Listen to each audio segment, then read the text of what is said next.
Doomed to be Canon Fodder Chapter 1 to Chapter 77. After graduating from university, Lu Yongyang found a gardening job in a park. She worked there for 3 years. She was honest and well-behaved, so the leaders liked her very much. However, she was already 26 years old and would soon enter the ranks of old leftover women.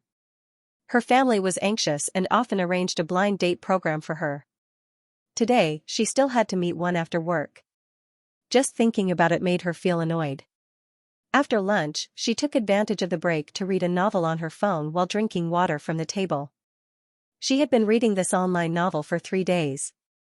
The title was Prince's Runaway Concubine. The female lead was really seeking death without explanation.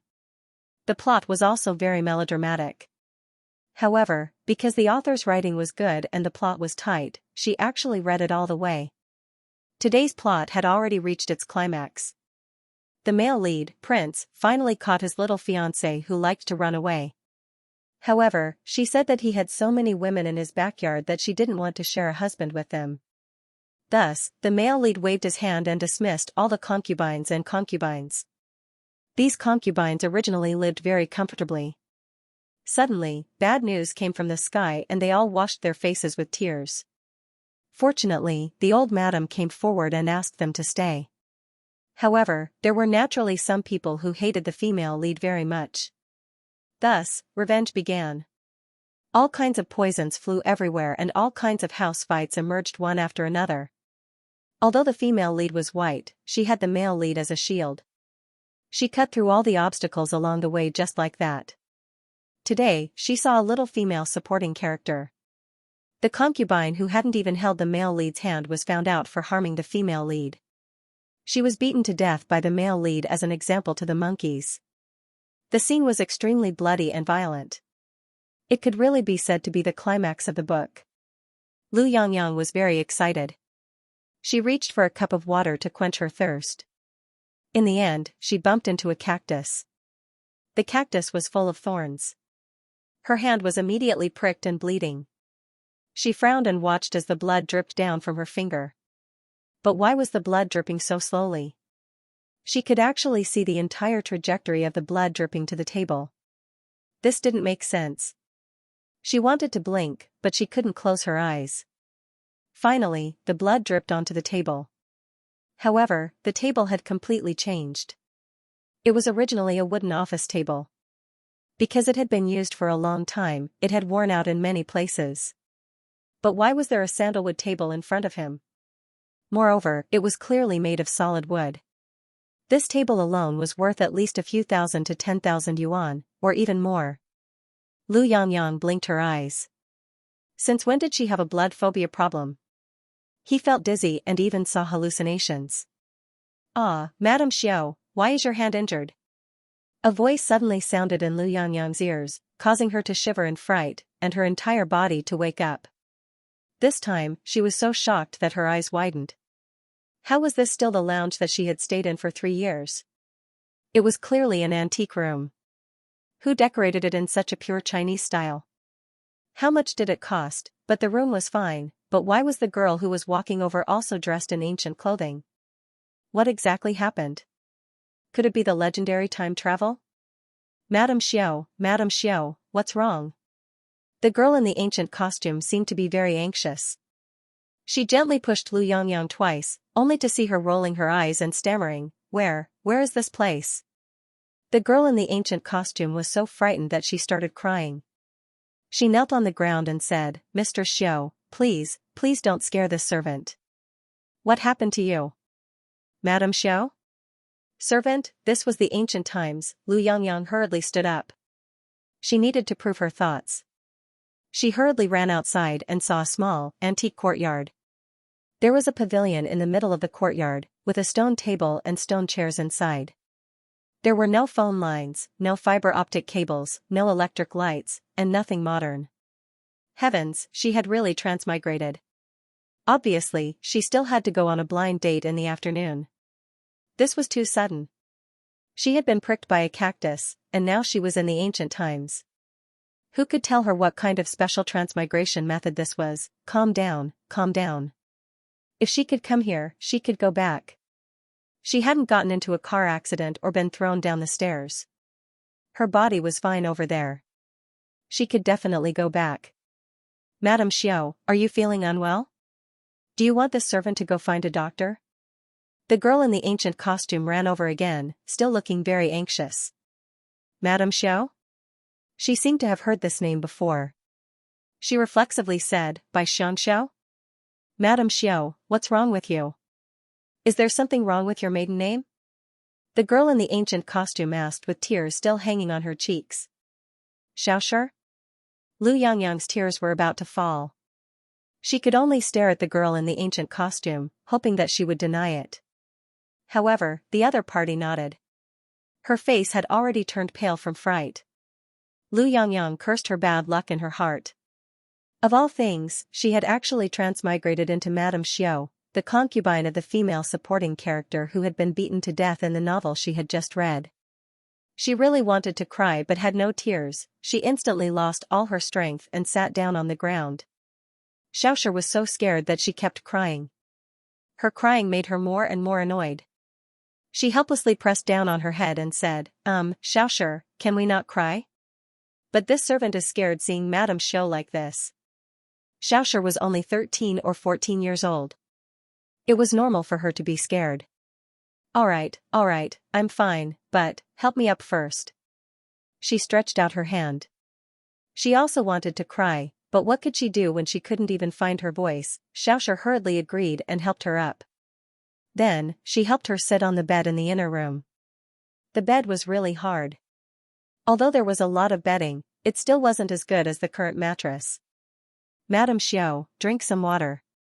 Xiaoshi brought the water over and placed it in Lu Yangyang's hands. When she took it, she took out her own handkerchief to wipe her tears.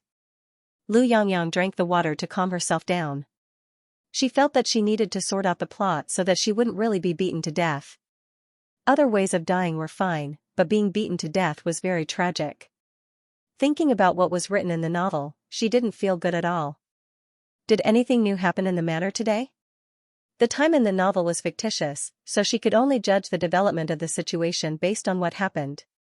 Replying to Madame Xiao, everyone has been tidying up the new manor these past few days while preparing for the old Madame's birthday.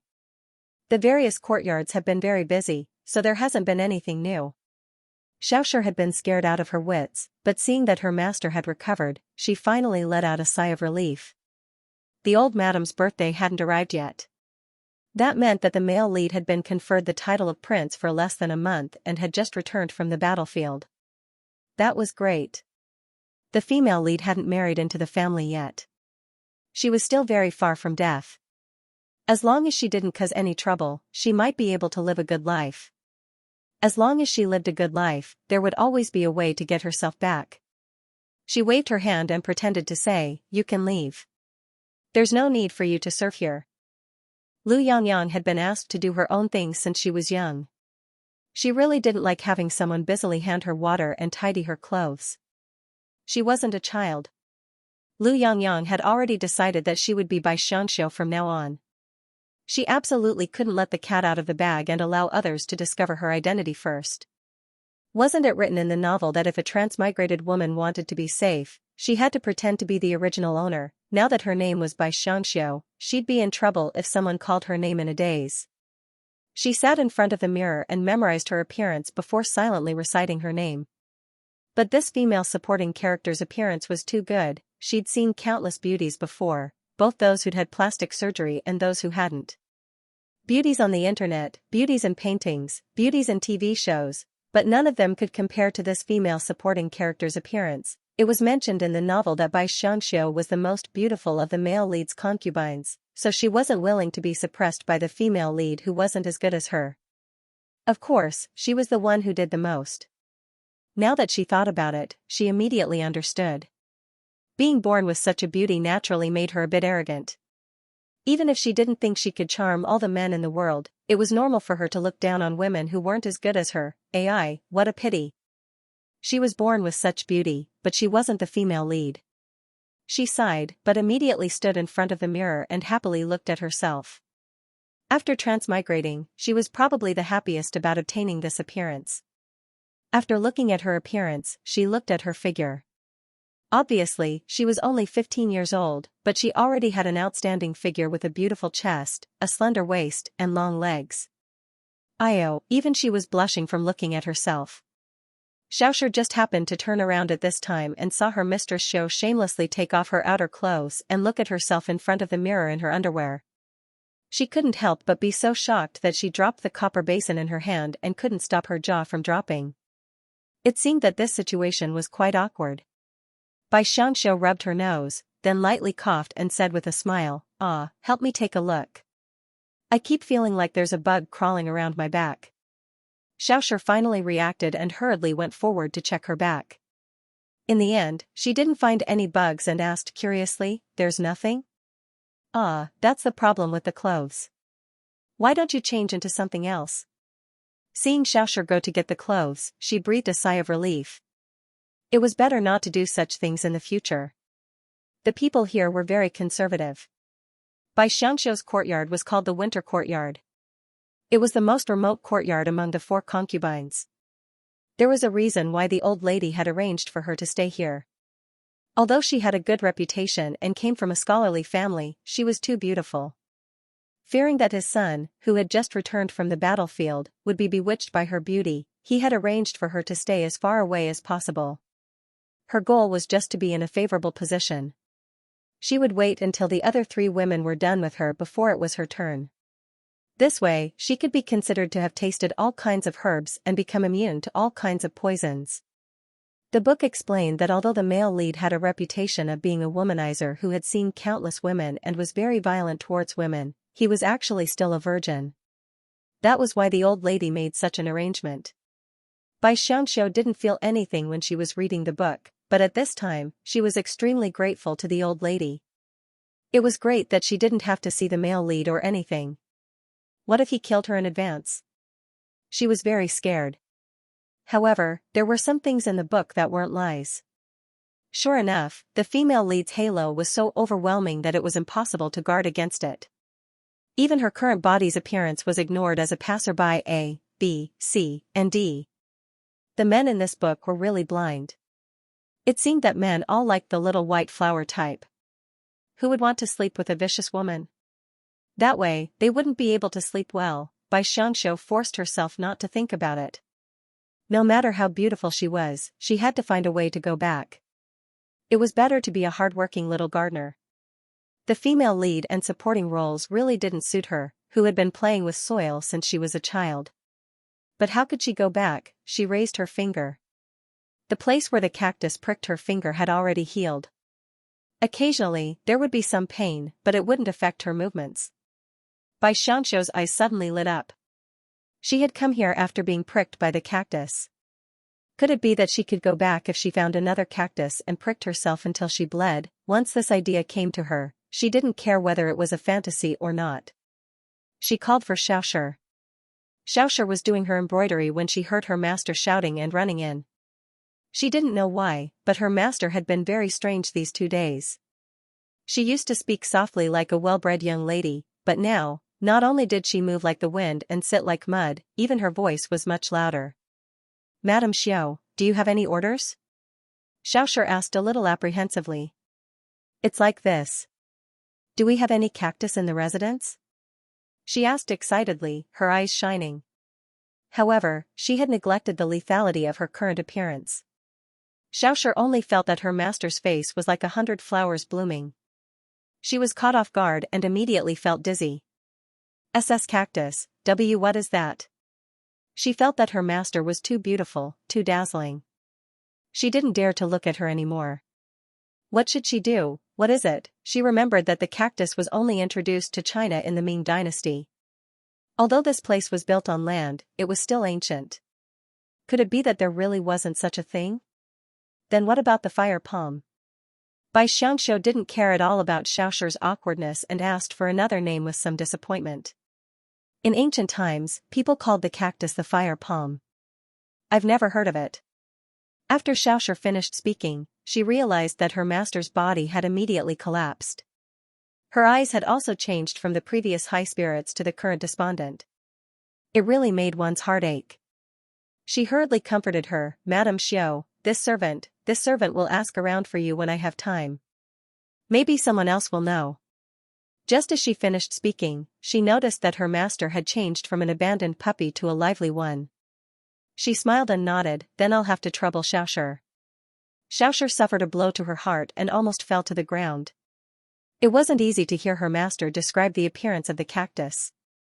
She hurriedly walked out, patting her chest that was about to jump out as she thought, although her master was a beauty in the past, it was as if she had walked out of a painting and wasn't real at all. To put it nicely, she was just a beautiful flower vase. But now she was different. Her expressions were rich, making her originally stiff face look very lively. As a girl, she couldn't help but be moved when she looked at her. If men saw her, wouldn't they go crazy? No, she had to protect her master well. She couldn't let her be violated by other men. Xiaoshi made up her mind and really went to ask about the cactus for Bai Xianxia. Every time she came back, she would see her master's disappointed expression. She felt that she had suffered a heavy blow. Seeing her master become more and more depressed, like an abandoned little animal. Even the way she looked at her made one's heart ache. She couldn't help but grit her teeth and suggest, Madam Xiao, why don't we go to the docks and take a look? However, if we leave the estate at this time, I'm afraid we'll need the old madam's permission. The docks? Bai Xianxia asked curiously. That's right. There are always goods from foreign lands at the docks. This servant thinks that there might be something you want there. Xiaoshi wouldn't have dared to think about such things in the past. How could she leave just because she wanted to? She felt that she must have been bewitched by her mistress. That's right, wasn't there such a plot in novels? Bai Xianxia rubbed her chin and decided to go out and explore. Who knows, she might encounter something strange. She always felt that her arrival was too unexpected. She thought about how other people were only transmigrated after falling unconscious or even dying. Her original body was fine and her body was fine. How could she be left behind to fight in the house or die as cannon fodder? Bai Xianxia paced a few times on the ground and calmed down. If she wanted to get the matriarch's permission to leave, she could only use 2 words, haha. That matriarch was extremely conservative. What she hated the most was her son's women running around attracting attention. This was also the reason why she didn't have a good relationship with the female lead. Although the 4 new concubines had nothing to do with the prince, they hadn't taken a single step out of the courtyard until their deaths. Thinking of this, she shuddered. That matriarch was a feudal fighter. She couldn't be provoked. Do you think the matriarch will let me out? She wasn't actually that old. She was just in her 40s. Of course, this was only said behind her back. In public, she called her the matriarch. Xiaoshi shook her head. The matriarch was a strict person. There were very few people in the house who acted recklessly or didn't follow the rules. She felt that she definitely wouldn't agree to leave the house for no reason. Bai Xianxia looked at Xiaoshi and chuckled. This chuckle caused goosebumps to rise on Xiaoshi's back. An hour later, Xiaoshi sat at the door with her embroidery in hand, but her eyes were staring blankly at the corner door not far away. After exiting the corner door, there was a corridor. After walking for a while, there was a small door leading to the outside. That place was usually reserved for the peddlers who delivered vegetables. He wondered if Madame Xiao, who was dressed as a servant girl, had gone out yet. Obviously, she wanted to stop her mistress, but she only blinked at her and her heart softened into a mess. She was dizzy and completely at her mercy. He couldn't help but sigh. The famous saying of femme fatale was indeed true, Bai Xianxia had indeed gone out. In fact, it was not difficult. Most of the peddlers used carriages to transport their vegetables. There were large baskets of vegetables on the carriages. She could easily slip into the carriage and sneak out. When the vendor turned the corner and heard that there was no one around, he shouted, "Stop the car." The peddler didn't expect someone to be there. He quickly stopped the carriage and looked inside the basket. Bai Xianxia casually climbed out with a head full of vegetables. She didn't care about her beautiful face that was messed up. She just smiled at the honest man in his 40s and said, "Big brother, I'm sorry. I borrowed your car to come out. Actually, it's like this." She made up a story. The story was something she thought of while sitting in the carriage. It was nothing more than her mistress's father being sick. But how could the prince's estate allow a mistress to casually come out? Thus, she wanted to visit the sick master on her mistress's behalf. As she spoke, she took out a tael of silver and gave it to the peddler. Don't think that she was so naive. She dared to do this kind of thing as soon as she arrived in ancient times. She actually used silver to bribe someone she didn't trust to get out. She was clearly courting death. She actually had a reason for doing this. This peddler was called Xianxia. He was a filial son who valued filial piety the most. The path she took was actually the one the female lead took in the novel. She planned to escape from the prince's estate and finally found Xianxia. Then, she borrowed his method of delivering vegetables to enter and leave the prince's estate several times without being discovered. Now, the female lead had yet to come to the prince's estate. Xianxia just happened to come out to try her luck when she met someone called Xianxia. That was why she dared to get on his carriage. It was written in the novel that he was the most soft-hearted person. Xianxia looked at the tael of silver in a daze, but his heart was very clear that the girl in front of him was lying. Just based on her appearance, how could she be a servant girl? She was clearly the master. But seeing her anxious appearance, he thought that perhaps she wanted to go back and personally take care of her father. In ancient times, there were very few people who would joke about their parents' health, so he quickly believed her lie. Thus, he said, then quickly go. I will park the carriage here in the afternoon. His meaning was that if she wanted to go back, then come here. He really was a good person. Xianxia gave him a big smile and said, then thank you, Big Brother Sunday. Then she put on the large bridal hat that she had prepared and walked towards the docks. Is it really all right? This madame's appearance was too eye-catching. Although she was wearing a bridal hat, her figure was different from others. Xianxia was a bit worried, but he was an honest and filial person, so he was only worried and didn't have any other thoughts. Xianxia didn't know that half of her lie had been exposed. She had some silver in her bag and asked around where the docks were. Soon, she arrived there. When she arrived, she was already sweating because she was in a hurry. Because she was wearing a large bridal hat, she was quite stuffy. But she knew that she couldn't take it off. If she did, it would cause trouble. She could only use her hand to fan in front of her to bring a bit of wind. She fanned as she walked. There were quite a few people at the docks, but most of them were men. There were very few women. There was a trading area by the docks. As someone who had seen seas of people in modern times, Xianxia had seen the crowds of people at the docks, enjoying the scenery, visiting the gardens, and eating dumplings. She didn't forget the purpose of her visit today. When she walked into the trading area, she began to sweep through all kinds of goods. These things were quite novel, but for a modern person, it seemed that there was nothing that could arouse her interest. Her mind was thinking about cactus, so she only paid attention to the flowers and trees along the way.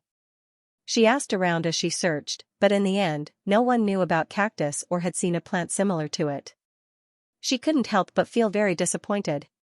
Seeing that she was about to reach the end, it seemed that she wouldn't be able to find anything today. Suddenly, she heard a small voice saying help. The voice sounded a bit like a child's, and it was very weak. Xianxia was startled for a moment, then she looked around. But she didn't find a child around. She thought that she was hallucinating because she was too anxious. She shook her head and turned around, but she heard a weak cry for help again. This time, it shouldn't be a hallucination. She felt that the source of the voice was a bit uncertain, so she lowered her head and carefully searched in the crowd or in remote places. Xianxia was too focused on searching, so she didn't notice that a group of people was walking towards her. She also didn't notice that the people around her had automatically retreated, leaving her alone on the side of the road with her head down. It looked very strange. Song Jiayue was used to being stared at like this every time he went out, so he didn't care at all and walked forward. In front of him was a small person wearing a large veiled hat. She seemed to be completely unaffected by the surrounding atmosphere and had her head down as she searched for something. When she bumped into the group of people, she even used her hand to push him aside and said, "Move aside, didn't you hear someone shouting for help?" From the voice, it sounded like an extremely young girl, but he really didn't hear anything about help. He only thought that her behavior was very interesting, so he said, "Miss, what are you looking for? Do you need my help?" "Looking for someone." Xianxia raised her head and felt her eyes light up. She almost missed the cry for help. The man in front of her was handsome and elegant. His white brocade robe and the golden crown on his head showed that he was of noble birth. Even though the veil on her veil was blocking her view, she still felt that she was looking at a rare handsome man. However, when her gaze fell on the jade pendant on his waist, she felt uncomfortable. Because in the middle of a dragon and a phoenix was a jade pendant with the character song. Wasn't that the accessory of the first male supporting character? The Prince's Runaway Concubine was a novel with many supporting male leads. The female lead ran for her life and met all kinds of supporting male leads along the way. The only one that she didn't meet on the way was the #1 affectionate supporting male lead, Song Jiayue. He was just like his name, cold and noble like the bright moon. In the end, he ended up all alone. His background was also very high. He was the son of Song Guesher, the only son of the eldest princess, and the top scholar of the Bingchen year. He was known as Sir Jiayue. This Sir Jiayue was the only man whose status was comparable to the male lead. Unfortunately, he didn't manage to win the beauty's heart. Xianxia looked at him and her heart was filled with ellipses. This was because after this man found out that the female lead had been harmed by the original Xianxia, he even threatened her. Of course, this hadn't happened yet. Right now, she was staring at a certain supporting male lead in a daze, even though she was actually distracted. "Sorry, cough. I was thinking about something. So embarrassing." When could she change this habit of being distracted whenever she saw something? What if she was misunderstood as a love-struck fool? Song Jiayue didn't mind. On the contrary, he felt that her reaction just now was normal. Xianxia also didn't want to have anything to do with the supporting male lead. Finding the person crying for help was the most important thing. Suddenly, she noticed that there was a piece of cloth behind the supporting male lead's shoes. Inside the cloth, there was a very strange black thorn-like thing sticking out. She felt her heart beat very fast. She pushed the supporting male lead to the side and said, excuse me. Could it be that she saw wrongly? This couldn't be. Song Jiayue originally thought that this girl would be embarrassed or something, but in the end, he was pushed away. Then, she squatted on the ground and carefully looked at the pile of rags. He couldn't help but twitch his mouth. When was he inferior to the pile of rags that was thrown away? He originally wanted to leave, but for some reason, he was attracted by this girl's strange actions. He actually wanted to stay and see what she was doing. She picked up the rag bit by bit and shouted in surprise, "I found it. I didn't expect to find it." Then she reached out to grab it and jumped up with a shout. Song Jiayue couldn't help but frown. She clearly knew that the thing had thorns, yet she still tried to grab it. This girl was too careless. Look at how badly her hand was pricked. Moreover, she herself seemed to be frightened as she watched the blood drip out without doing anything to treat it. Miss, is your hand badly injured?" He kindly reminded her, but who would have thought that the girl would be so frightened that she took a few steps back. She seemed to have completely lost the joy she had just now. She shook her head in a daze and said, "I'm fine. This kind of thing hurts people. It's better not to have it." He saw the girl reach out for it again and reminded her. This time, the girl just held the rag in her hand. Her mood was still not very good. She said a few words of thanks to him, then raised the rag and asked, "Excuse me, whose is this? I want to buy it." Song Jiayue wanted to laugh. It was obvious that this thing had been thrown away. This girl was rather honest. But for some reason, seeing the blood on her hand, he couldn't laugh. She didn't cherish herself too much. As expected, that thing had been thrown away by someone. It was a caravan that had thrown it away. They had come back from the desert far away. Because they were afraid of getting sunburned, they picked some local plants to use. It was said that it could relieve sunburn. When they reached the place, they didn't need the thorny thing, so they threw it aside. In the end, it was discovered by the girl. This was all what Song Jiayue found out. The girl who had taken the plant didn't say anything. When she heard that they didn't want it, she took it with her and left. When she left, she didn't even look at him. Song Jiayue couldn't help but touch his face. He had always felt that he was very popular. But today, he couldn't even compare to that ugly and scary plant. He couldn't help but chuckle. It seemed that there were always some women in this world who didn't yearn for other people's power and appearance.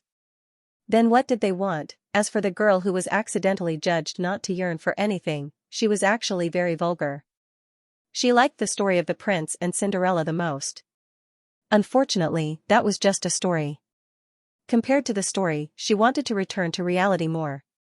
In the end, after being pricked, she found that no matter how much blood she lost, there was no sign of her going back. She was so shocked that she couldn't think of anything else. With great difficulty, she brought the cactus to the place where Sun Seer's carriage had stopped. She waited for a while before seeing him. The two of them didn't talk too much. She got into the basket inside the carriage and was pulled into the prince's residence. With someone's help, everything went smoothly. Before the servants checked the backyard, she safely returned to her winter garden. Xiaoxia was so anxious that she cried. But she immediately changed her clothes and combed her hair. But when she saw that her master had brought back a strange plant covered with thorns, she couldn't help but be shocked. "Help me find a flower pot. I want to plant it well." She had found it with great difficulty. Even if she couldn't go back after being pricked by it, she had to make sure it lived. Xiaoxia could only go find a flower pot. She watched as her master used chopsticks to plant the plant in the soil. Then, she watered it and put it on the windowsill. She seemed to be deep in thought as she looked at it. "Ah, Mistress Xiao, your hand. Why were there so many wounds?" She quickly found some ointment and helped her apply it. Then, she said, "Mistress, you really don't take care of yourself." Her small hand was so tender. How could she not care about being pricked so many times? "It's fine. Don't worry. It doesn't hurt." She was used to being pricked and scratched while planting flowers and trees. Xiaoxia only thought that she was unhappy. She thought about how the prince had said that he was busy ever since he came back. He didn't care about the madams in the backyard at all. Her master was so beautiful, but she could only be abandoned in this remote place. She felt sorry for her master. However, Xianxia was thinking that she had finally found the cactus. Unfortunately, it didn't prick her back. What was she going to do in the future? "Thank you." "You're welcome." Xianxia replied casually. "What do you mean you're welcome?" "Mistress Xiao, what's wrong?" Xiaoxia finished applying medicine for her master and was just about to pour her some tea when she heard her master's sudden question. Xianxia was startled. "You didn't say thank you to me?" She had indeed heard someone say thank you to her, but when she thought about how Xiaoxia really didn't have anything to say to her, she wondered if she was hearing things. Xiaoxia shook her head. "Mistress Xiao, you must be tired from walking around all day. Why don't you rest a bit?" "All right." Perhaps she was too tired? She really did lie down on the bed to rest. Not long after, the maids came over in groups of 3 or 5. Although the old madam didn't need these concubines to run over to her place to curry favor, she still had to pay attention to the movements of the mistresses in the estate. That was why they were patrolling the rooms. These maids had all followed the old madam into the estate since they were young. They were all astute and capable. They would sit in the rooms for a while and talk for a bit before leaving. Of course, they were just polite words, such as asking what was missing, and so on. They were polite, but in reality, they were just reporting to the old madam after seeing the situation in each room. Even if they told them that they were lacking in clothing and food, it was useless. They might even be stabbed in the back. Xiaoxia excused herself by saying that her mistress was feeling unwell and had fallen asleep. They didn't take a closer look before leaving for the next place. However, less than an hour after they left, someone called for Xianxia and told her to go to the front courtyard. It was said that the old madam had something to discuss with the prince. Xianxia was shaken awake by Xiaoxia. She hastily put on her clothes and asked curiously, "It's already so late. What are you calling me for?" Xiaoxia whispered, "It said that someone is going to be unlucky. This servant isn't too clear on the specifics. You'll know once you go take a look." Xianxia felt unwell at the thought of meeting the male lead. However, an ugly daughter-in-law still had to meet her parents-in-law. They were all living under the same roof, so she had to meet him no matter what. She wasn't worried about having any entanglements with the male lead because he had a very high self-esteem.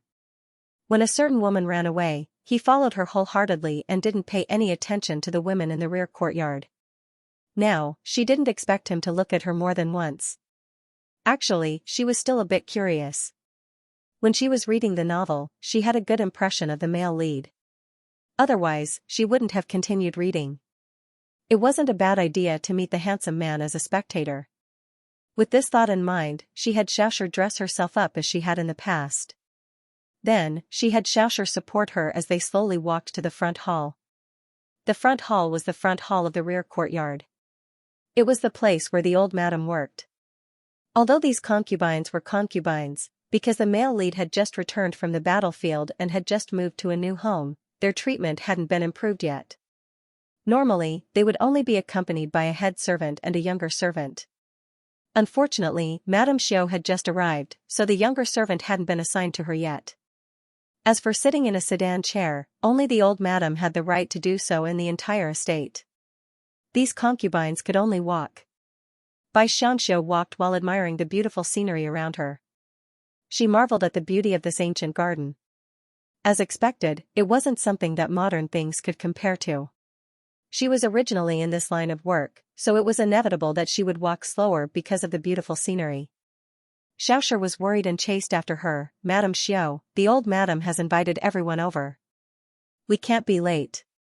Please hurry." Xianxia had no choice but to agree. She lifted her skirt with one hand and walked quickly.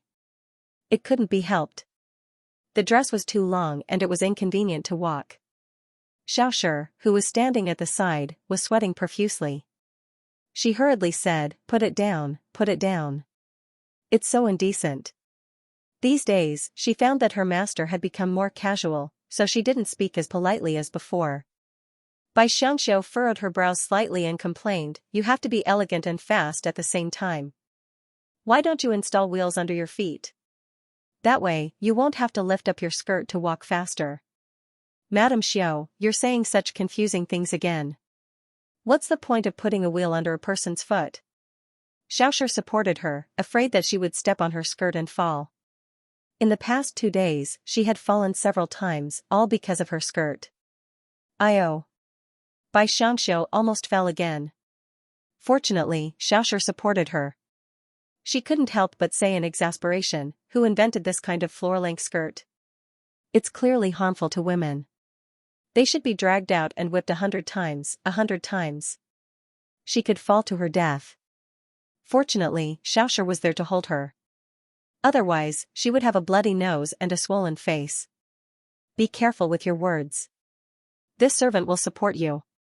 We'll walk slowly." Xianxia was helpless against her master's temperament, so she could only coax her to walk. Xianxia also had no choice. When in Rome, do as the Romans do. It was really too depressing.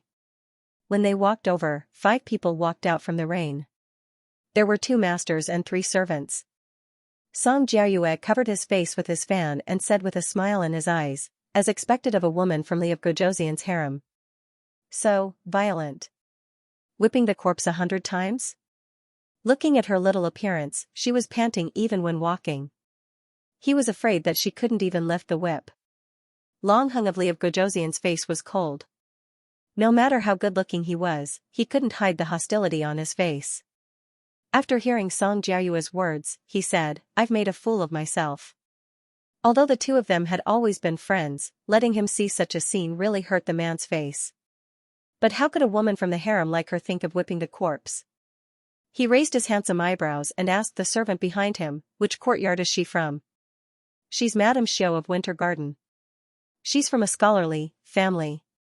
The servant thought that he must have misheard. Why would a girl from a scholarly family talk about whipping the corpse?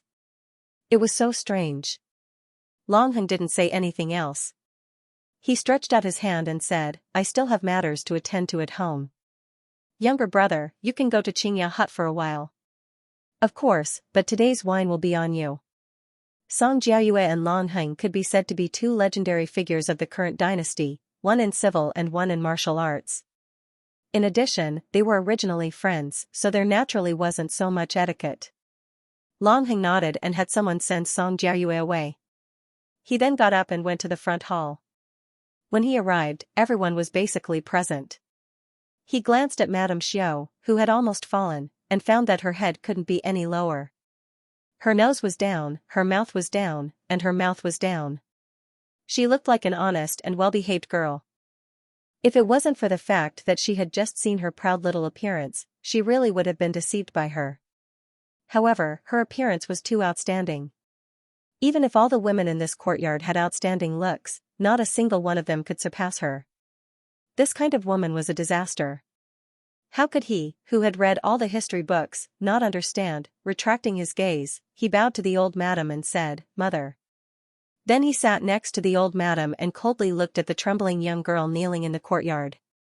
Bai Xianxia didn't know what had happened, but she still took advantage of when no one was paying attention to take a look at the male lead. Wow, as expected of the male lead's luxurious outfit. He had sword-like eyebrows, bright eyes, and was extremely stern. Black brocade clothes, slender and strong physique. Although he looked beautiful, he wasn't feminine at all. He had the temperament of a soldier from head to toe. He was really too cool. Unfortunately, he was too cold and too cool. She was too timid to look. Then she looked at the old madam beside him. Although she was already in her 40s, her appearance was still cold.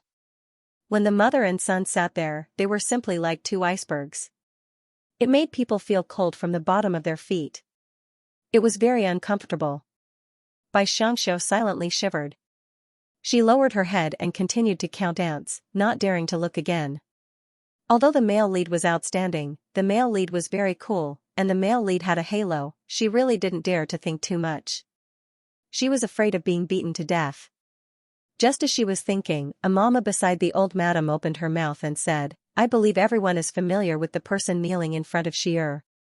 In the past, following the old madam's side was considered proper. That was why she was assigned to serve the prince.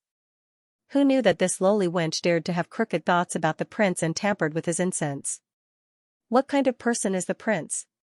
He has experienced life and death on the battlefield. How could this little trick be hidden from him? "Old madam, prince, this servant doesn't dare anymore. Please forgive this servant. She are really likely of Gojoseon." How could she not be moved when she saw a person like him? So she tampered a little. Originally, she thought that as long as she made love with him in front of all the madams, she would receive his love. Who knew that he would immediately find out and send her to the old madam? This was originally a secret matter. Who knew that the old madam would handle it in such a high-profile manner? She felt that this time, she would be doomed. At this time, she couldn't care about anything else. She just kept kowtowing until her head was broken.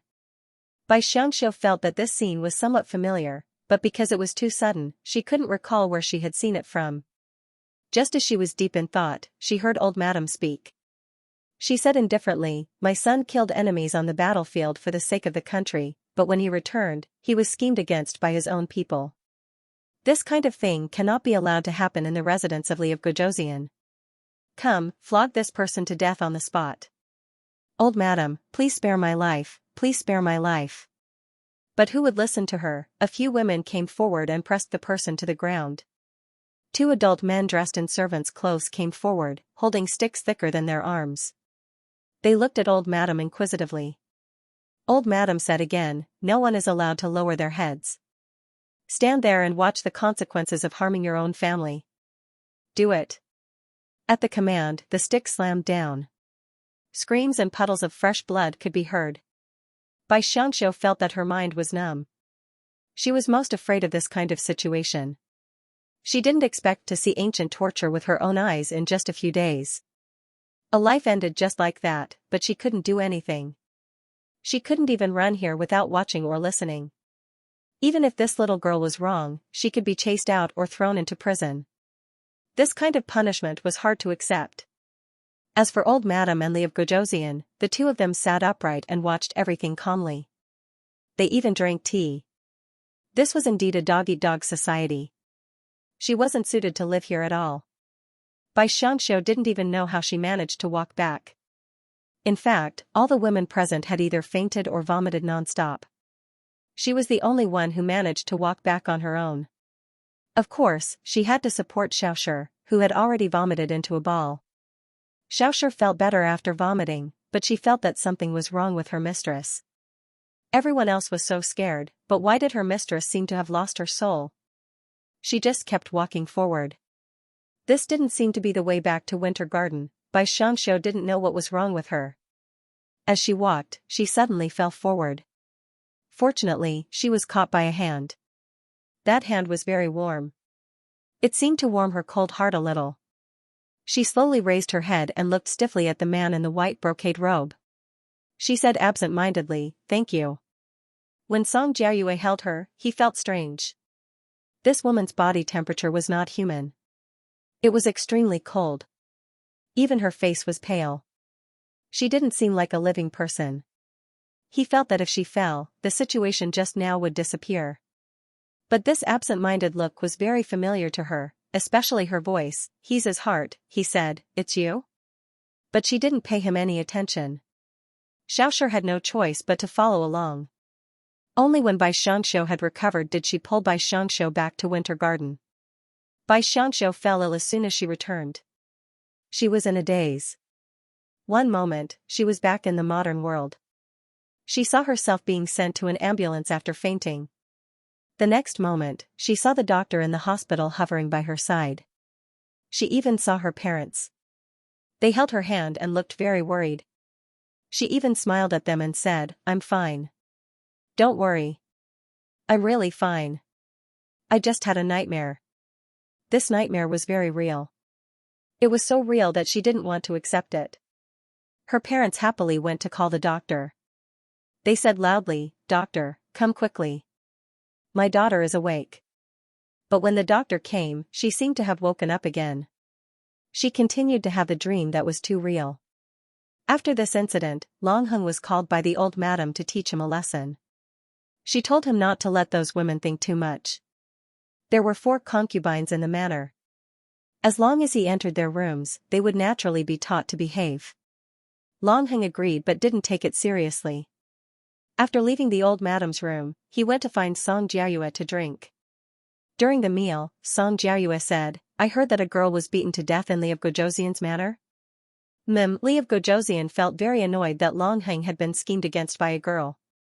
The old madam's actions are as swift as ever. It's just that she scared the delicate flowers in your backyard. As he spoke, he told him about Madame Xiao. "You're actually willing to let them see you. Why don't you have protective feelings for the fairer sex?" Protective feelings for the fairer sex? When women are ruthless, even men can't compare. In the past, the enemy often sent beautiful women into the camp pretending to be military prostitutes. Who would pity the men who died under them? "Jiayue, you're always too soft-hearted towards women."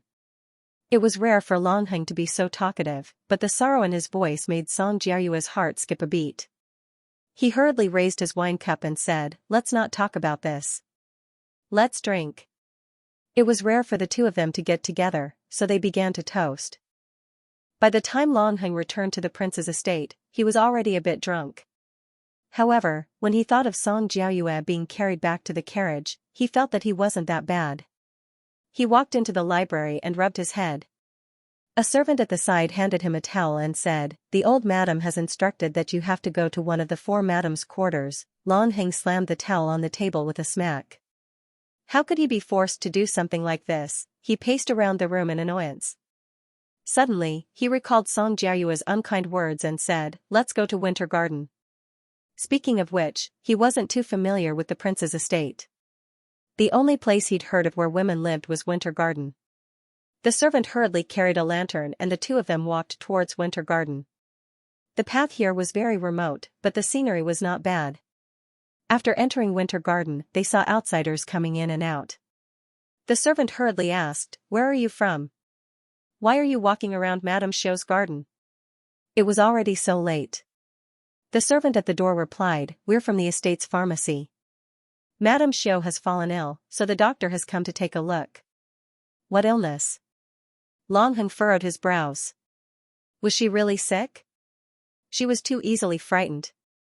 She'd even said that she wanted to whip the corpse. So it was just empty talk. The doctor hasn't come out yet. This servant pays his respects to the prince. The servants of the pharmacy had only realized who had come because it was dark outside. Longhang had originally wanted to leave directly, but he felt that as the master of the estate, he should at least show some concern. He stood there until the doctor came out. As soon as he came out, the doctor knelt in fright. After a while, he said that Madame Xiao had only suffered a shock and would be fine after taking some medicine. However, he didn't dare say that when he'd first arrived, Madame Xiao's pulse had been dead. He really didn't know how she'd recovered. Mim Longhang answered casually and ordered the servant beside him to bring some nutritious food. He also set aside his thoughts and returned. He'd given up on this matter very quickly. Although Madame Xiao had been born with a beautiful face, he'd never liked beautiful women. On the battlefield, the more beautiful the female assassins who'd snuck in, the more people they'd killed. He'd always remembered this point. As for Xianxia, after being muddle-headed from her illness for a few days, she finally woke up a little. She was woken up by a weak voice. "I'm so thirsty, I really want to drink water. Master, I want to drink water." "Water?" she reflexively muttered. "Madame Xiao, you're finally awake. You want water, right? It'll be here soon." Xiaoshi hurriedly poured the water over, then supported her mistress as she fed it to Madame Xiao. Seeing that she'd drunk it, she was relieved and tearfully said, "You scared this servant to death." Only then did Xianxia sit up. She reflexively looked around the room and knew that she hadn't transmigrated back. However, when she saw the cactus, she said, "Give it some water too." She'd been in a daze for a long time and didn't know how long it had been since she'd watered it. Xiaoshi agreed. After watering the cactus, she heard a cheerful voice say, "Thank you." "You're welcome." She abruptly sat up. How many times had she been hallucinating? It didn't make any sense. "Madame Xiao, what's wrong?" Madame Xiao, who had been unconscious for many days, suddenly got out of bed and stared at the cactus for a long time with only her undergarments on. She suddenly asked, "Hey, what kind of demon are you?" Xiaoshi was speechless. She then suddenly ran out and shouted, "Someone, quickly call the doctor from the pharmacy." Madame Xiao. Madame Xiao is a little strange. Xianxia only felt a headache coming on. What was wrong with her? Obviously, she was fine. "I'm not a demon, I'm a cactus. I'm Hua Xiao." A cute voice sounded. Xianxia jumped away in fright. She suddenly felt that something was really wrong with her, because she seemed to think that the cactus in front of her was talking to her. You. It's none of your business. I think I should go see a doctor." Xianxia directly returned to the bed and lay on it, waiting for the doctor to come see her. However, she felt that it was indecent and reached out to cover herself with the blanket. "Master, Xiaohua is very comfortable today. Xiaohua wants to bask in the sun." A cheerful voice sounded. Xianxia felt that her illness was getting worse. Not long after, the doctor entered the courtyard. Because he was very old, he didn't adhere to the rules. Xianxia directly threw her arm out and said, "Doctor, I'm having hallucinations. I keep feeling like someone is talking to me in my head. Quickly see if I'm crazy." The old doctor's mouth twitched. He'd never seen a madwoman admit that she was crazy so easily. After checking her pulse, he smiled and said, "Madame Xiao's illness has basically recovered. She just needs to take a few more doses of medicine and she'll be fine." Really, she actually came to find him in such a hurry, but she was completely fine. He happily prescribed the medicine, then left with his medical bag. Xianxia was still lying on the bed. She said, "Doctor, please don't leave. I'm really sick." The voice in his head was still saying, "I'm not human. I'm Xiaohua. I'm Xiaohua. Xiaohua is a cactus." Who had ever seen a talking cactus? She had never seen one before. Xiaoshi didn't know what to do at this time, but when she heard the doctor say that Madame was fine, she was relieved. He thought that it was probably because he was too frightened and was a little abnormal. He might be fine after some time. Bai Xianxia went crazy for 2 whole days. It was only when the news of her going crazy spread out that she finally accepted reality. Wasn't it just a cute cactus that could talk? And only she could hear it. As long as she pretended not to hear him, wouldn't he still be a complete person? Moreover, Xiaohua was really a cactus that didn't know anything. It slept for about 20 hours a day and woke up for 4 hours, so she didn't find it very annoying. Now, she was annoyed by another thing. She couldn't go home after being pricked by the cactus. Was it because the time and place was wrong? That day, she tried pricking the same place at the same time, but she couldn't go home even when she bled. Did that mean that she had to wait for the same day next year? After asking Xiaoshi, she found out that the day was a little different because it was the Ghost Festival every year. Did she really have to wait for the Ghost Festival next year and prick the same time again to go home? But when she thought about how she might be beaten to death a year later, her heart was really flustered. The situation that day was still vivid in her mind. She was really scared. She had to think of a way to avoid this kind of thing from happening. This year, she had to hug a thick thigh to avoid disaster. This way, even if she couldn't go back, she could at least live well, right? As for the idea of coming to ancient times to find a handsome man to date, it was really too unrealistic. It was better not to think about it. But who should she hug this thigh? The male lead? Definitely not. When she thought of him, Bai Xianxia's legs and stomach cramped. The old madam? Definitely not. When she thought of him, the effect was the same as that of her son Li of Gojosian. Thinking about it, ever since she transmigrated, she seemed to have only seen the first male supporting lead, Song Jiayue. Song Jiayue was very gentle both inside and outside. If the male lead was fire, then he was water. If the male lead was the scorching sun, then he was the cold moon. Moreover, his family background was not bad, so he could compete with the male lead. The other male supporting leads were a little weak. Even if she hooked up with them, they couldn't compete with the male lead. If it was Song Jiayue, with his relationship with the male lead, it would be easy for him to get her out. Moreover, he was a loyal person. Although he also had concubines at home, as long as he fell in love with a woman, he would be like the male lead. He could basically ignore those people. In addition to these, Song Jiayue was very gentle with women. He definitely wouldn't do something like beating them to death. Therefore, after thinking about it, she felt that if she wanted to hug his thigh, he was the only one she could choose. As for how to hug him, she could only give herself to him. Could it be that she could still be friends with men like in the modern world?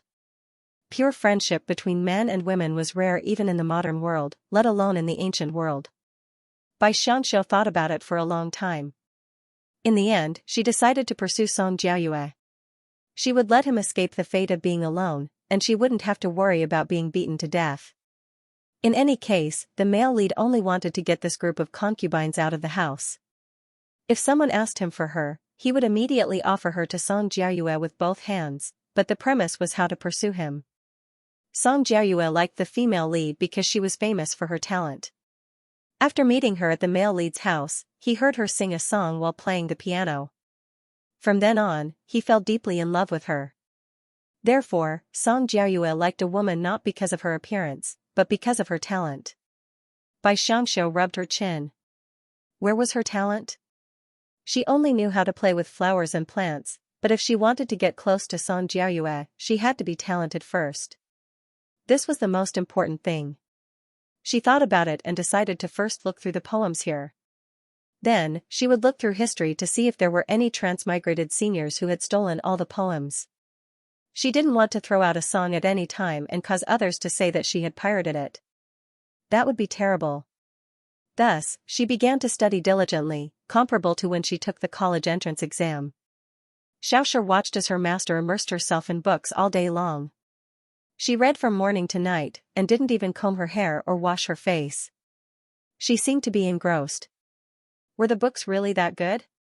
After reading the books, she thought that she would be back to normal for a few days. Who knew that her master would start practicing calligraphy again? Again, she practiced from morning to night. When she was tired, she tied the pen to her finger and continued writing. Xiaoshi had never seen such a masochistic master. She was really frightened. And the people below said that Madame Xiao was so scared that she went crazy. Her behavior was very strange. When Li of Gojoseon heard about this again, it was already 2 months later. After the old madam told him, she said, "I'll send someone to take a look later. If she's really crazy, send her to the nunnery to recuperate. She might be able to recover with the help of Buddha's power." Long Heng nodded in agreement. When he left the old madam's place, he felt that it was somewhat unreal. The lively girl from that day had gone crazy just like that? He hesitated for a moment, but in the end, he still walked towards Winter Garden. It was currently the peak of summer. Long Heng was already used to the heat, so he didn't think much of it. The Winter Garden was a remote area, and because the master here had gone crazy, no one dared to approach. The surroundings were very quiet, with only the occasional wind blowing, making one feel light and comfortable, but also a little depressed. Because even after the wind, the weather was still unbearably hot. Long Heng walked to the front of the Winter Garden, and the servant was about to knock on the door. At that moment, a light breeze blew, and a piece of paper with words on it was blown out. Long Heng reached out to take it, but before he could take a closer look, he heard the person inside say, "Mr. Xiao, a piece of paper was blown away by the wind." Following that, a somewhat depressed voice said, "The breeze doesn't understand, so why did you take away what I wrote? What a bastard, Mr. Xiao, be careful with your words, I'll go pick it up." Xiaoxia really couldn't understand why her mistress's words were becoming more and more violent. "No need, it's just a piece of scrap paper." The person inside didn't say anything else, but Long Heng could hear the logic in her words. She didn't seem like someone who had gone crazy. He stopped the servant from knocking on the door and turned to leave. As he walked, he found that there was still a piece of paper in his hand. The servant came over and said, "Prince, let this servant throw it away." He saw that his master wanted to throw the paper away, so he hurried over to help. Long Heng casually handed the paper to him. In any case, that woman had already said that it was just a piece of scrap paper. But when the servant took the paper and glanced at it, he seemed to see the words, 10 years of sharpening a sword, frost blade. Because it flashed too quickly, he didn't see the rest of it clearly. "Come back." He called out to the servant, then took the paper in his hand and unfolded it. Only then did he see the poem clearly. 10 years of sharpening a sword, frost blade has never been tested. Today, I will show it to the ruler, who has an injustice. Jia Dao/swordsman, the handwriting was delicate, clearly written by a woman. But this poem was written so boldly, how could it be written by a woman, or perhaps she was copying someone else's work, but who was that person?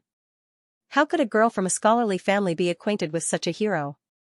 Long Heng had been practicing martial arts since he was a child and then joined the army. He had a heroic style in his heart. It was a pity that the imperial court was fond of flowery words.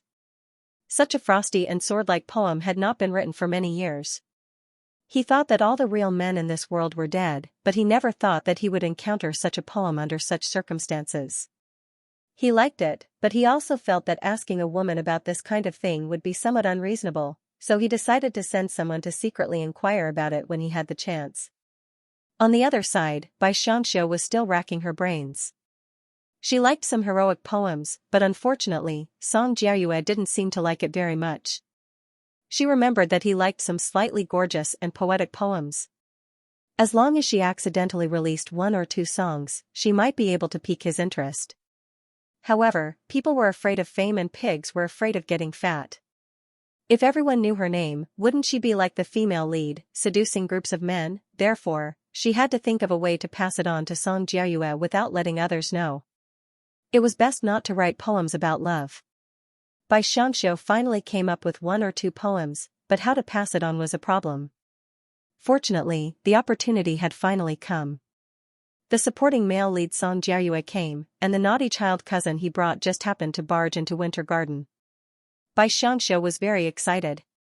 Since he was already here, if she didn't let him bring something back, it would be a waste of her 2 months of hard work, but this naughty child had his eyes on their date cakes after he came, eating one piece after another without stopping.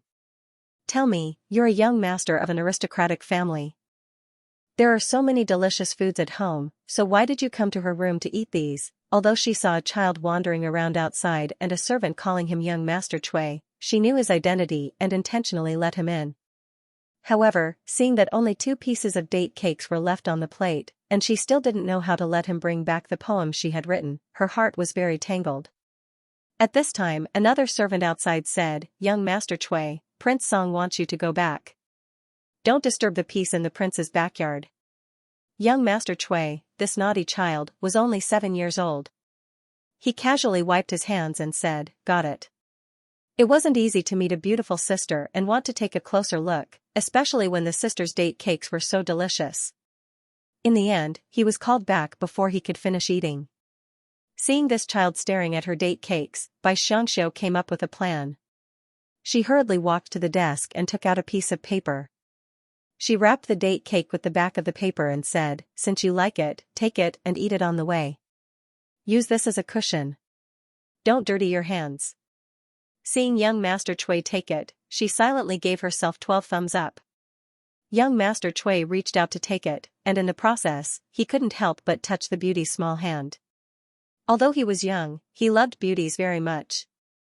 After touching her hand, he decided that he wouldn't wash his hand for a month. The servants dragged the devilish brat out of the winter garden with great difficulty. He really did eat the date cake while walking. He even said, "The food in the house is also delicious. It's just that the flowers are a bit ugly and have thorns. Young Master Chui, walk this way. Be careful not to fall." The servants in the prince's mansion collapsed in their hearts. How old was this child? He already knew how to look at beauties. If he was a little older and broke into the prince's woman's garden like this, wouldn't they be beaten to death? Young Master Chui was eating while shedding dregs. He wiped some paper to get rid of the dregs on his body. The poem that Xianxia worked hard to remember for more than a month was torn to only a few words, and it was still a little blurry. When he reached Song Jiayue and Li of Gojoseon's side, he immediately threw himself on his cousin and said with a smile, cousin, I saw a great beauty." Song Jiayue saw that his mouth was full of dregs and shook his head, saying, "No manners." Then, he reached out and took out a handkerchief to personally wipe his mouth. This little cousin liked to stick to him since he was young. Today, he had made an appointment to come to Li of Gojoseon's mansion, but he insisted on coming. It was just that he was used to being an overlord at home and couldn't stay idle for a moment. Young Master Chui raised the remaining date cake in front of him and gloriously completed the mission. It was just that the mission supplies were almost destroyed.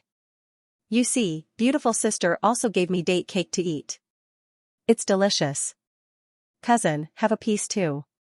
As he spoke, he pinched a piece and sent it to Song Jiayue's lips. Song Jiayue smiled bitterly and reached out to take the date cake in his hand and put it on the table, saying, "You know that cousin doesn't eat sweet things." Long Heng said, "Send young Master Chui to wash his hands."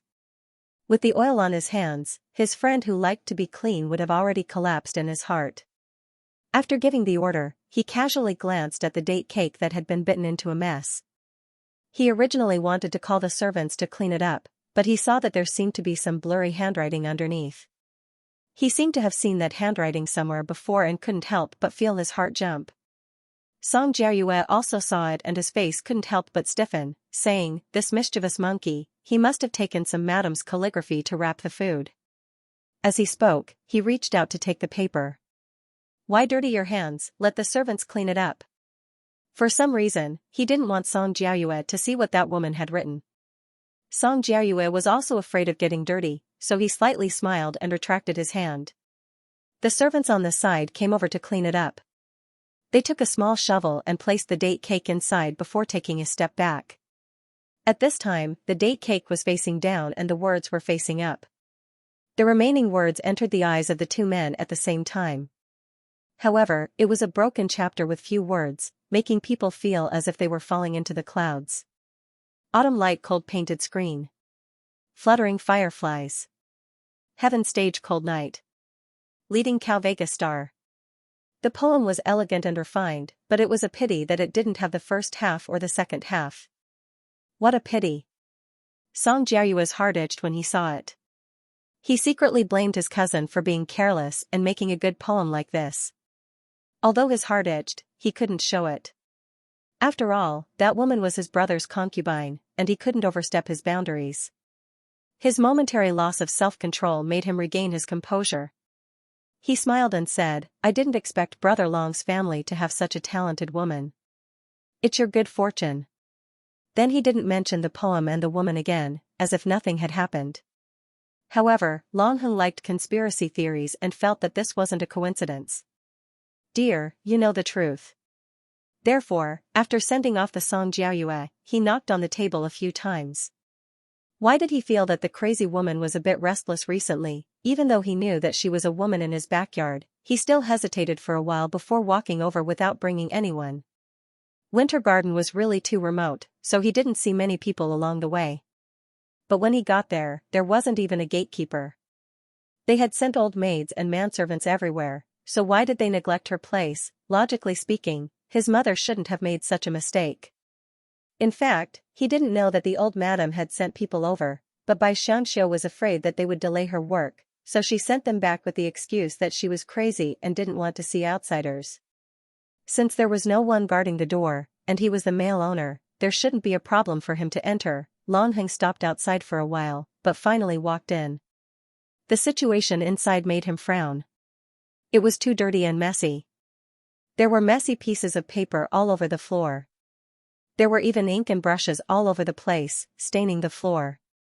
The owner of this place was sitting on a desk with her hair hanging loose, as if she was thinking about something. A little girl was lying on the ground, wiping the floor bit by bit, and said with grievance, "I told you not to put the inkstone beside the table, it gets ink all over the floor." No, why was there a pair of men's shoes? It was already so late, why was there a man here? Xiaoshi slowly raised her head, and then she saw an unusually cold and handsome face. She immediately knelt on the ground and kowtowed. "This servant greets the prince." "Prince what?" "Xiaoshi, stop fooling around. Even if the retired emperor were to come, I would still have to pass this poem." Before she could finish her sentence, she saw a man standing in front of her. She knocked her head and rubbed her eyes, then said, "Xiaoshi, go call the doctor." "What if I'm hallucinating again?" Xiaoshi was so scared that she was about to cry. Her master had really become stupid from writing poems. This person was standing straight here. How could it be an illusion? Long Heng was even more speechless. Did he really look like an illusion? Or was she actually looking forward to his arrival? Thinking about it, his heart softened and he said, "Is this how you serve your master? Why is this place so dirty and messy?" No matter if a man was in love with a woman or not, as long as she thought of him, he would always feel happy. After he finished speaking, he continued to look at her. He felt that a woman like her wouldn't have any schemes to seduce him. However, even so, he did not seem to feel disgusted. "Prince, is it really the prince?"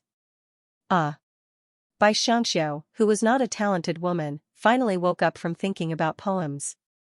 After she screamed, she felt that she should salute the prince. She had already learned the etiquette here, but because she was too flustered, she tripped over the chair when she came out. With a thud, she knelt on the ground. She was in so much pain that she broke out in cold sweat. Trembling, she said, greet the prince?" She should say it like that. These days, she had been thinking of ways to seduce the supporting male lead and thinking of poems. Her brain power had been exhausted to the extreme. She couldn't help but admire those transmigrating seniors. Did they know that they were going to transmigrate? Stealing poems was really smooth. But for her, even stealing poems was enough to make her head explode. She really couldn't understand. Obviously, there was no news of the supporting male lead that she wanted to seduce. Why would the male lead come over? In fact, when Long Heng arrived, he had already dispelled his previous thoughts. First, it seemed that this woman's brain wasn't very clear. Second, this place was so dirty and messy that it wasn't impossible for her to take a piece of paper to wrap the date cake. He also casually picked up a piece of paper and saw the entire poem Xiaoshi was written on it. He couldn't help but twitch the corner of his mouth. Was she using this poem to practice her calligraphy? She wrote so much. In fact, he had guessed correctly. Xianxia was indeed practicing her calligraphy while thinking of poems, but seeing the woman kneeling on the ground trembling from the pain in her knees, he couldn't help but say, "Get up." Xianxia wanted to cry, but no tears came out. She remained kneeling there without moving. She looked up at Long Heng before lowering her head again. The look in her eyes caused Long Heng's heart to tremble. Had he done something bad to her? Why was she looking at him with such resentment? What's the matter? Do you need this king to help you up? He had a cold personality. Even though he felt that the woman in front of him deserved his love, he didn't know how to react. He thought that she would definitely kneel down and apologize. Didn't most women have this kind of reaction? But what kind of person was Bai Xianxia? She was a blockhead who spent all her time among flowers and plants. She knew how to act obedient, but in front of the male lead, she was completely numb. To put it nicely, this reaction was called fear. To put it bluntly, she was scared and terrified. She lowered her head and said with a bit of grievance, replying to Prince, "It's not that this concubine doesn't want to get up, it's just that I can't get up. My legs seem to be numb." Long Heng was once again speechless. How could this woman be so delicate? She had only been beaten to death before, but she had been so scared that she fell ill for 2 months. This made her kneel and unable to get up. He suddenly felt a sense of helplessness and said to Xiaoshi, "Help your master up." Xiaoshi hurriedly went over to help her master. Because she used too much strength, she almost lifted her master up by the waist. Long Heng's heart softened again. This woman was a bit too light. Even a little servant girl could carry her. He wondered if she was as light as a feather. Just as he was thinking this, he heard Xiaoshi cry out in alarm, Madame Xiao, what's wrong?" As she spoke, she shook the body that had already gone limp in her arms. Long Heng was startled and asked, "What's wrong?" Seeing her head drooping in the servant girl's arms, it seemed that she had fainted. No way, how could she be this weak? How could she be this weak? Just kneeling could make someone faint? What are you still standing there for? Go get a doctor. Long Heng walked over and took her into his arms. He had been looking forward to holding her in his arms, but he hadn't expected that his wish would come true so quickly. However, she really was very light. Not only was she light, but she was also very soft. Not only was she soft, but she was also very fragrant. How could she be a threat like this? He was afraid that if he used just a little bit of strength, he could break all the bones in her body. Xiaoshi was startled when she saw the prince carry her master, but when she heard the prince's orders, she hurriedly ran to the medicine room to call for a doctor. Long Heng placed her on the bed in the inner room. This room in Winter Garden wasn't very big, and he felt that this room was pitifully small. There was no room when he turned around. The bed wasn't very big either, but after she lay down, there was still a lot of space left. Was a woman's body so small? He pressed his body down, but found that he had completely covered her. His heart couldn't help but heat up, especially when he saw her bewitching face. However, he was a calm person. The scene from before on the battlefield replayed itself, and he broke out in a cold sweat. He quickly sat up and furrowed his brows. As expected, beautiful women were all trouble. He didn't look at her anymore and left Winter Garden alone. Actually, Bai Xianxia had only fainted for a short while before waking up. At that time, she was being stared at by someone. Even though she didn't open her eyes, she could still feel the strong scent of a man. It was so hot that it almost made her heart stop beating. She was so scared that she didn't dare to move. She really didn't understand what the male lead was thinking. This was completely different from the plot. The plot indicated that before he met the female lead, he hadn't even held hands with these concubines.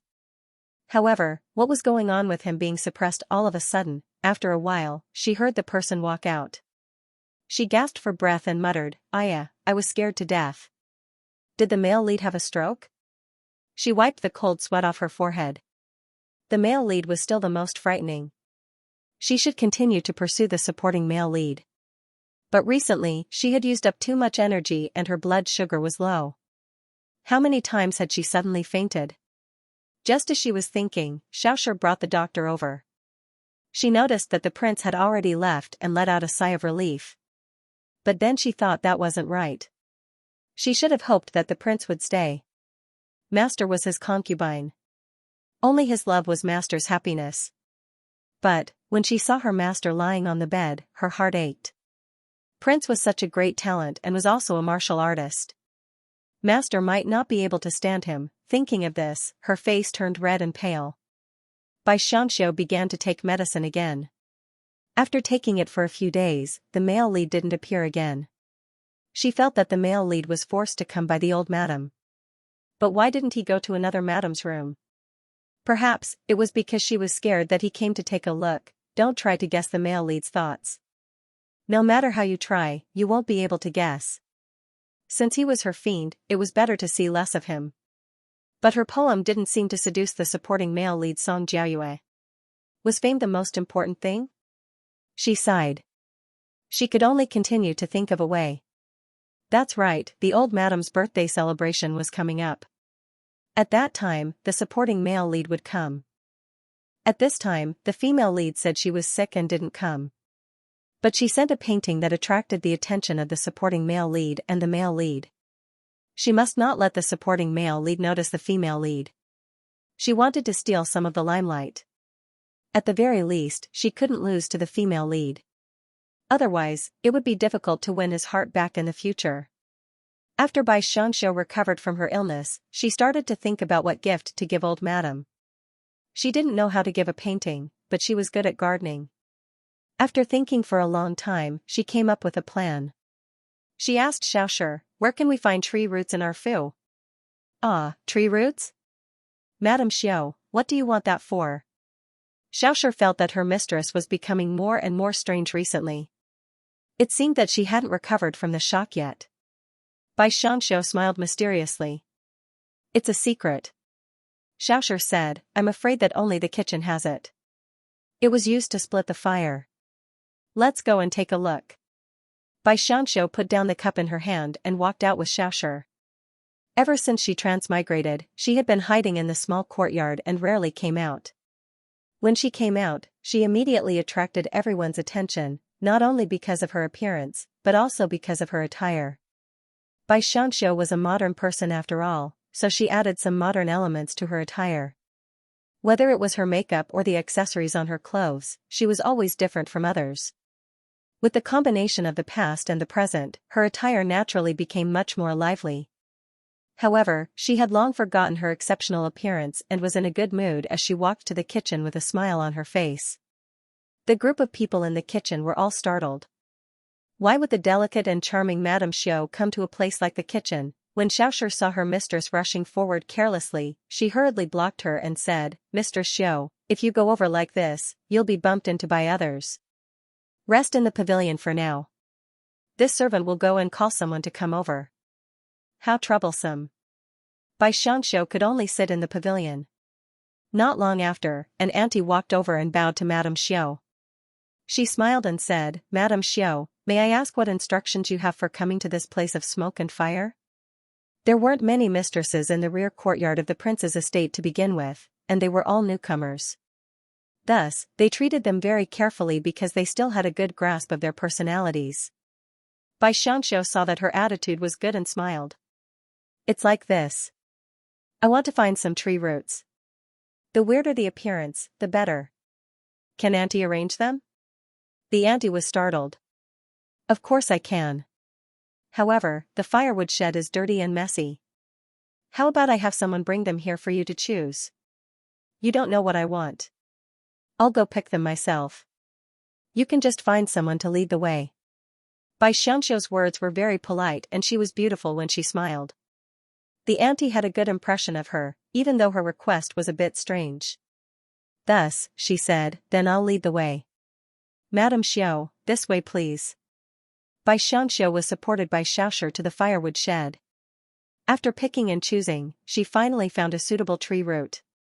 Then, she had someone move it to her winter courtyard. She was satisfied and instructed the kitchen to make her favorite dishes before she went back. The servants were all puzzled.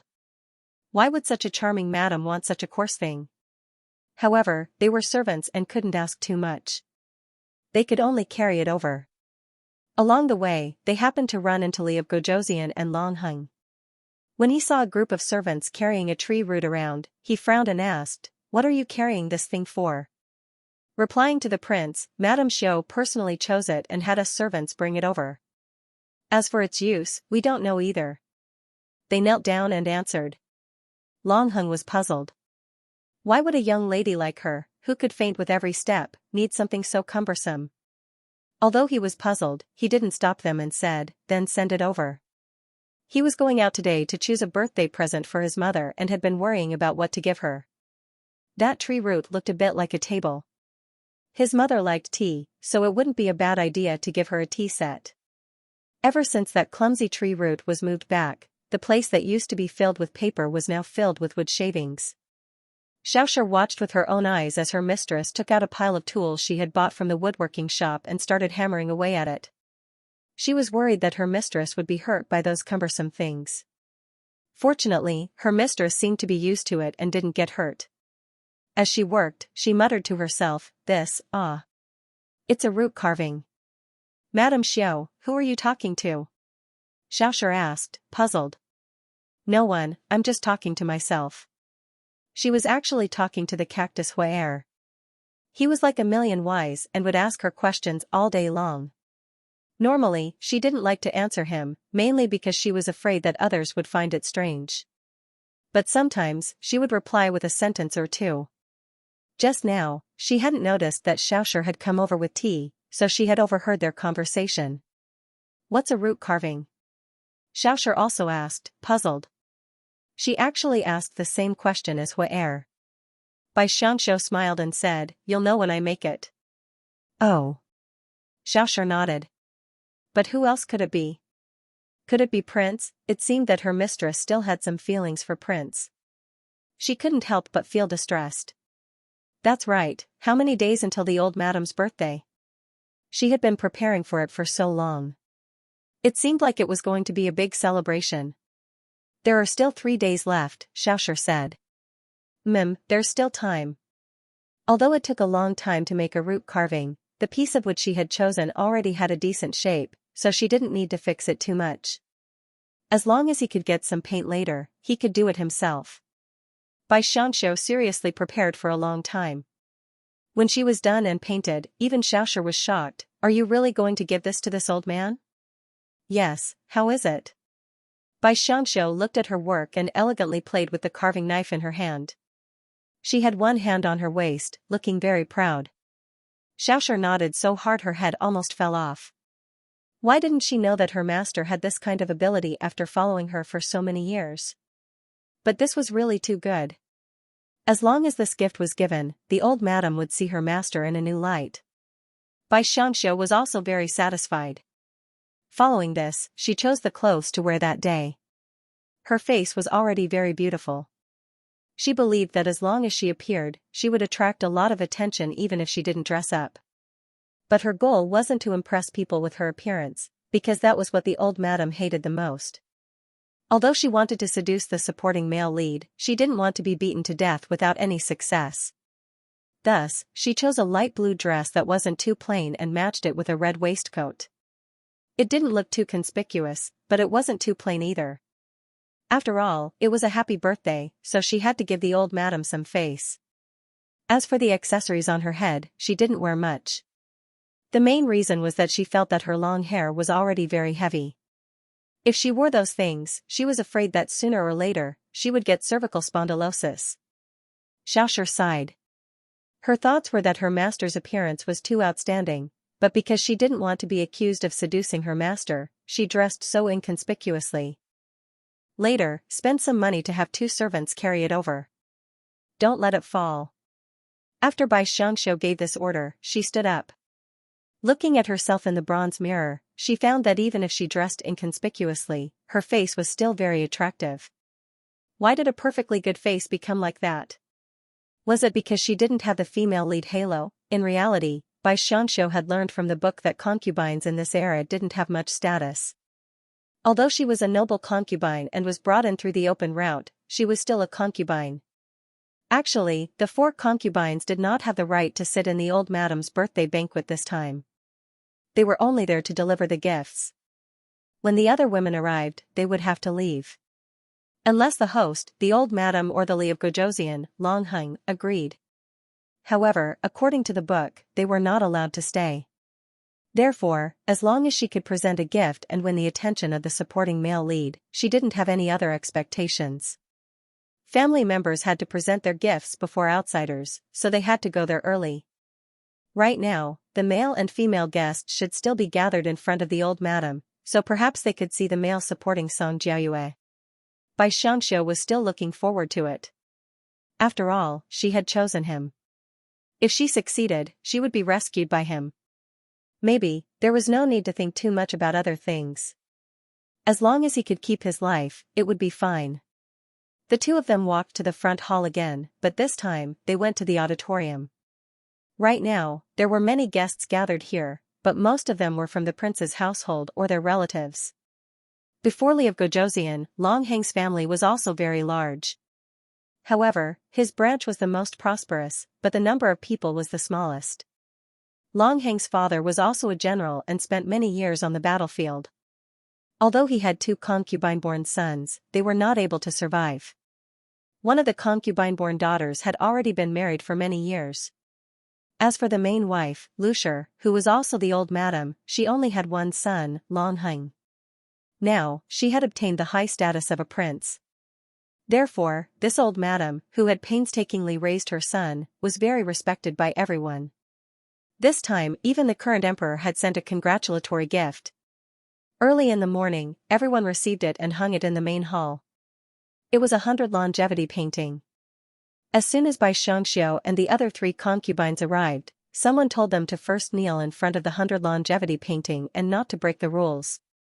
Therefore, Bai Xianxia did not even see the old madam's face before first bowing to the 100 longevity painting. Then, she was supported to the old madam and bowed to her.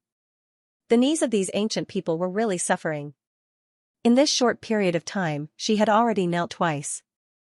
Just as she was complaining, she heard someone say, "The prince has arrived." She rolled her eyes at the sky. Did this mean that she had to bow again? As expected, Li of Gojoseon, Long Heng, and Long Heng first bowed to their mother and then sat down. Then, they had to kneel in front of their husbands. "All of you rise. There are no outsiders here." Today, the old madam's complexion was much better than that day when she was beaten to death. However, her prestige was still there. Bai Xianxia was still very afraid and did not even dare to raise her head. She could not be blamed for being timid. She had grown up in a new society and had never even seen a chicken or a duck being killed. Suddenly seeing someone being beaten to death, that kind of shock was not something that could be washed away in a short period of time. Bai Xianxia followed the other 3 and stood up, doing her best to sit as inconspicuous as possible. However, just as she sat down, she heard the old madam say with a smile, "Jiayue has also come. Don't just stand there, quickly sit. How has your mother been recently? Will she be coming today?" Song Jiayue only glanced at the graceful figure of the 4 women, then smiled and said, replying to the old madam, "My mother will naturally come. However, she has not left the house for a long time, so I'm afraid it will take a while for her to arrive." The old madam smiled and said, "That's right. Speaking of which, we haven't seen each other for several months. We have been busy with various matters and haven't sat down to talk in detail for a long time. If it weren't for this small matter, I'm afraid she wouldn't be willing to move her body." Song Jiayue only smiled and politely chatted with the old madam for a while before stopping. During the entire process, the cold-faced male Li did not move at all. It seemed that he was just like how the novel wrote, a man who cherished words like gold. Bai Xianxia only hoped that she could quickly deliver the gifts and leave. In any case, the people who should be here had already arrived. Just as she was thinking this, she heard the mama beside the old madam say with a smile, "Old madam, look. The madams and misses are all waiting to celebrate your birthday. Should we let them come over?" What she meant was that it was getting late and they should quickly deliver the gifts to show their sincerity so that they could immediately make way for the legitimate wives and daughters. "That's right, let them come up," the old madam said with a smile. However, the corners of Bai Xianxia's mouth twitched. She already knew that the status of concubines in ancient times was low, but they shouldn't be treated like servants. Presenting a gift was like giving alms. It really made people feel depressed. However, who told her to not transmigrate into the female lead? Even if she didn't want to, she had to accept this grievance. Thus, she sat there and waited. Spring, summer, autumn, and winter, she was the last one. Moreover, there was a female cousin before them. She was also one of the supporting female leads in that book. Although she didn't die, she was the one who suffered a fate worse than death. Bai Xianxia still took a look out of curiosity. In the book, it was written that this person had a body and appearance like Lin Daiyu.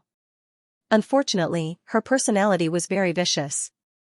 What kind of woman was this? She really wanted to see for herself. After taking a look, she concluded that this canon Fodder was the same as her. They were both at the level of ashes. If she wasn't canon Fodder, she would be letting down her younger sister Lin face and younger sister Lin's style. According to a normal novel, she couldn't be the female lead even if she was beaten to death. Although she was also beautiful, her tone was too harsh. What man would like this kind of person? However, she didn't say anything wrong to the old madam. It was undoubtedly some congratulatory words. After saying this, she had the servant girl at the side present the gifts. Who knew that the servant girl would fall? The little cousin was unwilling and said with a smile, "Look at you. You're usually quite clever. How come you're so stupid at this time? Hurry and get up. Don't dirty older cousin's shoes." After saying this, she coughed twice and laughed softly. Even a blind person could see the contempt in her laughter. There was no need to think about it.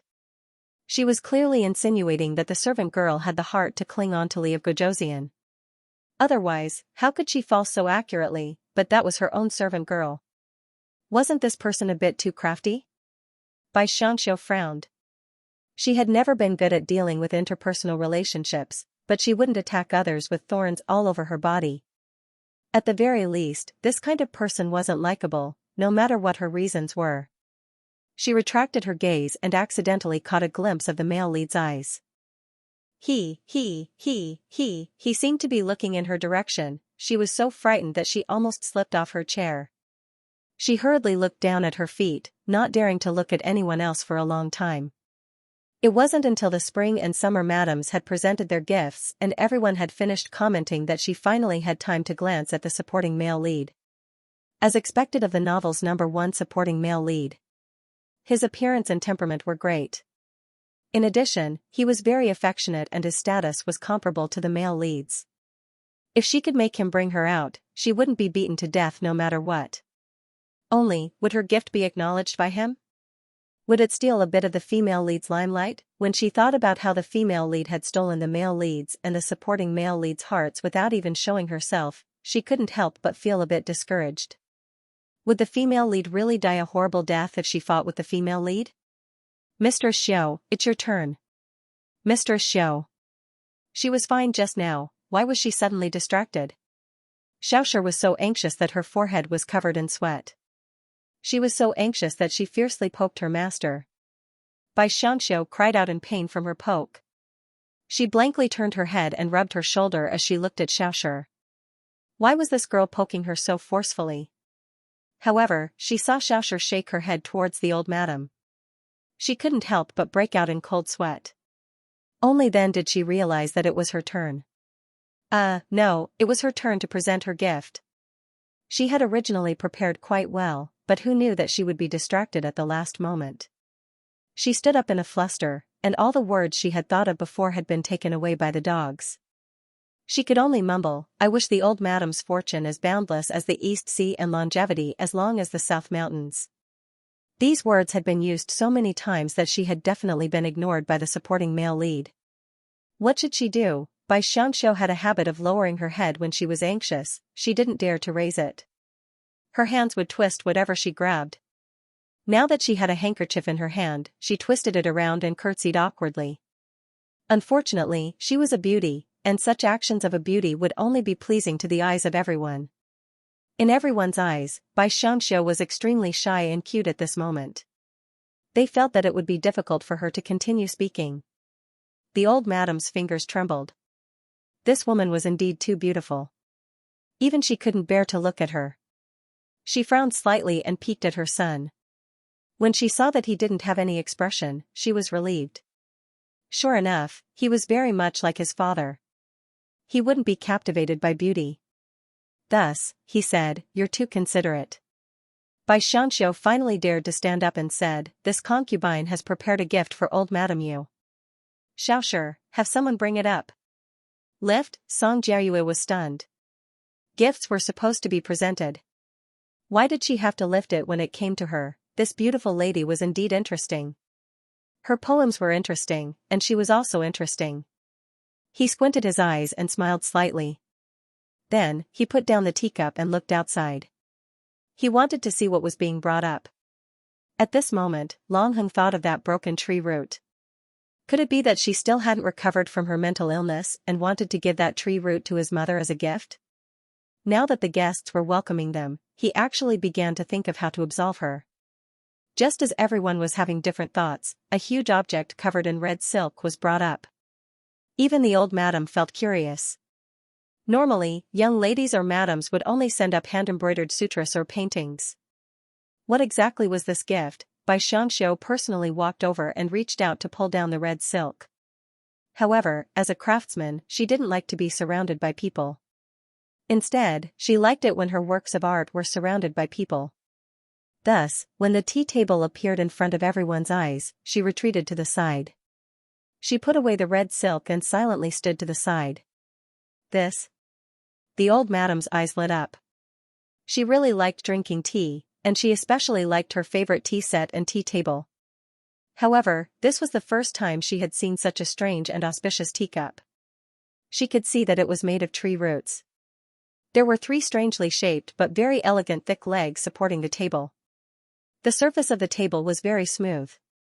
Although it wasn't a regular round shape, the shape looked like the word longevity. This wasn't bad. There was a red-crowned crane standing next to the word longevity.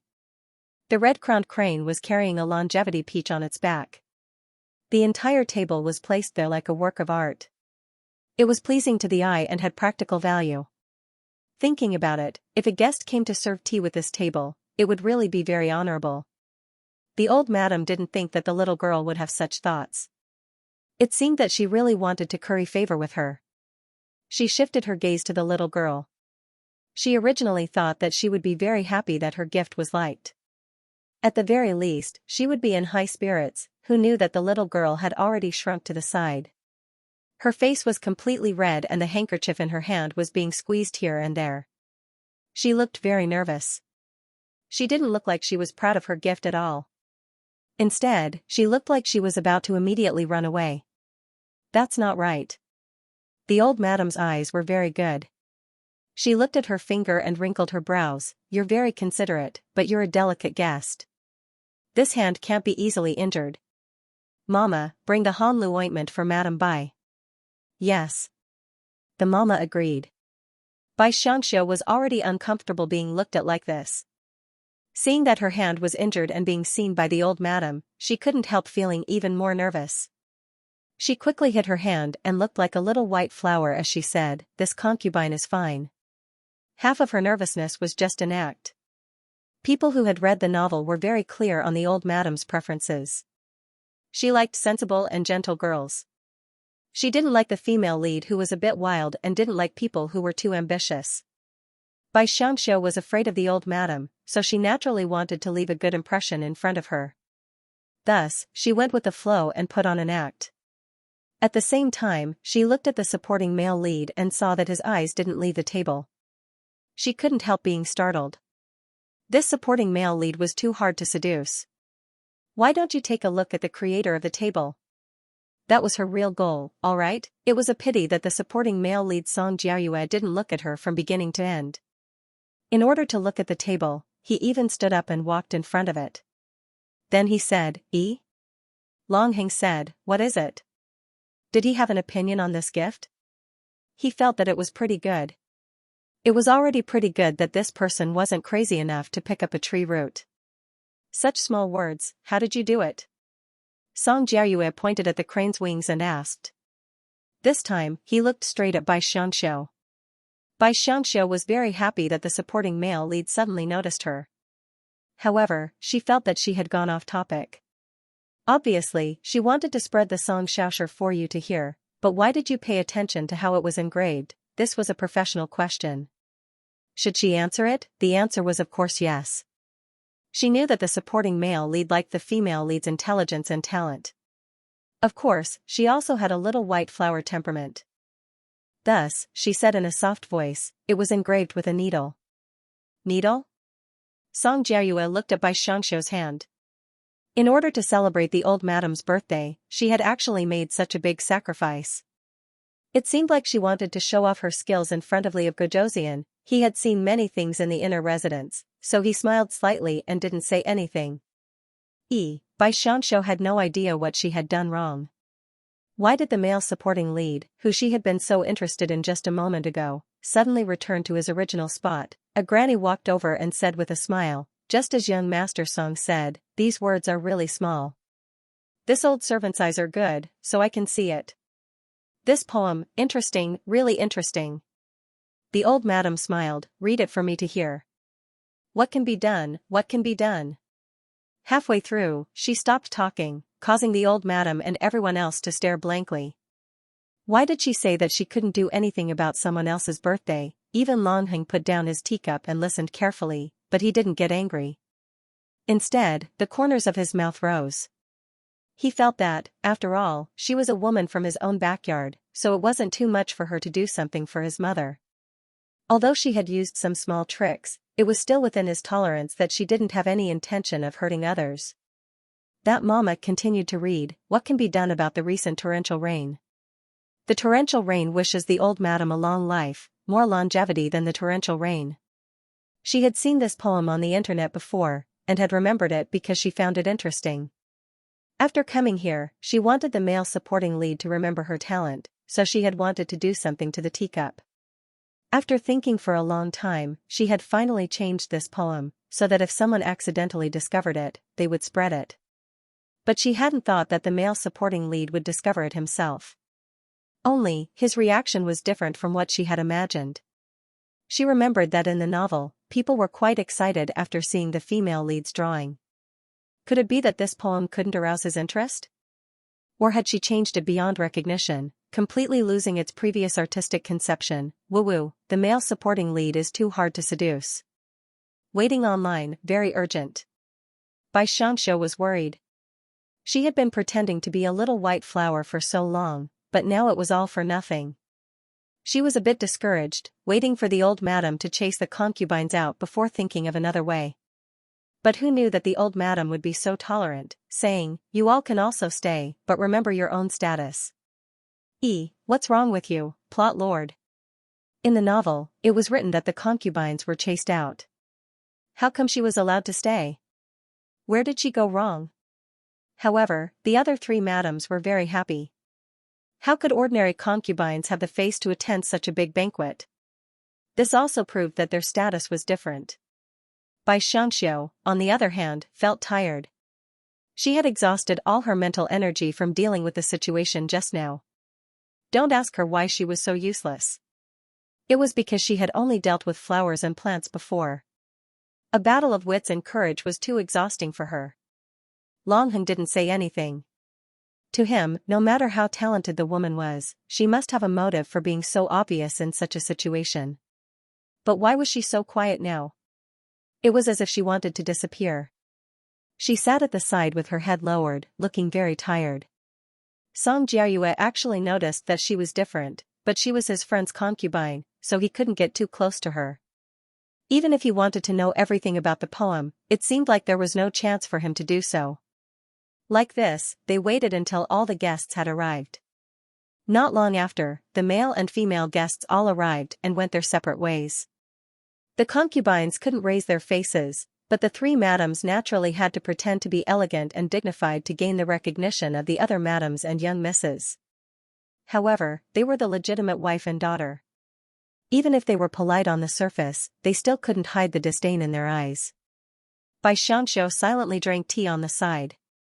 Xiaoshi advised in a low voice, Madam Xiao, why don't you go talk to the other madams?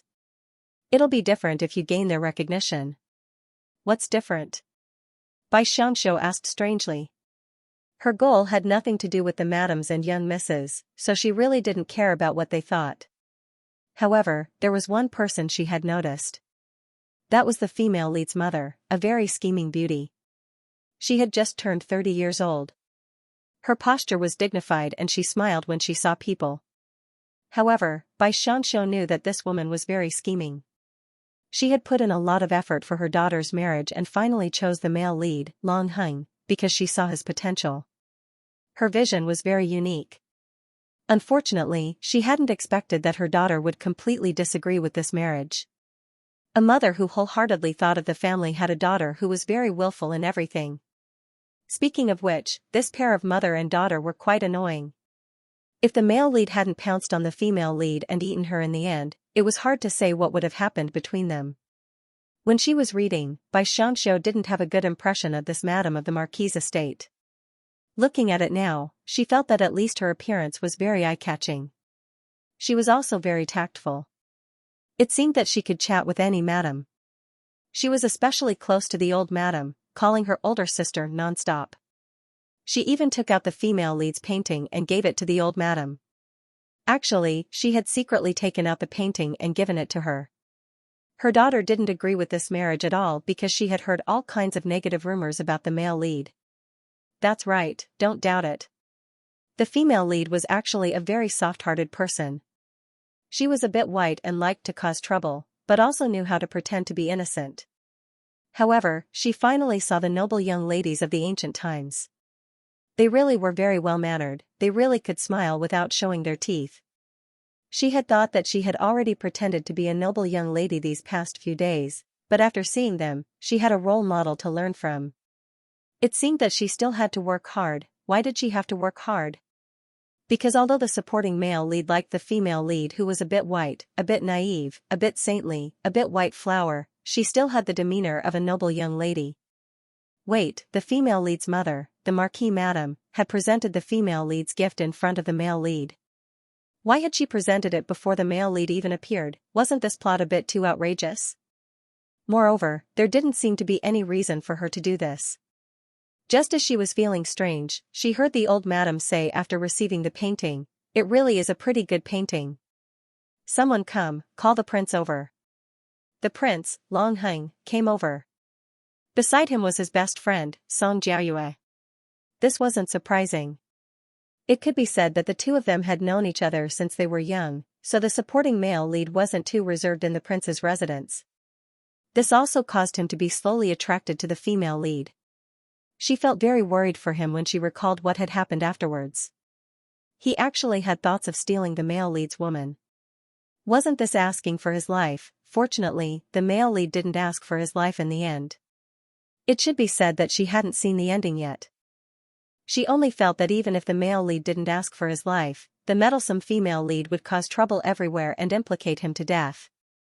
Rubbing her head, Xianxia thought of the people that the female lead had offended. She deeply felt that her head was very, very big. On one hand, she felt heartache for the male lead. On the other hand, she felt heartache for the supporting male lead. How much mental and physical strength did they have to be able to deal with that kind of female lead? She was simply on the level of a holy father. Long Heng was invited by the old madam to take a look at his fiancée's gift. He wasn't a person who liked paintings, so he didn't think much of it.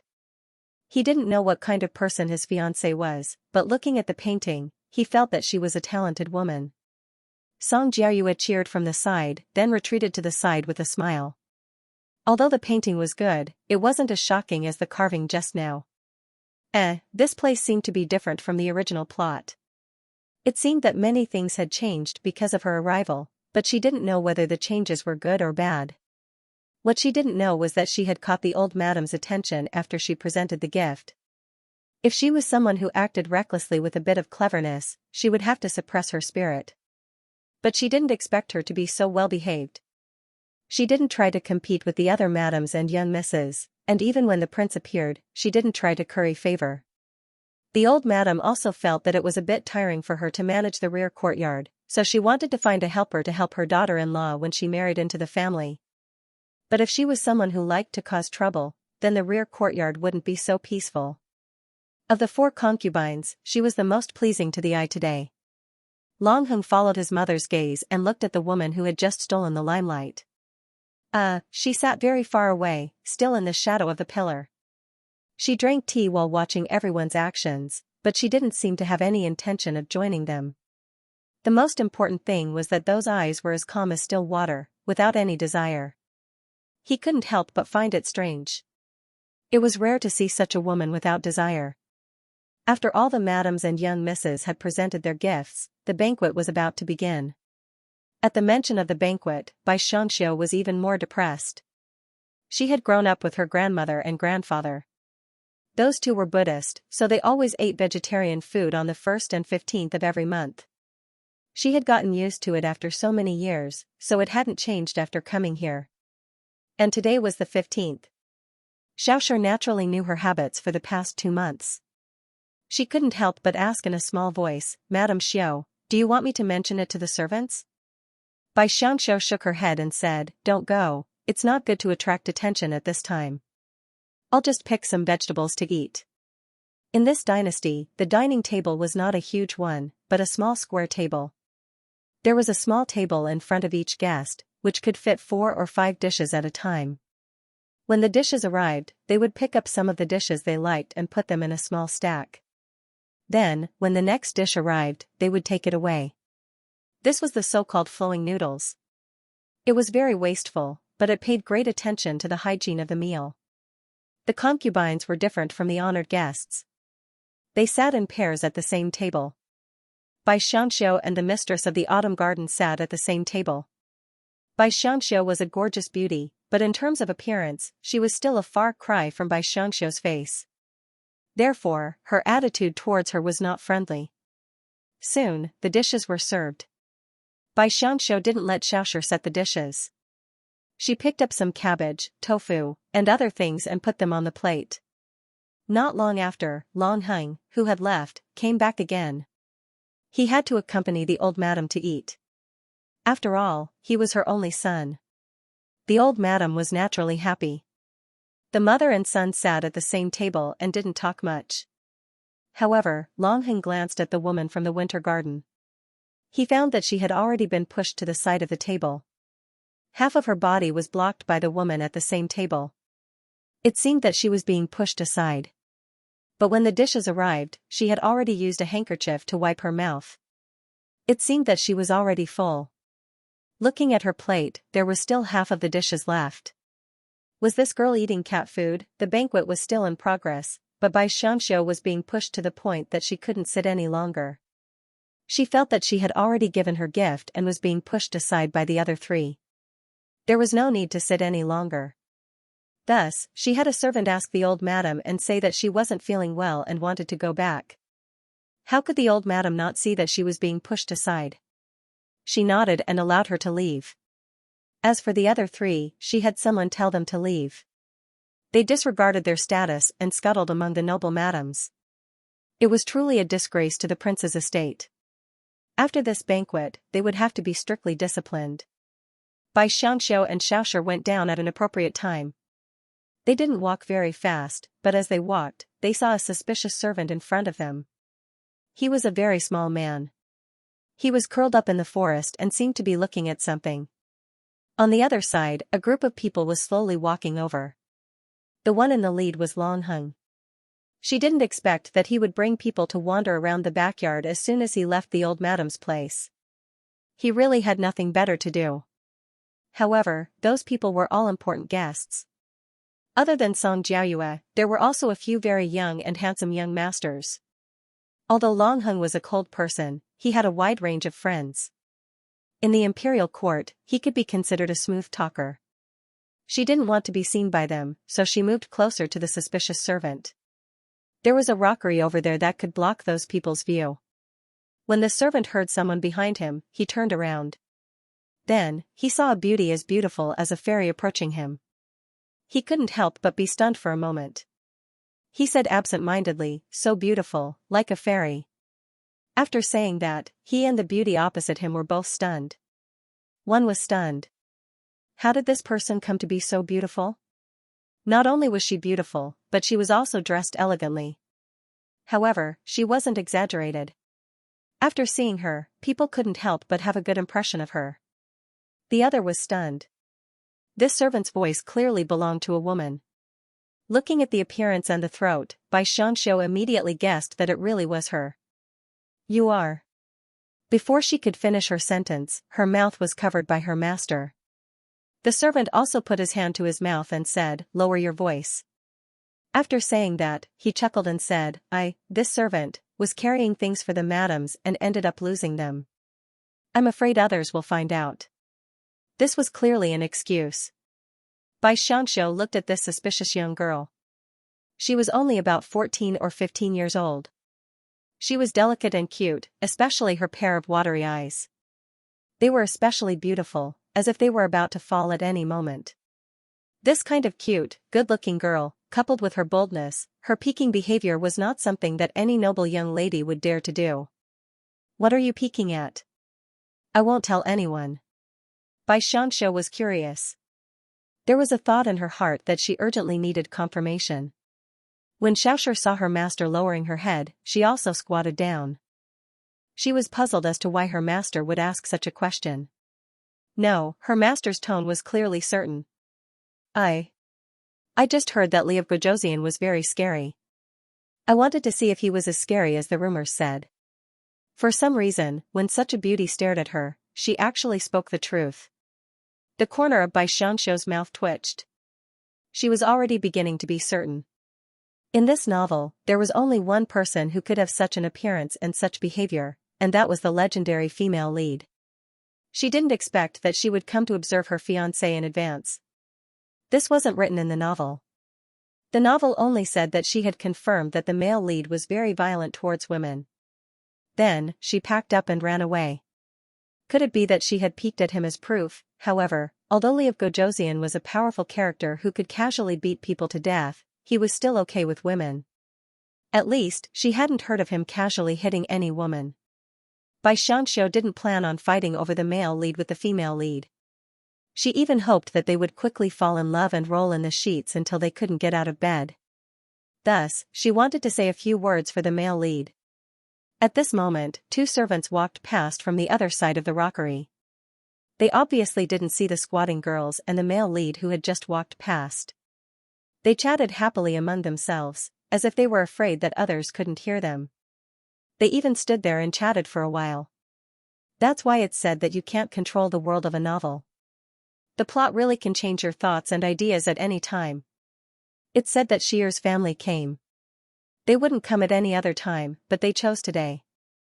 Aren't they trying to make things difficult for the old madam? Exactly, but they really underestimated the prince and the old madam. Before they even entered the door, the prince directly ordered people to take them away. I heard that the man was below and was almost beaten to death. Speaking of which, Xi'er is quite pitiful. Isn't she just trying to climb up the social ladder? Which maidservant in this manner doesn't think so? Not to mention the maidservants, even those madams and young ladies from outside all hoped to get close to the prince one day. In the end, she was unlucky. At that time, there was so much blood. That's right. The prince is too ruthless. He actually used such a heavy hand on a woman. This isn't anything strange. I heard people say that when the two countries were at war, the prince had people capture a woman from the enemy country and force her to die. Really? I heard it from the people in the army. How could it be false?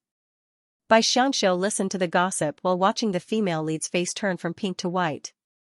Then, there wasn't even a trace of blood left. Hearing that the two servants had left, she didn't hesitate and immediately spoke up for the male lead.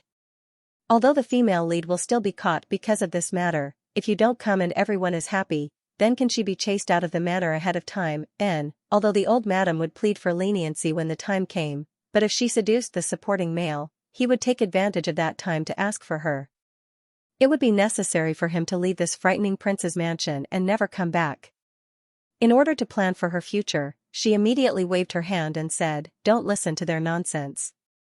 That girl was beaten to death because she harmed the prince, and the things in the army are definitely nonsense. The prince was very fond of the women in the residence. No, he was very cold to them. He didn't kill them casually. Kill. Kill.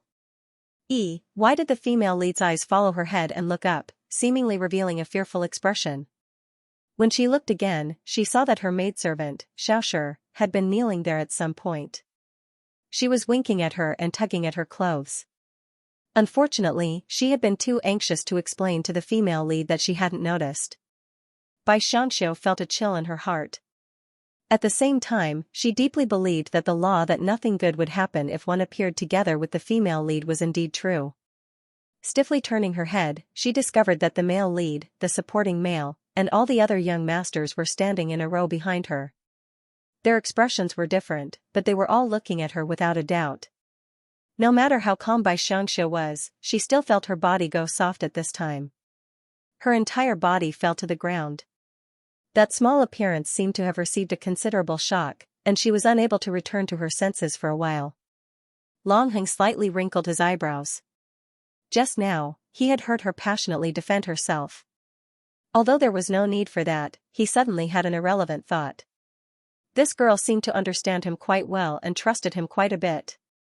This feeling wasn't bad. Xiaoxia saw that her master had been frightened and hurriedly helped her up.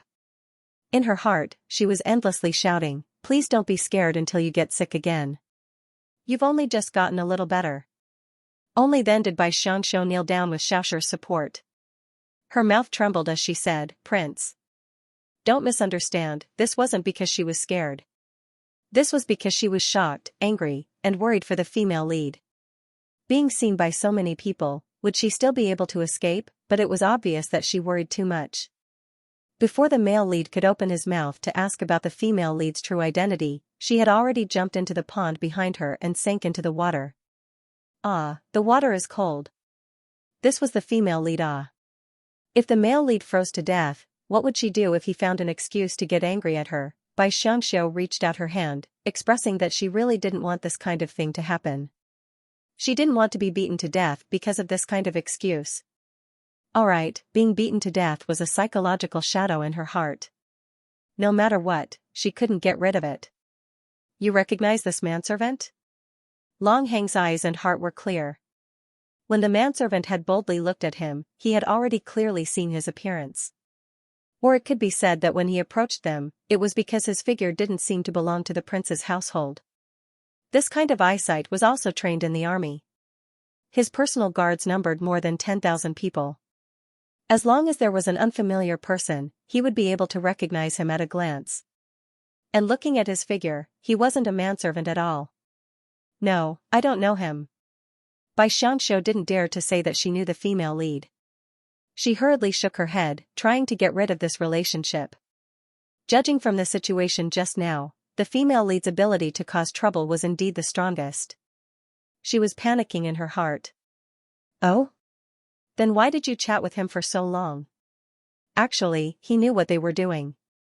It was nothing more than the servants gossiping and they overheard it. But why would she explain it to a manservant? Could it be that she knew who that person was, or there was some other inside story? This concubine and that manservant just happened to bump into each other. We also heard those people talking nonsense, so we hid. Moreover, this concubine really doesn't recognize him. I just feel that he doesn't seem like a bad person." It was better not to speak ill of the female lead. If the old debt was dug up, this was also a crime punishable by death. Cough, that's right. I saw that guy running away in fear. He didn't seem like someone who would harm anyone.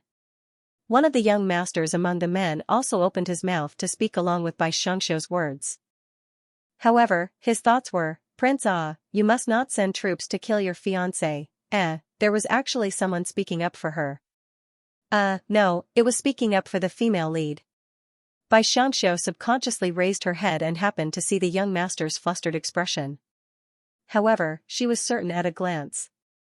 This person who looked similar to the female lead and spoke up for her was clearly the female lead's only older brother, the #1 canon Fodder in the book. Thinking about how after he died for the female lead was still playing the game of running and chasing with the prince, she really felt that it wasn't worth it for this older brother. He was handsome, kind, and obedient. With this kind of older brother, she planned to stay in this world for a few more years. Unfortunately, this all belonged to the female lead. She really felt all kinds of envy, jealousy, and hatred. Xianxia silently withdrew her gaze.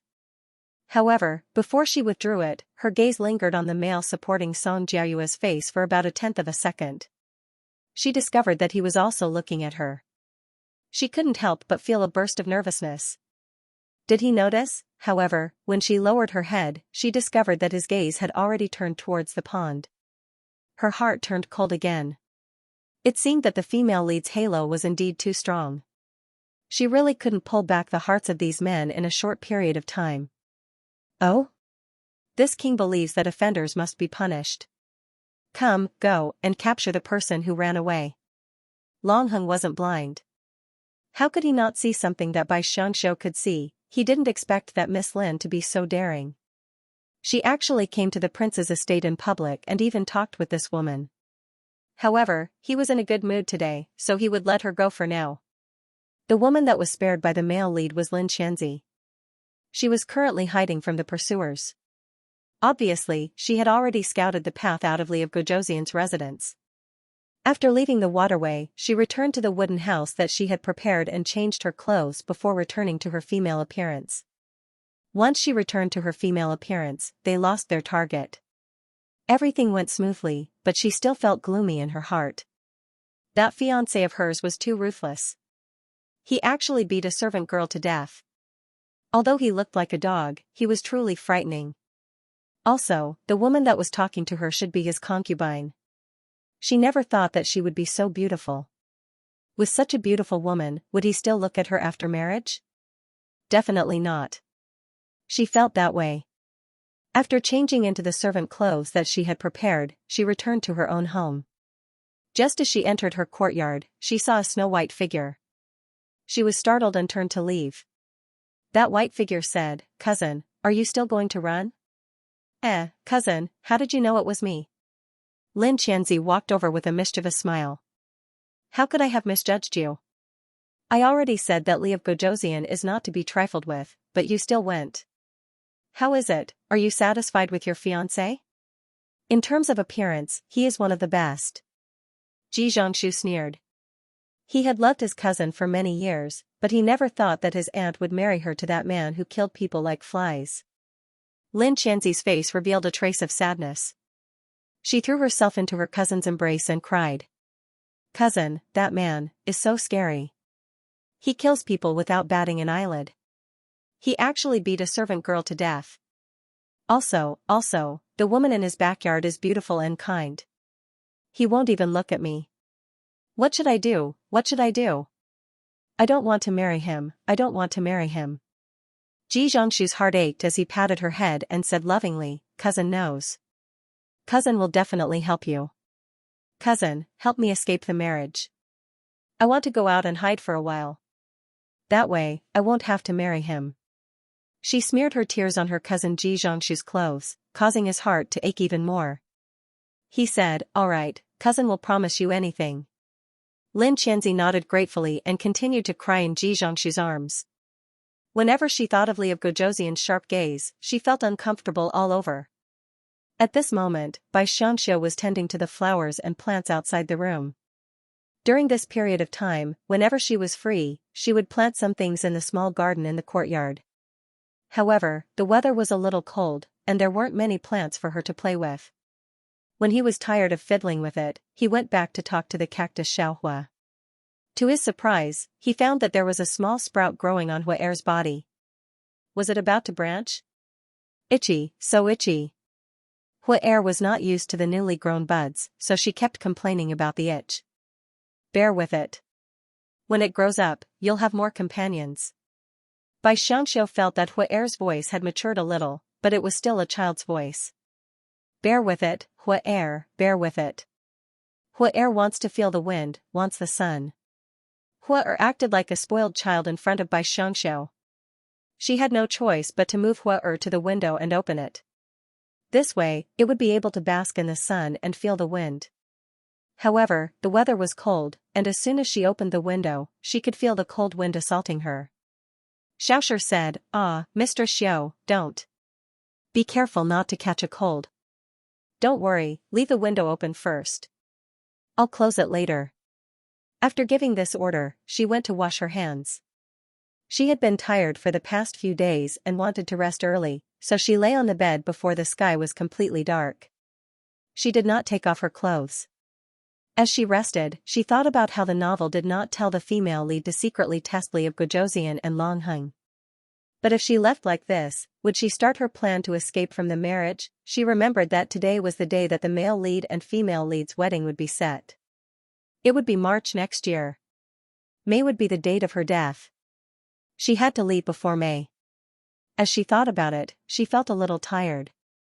Until Li of Guozhouzian and Long Heng brought people over. Today, when he heard this woman defend him, he felt a little happy. In addition, he was provoked by his fiancée, so he wanted to come over and sit with her. Of course, it was not as simple as just sitting there. He had brought a gift. Not only did he want to sit, but he also wanted to sleep for a night before leaving. The gift had been suggested by the servant beside him. Although he felt awkward, it was his first woman after all. It was only right for him to be a little more scheming. Who knew that when he walked in casually, he would be stunned? Xianxia had fallen asleep on the table, while he was lying on the bed with his clothes on. Although the floor was cleaned up, the window was open. He could not help but frown. Although she was a concubine, she was still a master. She was too disrespectful. Annoyed, he said, "Close the window." The servant was outside and hurriedly went to close the window. However, he did not expect that because he was too anxious, he could not avoid the attack of the cactus Fodder. His palm was pierced. Ouch! The servant did not know that the thorns of this thing were so powerful. He actually cried out in shock and fear. In addition, he casually waved his hand when he was stabbed. With a bang, the poor Fodder fell to the ground. The flower pot shattered. It cried out in pain, "Master, save me, what's wrong? What happened?" "Save what?"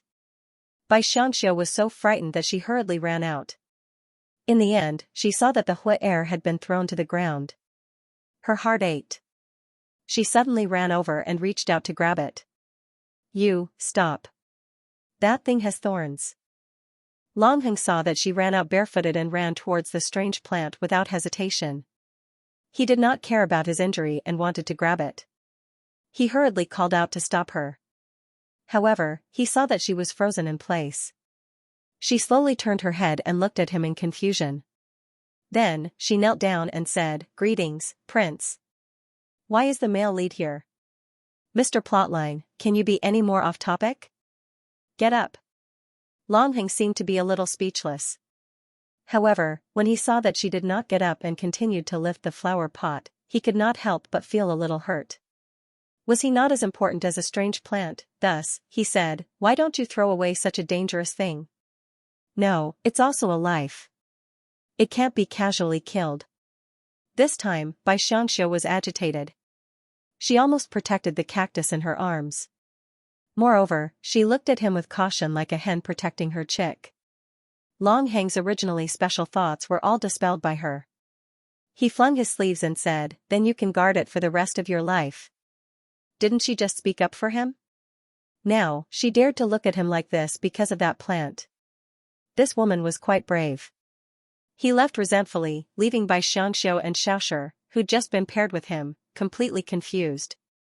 Even after he had left for a long time, they still thought that they had not woken up from a dream. "Mistress Xiao, did the prince just come by? Did this servant see wrongly?" "Probably not.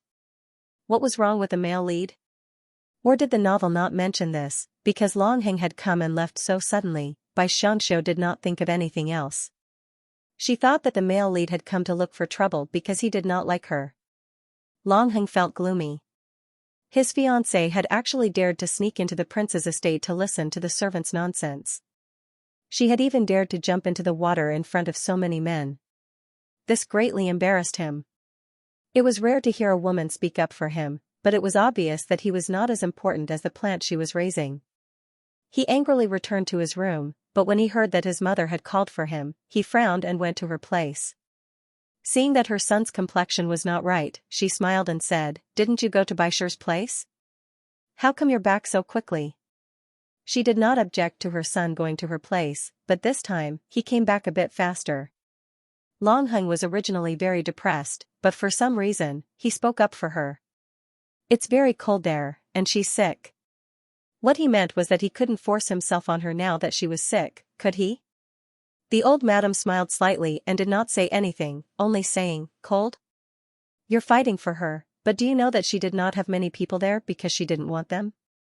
A while ago, she used the excuse of being crazy to drive them all away. It was not that I wanted to be harsh on her. This person hadn't even stayed there and was already putting in a good word for her. Fortunately, this tea table was easy to use. Coupled with the tea set that her son had given her, it was just right. Otherwise, she wouldn't be so calm." Long Hing immediately said, "Mother, you have your reasons for doing this." He did not say anything else, as if nothing had happened. The old madam sighed in her heart. This son had been cautious since he was young.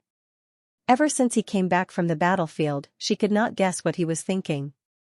Just now, he had revealed his true feelings, but she had beaten him back to his original state. If she had known earlier, she would not have laughed at him. Thinking about the men in this world, which one of them did not have 3 wives and 4 concubines at his age, for this family, he had entered the army when he was in his teens.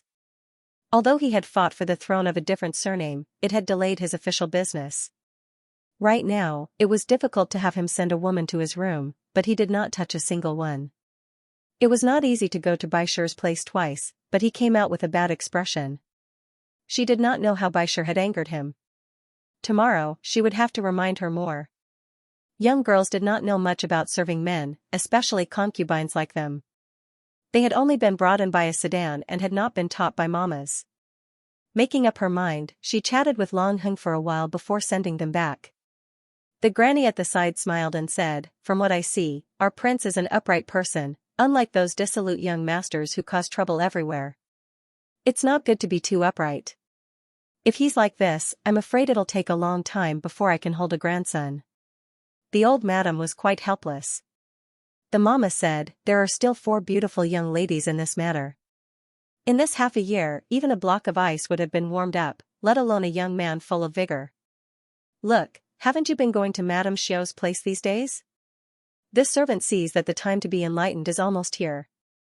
Once he's enlightened, your eldest grandson won't be far away. If you're anxious, you can put more beauties in his room. Let's see how long he can last."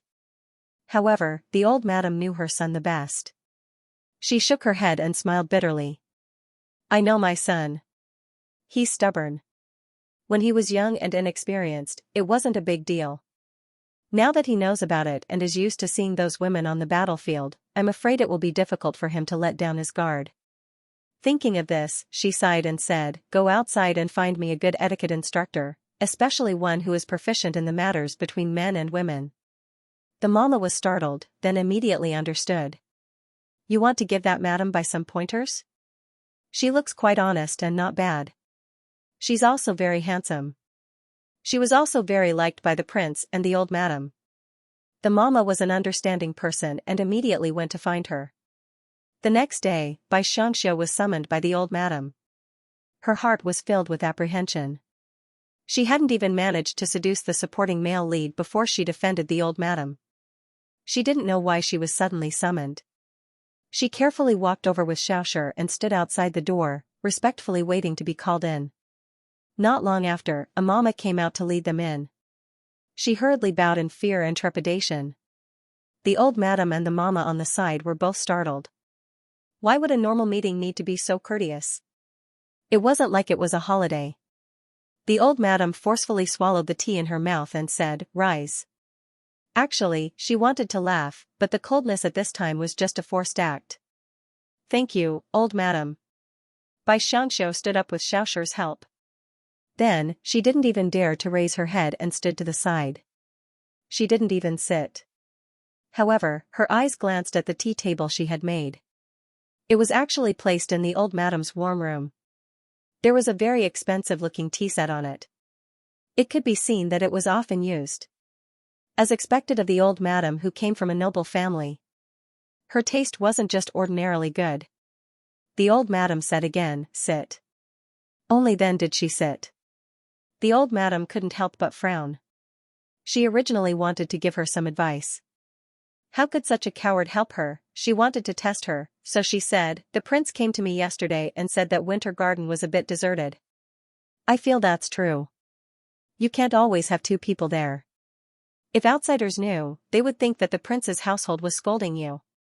In a bit, I'll have someone arrange for a few people to be sent to your room. What? Right now, she wanted to seduce the supporting male lead. How could she do it with a few more people and a few more pairs of eyes? However, this old madam had said that it wouldn't be good if she continued to refuse. Thus, she asked for all of her inner court skills in advance. This concubine is grateful for old madam's good intentions, but you know that this concubine hasn't been sleeping well recently. I'm often sick and very depressed. If the prince's household's lively young ladies were to serve me, I'm afraid that they would be unhappy. Why don't you choose a steadier nanny? She wasn't wrong to make this request, right? The old madam nodded in her heart. She wasn't one to resign herself to adversity, but she also wouldn't embarrass her. The most important thing was that her thoughts were inexplicably the same as hers. It was the best of both worlds. Thinking about it, she smiled and said, "You're very considerate of them, so I'll agree to your request. As for this mama, I've already found one. She was originally a servant of my family. Her life was a bit pitiful. She's married 3 men, but she's still happy now.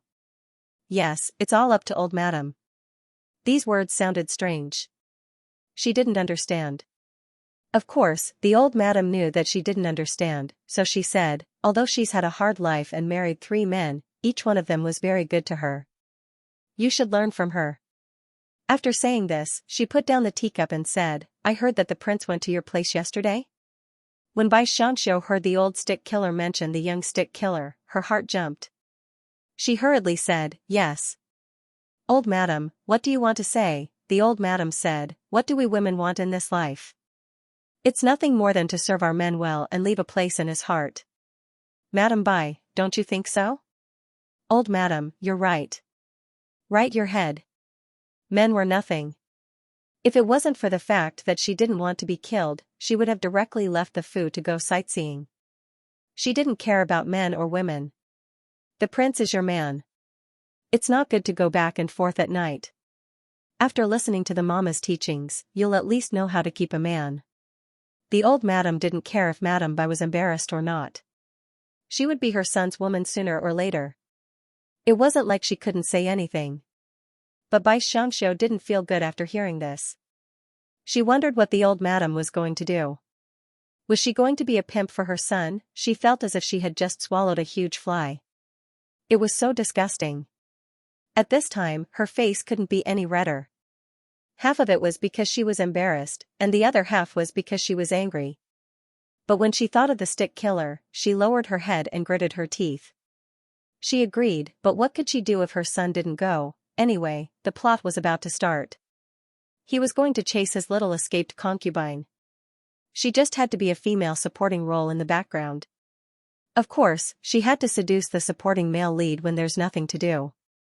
Who knew if she'd become cannon fodder even if she didn't provoke the female lead? The old madam was very happy to see her reaction.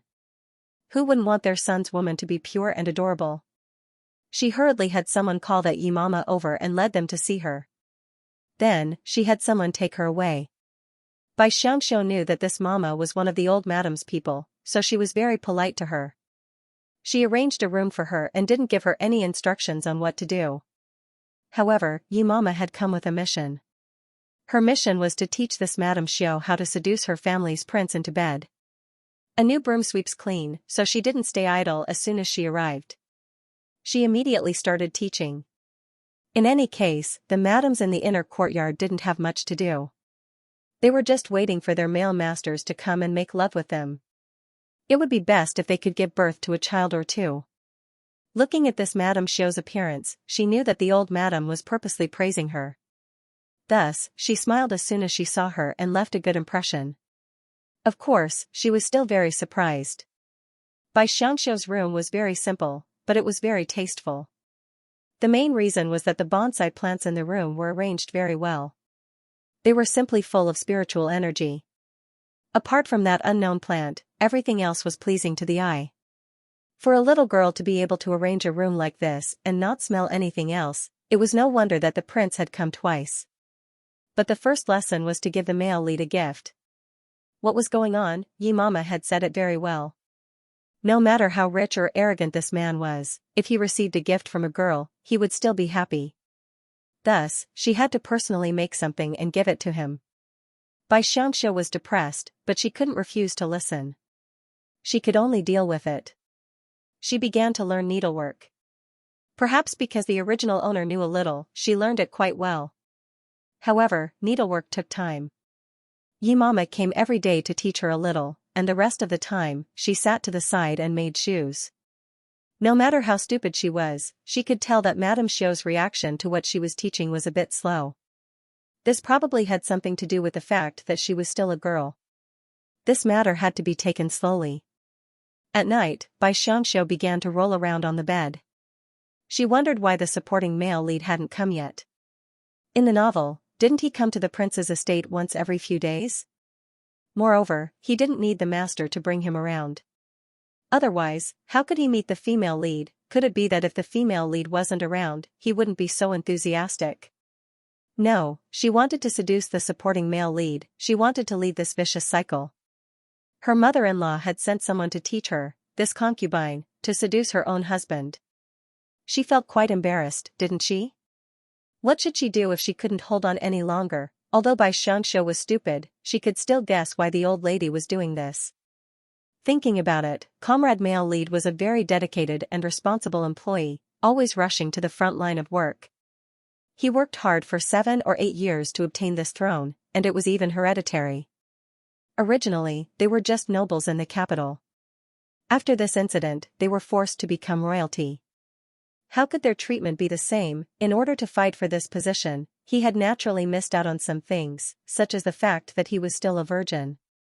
Thinking about the part in the book where he dedicated himself to the female lead, it could be said that it was quite embarrassing.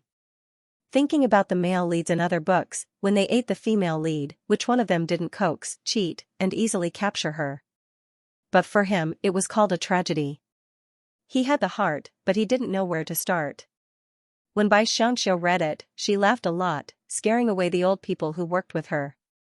They thought that something had happened to this girl. Thinking about the situation in the book and combining it with the current situation, she felt that the old lady was very wise. She wanted to let the male lead experience the life of a married couple in advance, so that he wouldn't be laughed at by his wife during the wedding night. Moreover, as a mother-in-law, she couldn't teach a legitimate wife to seduce a man, right? A concubine was different. If something really went wrong, no one would care if she was sold or beaten to death. So, she was still the cannon fodder. The more she thought about it, the more depressed she became. The most important thing was that she couldn't seduce him. If she didn't seduce him, it would be because of the old lady's good intentions. If she found a reason to kill her, it would be the same as stepping on an ant. After pondering for a while, she decided to continue embroidering while waiting for an opportunity. This opportunity was when the supporting male lead was running all over the male lead's house. After waiting for a few days, she was almost done with her embroidery. It was a pair of mandarin ducks that looked pretty good, very ordinary. Yi Mama didn't really like it, but seeing that her craftsmanship was only so, she could only put up with it. She didn't let Xianxia do it. She waited for her to finish embroidering and then made a sachet for the mandarin ducks. While Yi Mama was busy, Xianxia mourned for her eyes for 3 minutes.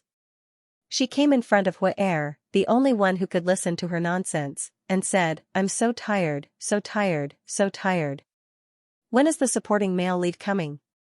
"What's a supporting male lead?" Fodder asked in a cute tone. Recently, it had been healthy. Most importantly, its vitality was quite strong, so it was fine even if it was thrown. The supporting male lead isn't a thing. He's called Song Jiayue. The name was also nice to hear. When would he be able to seduce you? "Brother Song, what have you been busy with these days?" Hiss, hiss, hiss, sit. Fodder suddenly spoke, imitating the male lead's tone. Yes, the male lead's tone was always a bit slow, as if he needed to carefully ponder over each word before spitting it out. How did you know?" Xianxia jumped up in surprise. She didn't think that Fodder had the ability to imitate people's speech. Fodder said, "I heard it. A part of my body is in that person's finger, but it will disappear soon. That person? It was Long Heng's manservant. Because he had knocked Hua Er to the ground, a thorn had pierced his finger. This was a proper golden finger. How did she only realize it now? Then is he here now? Right now. Had the supporting male lead come? She was excited and regretted not asking in advance. Who knew how many times he had come these days? He came right before you talked about the supporting male lead. Hua Er said cutely. It seemed to be very happy to be able to help its master. Hua Er, you're too amazing. But can I borrow your thorn? Then she would throw the thorn to the male lead's side. When the supporting male lead came, she would immediately know. It will hurt a bit, but master, if you can. Hua Er said very generously. However, it didn't think that its master would want to pull out the entire thorn. It couldn't help but cry out, ouch, ouch, ouch. This must be very painful. Bai Xianxia immediately withdrew her hand. She knew that this golden finger wouldn't be so easy to obtain. Even if the Hua Er was too painful, she couldn't bear to pull it out. Master, the topmost thorn doesn't hurt. Hua Er couldn't move, so it could only command. That's right, the topmost thorn was used to protect it, so it definitely wouldn't hurt. Thinking of this, Bai Xianxia thought of something. She smiled and said, wait here. When she ran outside, Yi Mama was making a sachet. Actually, she had already cut out a rough shape before she started embroidering. She didn't know how to just sew it and string it together. Right now, she was stringing the string together. Bai Xianxia ran to her side and said, Yi Mama, is the sachet done? It'll be done soon. Why was she suddenly so enthusiastic? Yi Mama strung the string together and handed the sachet to her. Bai Xianxia smiled and said, I'll go put in the spices. There's no need to trouble Yi Mama with the rest. Yi Mama had never seen Mistress Xiao so enthusiastic ever since she came. But was it really good for a young lady to be so lively? Would the prince dislike her? Bai Xianxia took the sachet into the room. Not only did she put in the spices, she also used a pair of scissors to clip the Hua Er's thorn and throw it in. This thing was close to her body. As long as the supporting male came, she would immediately know. It was even more effective than modern surveillance cameras. She smiled and kissed the sachet. Yi Mama happened to see this and couldn't help but think, Mistress Xiao probably has feelings for the prince. It's just that the way she expresses it is a bit too enthusiastic. Bai Xianxia couldn't care less about what other people thought. She hurriedly dressed up, then asked Yi Mama, Mama, may I ask if I can personally give this sachet to the prince? Of course. The prince has nothing to do today, so he should be in Fragrant Garden. She actually hoped that Madame Xiao would succeed in completing her mission.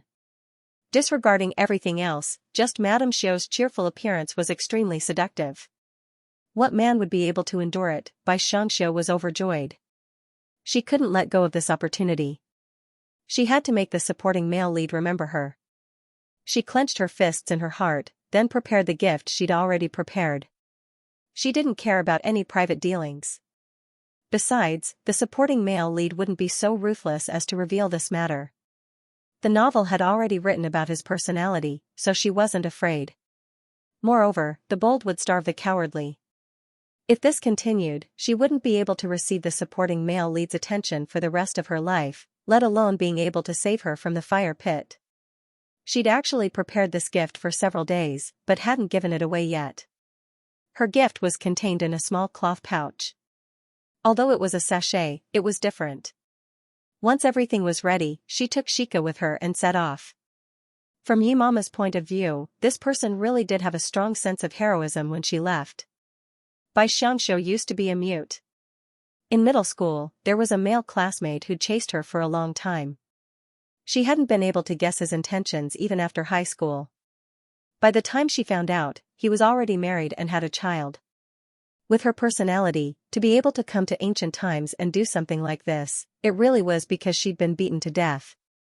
The scenery in the prince's estate was becoming more and more beautiful. Although the trees had already begun to wither, it still had a kind of desolate beauty. Because Bai Xianxia was nervous, she didn't have time to enjoy the scenery. With great difficulty, she finally arrived at Fragrant Garden under Xiaoshi's guidance. Although Lev Gojosian was a military general, his literary talents were also quite good. At the very least, his tastes were quite elegant. This fragrant garden was located on the side of a man-made lake.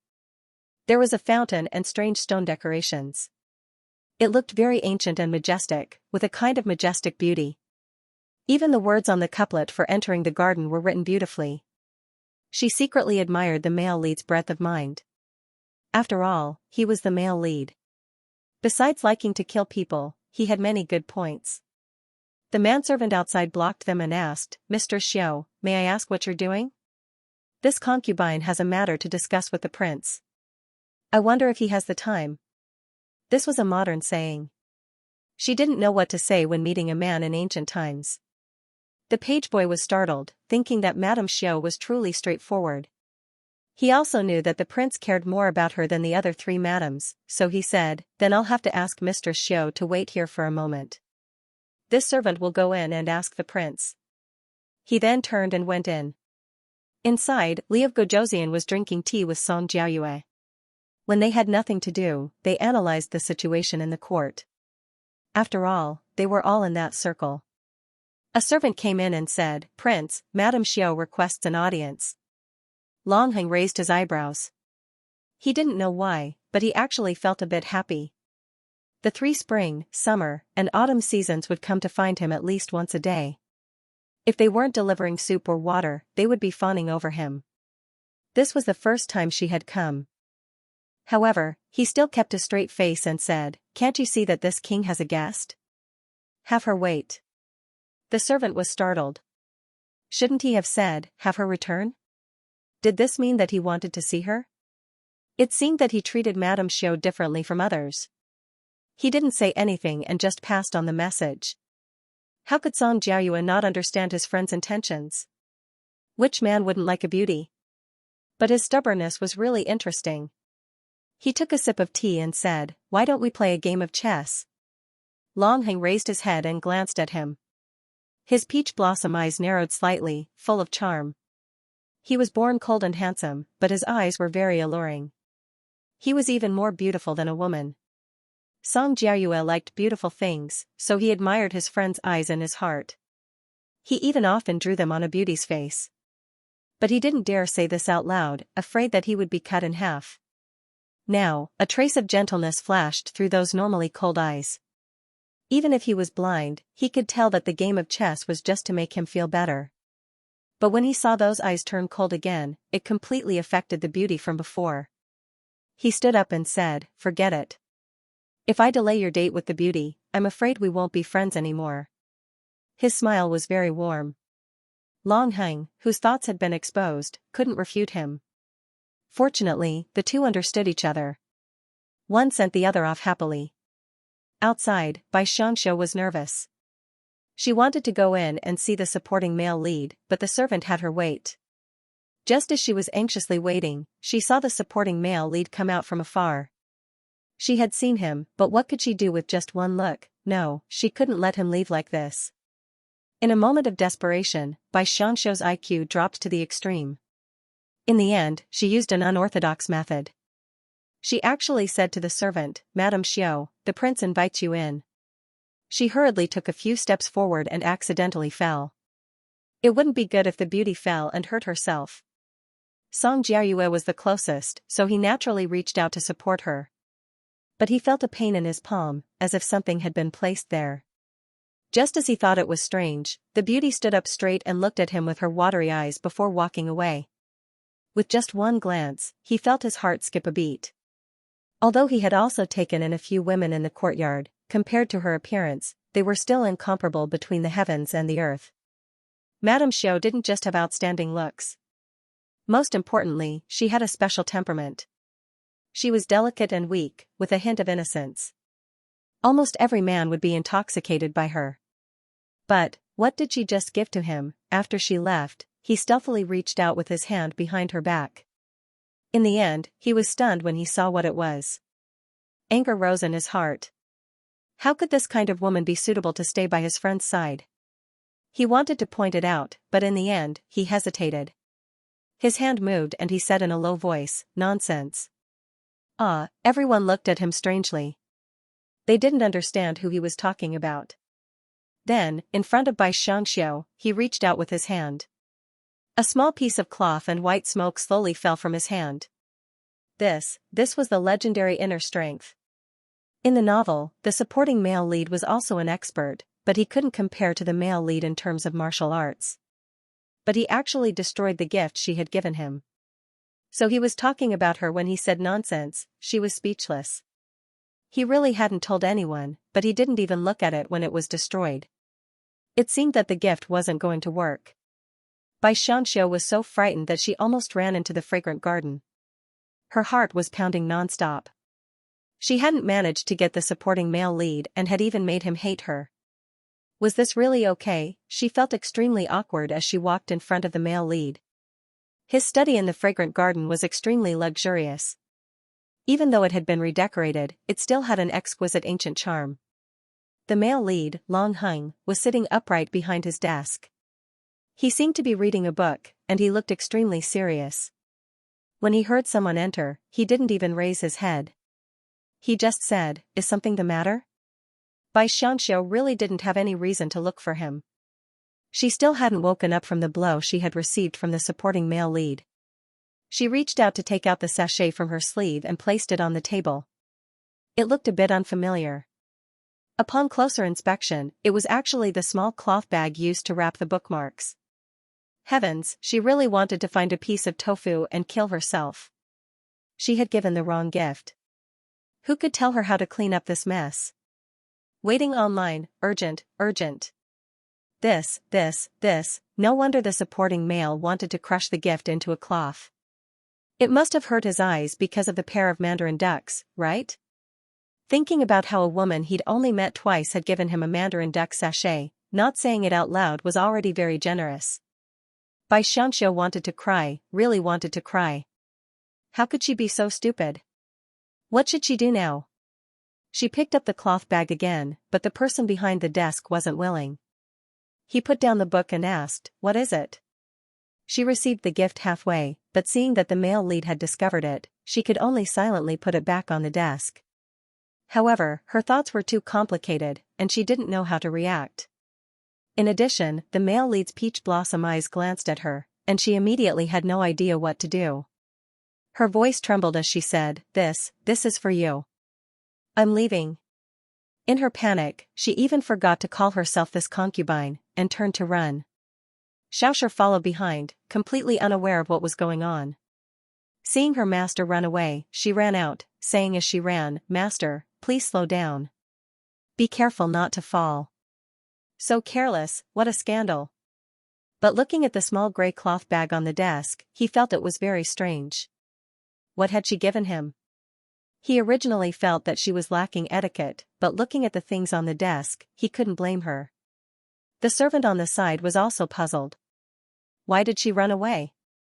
But seeing his master staring at the gray cloth bag, he couldn't help but say, "Prince, this should be a gift from Mr. Xiao. Why don't you take a look and see what it is?" Who would give a gray bag as a gift? Shouldn't it be a sachet or something? Gift? So she'd come to give him a gift, then run away because she was shy. Long Hang's mind automatically filled in the gaps as he slowly opened the cloth bag. He saw that there was actually a handmade bookmark inside. It had a beautiful wooden base, and there were a few flower petals and beautiful green leaves arranged to form a very beautiful picture. There were also 2 lines of poetry written below, and it was actually read. The handwriting was average, but the poetry was excellent. Old books are never tired of being read 100 times, only those who are familiar with them will know. He was startled for a moment. Ever since he came back, the 3 madams had been bothering him quite a bit. They would either bring him soup or scented sachets that they had made themselves, but he would throw them away on the spot after receiving them. Being in the army all year round, the most annoying thing was those messy fragrances. Besides, those soups were either ginseng or very nutritious. He was healthy, so wasn't he afraid that his body wouldn't be able to take it? Therefore, he couldn't be bothered with those things. Only this one looked elegant and could be used when reading. Most importantly, Xiaoxia was good. She was very meaningful to him. The more he looked at it, the more he liked it. He didn't expect her gift to be smarter than the other 3 women. But, didn't other women wait for him to dote on them shyly after they were sent to him? Why did she run away? Madame Xiao's face is really thin. How could the servant not see that his master liked Madame Xiao? Thus, he casually put in a good word about Madame Xiao. Thinking about how bold she was just now, she didn't seem to be thin-skinned at all. Could it be that she was just faking it? But he also knew a little about the men and women in the big house. If he adapted to his master's wishes, there would always be benefits. As expected, Long Heng was happy. The young girl was thin-skinned, yet she still gave him a gift. She was clearly trying to curry favor with him. As a man, he stiffly raised the corner of his mouth when he was flattered by a woman who had a good impression of him. However, he immediately returned to normal. Thus, he said, Xiaoxia is not bad, but her handwriting needs to be practiced. Go tell the mama outside to tell her that she needs to practice her handwriting. How could he be like this? She gave you a gift, and you want her to practice her handwriting? The servant smiled and said, Prince, it's rare for Madame Xiao to have such thoughts. You can't not express anything, can you? Express? Long Heng glared at him. The servant immediately chuckled and lowered his head. It's just a useless thing. Forget it, let the mama tell her that this king has an appointment outside today. Tomorrow night, he'll go to her place. After speaking, he coughed lightly and said sternly, Why aren't you leaving? Are you waiting for this king to say it a second time? The servant's entire body trembled, then he immediately ran out in response. No wonder this person didn't want to return the gift. It turned out that he wanted to give himself to Madame Xiao. This gift was truly much better than the others. Long Heng didn't express anything, but Bai Xianxia was extremely depressed when she received this message. Wasn't it just a gift? Why did he have to come over tomorrow night? What else could he do if he came over? Rolling in the sheets was unavoidable. What about a gift in return? Couldn't he give her money? She loved money the most, alright? If she failed to seduce the male lead and was sent out, she would still need money to live, alright. As for such a terrifying existence like the male lead, she really should avoid him as much as possible. Why did he have to come over? She didn't understand. She really didn't understand. She hugged her head, feeling hopeless. Xiaoxia curiously helped her up and asked, Madame Xiao, do you have a headache? My head hurts a lot. She was going to die from the pain. Xiaoxia helped her onto the bed, then asked curiously, did the prince forget that he has to accompany the old madam to Longhua Temple to burn incense tomorrow? Burn incense? Are you sure it's tomorrow? Tomorrow was Longhua Temple's Great Buddha Day. The Great Buddha Day that had been donated by various nobles had already been completed. These nobles had been invited to participate in the consecration ceremony. If it hadn't happened, she really would have forgotten about this matter. The main plot seemed to have completely begun here. The female lead had used this opportunity to escape, and had ended up messing up the consecration ceremony. Similarly, the concubines hadn't been invited, so Bai Xianxia wasn't in a hurry. She planned to wait here and watch them make a fuss. Of course, she hadn't expected that the male lead would be brought over this time. She already felt that she was very lucky. Finally, she was able to escape from the hands of the male lead, whose hormones were running wild. She just didn't understand why such a small gift could turn his strong heart towards the female lead. Was it because of this? That was too easy. But from tomorrow onwards, she didn't have to worry, because the female lead's escape had challenged his strong self-esteem. Since then, she had been constantly on his mind, and he had been thinking about how to catch her.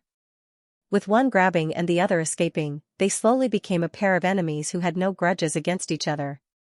As long as they were entangled together, it was fine. But if the female lead didn't leave, it would be even better. That way, he wouldn't have time to tangle with her. Because she didn't have to receive the prince tomorrow and think of a way to protect her chastity from him, she slept soundly at night. However, the other person drank with those people until midnight before returning. When men gathered to drink, it was very rare for them not to drink too much, so Long Heng was almost supported into the room by others. He rubbed his head and said, did something happen in the manor? Nothing, it's just that the old madam asked when we're leaving tomorrow. The head maidservant Rui beside him said as she handed over the hangover soup. Tomorrow? He seemed to have forgotten something. Tomorrow is the day to go to Longhua Temple to worship the great Buddha. Didn't you promise to accompany the old madam? Rui said with a smile. That's right, he had to go to Longhua Temple tomorrow, but he had actually forgotten about it. However, he seemed to remember that he had something else to do tomorrow. That's right, he had promised that woman that he would go to her room. The journey to Longhua Temple tomorrow wasn't short, so he would probably have to rest in the temple. Then, wouldn't he be speaking empty words? A man speaking empty words to a woman was truly a loss of face. He couldn't help but frown and say, "Go to Winter Courtyard and tell Madame Xiao to prepare. She'll go with me tomorrow." Since she couldn't go, having her go with him would be a consolation. After all, the women in the inner courtyard only went out a few times a year. In the middle of the night, the door to Winter Garden was knocked open. Mama then told Mistress Xiao to prepare to go with them to Longhua Temple tomorrow. Mama was so happy that she kept chanting Buddha's name. Xiaoxia was also happy. Although she felt that Li of Gojoseon was scary, if she could obtain his pity, then her mistress's future days would be good. When the time came, she would also be able to raise her head in her maiden home. But when Bai Xianxia found out, she felt unwell again. This plot had clearly gone off the rails. Actually, she hadn't done anything special since coming to this world. Aside from chasing the supporting male lead, she was still chasing the supporting male lead. But why did she only interact with the male lead? As for the supporting male lead, whenever she thought of how he had crushed her mandarin duck sachet, her heart turned cold. In the future, she was afraid that he would think of her as a frivolous woman. She definitely had to explain this, otherwise her only way out would be gone. If she went this time, it would be a good opportunity to explain to the supporting male lead. Thinking like this, she didn't sleep. She lit the lamp and began to cut flowers and leaves to make a bookmark. Because of her previous experience, she did a pretty good job. When she finished, she put it in a book. This time, she definitely couldn't let the other party break it.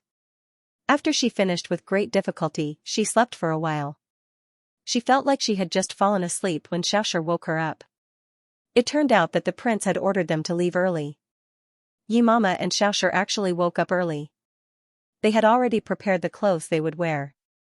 Before they left, they even had her take a hot bath. It was said that this was out of respect for the Bodhisattva. When everything was ready, they were arranged to enter a small carriage. But when they got in, someone said to her, "Mr. Xiao, did you bring the Buddhist scriptures that the old madam asked you to copy?" Ah? Bai Xianxia didn't understand. When did the old madam ask her to copy Buddhist scriptures? And when had she ever done it? Mama immediately said, "It's with me. I've already brought it. There's still a portion that hasn't been copied. When we reach Longhua Temple, you'll have to continue copying." Oh. Bai Xianxia received Mama's glare and hurriedly nodded. No one else asked about this matter and they sat in the carriage. It was a little small for 3 women to sit in one carriage, but it was not too crowded. When they got into the car, Xiaoxia asked curiously, "Mama, what happened just now?" Mama smiled and said, "This is all thanks to Prince. He really put a lot of thought into this." Seeing that the 2 women opposite her didn't understand, she rolled her eyes inwardly. How could she be so stupid? Could such a woman really seduce Prince? She explained somewhat helplessly, "Apart from Madame Xiao, there are 3 others in this estate. They aren't as well behaved as you. If you let them know that you were called by the prince, wouldn't there be a huge uproar? At that time, the most unlucky one would be you." Her whole body trembled. The fight for favor between women was also very scary. Because she had been sick ever since she killed the maidservant. She had gone crazy and made a fuss, so she didn't have any contact with them. However, if she followed Prince and old Madam to Longhua Temple without any reason, she would become the target of public criticism when she returned. But what was with the Buddhist scriptures? Seeing that she still didn't quite understand, Mama was about to collapse. She said, "Prince had the servants tell the outside world that because your handwriting was very beautiful, old Madam had you copy the scriptures on her behalf and send them to Longhua Temple to form good karma. Unfortunately, the scriptures were almost received, so you were brought along." "Oh, so that's how it was." Bai Xianxia immediately nodded. She was still thinking that the male lead had lost his mind. Not only did he want to bring her along, he also wanted to find an excuse for her. Could it be that he liked her? Thinking of this, she sat there and laughed loudly. Xiaoshi and Yimama looked at her as if they had seen a ghost. She probably felt that she had laughed too much, so she said, "It's nothing. I just feel very happy." She was depressed. The male lead liked the bold and interesting female lead. How could he like her? She had always been very timid in front of him, and also appeared very boring. If the male lead paid attention to her, then it was probably because everyone knew that he loved beauty. Once he saw the female lead, he would naturally know who was the most important person. Thinking like this in her heart, she put aside the absurd matter of the male lead liking her and seriously enjoyed the scenery outside. Although she had come out once, time was tight and the task was important. She didn't have time to look around. Now, she could look through the small window, but she couldn't lift the transparent curtain because Yimama was watching from the side. The road to Longhua Temple wasn't short. Moreover, there were many nobles going this time, so the road was a bit crowded. Basically, one family followed another, slowly moving forward in the chaos. Like this, it was even slower. She almost fell asleep sitting in the carriage. At this time, news came from the front. It was said that there was a problem with one of the wheels of an official's carriage and it was being repaired. Coincidentally, there was a relay station nearby, so old madam decided to sit there for a while. After all, she was old and couldn't bear such a long bumpy ride. Bai Xianxia was a concubine, so after she got off, she had to help old madam rest. Although she wasn't very familiar with some things here, she still did her best. After all, Yimama was on the side giving her pointers. Old madam saw that she was so attentive and liked her a bit. However, she couldn't understand her son's decision. The Lin family would also be coming to the ceremony this time. If they found out that he brought a concubine, it wouldn't be appropriate. But fortunately, it was Madame Xiao. She was honest and didn't have any problems. Old madam just hoped that the Lin family wouldn't look for trouble. Old madam was also tired. Sitting there, she kept complaining that her back hurt. Several servant girls were using small wooden hammers to hammer her, but it didn't seem to be of any use. Bai Xianxia saw that she really was in pain and said, "Old madam, this concubine has learned a set of massage techniques. How about letting this concubine try it?" "Oh? You can try it." Old madam sat upright. Bai Xianxia said, "My technique requires you to lie on the bed." Wasn't it bad to have an ancient madam lie on the bed? She carefully lowered her head, afraid of being scolded. The old madam laughed and said, "I don't know where you learned these strange things. Come, help me lie down." She was annoyed by the pain and wanted to try out her methods. In the end, Bai Xianxia's techniques were excellent. With a squeeze, the old madam fell asleep. It seemed that she was really tired. She silently walked away, wanting to take a walk outside. Old madam's servant girls didn't expect her to have this kind of ability. They smiled and let her go outside. After all, she didn't walk around after getting off the carriage. Sitting in the carriage all the time was a bit unbearable for young girls. As soon as Bai Xianxia walked out, she saw her nemesis, the male lead.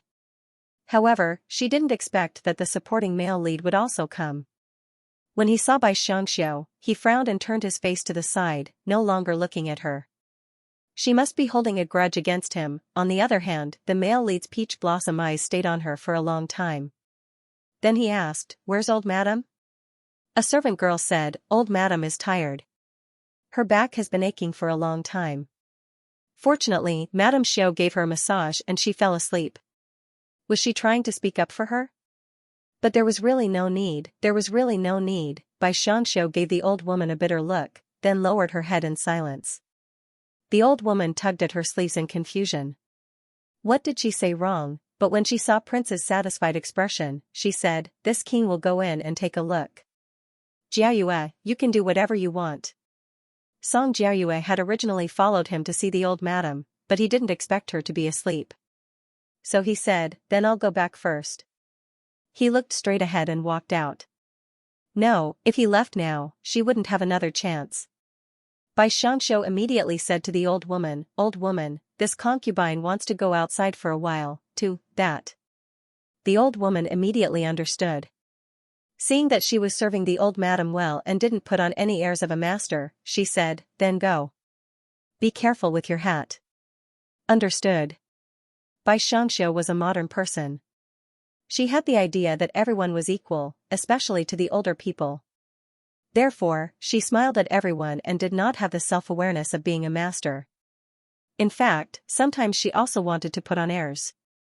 Weren't all transmigrated women like this? Wherever they went, they would kill in all directions, afraid that they would be harmed. But her philosophy was to seduce the supporting male lead and keep herself safe. She always felt that she could return to her original world. She wasn't like other seniors. As long as she came here, she would be at ease. Compared to this place, she preferred her previous life. Planting flowers and grass, her mood was very calm. She had to continue working hard. She clenched her fists and chased after him. This relay station wasn't very big. In order to let the nobles rest in peace, the courtyard was very quiet. She only had Xiaoxia by her side, so she immediately glared at her and said, "Keep an eye on me." She made a begging gesture and chased after the supporting male lead, Song Jiayue. "Prince Song, please wait." Her voice was very soft, but Song Jiayue heard it and walked even faster. However, she did not give up and said, "I'm sorry. It was a misunderstanding that day." Song Jiayue stopped and turned to look at her. He didn't know if there was any misunderstanding about sending mandarin ducks. Taking advantage of his surprise, Bai Xianxia immediately walked over. When she was 3 steps away from him, she said, "Actually, it's like this. The old madam forced me to give that sachet to the prince." "Oh?" Song Jiayue furrowed his brows. Why had something meant for the prince ended up in his hands? "Actually, I had prepared another gift for you that day, but I accidentally gave you the wrong one."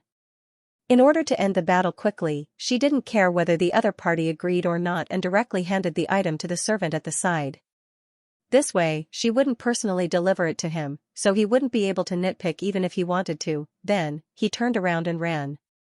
He didn't even care about Shika's gaze as he hurriedly ran away. However, because he was running too fast, he accidentally fell to the ground. Xiaoxia jumped in fright and hurriedly reached out to pull her up. Fortunately, she caught her. She understood Madame Xiao's daring actions very well, but she felt that it wasn't appropriate for her to talk about her master's matters.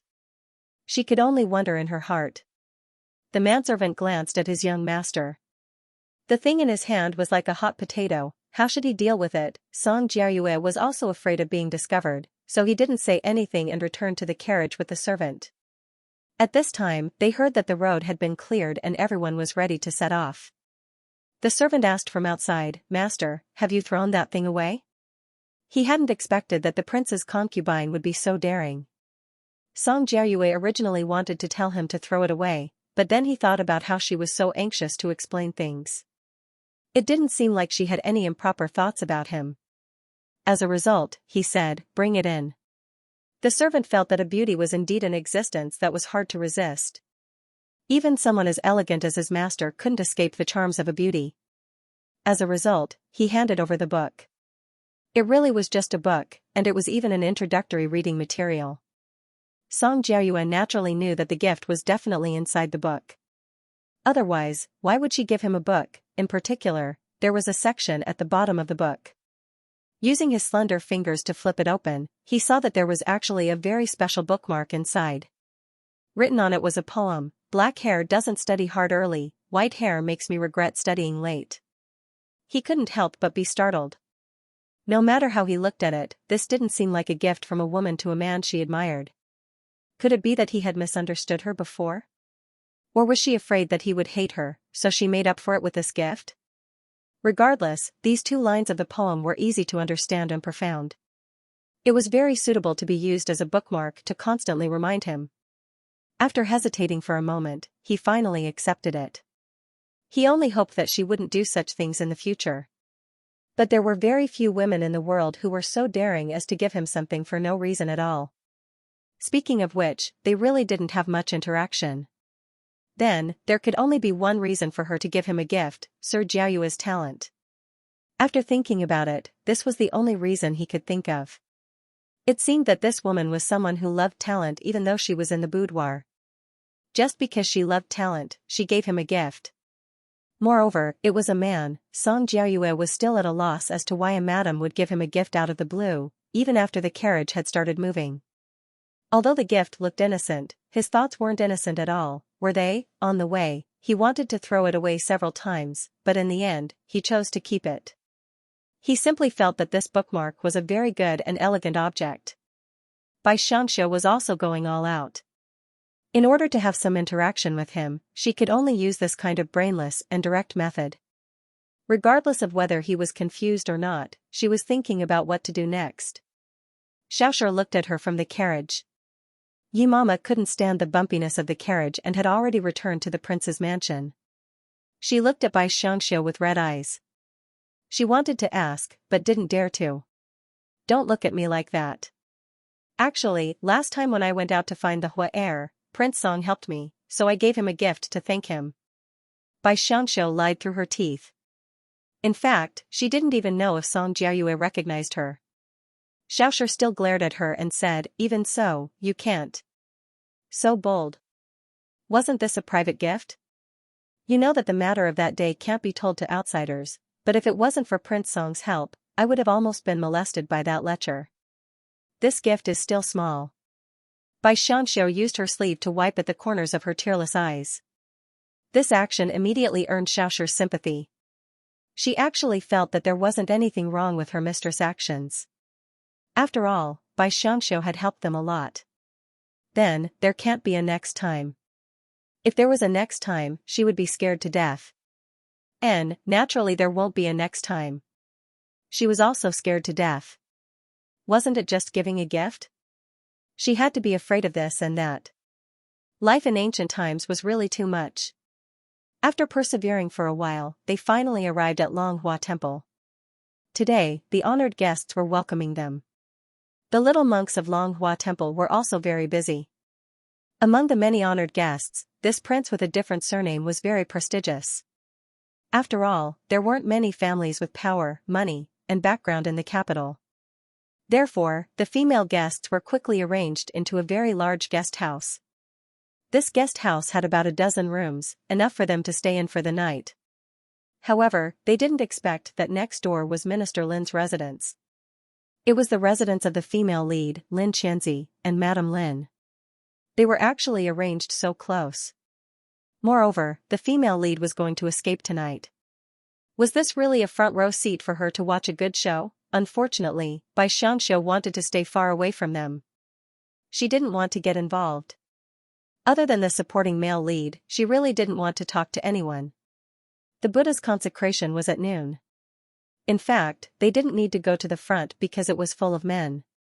The womenfolk had to sit in the meditation hall and recite scriptures.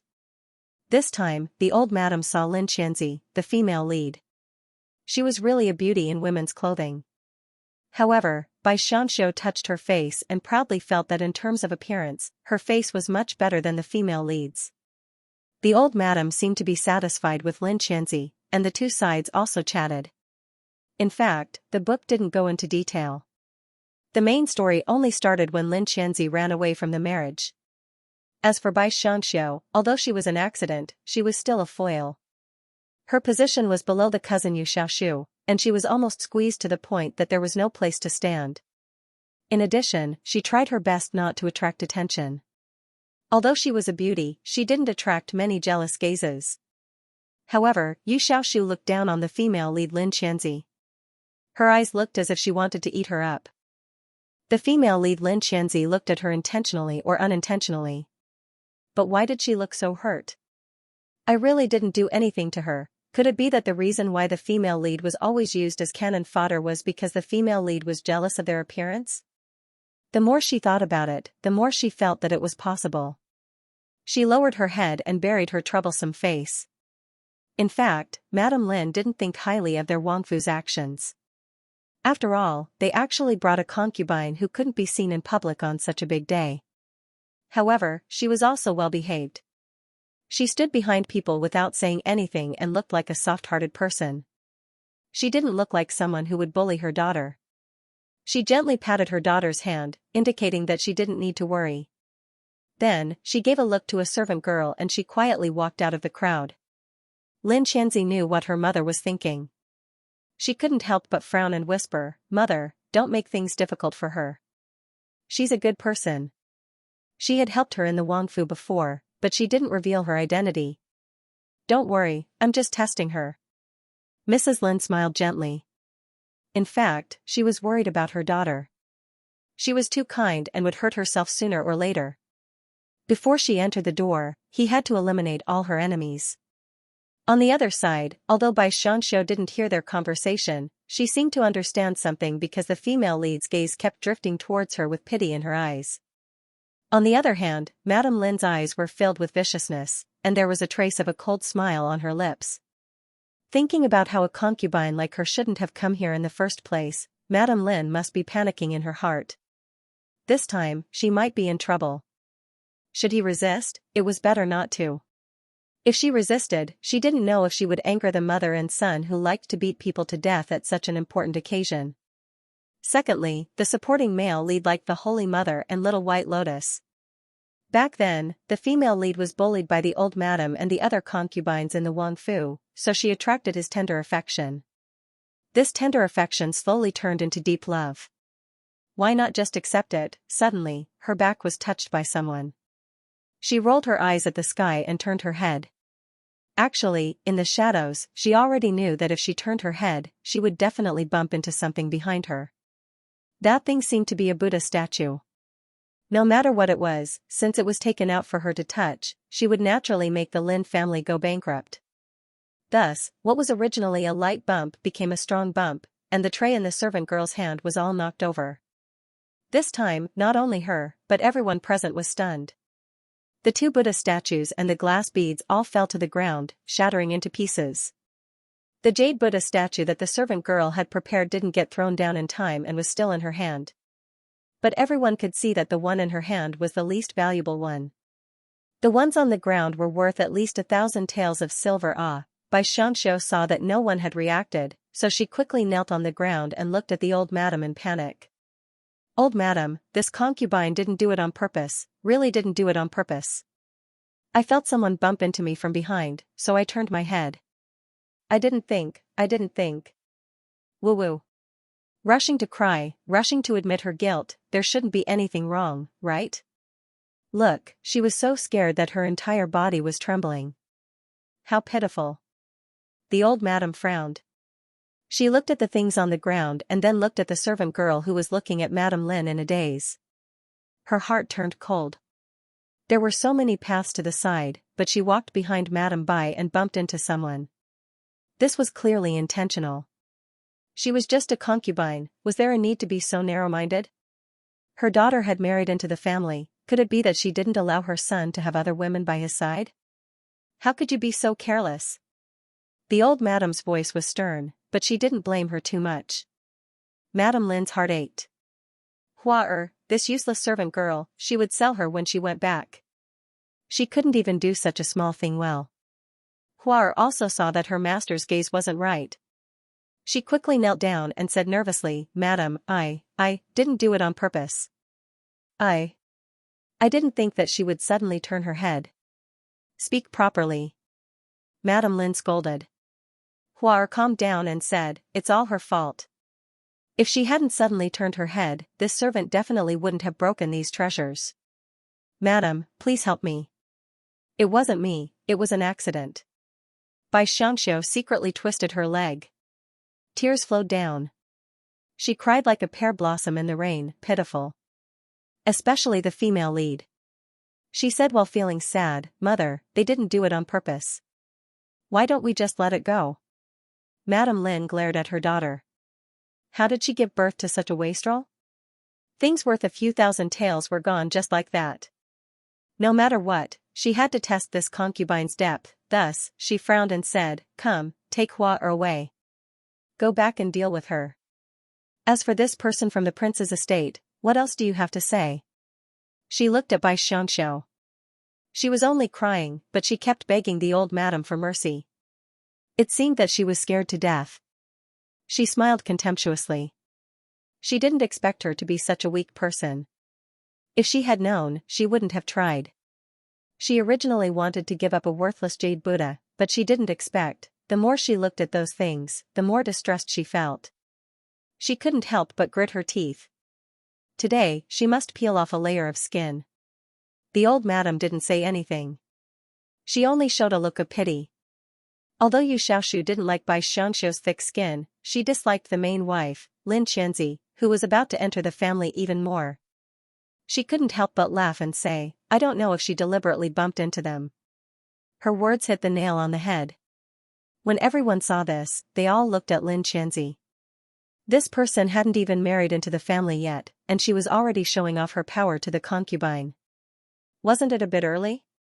The old madam said, Shut up, Madam Lin. It was Madam Bai who was reckless. This older sister will apologize to you on her behalf. Our prince's estate will pay for these things. What, the prince's estate will go bankrupt? That wasn't worth it. Obviously, she wanted the Lin family to go bankrupt. Thus, she immediately said, it wasn't this concubine. This concubine really didn't do it on purpose. If Madam Lin wants to punish me, just punish me. Otherwise, this concubine will give all of my assets to the Lin family to compensate. The old madam didn't think that she would give up all her assets. This girl was really honest. This was also good. In the future, she wouldn't have any other thoughts. Lin Qianzi lowered her head and said, No need, no need. This was just an accident. Mother, don't you think so? Madam Lin also saw that this concubine's character was very weak, but the price was a bit heavy. And that little bitch from the Wang family actually said such a sentence. If she said anything more, it would ruin her daughter's reputation. Thus, she said, forget it. The Lin family doesn't lack money. Moreover, eldest sister also said that it was just an accident. Our eldest sister is benevolent and kind, even to the servants. She waved her hand and dropped the matter. In fact, she was just pretending. She didn't expect the old madam to take advantage of the situation and said with a smile, Madam Lin and Miss Lin are both magnanimous people. If we continue to talk about compensation, it will hurt our friendship. How about this, Madam Bai? The old madam was so evil, so evil. But this sentence was well said. She liked it. But she didn't like the next sentence, because the old madam said, Madam Bai, you also made a mistake.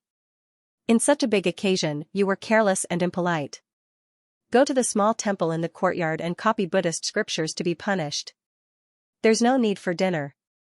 Come out tomorrow morning. Yes. Copying Buddhist scriptures wasn't very serious. Thus, Bai Xiangxia was helped up by the frightened Xiaoshi. The two of them went to the small temple together. Now that the sky was about to turn dark, she took a breath of the cold air and whispered to Xiaoshi, Go and steal some snacks. We can secretly eat at night so that we won't be hungry. Xiaoshi looked deeply at her master and thought, You're going to be punished. How can you be so cunning, seeing that there wasn't the slightest bit of fear on her master's face, as if she didn't care about what had just happened? She shook her head. Her master's heart could almost hold 8 horses. But she still went back to the room to steal some snacks. Then, she sent her master to the temple. Bai Xiangxia was the only one who was punished. She could only stay outside. After sitting for a while, the sky turned completely dark and it became cold. Bai Xiangxia felt sorry for her and said, Xiaoshi, go back to your room and sit down. Anyway, you can hear me from inside. Go, go. This is a temple. Nothing will happen. Xiaoshi was unwilling at first, but it was too cold and she was persuaded by her master, so she had no choice but to leave. Bai Xiangxia was the only one left in the hall. She was copying the Buddhist scriptures very seriously. Old Madam also sent someone to sneak a peek at her. Seeing that she was obediently copying Buddhist scriptures inside, she left. Bai Xiangxia was tired from copying, so she wanted to lie on the table and take a nap. Unexpectedly, she heard the door open just as she finished tidying up. A small figure flashed in, bringing with it a burst of fragrance. You, who are you? He had hair and was not a little monk. However, he was wearing monk clothes and had a man's hairstyle. Is this Madame Xiao? I am Lin Qianzi, the little monk with hair said softly. damn, it was actually the female lead. Bai Xianxia hurriedly stood up from behind the table and greeted her, "Miss Lin, why have you come?" The female lead had personally come to find her, so she should warmly welcome her. Thus, she went over and personally invited the female lead to sit down, completely ignoring her strange appearance. The more one looked at a beauty under the light, the more beautiful she became. Lin Qianzi was almost blinded by Bai Xiangxia's beautiful smiling face. Especially since her attitude was very kind, without a trace of jealousy or hatred. Obviously, she was her man's fiancée. Even that little cousin of hers looked at her with hatred. She was really too magnanimous. Compared to her, her mother and she were too filthy. "I'm sorry for today's matter. I caused you to be punished," Lin Qianzi said apologetically. "It's fine. I was careless. It's not your fault." Bai Xiangxiu naturally knew what the female lead meant. She must have felt that her mother had gone too far, so she was apologizing to her. But the child didn't speak of the mother's mistakes, so she was embarrassed to say more. Sure enough, a beautiful person's heart was also beautiful. Lin Qianzi felt even more ashamed in front of her. She somewhat gloomily whispered, "Prince must be very good to you." Although I am his fiancé, I don't like him. But my family didn't agree to break off the engagement, so I could only leave. I wish you and him happiness." The female lead really wanted to escape today, but since she wanted to escape, why did she come here to tell her? That's right, she only came to apologize. Bai Xiangxiu didn't dislike the female lead, but she still felt that her ears were too soft. If she stayed like this, perhaps the male lead wouldn't go to her place from time to time. It would be best if she showed her dissatisfaction with the male lead early on. Maybe he would chase after her. And she also had to show a bit of virtuousness to let the female lead understand that even if she went to the palace, she wouldn't be a threat to her. So she pulled her hand and said, "Do you believe what those servants said? In fact, they were all talking nonsense." You guessed that I was that day. Lin Qianzi didn't think that she would be seen through by her and couldn't help but feel flustered. If this matter was spread out, she was afraid that her mother would beat her to death. Bai Xiangxiu pulled her hand and continued to pretend to be a saint. "Don't panic, I didn't mention it to anyone. I didn't even tell Prince. In fact, in this world, how many people cared about Prince that much and even disguised themselves as servants to inquire about him? So I already guessed it. It was only after seeing you today that I knew it was you. Thank you for keeping this secret from me, but I don't care about your family's Prince," Lin Qianzi said with an ugly expression. The two young ladies had a heart-to-heart talk in the room. Who knew that their conversation would be heard by the two men outside? They were the male lead and supporting male lead who came to see the old madam and heard the news. This matter wasn't brought up by the old madam because she felt that it was better for the men to know less about the inner courtyard. But after they walked out, Yi Mama felt that her mistress was pitiful. Although that girl was stupid, she didn't have any bad intentions.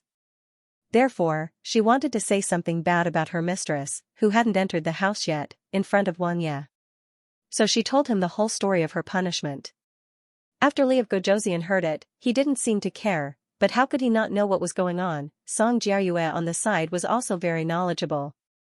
He said with a smile, "I heard that the Lin family's young miss is a talented woman, but I didn't expect them to do such a thing." Longheng didn't say anything and continued to walk forward. Song Jiayue could only follow. In any case, they came out to eat after the meal. But, where were they going to sneak to? Not long after, they arrived outside a small Buddhist hall. Under the tree, they could see two graceful figures slowly sitting down. So he was going to visit his concubine. Song Jiayue was just about to leave when he heard the conversation inside. The two of them were martial artists and had excellent hearing, so they didn't miss a single word. They didn't expect that Miss Lin would secretly come to see Bai Xiangxiu. Was this the prelude of a fight between the main wife and the concubine? But they didn't expect that they wouldn't fight and would speak so sincerely. Especially that Bai Xiangxiu. That day, she had also guessed her identity. She originally thought that there were only 3 people present who could see through the identity of the boy who jumped into the lake. The first was Li of Gojoseon, the second was Miss Lin's older brother, and the third was herself. She didn't expect this Mistress Xiao to be so astute. Although she was astute, she wasn't a bad person. She even helped the future mistress cover up. Was this woman truly magnanimous and not jealous, or did she have other intentions? The night wind was getting colder and colder, but Li of Gojoseon didn't walk away and instead listened. Song Jiayue had no choice but to accompany him, because he was also a bit interested in listening. What kind of topics could be discussed between two talented women, but after listening for a while, he felt that the topic was a bit strange. Inside the temple, one of the two girls had the halo of a female lead, and the other was a transmigrated female supporting character. They shouldn't be sitting together calmly, but they were talking about it in detail. The main reason was that the female lead expressed her dissatisfaction with this marriage, and was especially afraid of Li of Gojoseon.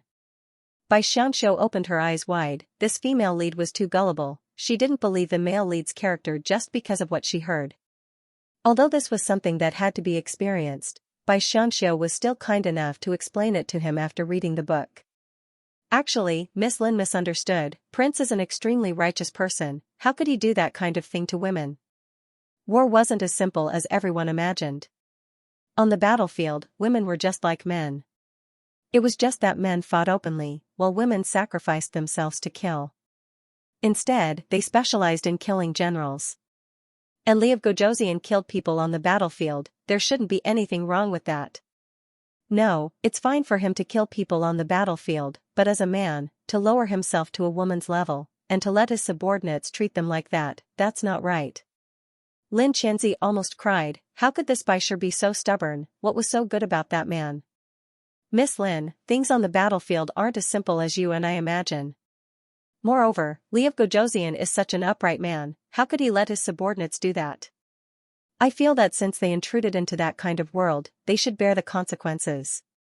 You shouldn't listen to those with ulterior motives. Prince is a good man worth entrusting your life to.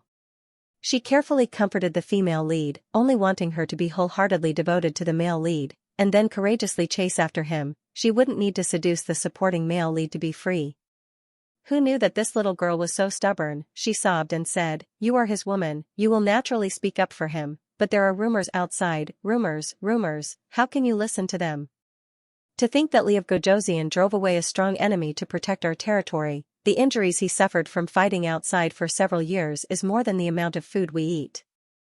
I don't know who is spreading these false rumors outside. It really makes people speechless. If he is guilty, the current emperor will decide. But have you seen anyone who can produce evidence? If they can't, why should we insult the hero who protected our homeland?" She purposely made the male leads heroic and extraordinary. Actually, these words were something that the supporting male lead Song Jiayue would say at a banquet in the future. She'd thought of it and used it. She didn't believe that such words wouldn't move the female lead. The female lead was moved. She stared blankly at her, then said, "But, he has killed before. Which of the generals in the court hasn't killed before? Or which of the officials hasn't killed before?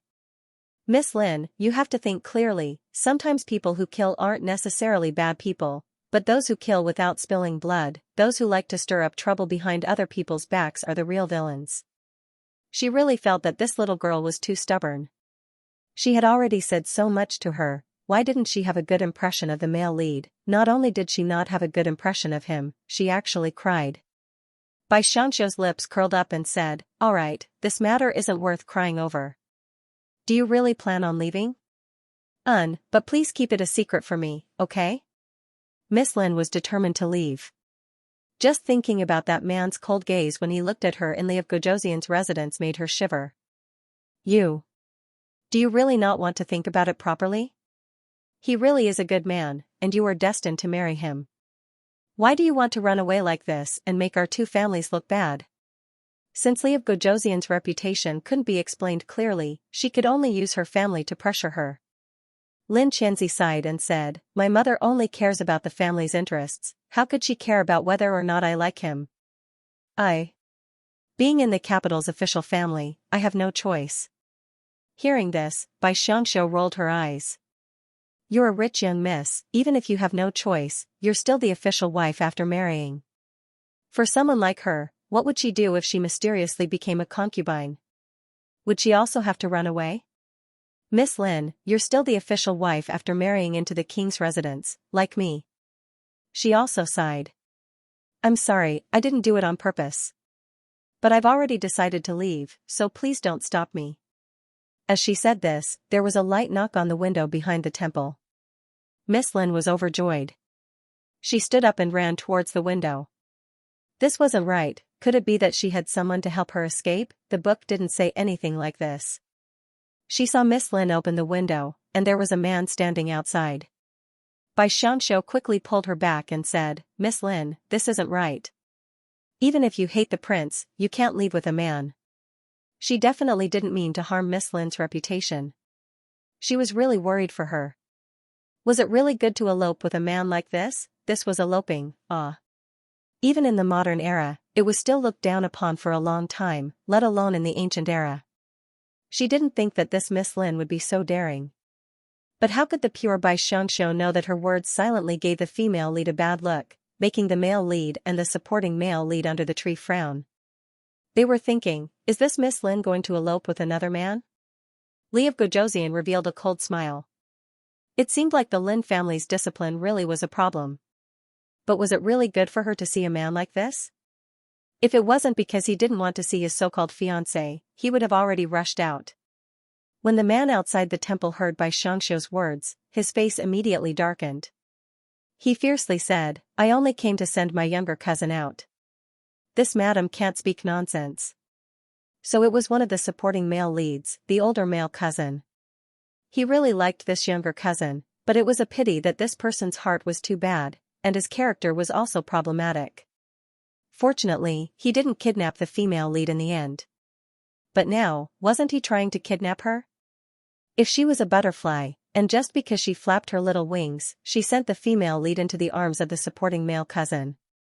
That really wouldn't be good. Miss Lin, you can't leave.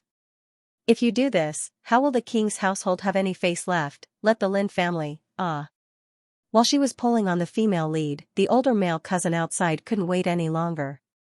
He didn't even think about it as he pulled the female lead outside. As a result, Xianxia was forcefully pulled by them and directly hit the windowsill in front of her. Her forehead hurt terribly, and even her chest was cushioned by the corner of the table. For a moment, she couldn't breathe. When she recovered, one of the supporting male cousins had already pulled the female lead and dashed away. Xianxia maintained her outstretched hand for a long time before pulling it back. Her heart was filled with thoughts. The plot was too strong. No matter how it deviated, it couldn't avoid the female lead running away in the end. Male lead, you have to be strong. You still need to work hard to chase your wife. This sister will silently support you spiritually. But how could she know that the male lead under the tree in the temple had already been stunned by Xianxia's impassioned words of defense? Although he didn't care about those rumors, he had never heard anyone say those words in front of him. It would be a lie to say that he wasn't moved, and it would also be a lie to say that his heart didn't pound. For a moment, his mind was in chaos, and he didn't even listen to what happened in the temple. Li of Gojoseon could be considered someone who had experienced all sorts of life and death battles. Logically speaking, his heart should be as calm as still water, but he couldn't resist this situation at all. He narrowed his eyes and instantly felt that the small temple and the surrounding scenery were so beautiful, like a dream. At this moment, Song Jiayue was also shocked by the woman's righteous words. It was rare for her to be able to see through this matter so thoroughly. What was even more rare was that her words were used to persuade the mistress who was about to marry into the family. Who in the capital didn't know about the marriage between Li of Gojoseon and Miss Lin? Although the Lin family was considered to be climbing the social ladder in this marriage, Li of Gojoseon and Long Heng's reputation hadn't been very good ever since the war, especially when it came to the matter of him abusing women. Thus, the families of the various young ladies who had been jealous of him were very glad that they didn't have to marry their daughters to such a beast. However, Song Jiayue knew that this was all nonsense. But from her words, he realized that this woman's knowledge was not ordinary. She even pointed out that someone was deliberately trying to sow discord. This wasn't something that an ordinary smart woman could think of, let alone a concubine. When he heard that Miss Lin had escaped and that Madame Xiao seemed to be injured, he lightly patted Li of Gojoseon's shoulder. However, he saw his entire body stiffen and then turn to leave as if he hadn't heard anything. He saw that his expression was completely normal and his footsteps weren't chaotic in the slightest. He couldn't help but frown. Was he really unmoved? As the saying goes, it's easy to win a country, but hard to find a confidant. A confidant, especially a confidant, is even rarer. If he could have such a confidant, then that would be the greatest happiness for a man. But this friend of his was actually so cold. Just what was he thinking? Long Hung wasn't as cold as he thought, because his fists were clenched the entire time. It wasn't until he returned to his room and calmly said goodbye to Song Jiayue that he let out a sigh of relief. Or rather, it should be said that he was completely clear-headed. Just now, he didn't even know how he had walked back from that place. His heart was beating even more violently. He sat alone in the meditation room. Even if he sat cross-legged and circulated his energy, he still couldn't calm his heart down. His mind was filled with the woman's words. Her voice was like a gentle breeze blowing in his mind, circling around but not dissipating easily. Long Hung originally wanted to calm down and not think about it, but how could he not understand that the shock she brought to him today was not something that could be easily brushed away? The concubine defended him in front of the main wife, and the most important thing was that she believed in him. If it was a man, he wouldn't think much of it. That was because they either knew the logic behind it or had a broad vision. That was why they could see it clearly. However, she was just a girl born into a scholarly family. How would she know about such political matters? However, she still believed him. She even believed that those rumors were just the actions of outsiders with ulterior motives. If a woman chose to trust a man like this, then did she like him? In the past, his thoughts were that how could a woman from the boudoir know whether or not some false rumors were true? Therefore, he thought that if his main wife entered the door, he would find a way to explain it to her. After all, she was going to spend the rest of her life with him. No matter what, he had to make her believe the person sleeping next to her, right? However, now he knew that even if he didn't need to explain, there were still women who believed in him. Then why did his fiancée choose not to believe him? Obviously, as the daughter of a government official, was her vision inferior to that of a common family's daughter? Tomorrow, how was he going to face her? She gave him a gift. Should he give her a gift in return? He was extremely conflicted because these things were too difficult for a man who had never been in contact with the matters between men and women. However, at this time, he completely didn't think that the matter of his fiancée running away had been thrown out of his mind. He didn't notice it at all. It wasn't until the next morning that he remembered that he had gone to visit that woman last night, and she seemed to have been punished by not eating for the entire night. He felt an indescribable sense of guilt and hurriedly asked a servant to inquire about her situation. If she hadn't even eaten breakfast, then send some over. Just as the servant left, Song Jiayue came over. He also didn't sleep well last night. Although he didn't think too much about it, he felt as if something had grabbed at his heart and was extremely uncomfortable. The abbot has been waiting for a long time. Although you and I are both common people, we can't let him wait for too long. After saying this, he smiled slightly. His friend's heart was probably made of iron. Was he not worried about her injury? However, with his status, he shouldn't mention this matter, so he suppressed the thoughts in his heart. However, just as they walked out, the servant came in from outside and said with some panic, "Prince, it's said that Mistress Xiao is injured. That's why she's still lying in bed and hasn't gotten up." How did she get injured again? Li of Gojoseon didn't expect to hear this news the next morning as soon as he woke up. He couldn't help but frown and say, "I'll go take a look at her. Help me apologize to the abbot." After saying this, he hurriedly left. Song Jiayue smiled and said, "So it's not that he didn't feel anything. It's just that he didn't hear it. How strange." Thinking this, he shook his head and went to help him intercede with the old monk. Long Hung didn't expect that this woman would get injured so easily. Wasn't she a beauty? Weren't all beauties very powerful? He frowned and reached out to push open the door to the meditation room where she was resting. In his mind, she was his woman. In addition, after yesterday's incident, she was indeed somewhat in his heart. Thus, he pushed open the door without any hesitation. He didn't expect that the meditation room here was different from the prince's mansion. It was only a small room, and when he opened the door, he could see the bed. On the bed, Xiaoxia was applying medicine for her mistress. Yesterday, the place where she was injured was below her neck and a little above her chest. There was a bruise there. When Xiaoxia applied medicine, she had to open the front of her clothes and pull down her doo-doo. Now, it was springtime, and the room was filled with the fragrance of spring. In addition, Xianxia was originally extremely beautiful. Her figure didn't disgrace her status as a supporting female character. Naturally, it was the best. Even if it wasn't completely exposed, as a man, Long Heng's entire body tightened and his blood boiled. He quickly turned around and slammed the door shut.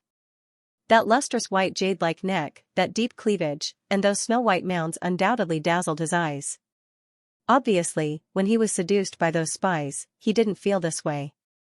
Even if they were naked, it was the same.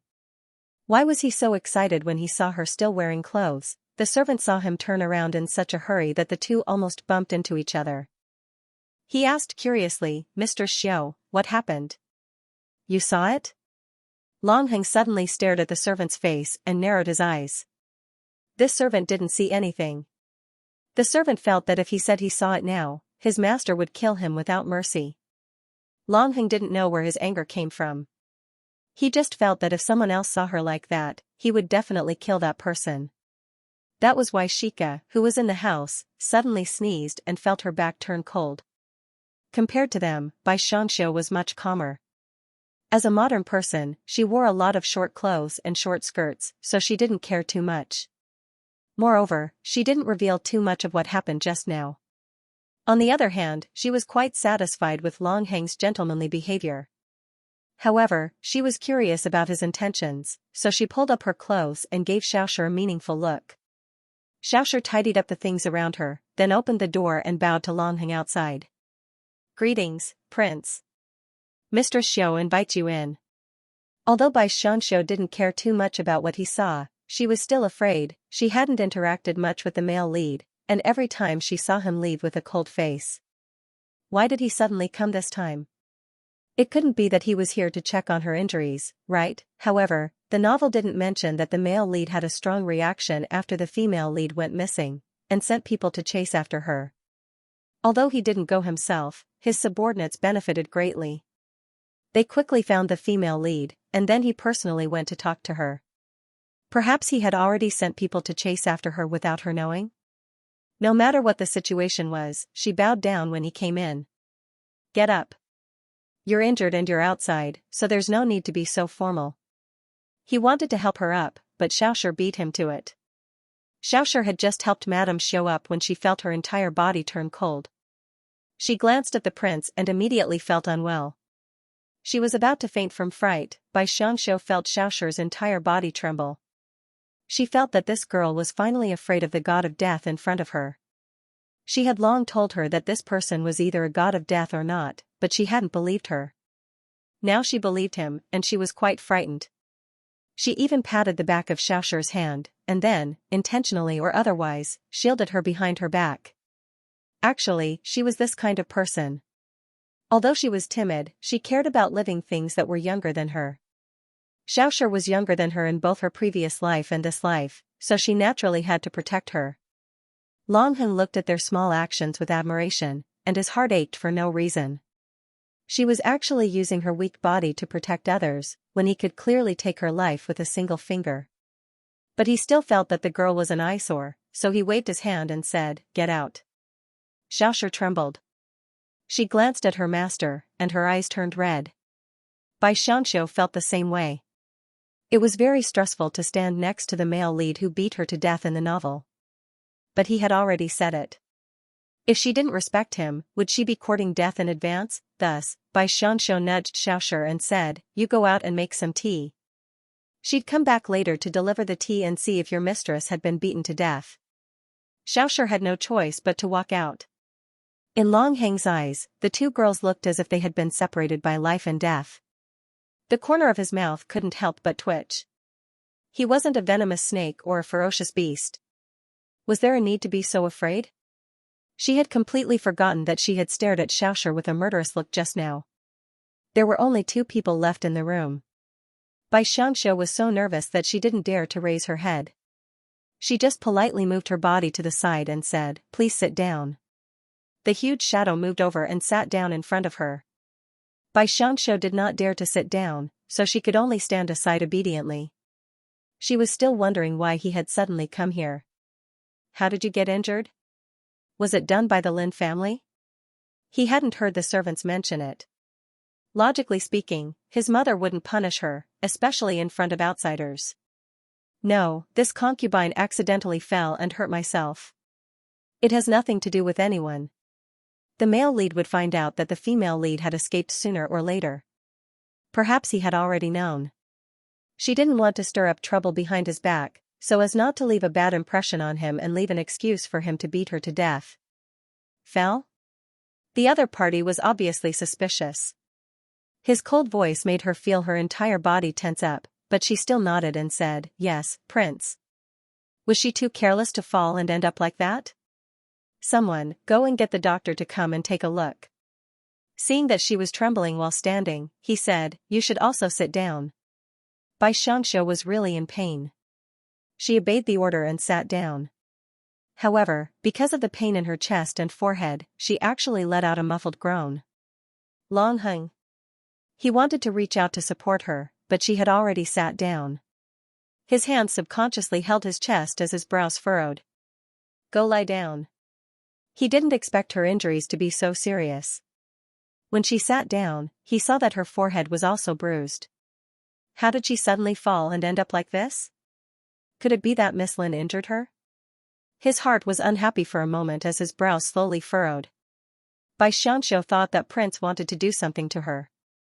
Otherwise, why would she lie down so early in the morning? But she felt that the other party's aura was too strong. There was no other way. Even if he wanted to do something to her today, she would have to endure it. This concubine isn't tired. She was a modern woman. Even if there was no other way, she still wanted to protect her chastity. "Lie down." Long Hung unconsciously used the tone of a subordinate. He had once commanded thousands of troops, but he couldn't do anything to this little girl. Obviously, her face was pale from the pain, but she still sat there and persevered. He couldn't help but get angry and scold her. But after he finished speaking, he saw the little girl's body tremble.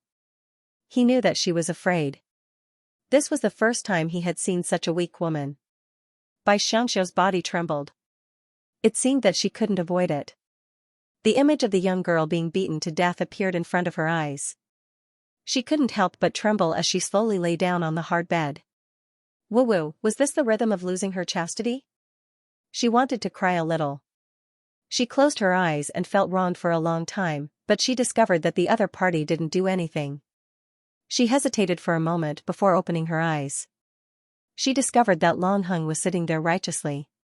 He didn't even look at her. She couldn't help but stare blankly. What did he mean by this? Not long after, Xianxia came in with a cup of tea, along with a doctor. This doctor was very young. Long Hung was unhappy when he saw him. Blindfold his eyes. After he spoke in a low voice, Xianxia took out a handkerchief and covered the young doctor's eyes. But in her heart, she felt that the prince was indeed on her master's side.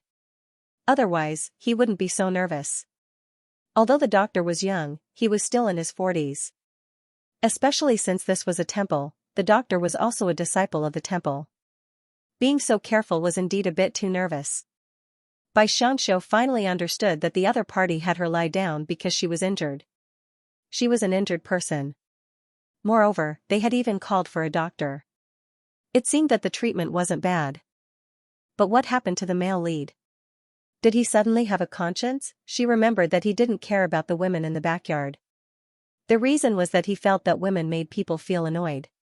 But now, the plot seemed to have completely changed. At the very least, the male lead's plot had deviated a bit too much. What did she do wrong? Besides giving him a gift, she didn't seem to have done anything else. The doctor took her pulse and then said with a trembling voice, "Prince, this madam's body was hit. I'm afraid that her internal body is injured. She needs to quietly rest for a while. She can't make any big movements and can't be overly tired. Prescribe medicine." He hadn't expected her injuries to be so serious. As a military general, how could he not understand that this injury wasn't caused by a fall? It must have been caused by something hitting her chest. After the doctor left with the prescription, he asked again, "Speak, how did you get injured?" He couldn't understand how a person could fall and end up like this in the temple hall. "I really was careless and fell." She continued to stubbornly deny it. "You." Why didn't she tell him the truth? Lev Gojoseon's Longheng spun in a circle on the ground, his vicious aura overflowing. Xianxia was so scared that she broke out in a cold sweat. He actually turned and left without saying a word. Xiaoxia retreated a few steps to avoid Lev Gojoseon.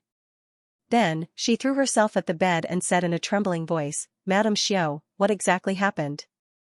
Xianxia felt that Lev Gojoseon must have noticed something. Otherwise, he wouldn't have interrogated her like this about where she got her injuries. Could it be because of the female lead? He even thought that her injuries had something to do with the female lead. Was that why he asked the doctor to treat her?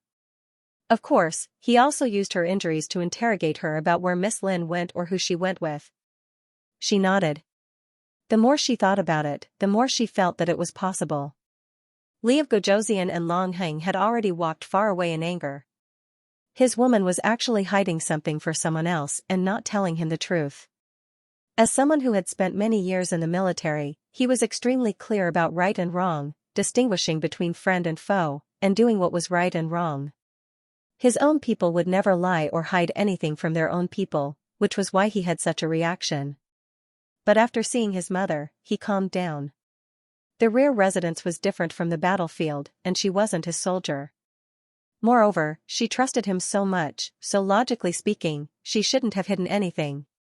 Just as he was doubting himself, he saw Song Jiayue come over with some people. He smiled as he walked over. "We've gone to see the old madam.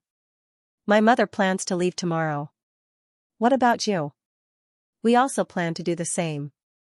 It's so crowded today. Why don't we go back together tomorrow?" Longheng nodded in response, but his brows didn't relax. Song Jiayue could tell that he had something on his mind. "Is that madam's injury very serious?" He waved his people away after he finished speaking. Even Longheng's people felt that they had something to discuss and left. "She's fine." Because the two of them were friends, Longheng didn't think too much and told him the truth. "Oh? I didn't expect Miss Lin's older cousin to be such a rude person." Not only did he help his younger cousin act recklessly, he even injured Madame Xiao. He didn't expect to see Longheng standing still before he finished speaking, his eyes overflowing with killing intent. "It's him? How did he injure Xiao, that woman?" He didn't expect his friend to know the truth. He stopped walking and asked in detail. Song Jiayue was startled. "Didn't you hear it last night?" Longheng was also stunned. Only now did he realize that he had been present when she had been injured last night. But because he had been too agitated, he hadn't heard it. He couldn't help but panic. He coughed lightly and said, "I was in a hurry to go back, so I didn't hear it." Song Jiayue didn't know what had happened to him last night, but he still told the truth about what had happened afterwards. Longheng combined what he had heard with what he had heard. It wasn't hard for him to guess that the woman had concealed her injury in order to restore Miss Lin's reputation. If the news of her and her cousin secretly escaping were to spread, then her reputation would be completely ruined. Running away from marriage and eloping were two completely different concepts. She's actually hiding the fact that she had been injured by a man for Miss Lin? Song Jiayue's behavior was truly foolish, but she was very loyal. Who would have thought that there would be such a loyal woman among women? Longheng didn't know why, but he actually felt some admiration for her. Since he'd misunderstood her, he had to think of a way to make up for it. Longheng summoned a page boy and was about to say something when he realized that his friend was still there. He swallowed his words and said, "Go see if Mistress Xiao is done. She hasn't paid her respects to the old madam yet." SSS right, she. But he couldn't take his words back. How could Song Jiayue not guess what he was thinking? Seeing his stiff expression, he knew it wouldn't be good for him to stay any longer. He hurriedly said, "I'm also going to accompany my mother to recite scriptures. I'll be leaving first." Once they were far away, he couldn't help but laugh. This friend of his was really awkward. Obviously, he wanted to show his concern, but he wanted her to go pay her respects. If she really went, his heart would probably ache. But when he thought about it, it was normal. Any man who had such a close female friend would probably feel heartache. Obviously, she was injured, but she chose to conceal it in order to protect the face of the prince's estate and the Lin family. She had even been misunderstood by her own husband. This kind of girl was truly admirable. Seeing Song Jiayue leave, Long Heng immediately wanted to stop his servant, but he found that the boy had already made a beeline for Bai Shi's meditation room. He was surprisingly fast. Usually, he wasn't this fast, but now he was diligent. He furrowed his brows, and in a flash, he used his lightness skill to chase after her and pull her back. A group of young monks who were passing by were startled by his actions. They had never seen someone run so fast. What if the wind blew away the things in their hands? And the things that fell were food for the madams and misses in the courtyard. The servant was shocked. What did he do to make the prince so angry? No need to go. He let out a sigh of relief and let her rest. But when he turned around, he saw the monks cleaning up the floor. He couldn't help but ask, "What is it?" It looked like it was just porridge and side dishes. Who else in the courtyard hadn't eaten? No need to ask, it must be Bai Shi. Replying to the prince, "This is the madam's breakfast. It is said that she needs to take medicine, so she is in a hurry to eat." The monks knew that the guests in the past 2 days were not to be trifled with, so they answered politely. It really was her food, and she needed to take medicine after eating, so it couldn't be delayed. Prepare another portion and send it over. Long Heng was polite to the monks, but his tone wasn't modest at all. The monks didn't care. It was inevitable that these nobles would have some arrogance. "Your Highness, the food in each courtyard has already been distributed. Moreover, it is already late, so I'm afraid that it will take some time to prepare." They answered truthfully, but they felt a trace of coldness out of nowhere. "Shuer, go down the mountain and buy some food. Quickly." Shuer knew some Qinggong, so he should be back soon. Shuer was the servant. He opened his eyes and felt that he was going to be tired this time. He swung his legs, nodded in response, and ran down the mountain. When he reached the foot of the mountain, he remembered that his master hadn't given him money. He didn't have much money, only enough to buy a few meat buns. If he brought them back like this, wouldn't he be cut in half by his master? If he had known, he would have asked his mother for more money. 5 meat buns for 2 people, it should be enough. When he ran up, his master wasn't standing at the side, but seemed to be waiting. Seeing him come up, he didn't ask for details and said, "Let's go in." He actually took the lead and walked in. Shuer had no choice but to follow. Bai Xianxia was indeed hungry inside, but no matter how long she waited, no monk came to deliver her food. Xiaoshi, who was at the side, held the medicine that was a bit cold. She frowned and said, "This servant will go and take a look." When she opened the door, she saw Long Heng, who was about to knock on the door. She couldn't help but be startled. Then, she hurriedly knelt on the ground and said, "Greetings to Prince." Long Heng still remembered the embarrassment last time, so he knocked on the door. He didn't expect to be interrupted by a flustered servant girl. He couldn't help but frown and said, "What are you doing in such a hurry?" "It's this servant's fault. Please forgive me, Prince." Xiaoshi was frightened and hurriedly kowtowed as she spoke in a trembling voice. Long Heng didn't have time to say anything to a servant girl like her, so he ignored her and walked in. When he saw Bai Xianxia supporting herself off the bed, he said, "Since you're injured, you don't need to get up. Shuer, give the food to Madam." When Shuer heard the word Madam, he knew that his master treated Madam Xiu differently. However, the things he bought didn't seem to be enough to give away. But he still put the meat buns on the side of the table and opened them. Long Heng had the urge to cut his subordinate into pieces and feed him to the dogs. Bai Xianxia was speechless. The breakfast Prince gave her was too strange. She had a feeling that she didn't know how to eat it. How to eat it? Urgently seeking advice, online waiting. What should I do? The fragrance of the meat buns wafted over, and she immediately felt her stomach empty. But wouldn't it be rude for her to grab a grown man sitting here, especially when the other party was the prince, someone who would find all sorts of reasons to kill her in the future? But if she didn't eat now, he would definitely suspect that she had poisoned him. When that happened, just thinking about it was scary. Between dying immediately and dying later, she finally chose later. Perhaps she could escape this calamity. Bai Xianxia gritted her teeth and took the initiative to pick up a bun, taking a big bite out of it. Longheng was actually about to ask Shu'er to get the utensils. In fact, Shu'er didn't say anything and was just about to leave.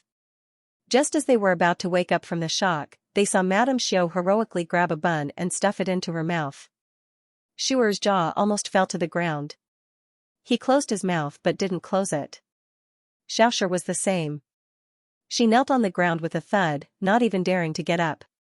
Bai Xianxia had only eaten the first bun out of fear, but she had bitten into the stuffing with one bite. Moreover, the meat of ancient times was completely different from the meat of modern times. She hadn't felt it when she was cooking in the past, but it felt completely different after eating the stuffing. She didn't know how the meat of modern buns had been processed. They were soft, watery, and didn't have the taste of meat. They even had a medicinal taste. But the buns of ancient times were different. The meat was pure pork, and nothing special was added. The skin of the bun was still naturally leavened, and there was no taste at all. Only a pure fragrance could be felt when she took a bite. It was very fragrant. She had been tormented by the pain in her chest for an entire night, and was already hungry. In addition, she hadn't eaten much yesterday, and had been tormented since morning. How could a young girl like her endure it? She couldn't stop eating once she tasted the fragrance.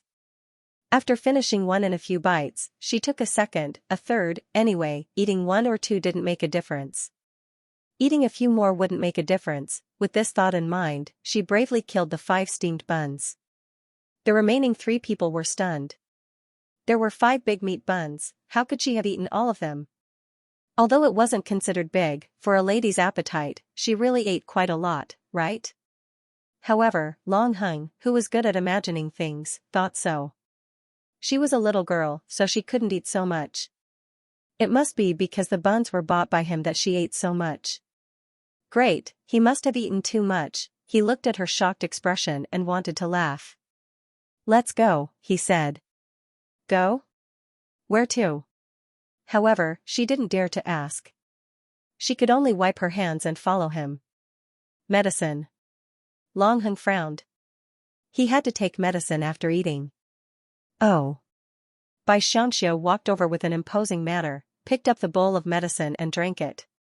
Then, she wiped her mouth with a handkerchief and lowered her head obediently, as if to say, "You can go now."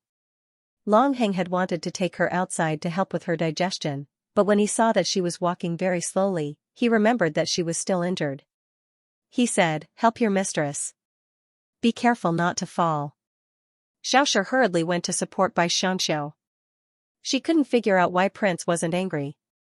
Shouldn't he hate this kind of rude behavior? However, her master was fine and even allowed her to support her. She knew that her master was injured. Although it was serious, it wasn't to the extent that she couldn't walk. However, where was Prince taking them? In the end, they found that Prince wasn't going anywhere. He was just walking around the small courtyard. The master and servant didn't dare to say a word and just followed him foolishly. As they walked, Bai Xianxia understood. Could it be that he was sneaking food? However, why did it feel like he was walking a dog, and he was the master? He walked in front with his hands behind his back in a dignified manner, while she was being supported like a puppy. This kind of feeling was very awkward. At this moment, a group of people passed by outside. There were men and women, and they seemed to be from an official's family. Bai Xianxia only glanced at them and didn't recognize anyone. As a concubine who couldn't be seen in public, she naturally couldn't go out and greet anyone, so she continued to lower her head and act like a puppy. However, when she lowered her head, she saw a smiling person walking over. It was the supporting male lead. Io, how was she going to seduce him like this? Her brain heated up, and she didn't pay attention and fell down. Xiaoxia immediately went on alert and pulled Bai Xianxia up. But because Bai Xianxia's chest was injured, Bai Xianxia immediately cried out in pain. Xiaoxia was so scared that she didn't dare to forcefully support her and let her half kneel on the ground. Song Jiayue originally wanted to say goodbye to his friends and leave, But he didn't expect that Madame Xiao would fall down as soon as he got close. A beauty was a beauty. Even her fall was so beautiful. Not only was she beautiful, but the way she held her chest made him think of she holding her heart. His heart ached indescribably. This woman was really too attractive. The one who felt even more heartache was naturally Long Heng. He turned around and said, "You can't even take care of your own master. Go down and receive your punishment." He had always hated clumsy people, especially when he had just told her to support her master. In the end, she still made a mistake. Xianxia was so scared that she knelt on the ground and sobbed, "Prince, please forgive me. Prince, please forgive me." Bai Xianxiu also loved Xianxia very much. Obviously, she was still a child. She had only made a small mistake. He wouldn't drag her down and beat her to death, right? Once she thought of this, she immediately became afraid and knelt down. "Prince, please forgive Xianxia. It's this concubine's fault. This concubine didn't walk properly." When begging, one had to look into the other party's eyes. She stared at Long Heng with a pair of watery eyes, her expression full of pleading. Long Heng furrowed his brows and said, "Get up." Was it worth it for her to kneel down and save a servant girl? However, she really was very kind. Song Jiayue also thought the same. Every man had the potential to like a white lotus flower, and they were no exception. "Many thanks, Prince." Bai Xianxiu sighed in relief. Xiaoshi didn't even dare to say thanks as she helped Bai Xianxiu up. Song Jiayue walked over and said, "Mother wants to go to the Sea of Flowers in the rear courtyard. Does Prince want to go?" Long Heng didn't have the mind to be elegant, but when he saw Bai Xianxiu, who was currently patting the dirt off her skirt, he felt that she could be considered a talented woman. Thus, he opened his mouth and finally said, "Okay." Song Jiayue led the way in front, but saw that Madame Xiao and the servant girl, who had been following behind them, hadn't moved. She seemed to be hesitating, her eyes constantly darting around. In the end, she said, "Prince, this concubine won't go. My status isn't suitable." She was a concubine. If she walked with a group of official wives and daughters, she would definitely be looked down upon. She hated their high and mighty gazes. They weren't much better than others. Song Jiayue thought that he hadn't expected that someone as bold as her to be so sensible. It was a blessing to have such a woman in the rear courtyard. A virtuous wife's husband would have less trouble, and similarly, a virtuous concubine's family would have less trouble. When Long Heng saw Song Jiayue's approving gaze, his originally unhappy heart calmed down. It seemed that she was thinking for his sake, so he said, "Follow me." Bai Xianxiu naturally liked to follow. After all, she could get along with the supporting male lead. Although she didn't like the gazes of those people, she didn't care. In any case, it was Prince who had asked her to follow. She gave Xiaoshi a meaningful look, and the two of them walked to the back of the group to follow. Xiaoshi had originally wanted to help her follow Prince, but who was Bai Xianxiu? She was someone who had read books, so how could she not know that Song Jiayue liked women who kept a low profile? However, they couldn't be weak at critical moments. Translator, Endless Fantasy Translation Editor, Endless Fantasy Translation. Song Jiayue was a strange man.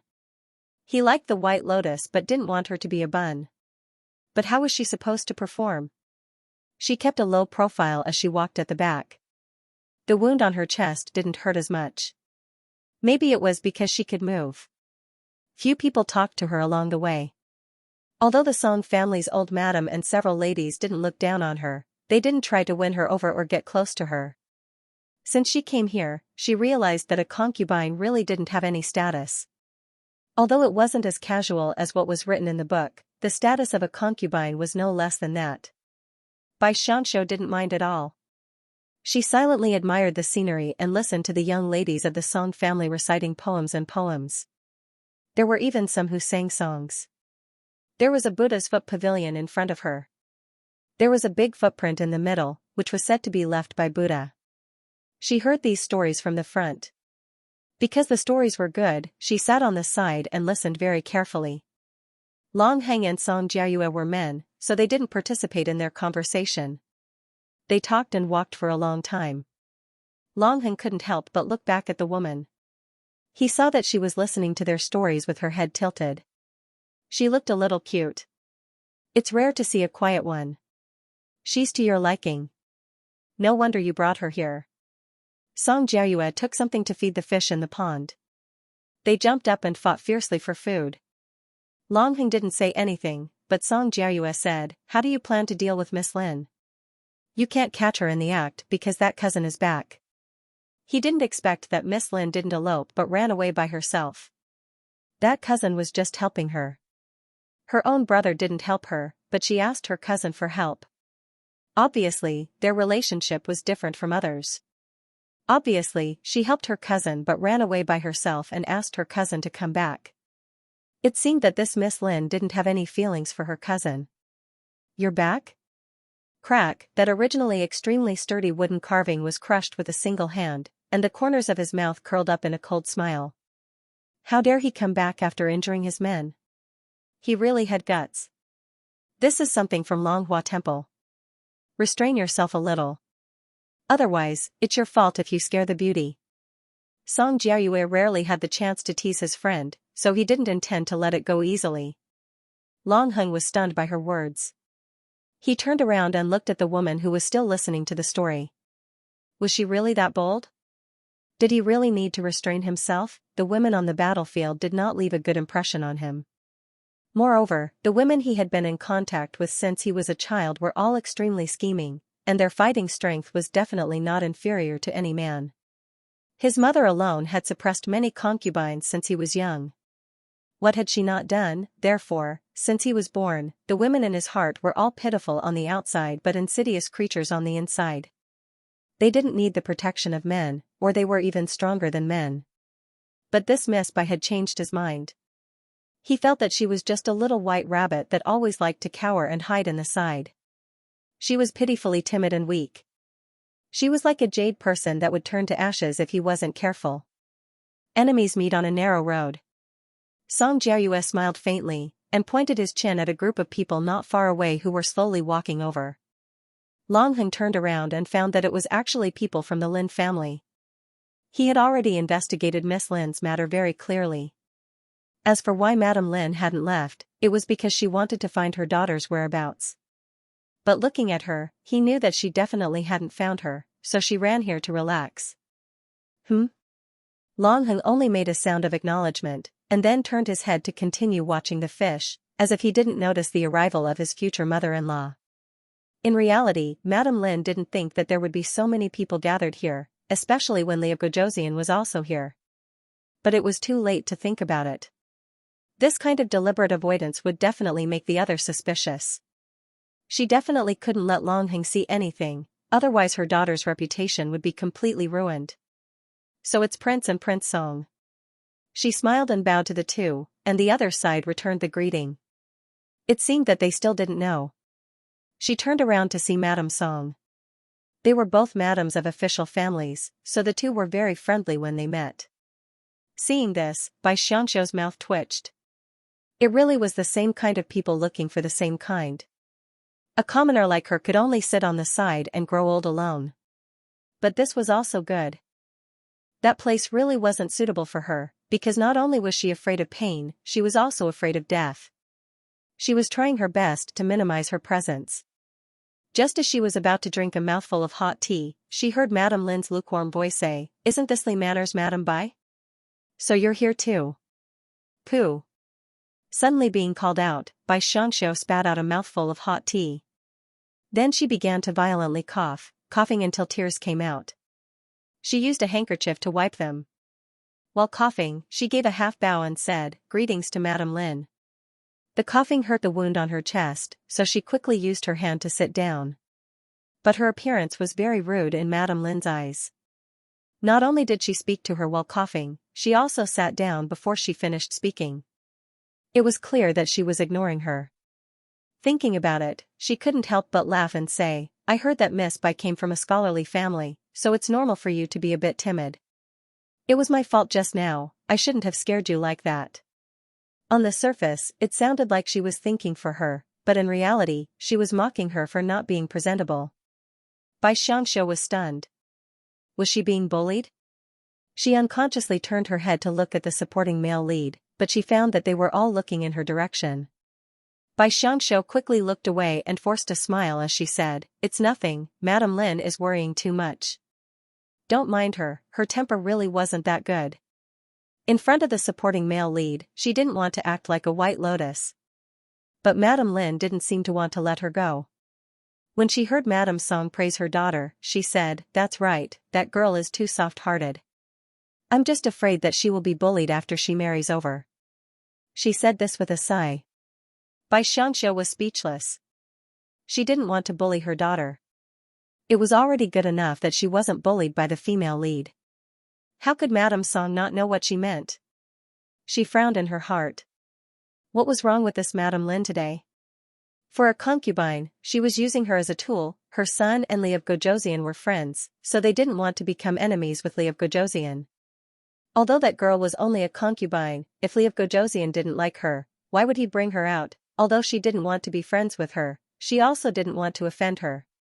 She smiled and said, "Kindness is not bad." Madame Lin saw that she didn't take the bait and continued, "It's a pity that men like that kind of seductive woman." She paused for a moment before saying, "But no matter how seductive she is, she can't surpass the main wife. Isn't that right, Madame Song?" Madame Song's eyes couldn't help but twitch. "Do you need to be like this? Although Li of Gojoseon and the others are far away and can't hear, you're being so aggressive. Aren't you afraid that he won't dare marry your daughter?" Bai Xianxia continued to pretend that she didn't hear anything. In any case, she didn't nominate anyone. But even though she didn't nominate anyone, she kept glancing in her direction. As a result, those madams and maidens who hated seductive women also curiously looked at her. Being stared at like this, Bai Xianxia felt very sullen. If she continued to act this cowardly, wouldn't people think that she was a fool? Even though she wanted to act like a fool, everyone had a temper. In her mind, she began to think about how to deal with her. Fighting force with force wouldn't work. Not only would she be laughed at in the palace, she would also make the supporting male lead hate her. When that time came, her only way out would be gone. If she angered the male lead, then she would be beaten to death when she returned to the palace. But what should she do? She thought of the female lead. When she was bullied, her strongest move was to cry. She didn't have any other ideas, so she could only use this move. But suddenly crying was definitely wrong and she would be scolded, so she turned her face to a place where no one could see her. She tried to sob a few times and then used her handkerchief to gently wipe the corners of her eyes. Behind her were the supporting male lead and male lead. Even if they couldn't hear, they could still see. She wasn't begging them to save her, she just wanted a bit of pity. Men and women were the same. It was easy for pity to give birth to love. Supporting male lead, you have to pay attention to me, a beauty was a beauty. Even her back was beautiful enough to make people's hearts drunk. Only, that shoulder was still trembling. It looked very distressing. Not only men, but women were also like this. They didn't expect that the other party didn't run away in anger or cry. She only turned her head away. It was a very natural movement, but for some reason, even Madame Song frowned. She felt that Madame Lin was going too far. After all, she was just a little girl. Was there a need to treat her like this? She really was narrow-minded. It was also a good thing that she came from a big family. "Madame Lin, please forgive us. We still have things to do in front, so we won't be sitting for long." She waved her hand and the Song family's wives and maidens followed. Seeing that everyone was about to leave, Bai Xianxia stopped pretending to cry. She quickly rubbed her eyes to make them look red. Because she rubbed too hard, a few tears actually fell. She stood up in a panic, but Xiaoxia supported her. This girl probably knew that she had been wronged and also shed a few tears. However, she still dutifully supported her. At this moment, Bai Xianxia knew that her little trick had succeeded, because she clearly saw the sympathy in the eyes of the ladies and madams. She was a beauty, after all. It was easy for her to succeed in whatever she did. Just as he was feeling happy, he heard someone behind him say, "Come, this way." This voice belonged to Li of Gojoseon. Bai Xianxia turned around with a resentful look on her face. She also felt that she was too careless and forgot to hide her expression. She hurriedly gathered her thoughts and felt that the male lead was indeed here to look for her, so she followed him. But in the male lead's eyes, it was different. The person in front of him was delicate and pitiful. Her eyes were red and her expression was bitter. She was clearly wronged, but because she was afraid that he would be worried, she immediately hid her expression. It really made his heart ache. Yes, he felt his heart ache. He coldly glanced at Madame Lin, then reached out his hand to grab a concubine's hand and led her to the front courtyard. Song Jiayue also felt that this girl deserved to be pitied. She really was too weak. Although she was weak, she knew how to think for others. No wonder his friend liked her so much. He was happy for him and didn't disturb him. He chased after his mother and left. On the way, Madame Song said that Madame Lin really went too far. Did you all hear it? Not a single word left out. Song Jiayue said with a smile. You could hear it from so far away. That Li of Gojoseon. Madame Song frowned. She felt that the marriage between the Lin family and Li of Gojoseon's residence would have some twists and turns. Song Jiayue nodded. Seeing that the people behind them didn't follow, he quietly said, even without Madame Lin, that Miss Lin is also a troublemaker. She ran away from the marriage. What? Madame Song cried out in surprise, but immediately calmed down. She said, like mother, like daughter. Originally, I wanted to propose marriage for you, but I didn't expect that the Long family would take the lead. Now that I think about it, it's a pleasant surprise. Song Jiayue didn't say anything. He had indeed escaped this disaster, but his friend might not be so lucky. As for Madame Lin, she was very angry. Her daughter ran away because she didn't agree to the marriage. She felt that it was Li of Gojoseon's residence's fault. He actually brought a concubine that wasn't presentable, which made her daughter so angry that she ran away. She originally wanted to teach her a lesson, but she didn't expect that Li of Gojoseon to take that woman away in front of her. He even held her hand. But the look he gave her before leaving was so cold that she couldn't help but shiver. No wonder her daughter said that this man was scary. It was true. However, he offended the Lin family for a concubine. It was good that her daughter ran away. Let's see how the prince's residence will deal with this. If people outside knew that her daughter ran away, then there was nothing to be afraid of. They just needed to say that Li of Gojoseon favored his concubine and neglected his wife, then everything would be solved. Right now, the most confused person was by Xianxia. She was strangely holding hands with the male lead. Being held by such a strong and dangerous pair of hands, she felt very scared and uncomfortable. What should she do if she wanted to cry? She only wanted to receive a bit of pity. Why did this happen? Could it be that she offended the female lead's mother, so he was angry and wanted to take her away to kill her? No way, this was a temple. Moreover, they didn't seem to be in love with each other yet.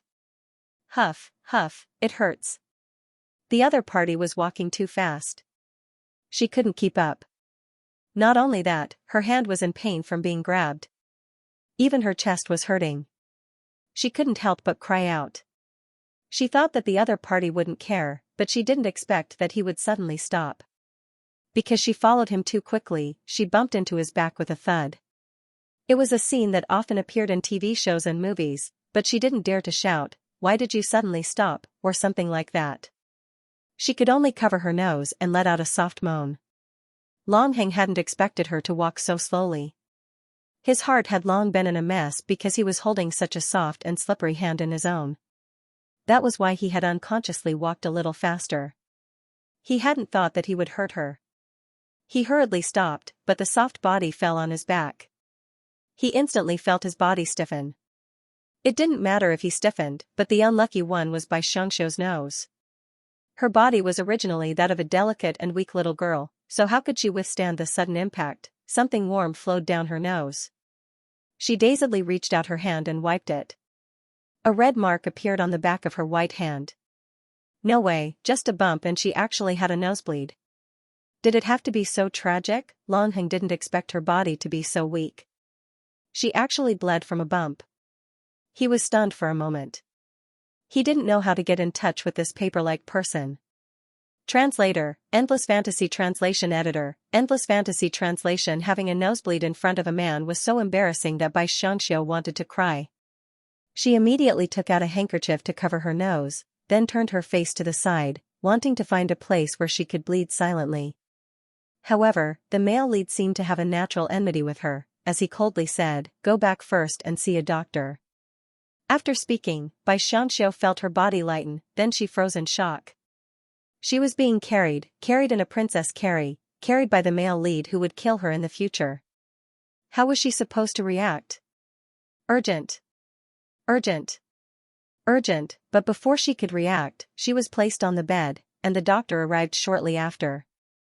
That's right, a nosebleed had alarmed almost half of the people in the monastery, because he had carried her to look for the little monks, who were in the middle of their afternoon classes. Thus, Xianxia felt like giving up on herself. Obviously, the nosebleed had stopped, but she still covered her face with a handkerchief, not daring to look at the doctor. She could have just washed up, but the male lead glared at her, not letting her get off the bed. In the end, the doctor saw Xianxia's face covered in blood. He gave her a quick examination, then said that there was no problem, and that she just needed to wash up, and that she shouldn't bump into anything hard in the future. Xianxia glanced at the hard object who was looking out the window with his back to her, then nodded and said, "I understand, thank you very much." The hard object was thinking, he didn't expect her to be so polite to a commoner doctor. Her personality wasn't bad. But, she was too weak. Xiaoshi finally returned at this time. Seeing Xianxia in this state, her heart ached. She hurriedly fetched some water to wash her face, careful not to hurt her again. But after washing, she noticed that the skin at the tip of her master's nose was a little red. "Mr. Xiao, it's a little red here, I'll go get some medicine." "No need, it's just a small injury." She didn't care, and that fiendish man was still there. She had no idea what he wanted to do. "Give this medicine to your master." Long Heng also felt that it wasn't good to stay in a woman's room for too long, so he turned and walked out. Xiaoshi hurriedly took the medicine bottle, opened it, and sniffed it. "Madam Xiao, it smells very good. Why don't you apply some?" This can be considered a small token of appreciation from the prince. If she didn't accept this kind gesture, would she be hated? She hurriedly nodded, and Xiaoshi applied it for her. After applying the medicine, both of them were stunned. Although the medicine looked transparent, it turned red after being applied. Not only was it red, but it was also difficult to wash off. If one were to rub it forcefully, it would be very painful. Therefore, Xianxia once again felt that the male lead must be the bane of her life. How could she go out and meet people like this? Fortunately, she used the excuse of falling down as an excuse to hide until it was time to return to the capital. When she came out, she also wore a veil, so no one noticed anything. After getting into the car, he felt depressed. Because there was a problem with his cousin's car, the two of them had to sit in the same car. After getting into the car, she took off her veil, causing the cousin to laugh without restraint. This laugh caused all the people outside to look in their direction. Xianxia silently scratched the side of her nose. She didn't explain and only looked away with a red face. "How did you get your nose?" Although Yu Xiaoshu hated this overly beautiful woman, she didn't put her in her eyes because she was honest and easy to deal with. Therefore, in front of her, she always maintained a superior appearance. Even the way she spoke was the same. Xiaoshi didn't like this cousin very much. Obviously, she was only temporarily living in the residence, but because the old madam doted on her, she didn't put her master in her eyes. But no matter how much the old madam doted on her, she didn't want her to become her daughter-in-law. She didn't know the truth, but if she entered the family, her status would be the same as her master's. It wasn't that noble. "I was injured, so I used some medicine and it became like this." She didn't say much. This was just a casual answer. But she didn't expect that her cousin, Yu Xiaoshu's face immediately became ugly. She angrily said, You put on pearl red on your face? Why would my cousin give such a precious thing to you? Or did you steal it?" Steal, although she was a bit surprised to know that this medicine was very precious, wasn't it a bit too much to say that she stole it so loudly? She frowned and said, "Miss Biao must be joking. How could this concubine dare to take prince's things without permission? I knew that you wouldn't dare to touch my cousin's things. That's not right. If you didn't steal it, could it be that my cousin gave it to you? Do you know that this is an imperial gift? A bottle is worth more than 1,000 taels. Yu Xiaoshu was furious. Her cousin actually gave this woman such a precious thing. Was he really falling for a beauty trap? Who knew that the woman opposite her was even more nervous than her? She immediately said to Xiaoshi, quickly, return it to Prince. We don't need such a precious thing. It was just a little red. Wasn't it a bit wasteful to use something worth more than 1,000 taels to treat the injury? Especially since it was given by the male lead. At that time, she didn't want to take the opportunity to accuse her of some crime. She really couldn't afford to offend the male lead. Xiaoshi was also stunned. But seeing her master's nervous appearance, she didn't dare to hesitate. She took the medicine and jumped off the carriage to find Long Heng, who was already sitting upright on the horse. She lightly bowed and said, Wang, Prince, my master asked this servant to return the medicine to you. She used it and the effect was very good. Long Heng had already heard the words in the carriage. How could he not know what his cousin was thinking? But he didn't expect that the thing that he should have taken out to show off would scare that woman. She actually immediately asked the servant to return it. Her courage was too small. Did she really think that he, her master, was just a figurehead? If you use it well, use it again. Then he didn't say much and went to the old madam. After saying a few words to her, a mama went to invite Miss Biao, Yu Xiaoshu, to the old madam's carriage. Xiaoshi somewhat understood. It turned out that the prince was protecting her master. Otherwise, he wouldn't have done this. But when Bai Xianxia received the medicine bottle, she didn't even dare to take it. She only said, when we get back, we'll put it in the cabinet. Leave a space empty. Don't drop it or anything. The meaning behind her words was that she really couldn't afford it. Since she didn't want to return it, she could only properly worship it. But Long Heng, who was outside the carriage, felt very pleased. He didn't expect this little girl to be so respectful to him. He gave her something and she wanted to properly keep it. She was quite sensible. Thus, he walked outside by Xianxia's small carriage in a good mood the entire time, like a flower guardian. In the old madam's carriage, a mama smiled and said that Mistress Xiao is very considerate. I'm afraid that Prince's heart has been hooked bit by bit. It's good to play with a concubine. It's not good to take it seriously. It's just that Miss Lin is really too insensible. The old madam had also received the news. She didn't expect that girl to run away from the marriage. Although she had sent people to secretly search for her, she was afraid that this matter would spread and cause her son to lose face. But there was no such thing as an airtight wall in this world. She was afraid that once she reached the capital, the news would spread sooner or later.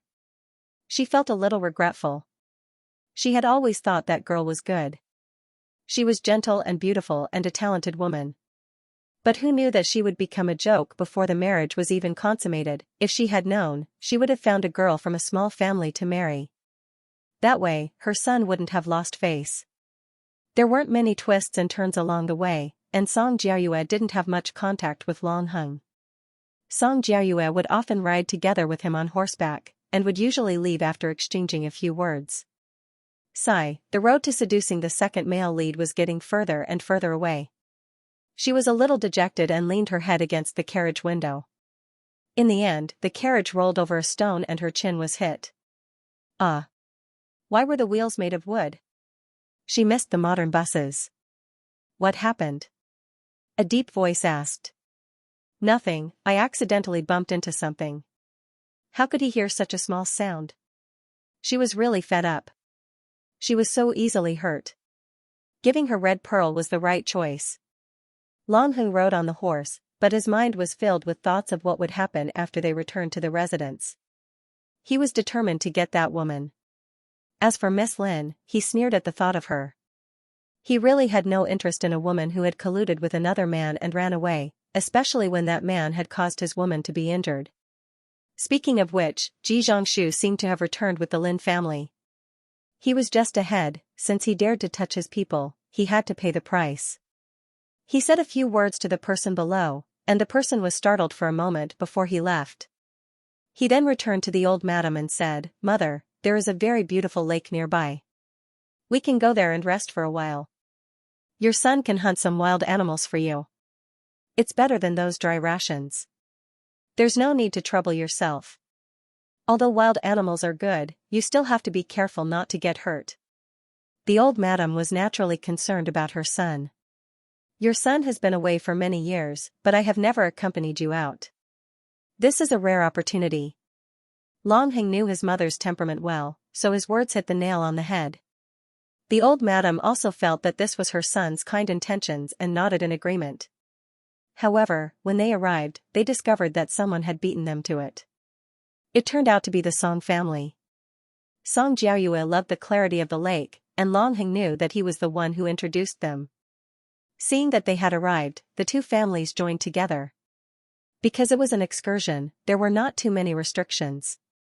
Bai Xianxia, who was extremely well-behaved, did not allow her to accompany the old madam. They found a very flat ground and put down their stool. He also set up a wooden table that could be used for drinking tea. The water was freshly fetched from the lake. Once it was boiled, the tea would be fragrant and sweet. Madame Song glanced at Bai Xianxia, who was wearing a formal hat, and said, "Madam, you don't have to be so reserved. There are no outsiders here, so you can take off your hat." "There's no need. This concubine suffered some injuries before. After applying some medicine, this concubine looks a little unsightly." After saying that, she smiled slightly. Although the hat could cover her red nose, it could not hide her smile and beautiful appearance. Madame Song admired her very much. The inner residence lacked women who could make people worry less. She had seen the other 3 women in the prince's residence before, and they were not as good as the one in front of her. When they sat down, the men all laughed. Song Jiaoyue also had a younger brother who admired Longheng very much. When he heard that he was going to hunt, he insisted on following. Song Jiaoyue joked, "If you can keep up with that little bit of horsemanship of yours, it's already not bad. Be careful not to get injured and scare mother when you come back." The younger brother smiled embarrassedly and said, "I'll just watch from afar. Prince, please don't dislike me." In fact, this younger brother has practiced archery for a few years. "I've often heard that you can shoot 3 arrows at the same time. I wanted elder brother to arrange for me to see it, but I never had the chance. Today, I finally have the chance. Even if I fall to my death, I still want to see it." Madame Song was quite generous to her family. Moreover, this son of a concubine had grown up by her side since his mother died. Hearing him say this, she smiled and said, "How did I raise you to have the temperament of a devil incarnate?" The old madam smiled and said, Take younger brother with you. Be careful not to hurt him." "Yes." Longheng rode his own horse. Because he cherished his warhorse and didn't want it to be burdened by small matters, he randomly picked a horse from the fu. 1 man and 1 horse stood under the sun. They looked very heroic and made people feel awe. Song Jiaoyue, on the other hand, was wearing white clothes and riding a white horse. No matter how you looked at it, he was the legendary prince on a white horse. The 2 of them rode their horses into the forest. Bai Xianxia couldn't help but sigh. "Female lead, you really don't know how lucky you are. You're running with 2 good men. Are you crazy?" When she was reading the novel, she didn't know that she was using her cousin to run. If she knew, she definitely wouldn't have supported any female lead. Although her cousin didn't go with her, if this spread out, it would definitely ruin her reputation. Forget it. In any case, it was fine as long as she didn't tell anyone. "It's a pity that the prince personally hunted prey, but today is your fast day." Xiaoshi brought Bai Xianxia some water to wash her hands. Because she had to serve the old madam, she had to put on an act and personally make a few dishes. In fact, this wasn't a problem for her. When she was in university, because the food in the cafeteria was too disgusting, she had secretly brought food back to the dormitory to cook. At the time, her roommates loved her to death. Especially her vegetarian dishes, they were famous throughout the university dormitory. "It's nothing. It's fine as long as you don't eat it." Bai Xianxia didn't mind. Today, Madame Song and Song Jiaoyue were both here. She should show off her culinary skills. However, they didn't bring many ingredients. She took a small basket and brought Xiaoshi to pick a few wild vegetables to eat. As someone who often dealt with these kinds of plants, she was very clear about which ones could be eaten and which ones couldn't. When they came back, the servants had already set up a pot. Xianxia really did personally pick and cook the vegetables. She didn't hesitate at all. However, wearing a hat while cooking was too much of a hindrance, so she temporarily took it off and put it aside. It wasn't easy to cook in a big pot. Fortunately, she only used it to prepare for the masters. The masters of these two families added together didn't exceed 10, so it was very easy. With the few ingredients she had, she made 2 hot dishes, 2 cold dishes, and a flower plate with wild flowers. It was edible and tasted good. When Long Heng, Song Jiayue, and the others came back with rabbits and pheasants, they saw this scene. A girl as beautiful as a fairy wearing a long apron was using her sleeves to wipe her sweat while preparing to eat. The corner of her mouth was overflowing with a happy smile, and her expression was so gentle that it dripped water. In this kind of situation, 9 out of 10 men would be fascinated by it, and the 3 men in front of them were dazzled. However, when she raised her head, her red nose was very eye-catching. The son of a concubine of the Song family couldn't help but laugh. When he laughed, Song Jiayue also laughed. He felt that he hadn't laughed so happily in a long time. In particular, the girl seemed to have heard the laughter and looked up at them. It was obvious that she was a little confused and didn't understand what they were laughing about. However, this kind of appearance made people's hearts tremble. In modern words, this was silly cute. In ancient times, it was silly cute. Long Heng was also a man. The corner of his mouth couldn't help but curve up. Then, he threw the bloody thing down and said, "Deal with it." It was only after Long Heng had dismounted that the girl seemed to have realized why they were laughing. Her face flushed red as she frantically put on her veil. Her flustered and exasperated appearance caused the corners of Long Heng's lips to curl up. He was handsome to begin with, but because of his long face and murderous aura, he was ignored by others. However, this smile was like an iceberg melting and the earth returning to spring. It immediately stunned the women of the Lin and Song families. The old madam was also stunned. She couldn't even remember how many years it had been since she'd seen her son smile. Even the old servant couldn't help but feel happy for her. However, the 2 of them were scheming and didn't show it. Madame Song, on the other hand, couldn't remain calm. She was usually a very steady person, but she had a very special hobby, eating good food. In modern times, she was a foodie. She couldn't sit still when she smelled that special fragrance from afar, and her stomach even began to rumble. Song Jiayue obviously understood his mother well. He could tell from her appearance that she was hungry. He couldn't help but smile and have the servants prepare the food as quickly as possible. He thought that Madame Xiao, who was helping out, would accept the food, but she lowered her head and said, "My apologies, this concubine doesn't know how to prepare meat." The servants were shocked. How could she be so good at cooking vegetables, but not know how to prepare meat? She didn't seem to be from a poor family, judging from her appearance just now. Fortunately, there were always servants who knew how to cook, and the 2 meat dishes were quickly prepared. Since they were outside, they naturally didn't pay much attention to food. Thus, they gathered 8 dishes and 1 soup and placed them on the small table. There were 3 tables in total. As soon as the dishes were placed on the table, Madame Song personally picked up a dish from the flower plate and tasted it.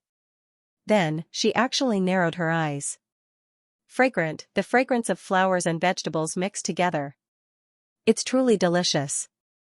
Madame Lin, you're truly blessed. When will Madame Xiao have time to come stay at my place for a few days and teach the servants in the kitchen how to make these vegetables? She took this suggestion seriously, even though she knew that the old madam probably wouldn't agree so easily. Although this old sister was steady in handling matters, she was extremely protective of her food. She rarely shared the good things she had with others and was very solitary. As expected, the old madam smiled and said, "It's just an insignificant skill. How could it be presentable? If you want to eat it, you can just have her make it and send it to show filial piety." "That's fine. I'll just have to trouble Madame Xiao." Madame Song was very straightforward and didn't treat her as an outsider at all. Song Jiayue's mouth twitched. His mother was really thick-skinned when it came to food. However, Xianxia was very happy. Firstly, there was something she could borrow from the supporting male lead. Secondly, there was someone who appreciated the dishes she made. She couldn't help but hurriedly say, "It's fine. Actually, there's no need for this concubine to make anything. If Mr. Song wants to eat some vegetarian dishes, just ask someone to tell this concubine. If this concubine knows how to make it, this concubine will definitely make it and send it to you." Mrs. Song was so happy that the corners of her mouth almost reached the corners of her eyes.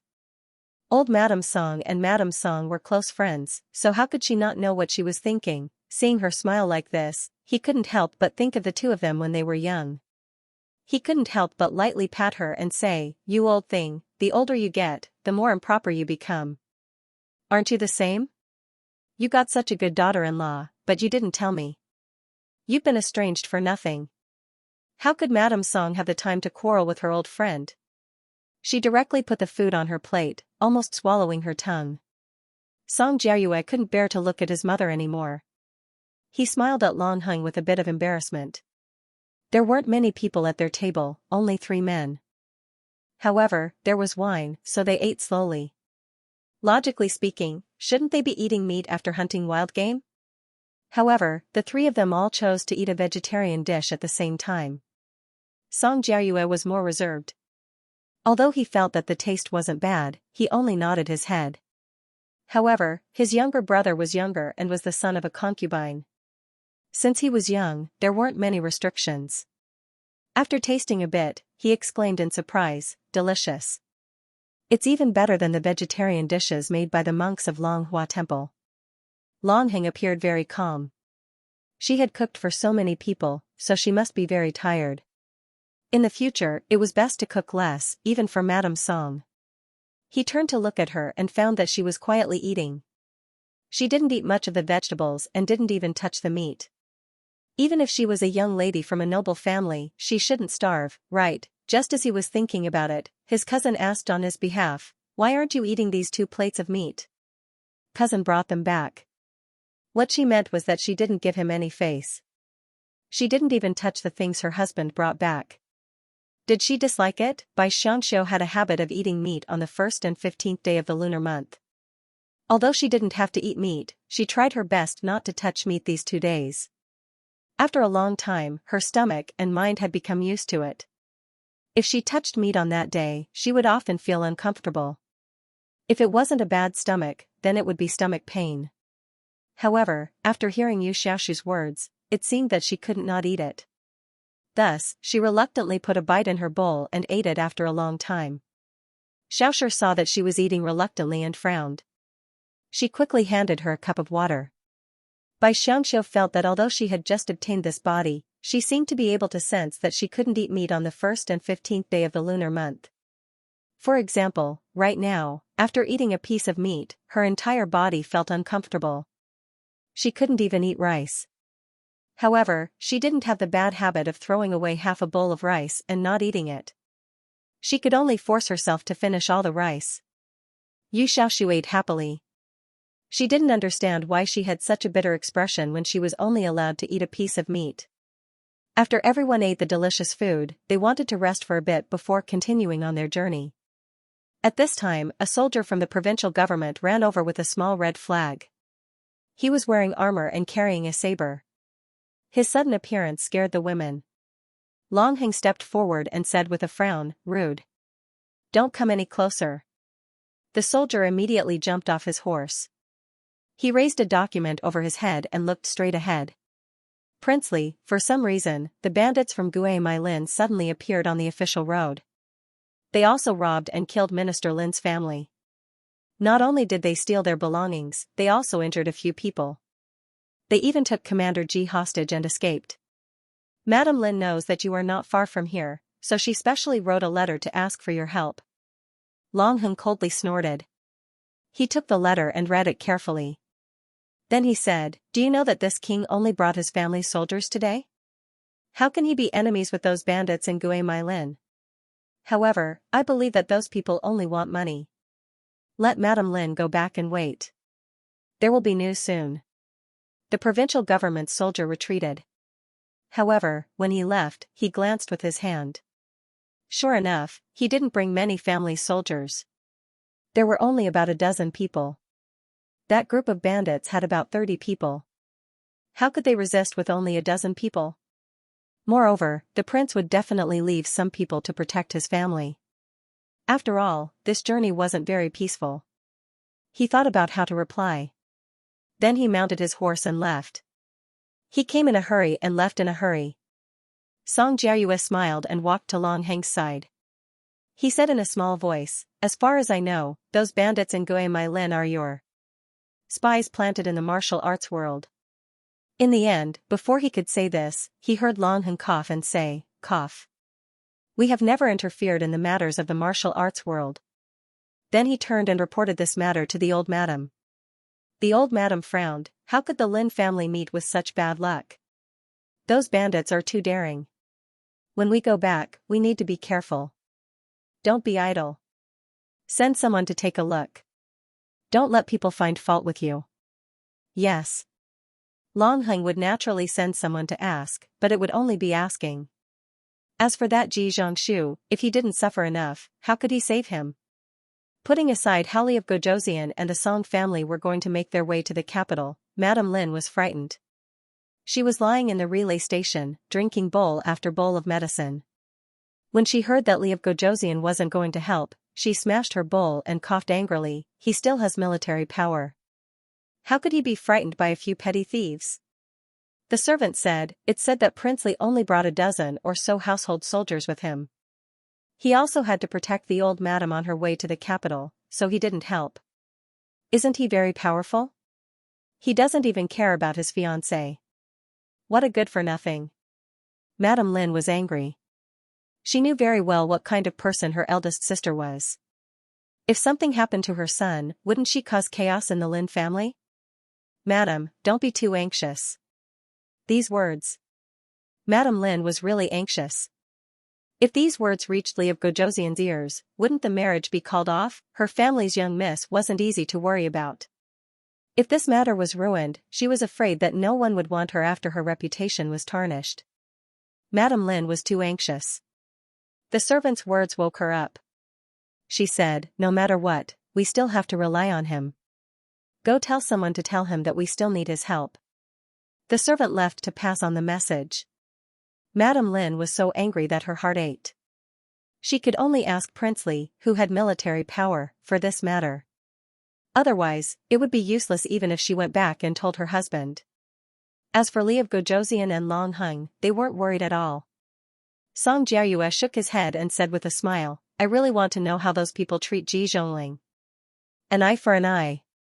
Long Heng only said 4 words.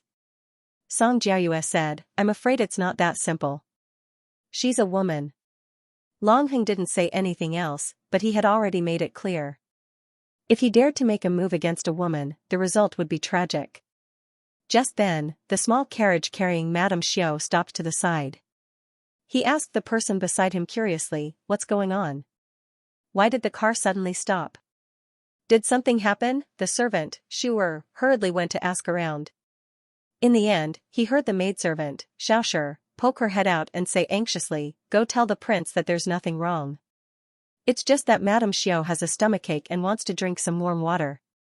"Do we need to find a doctor to check on the cause?" Shuer asked curiously. Madame said that this is a matter of habit, because every 1st and 15th day of the lunar month are vegetarian. Today is an exception, so it's like this. As long as you drink some hot water, you'll be fine soon. Xiaoshi also felt strange when she knew about her illness. She didn't have it before, but thinking that her mistress was so beautiful, it was inevitable that she would be a little spoiled, just like now. Shuer went back to report to his master. Long Heng frowned. How could he have known that she had this problem? Thus, he said, "Have someone boil water on the spot. Hurry up." It didn't take long for the water to boil. Long Heng couldn't leave the old madam's carriage to watch over her. Otherwise, he would definitely be gossiped about. When people said that a man was dissolute and loved beauty, it was different when it came to a woman. Those words would definitely be very unpleasant. But it just so happened that the Song family was behind them, so they asked Song Jiayue to take care of them. Song Jiayue was naturally willing. Her own mother was still waiting to eat her side dishes. In fact, she didn't need to take care of him. The water was quickly boiled. After drinking it, she slowly followed the Song family's procession. When they reached the capital, someone from the prince's estate would come to pick her up. Song Jiayue leisurely followed the procession. There were more women in the Song family, so they walked more slowly. There was no helping it. When there were more women, there would always be this and that. See, one of the concubines was going to relieve herself. It was very troublesome for a woman to relieve herself. She had to follow at least 3 people, and it would take a long time to find a way to relieve herself. When they got on the carriage and were about to leave, they saw a group of horses passing by. It should be the Shangji group. The 2 groups of carriages gave way to each other and walked on the official road. Who knew that when they passed by, a cloud of smoke rose up? Song Jiayue immediately felt that something was wrong. He covered his nose and said, "Everyone, be careful. It's smoke." Song Jiayue knew that this was a trick of the Jianghu people. He thought that they had stopped recently, but who knew that they were preparing for a sudden attack? There were about 10 people in the caravan, and they were all experts. But they were all sitting in the carriage. Otherwise, he would have seen through it. The subordinates he brought out were also quite smart. They quickly protected the women. But he didn't expect that those people didn't care about the women at all. They all rushed towards Song Jiayue. They really wanted to kill him, but unfortunately, Song Jiayue's martial arts were not weak. They didn't succeed so easily. In the carriage, Xianxia was also very worried. She just drank some hot water and wanted to rest. Then, she smelled a strange fragrance. It was strange. Who knew that the smell of red pearl would suddenly become stronger?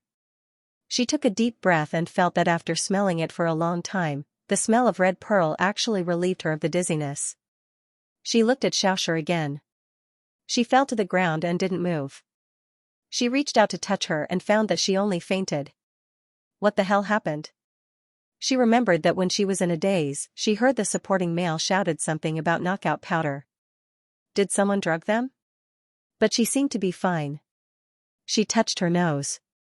Could it be that red pearl can also cure knockout powder? She quietly opened the curtain and saw that the supporting male was fighting while leading those people into the depths of the forest. He was afraid that these people would hurt Old Song and the others. But what about him? He must have smelled the knockout powder. Otherwise, why would he be in such a sorry state when he was running? She remembered that there was a section like this in the novel. The supporting male had offended an evil sect in the Jianghu before, so he provoked this kind of vendetta. Their goal was only to kill him, but because the supporting male's martial arts were good, he managed to avoid a disaster. However, it seemed that he was saved by the female lead who was following the villain. At that time, he didn't know who she was and only recognized her when he saw her in the prince's mansion. Since then, he was stuck in the mud and was unable to extricate himself. This plot was really good. She definitely couldn't let the female lead take the initiative. In any case, when the time came, the supporting male would take care of everyone. She just needed to pick him up. Moreover, looking at him like that really made people worried. Xianxia saw that the people outside had all fallen. One of them didn't fall and seemed to have gone to report. She tore off her skirt and jumped off the carriage, running into the mountains. She used to be a wild person and often ran around the mountains looking for all kinds of wild flowers and weeds. She was very familiar with the situation in the mountains.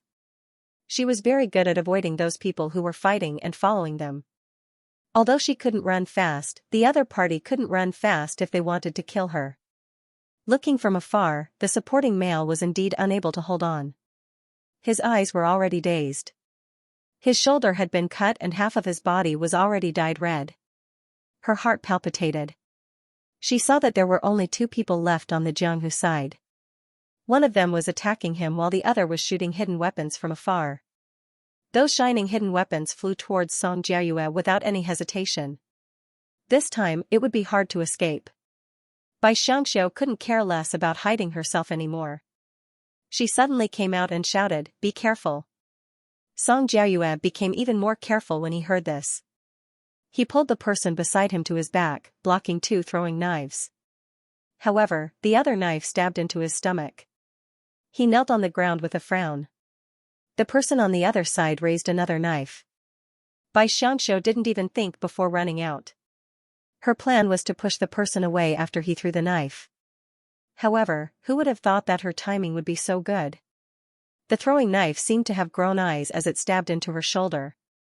It hurt. Bai Xianxia faced Song Jiayue and slowly fell down. He caught her, his face full of shock.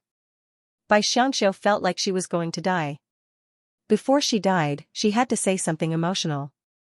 It wasn't easy to be in such close contact with the supporting male lead. However, her injuries were too painful. She lay in his arms and said, "You're all right." "That's great." She really couldn't say anything else. However, she didn't think that her words would move Song Jiayue so much. Madame Xiao, you." His hand was warm. He took it out to see that it was covered in blood. This was her blood, the blood that she had used to block the knife for him. He fiercely pulled out a knife from his body and threw it at the person from the Jianghu. He had been prepared to attack again, but Song Jiayue's attack had taken his life. Song Jiayue wanted to take her away, but his expression became more and more confused. At that moment, he saw Bai Xianxia, who was in so much pain that she couldn't speak, take out a medicine bottle. He opened it and saw that it was red pearl. Red pearl wasn't just a medicine for wounds, it could also cure hundreds of poisons. It was especially effective against knockout drugs. It seemed that Prince must have told her about this. He hurriedly opened the bottle and smelled it. His mind immediately cleared up. "Madame Xiao, I'll take you to find someone to treat you." "Madame Xiao, Madame Xiao." No matter how he called out, the beautiful woman didn't respond because she had completely fainted. No, he couldn't let anything happen to her. He definitely couldn't let anything happen to her. Song Jiayue felt his heart tremble at this moment. He carried her and returned to the convoy as fast as he could. From afar, it seemed that Longheng had brought people to receive them. His heart relaxed and he almost fainted, but he couldn't. If he hugged her like this, he was afraid that it would damage her reputation. She risked her life to save him. How could he let her be wronged? Song Jiayue gritted his teeth and sent her back to her original carriage. Then, he walked a few steps away before finally falling to the ground. Longheng ran over to support him and anxiously asked, "Where are those people?"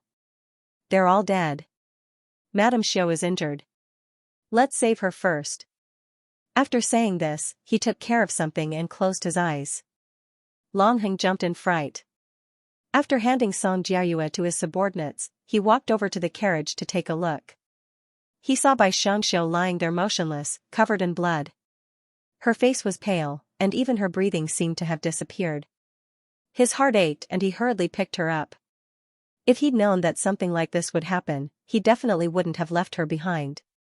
Who cared what outsiders said? It was fine as long as she was safe. He also didn't care what others thought. Carrying her to a doctor was the most important thing. Who knew if she would bleed to death after this matter was taken care of? Longheng walked very quickly and arrived in town in the blink of an eye. He found a doctor. He couldn't care less about the etiquette between men and women. After examining the wound, the old doctor trembled and said, "There's no danger to her life. The knife has already been pulled out. She just lost too much blood and needs to rest quietly. She can't be moved easily." "If there's no danger, why hasn't she woken up yet?" Longheng asked with a frown. "Because of the excessive blood loss, I believe she will wake up in a while." Just as the old doctor finished explaining, another patient came in. This time, it was his subordinate who brought Song Jiayue to seek medical treatment. There was no other way. Both of them were seriously injured and couldn't wait to return to the capital. After all, Song Jiayue was a man, and he knew martial arts, so he deliberately avoided his vital parts. After fainting, he woke up in less than half an hour. After bandaging his wound, he could walk around the room. Naturally, he had to ask about Bai Xianxia's injury first. He was relieved when he heard that her life wasn't in danger. Just as he was relieved, Longheng arrived. With a cold face, he said, "What happened?" Jianghu revenge usually didn't involve family members, so the Song family was fine. They were just drugged. But why was Bai Xianxia the only one who had a problem? Why was she stabbed in the back? That knife was clearly a hidden weapon, so he didn't believe the matter was so simple. For some reason, Song Jiayue felt guilty. He opened his mouth and said, I implicated Madame Xiao because she went to give me red pearl. Red pearl? That's right, it can cure the drug. But how did she know about this? I didn't tell her. Long Heng furrowed his brows. Song Jiayue was startled, then immediately understood how she knew. Because of the red pearl on her nose, she hadn't been drugged. Thus, she guessed in that instant that the red pearl could cure the drug. Such a clever woman was truly rare in the world.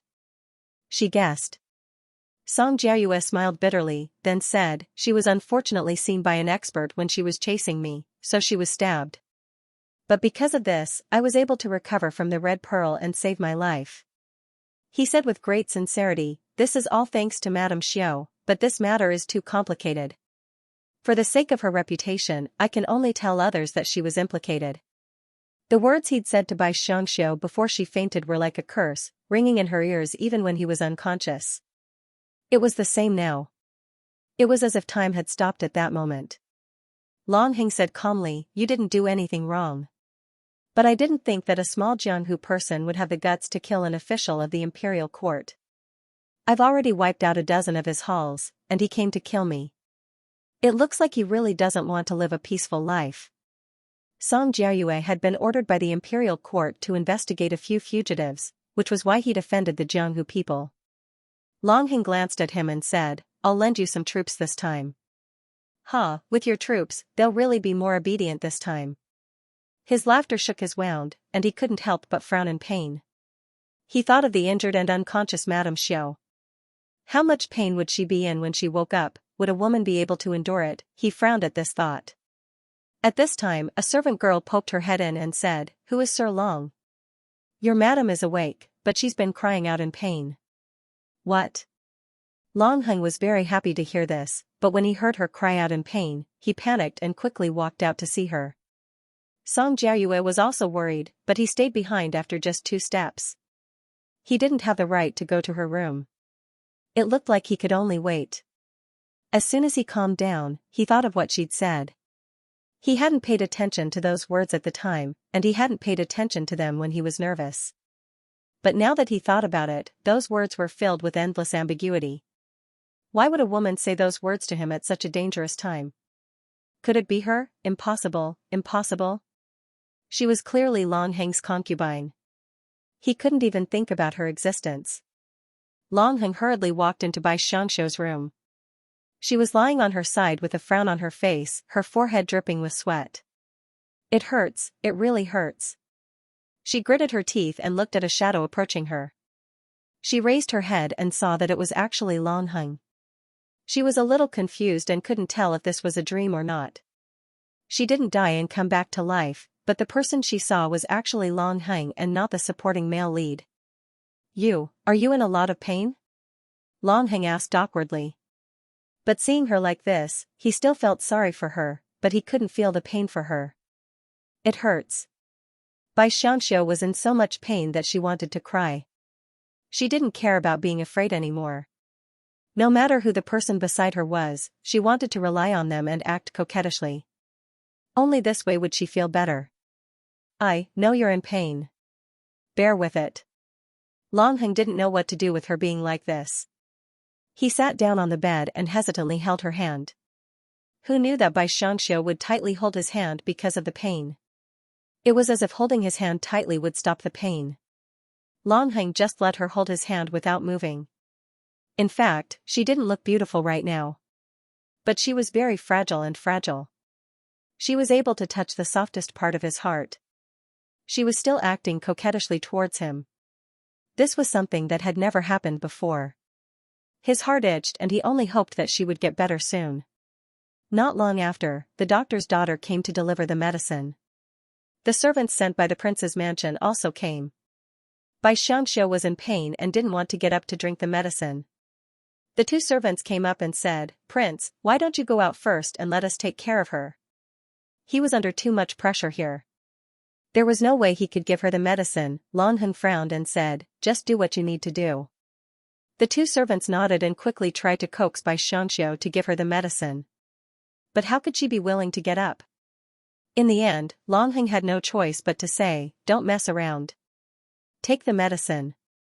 His attitude was a little harsh, but Bai Xianxia felt wronged. She frowned and turned her head to the side, ignoring them. Longheng, who was already used to her being obedient, was stunned when she suddenly acted like this. However, he immediately knew that she was throwing a tantrum. However, he had never coaxed a girl before, so he was stunned for a moment.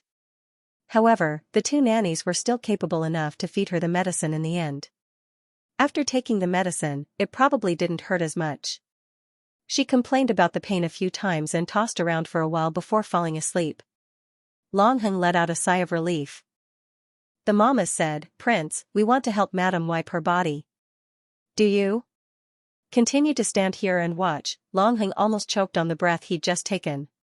He coughed lightly twice before turning around to leave. He actually wanted to stay, but in the end, he didn't have the ability to stay calm, so he walked out. However, after thinking about it, he turned back and said, "Don't hurt her." When he turned around, half of her arm was already exposed. It was as white, thin, and even as the lotus root in the water.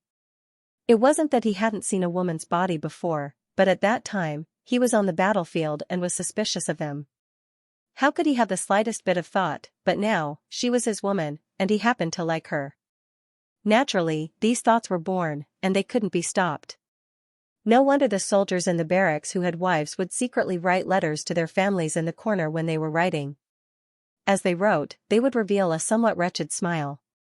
It seemed that they were thinking about the time they spent with their wives. At that time, he thought that they were useless, but now that he thought about it, he felt that that was the true nature of men.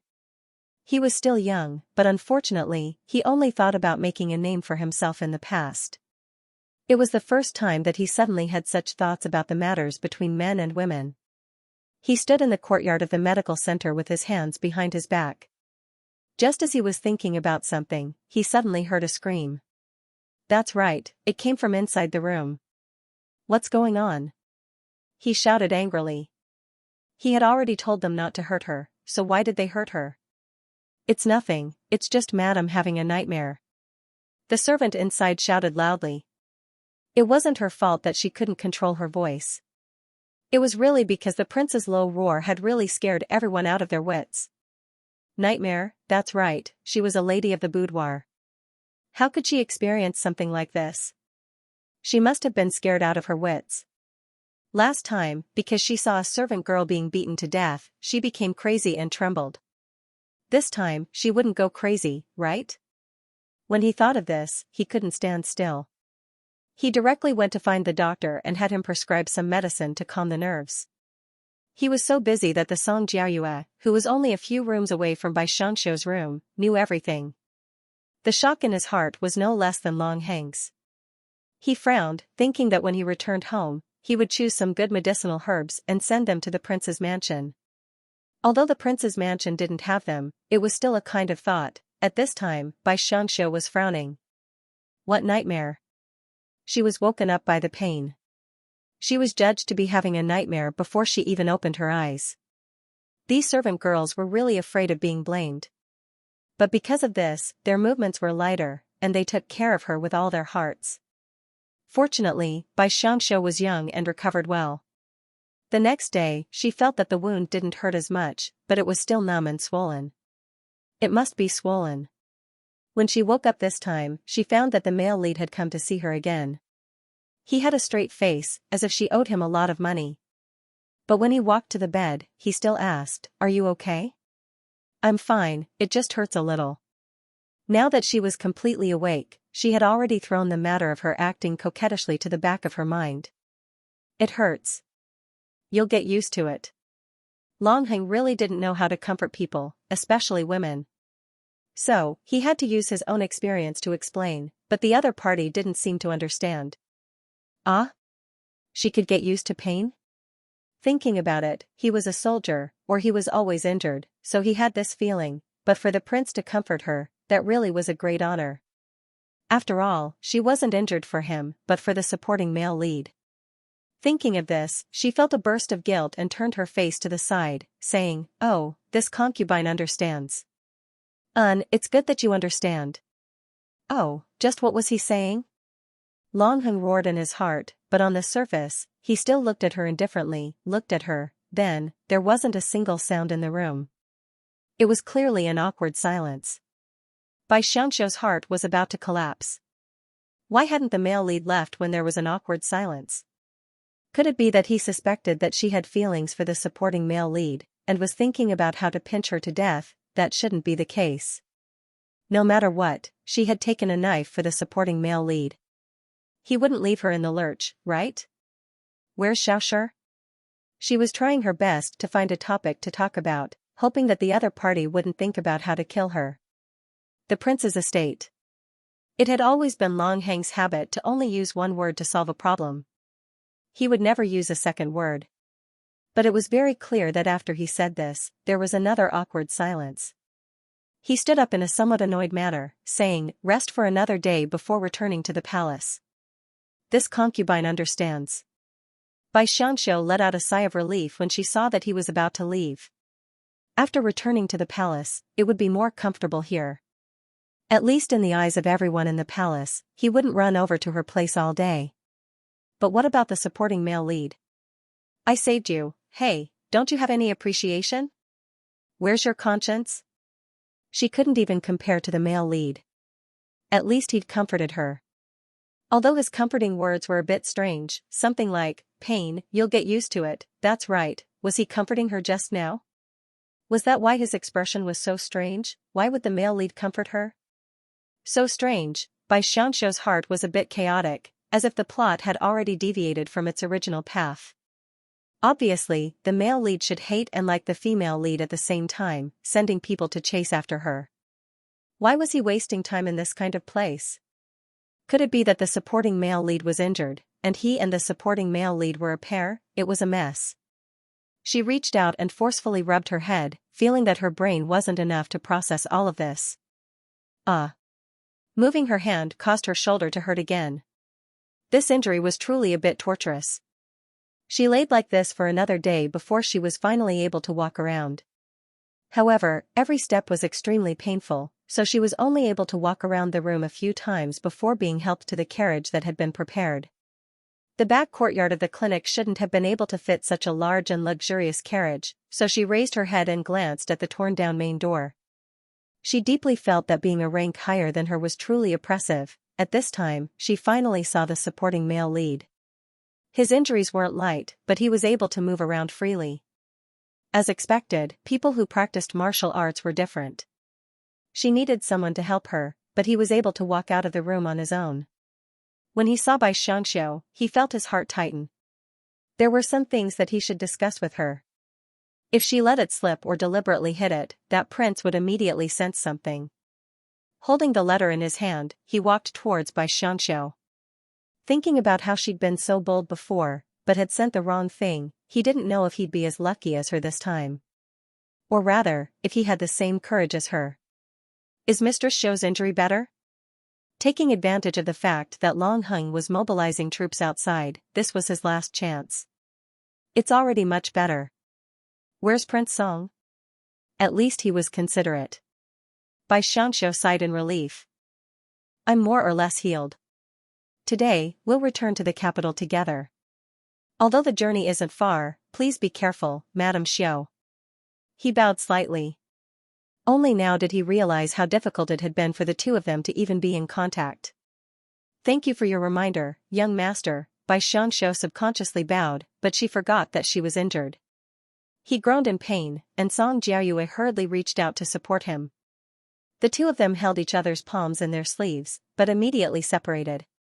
At that moment, his heart seemed to have stopped beating. Bai Xianxia's body also stiffened, but she quickly recovered. She very politely retreated a few steps. Just as she was about to automatically enter the carriage, she heard the male lead's voice loudly shout, "Wait." She had just taken a step forward when her heart leaped into her throat. Even the Song Jiayue stopped and turned around. He thought that if he was discovered, he would take full responsibility for it. Their gazes met in the air for some inexplicable reason, but they immediately looked away. What was with this feeling of having an affair? Bai Xianxia felt quite comforted after taking a look. At least the supporting male lead, Song Jiayue, didn't run away with a guilty conscience. Everyone had the same mentality. If two people shared the burden of a disaster, they wouldn't be so afraid. That was what she was thinking right now. Originally, she had been very afraid of being discovered by the male lead. Her entire body had turned cold, but now she relaxed a little. At this moment, Long Heng walked over and angrily glared at the two mamas. "Why aren't you supporting your master?" The two mamas weren't very old, only around 30 years old. They hurriedly lowered their heads and knelt on the ground to beg for forgiveness. Long Heng took this opportunity to support her, then frowned. "Why is your body so cold? This concubine also doesn't know. You were scared, but she couldn't say that. It's probably because you lost too much blood and haven't recovered yet," Long Heng explained for her. She was picked up, carried in a princess carry in front of so many people. Bai Xianxia's face instantly turned red. It was a pity that her face was still a bit pale because of the blood loss. Long Heng placed her in the carriage and sat across from her. This carriage had been specially treated and was very soft. Sitting in it was just like sitting on a sofa. Bai Xianxia curiously touched it, especially since there was a cushion in the back. She wasn't afraid that she would bump into it and get hurt again. Long Heng raised the curtain and saw that Song Jiayue was still there. He said, "Do you need this king to help you?" Song Jiayue's brows knit. He turned around and quickly got into the carriage. Long Heng finally put down the curtain and said, "We can set out now." The carriage driver drove the carriage away. Bai Xianxia didn't feel much of a shock. Even if she did, she endured it because there was still a secret in her hand. It wasn't until Long Heng left that she had the time to open the slip of paper to take a look. There was only one line that described how she got hurt. It was when she went to deliver medicine to Song Jiayue that she was ambushed. That was all. So it was like this. He was afraid that she would accidentally spill the beans. So he was hiding something from Long Heng. But the male lead still believed the supporting male lead and didn't ask about what happened that day. In reality, the male lead and the supporting male lead were very good friends. If it wasn't for the original female lead messing things up, they wouldn't have fallen out. She hoped that her own matters wouldn't cause them to fall out, but she didn't know why she didn't have the same confidence as before. Because the male lead had changed. Once he changed, the plot also became strange. She didn't know when it would get back on track. After persevering for the entire journey, they finally returned to the palace. Because she was only a concubine, there was naturally no one to welcome her. Moreover, Long Heng wasn't the type of person to cause trouble for her. He'd gotten off the carriage the moment he entered the city and rode alone. Therefore, he'd gone to meet everyone in the manor first, leaving her to quietly return to the winter courtyard. She rested for an entire day. Apart from the doctor, no one disturbed her.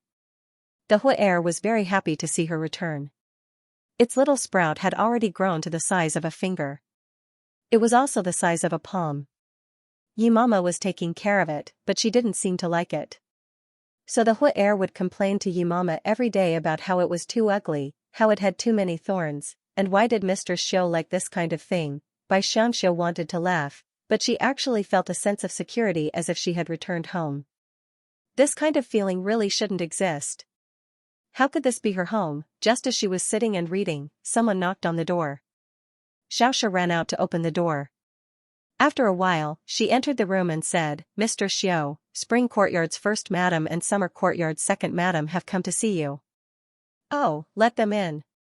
Since they had already come in, she couldn't just chase them away. So Bai Xianxia put down the book and bowed slightly.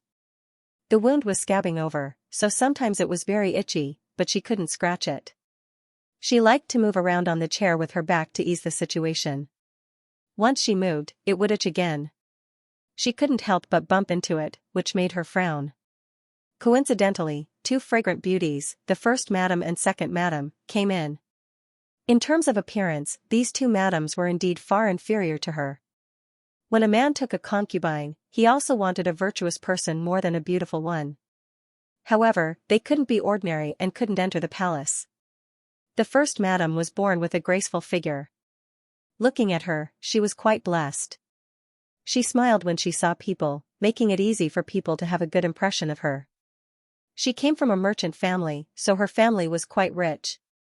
Unfortunately, she had money but no power, which was why she was able to get along with the prince. Although the concubine's family wasn't considered her family, she was still a relative, so she could at least get some benefits. The second madam's father was a seventh-ranked official, and she was a concubine's daughter. She was chosen because her birth characters were good, so she was envied by all her sisters. Now, they all wanted to enter the prince's estate to take a look, so they could take the opportunity to marry into a higher position. Mama had told her all of this before, so she didn't know why they suddenly came over. Two women dressed very elegantly walked in from outside. As soon as they entered, Xianxia sneezed. Not because of anything else, but because she had been engrossed in studying flowers and plants ever since she arrived. She had long stopped using incense. Suddenly smelling the fragrance of incense and some ancient rouge, she couldn't stand it. The smell was a bit messy, and it made her nose itch. Let alone her, even Xiaoxia, who was used to the smell of winter garden, couldn't stand it. She couldn't help but rub her nose. What wind has brought the two of you here? Please take a seat. They were all concubines. Although they called each other sisters, their status was the same, so she only bowed and didn't get up to greet them. The two women sat down. The first madam smiled and said, "Fourth sister, are you feeling better? I heard you were seriously injured." "I'm fine. I just need to be careful not to touch it." Her face was still pale, but she hadn't eaten any supplements since she came back, so she didn't feel any problems with her body. The second madam was speechless and said, Look, fourth sister is worthy of being called a beauty. You look even more like a sick beauty. Let alone a man, even a woman would feel sorry for you." They were actually praising her. They had a motive. Xianxia had always been afraid of the old madam and the prince. She didn't have that kind of fear towards them, so it wasn't too difficult to deal with them. Not at all. My two sisters are also outstanding. She smiled and waved her hand, indicating for Xiaoxia to go and pour tea. Xiaoxia went out to take a look at Mama, and the two of them quietly exchanged a few words. What did they come here for? Mama asked. It doesn't look like something good. Xiaoxia felt that these two were dressed so arrogantly. It was definitely not something good. Let's observe first. If they cause trouble, I'll go find the prince. She had been warned by the prince that if anything happened to Madame Xiao, she wouldn't be able to gain anything. Okay, I'll keep an eye on him. You should also listen outside. If there's anything wrong, go and ask Prince for help. Xiaoxia also knew that the prince definitely treated her master differently. Although he didn't come over this time, he had been sending people to take care of her master. After the two of them finished their discussion outside, Xiaoxia entered the room with tea. However, she found that her master was smiling, but there was a trace of ridicule in her smile. This was the first time she had seen such an expression on her master's face. Had something happened, just as she was wondering, she heard the old madam say with a smile, "Fourth sister also knows that after the young miss of the Lin family married into the family, I'm afraid that even what we eat and drink will depend on her. Right now, we can only obtain some tenderness from the prince to maintain our status."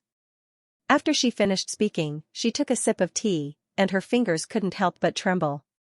Her family was a merchant, and a tea merchant at that, so she was very familiar with the ways of tea.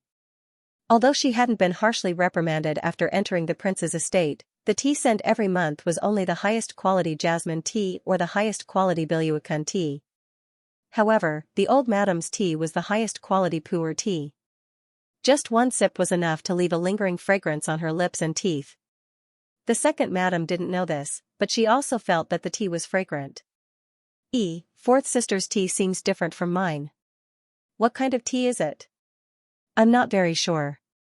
This was the truth. She had never been very particular about the taste of tea. She didn't even know that her tea had been changed recently. It's very delicious. The second madam took another sip and said, just as elder sister said, right now we're practically grasshoppers on the same rope.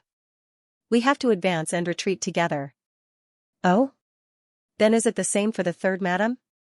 Why did she skip that person? The third madam? No matter what, she's still a legitimate daughter of a fifth-ranked official in the capital. How can she be the same as us? Moreover, the Lin family and the third madam are distant relatives. As soon as Miss Lin arrived, they naturally treated her better than they did us. After the old madam finished speaking, she looked at Bai Xianxia. Seeing that she didn't have any reaction, she thought, sure enough, she's weak. All she has is a pretty face. As long as we can control her, we can obtain a lot of benefits. Bai Xianxia only laughed. In her heart, she thought, who's on the same rope as you? I'm going to escape. When the old madam saw her lower her head, she sighed and said, we know that younger sister is currently favored. How could she look up to me and second younger sister? After all, Prince hasn't even entered our room. Was she here to spit out acid? Even if Prince had entered her room, he hadn't done anything. Is that so?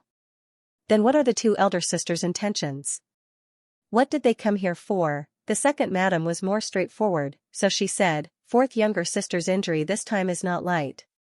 I'm afraid that she won't be able to serve Prince for a while. If the third madam gets an opportunity, it won't be good. Elder sister and I discussed it. Why don't you take care of us and put in a few good words in front of the prince? When the time comes, even if Miss Lin is the official wife, the prince will have some feelings for the three of us. I'm afraid that she won't be able to easily control us. Bai Xianxia's mouth was wide open. She almost forgot to close it. Were they here to ask her to be their pimp? Although the male lead was a domineering male lead and was frighteningly fierce, he wasn't a scumbag. At least, he was very serious about relationships. How could he casually climb into someone else's bed? She almost rolled her eyes at them, but she still sat in a good mood. Her smile was a bit forced. What, fourth younger sister, do you not agree? Or do you want to monopolize the prince's favor? Hee, fourth younger sister, it's not that elder sister is scolding you. Let's not talk about how all crows are black in this world. Which man doesn't get involved with women? Do you still expect him to keep his chastity for you? Moreover, if Miss Lin marries into the family, I'm afraid that someone will sell you off. It's better for everyone to be the same. At least you won't be the only one caught. We're also thinking for you. The old madam said lightly. Her words were full of consideration for Bai Xianxia. At first glance, it sounded quite reasonable. The corner of Bai Xianxia's mouth twitched. She wasn't that prince's woman. She didn't care whether the other party was a crow or a sparrow. Thus, she said, the old madam is right. But I'm afraid that the prince won't be here for a while. When he comes, I'll think of a way to put in a good word for you. She agreed first. Wouldn't it be the same if she just agreed and didn't do anything? But she didn't expect that Yimama, who had heard the commotion, had already left to find Li of Gojosian before she said those words. Her heart twitched as she walked. The old madam was afraid that they would form a clique and harm the official wife. If she knew, wouldn't she punish them severely? Even the prince wouldn't forgive them. First madam and second madam looked at each other. As expected, she had a weak personality, agreeing so easily. Second madam began to walk around the room. Finally, she saw a glass ornament placed next to the cactus. It was just an ordinary ball, but it was exceptionally dazzling under the sunlight, adding color to the room. Glass was very rare in ancient times, so it was quite expensive. It must have been given to her by the prince. Jealousy welled up in her heart, and she played with the glass ball in her hands. She smiled and said, "This thing is really rare. Where did little sister get it?" The prince sent someone to deliver it. Madam needs to take medicine at night, and a candle isn't bright enough. Xiaoxia was a bit worried. If something sent by the prince was damaged, Madame Xiao would definitely be punished. Oh? The prince really put a lot of thought into this. She pretended to put the object on the table, but her hand slipped and the glass ball fell to the ground with a thud. Ah! At the same time, second madam let out a blood-curdling scream. The cactus next to her had pierced her flesh when she pretended to tremble. She couldn't help but cry out, "What is this thing?"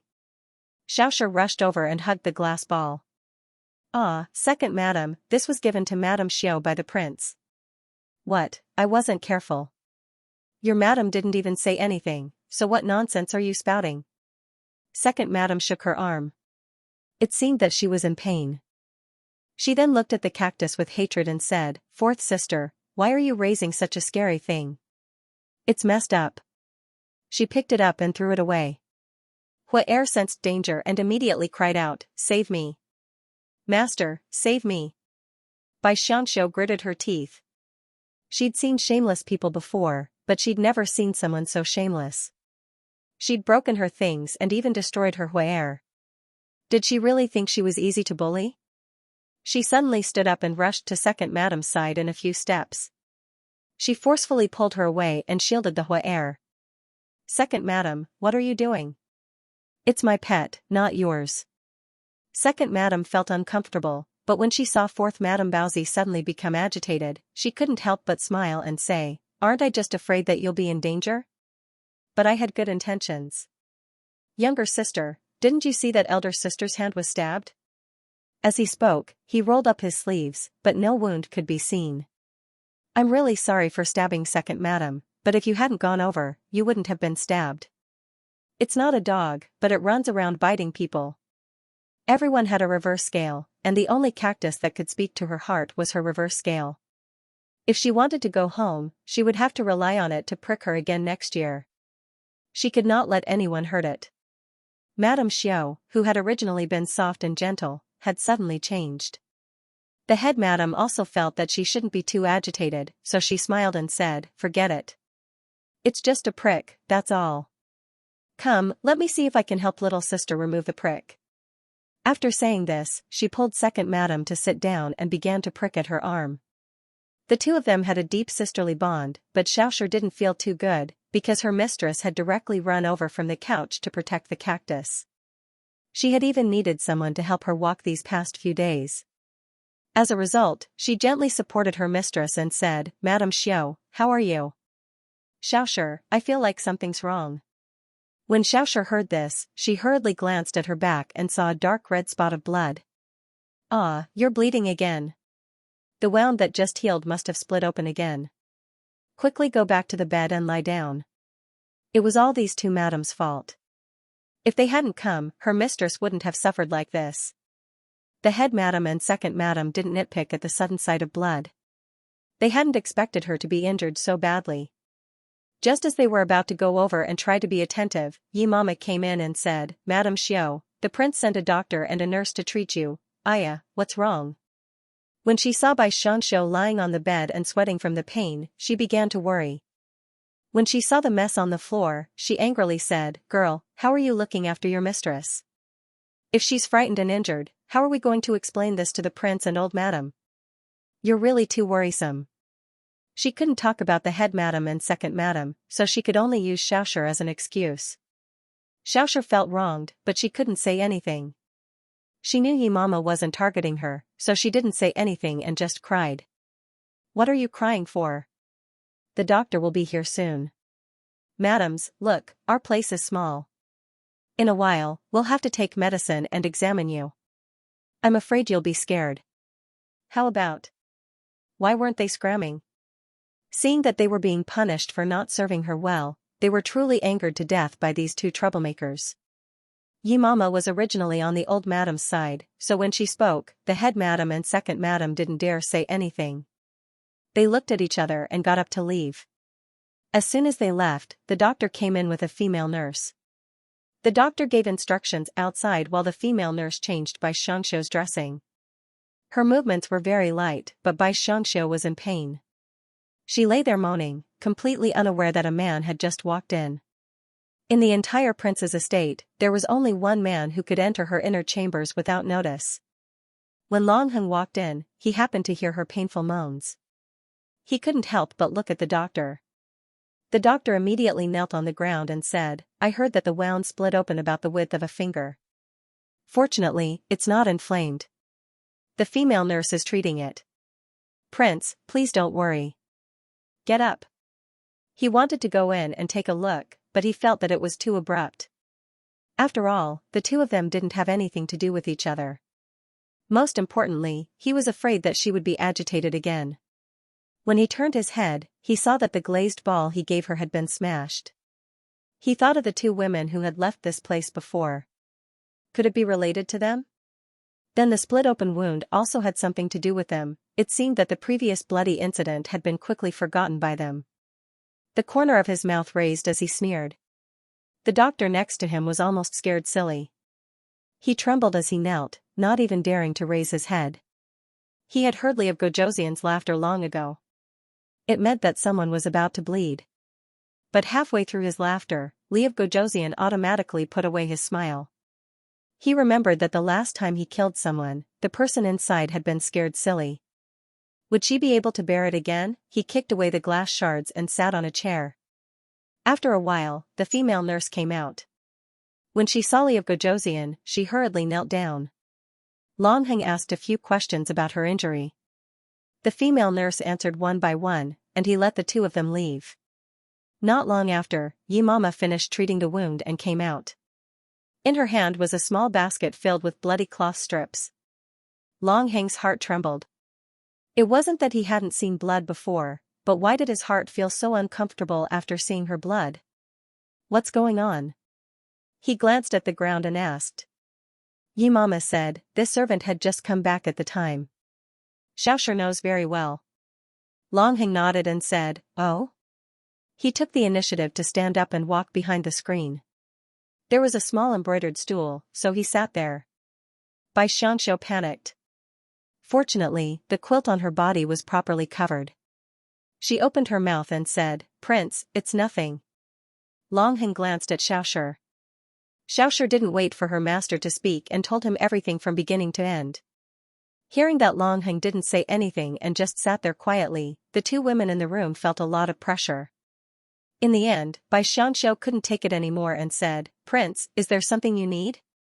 Long Heng glanced at Bai Xianxia, who was lying on the bed with her head tilted to look at him. Her small face was a little pale, but her eyes were so moist and watery that it made one feel tender affection for her. He couldn't help but smile and said, I'm waiting for you to put in a good word for them. Bai Xianxia's expression was at first confused, then shocked. She looked at Long Heng speechlessly, then her face turned bright red. She had the misconception that she was being teased. Long Heng sat there quietly, watching her change her expression. He couldn't help but think that this girl was really pure and cute. All her thoughts seemed to be written on her face. With this kind of lack of scheming, he was afraid that she would be bullied by others sooner or later. But when he saw her face turn red, he couldn't help but cough lightly. Smelling the fragrance of medicine in the room, he couldn't sit still any longer and said, rest well. He stood up and left after speaking. Xiaoshi and Yi Mama saw him out and sighed in relief. It was said that a woman's mind was like a needle at the bottom of the sea. Now it seemed that a man's mind was even harder to understand. To say that the prince had feelings for their mistress, but he didn't sit for long. He only saw her once and left in a hurry. To say that he didn't have feelings, he didn't even go to other madams' courtyards and only came here. It was really hard to understand. Bai Xianxia still sighed in relief. With a man standing in her room, she felt a lot of pressure. Seeing him leave, her muscles relaxed and she felt that her wound really hurt. Thus, it was rumored that Madame Xiao cried all night in pain. The person who spread this rumor was currently feeding Bai Xianxia medicine. Her mission here was to help Madame Xiao seduce the prince. Although she couldn't do it openly, she still had to help in the dark. As a matter of fact, the doctor came early in the morning and only left after seeing that she was fine. Yi Mama was certain that the prince still had feelings for her mistress. Once her wound healed, wouldn't the two of them stir up a storm? After finding out the truth, she told the old madam. The old madam also felt that Madame Bai was really unlucky. It seemed that her body didn't have a moment of rest. If she wasn't scared to death, she would be hurt by thieves. Fortunately, her personality wasn't bad. Yi Mama also praised her. She only said that she was a bit clumsy and wasn't an ambitious person. It didn't matter if she was clumsy, as long as she wasn't ambitious. Only in this way could they be of one mind with their future mistress, so that she, as the mother-in-law, would not have to worry about the younger generation. Recently, his body had been getting worse and worse. It seemed that he would have to start training her after she got better. After all, Bai Xianxia was still young. Coupled with her meticulous care, her wound was almost healed in less than 10 days. During this process, Song Jiayue sent people to visit her and gave her many gifts. But they were all sent to the prince, who then handed them over. Supporting male lead, aren't you being too open and aboveboard? Bai Xianxia was becoming less and less confident. She had taken a stab for him, but there was still no effect. It seemed that he was really not picky. He gritted his teeth. Next time, when he had the chance, he would definitely bring up the topic. If he was interested, he would continue. If he wasn't, he would just wait here quietly for a year before being stabbed by the cactus. But at this time, someone from the old madam's side sent a message for her. She didn't know what it was about, so Bai Xianxia dressed up and slowly walked over with Yimama and Xiaoshi. After more than 10 days of recuperation, although her wound had healed, her small face had lost a lot of weight. She also swayed as she walked. Although she looked exceptionally gentle, she also looked extremely delicate and pitiful. There was no helping it. This beauty was beautiful at all times. Long Heng's heart palpitated as he watched from his seat. He thought that the wind today shouldn't be too strong. Otherwise, this person would have already been blown away. Seeing her bow and sit down, he let out a sigh of relief and watched as the old madam began to talk to her. The old madam could also see that her current condition wasn't too good. She asked, "Have you ever studied at home?" Why was she asking about studying? Bai Xianxia blinked and said, "I have." Even if she said that she hadn't, no one would believe her. After all, she was born into a scholarly family. Long Heng's expression was calm, but in his heart, he was thinking, not only did she study, but she also wrote poetry quite well. What a talented girl, the old madam continued. Then have you studied arithmetic? I have also studied a bit. As a modern person, if she said that she didn't know how to count, it would be very embarrassing. As a result, Bai Xianxia braced herself and agreed, even though she didn't know why the old madam was asking. Then take these back and have a look. The old madam smiled and gave a meaningful glance. Amama then handed 3 bound books to Bai Xianxia. Bai Xianxia curiously opened them and saw that they were the household's recent expenses. She couldn't help but hastily put them down and said, "Old madam, you." What did she mean? She was about to run away in fright. Those women in novels fought over the position of housekeeper until their heads bled. She didn't want to be beaten to death prematurely. The old madam took a sip of tea and slowly said, "Madam Bai, you have been in the household for some time. You should know that our household was separated a few years ago. The prince received imperial favor and had this Li of Gojoseon household. However, it was a newly built household, so there weren't many people that could be used. Seeing that my body is getting worse, I need someone to help me look after it. The old madam's body is healthy. She doesn't need any help." This time, Bai Xianxia interjected very quickly. She was afraid that if she was too slow, she would be called a housekeeper. This was a matter of right and wrong. She really didn't want to take on this responsibility. This was what the old madam liked about her. She was honest, considerate, and not greedy. This is what I like about you. You aren't like other people who fight over this trivial matter and ruin the reputation of a young lady from an aristocratic family. However, I still need someone to help me.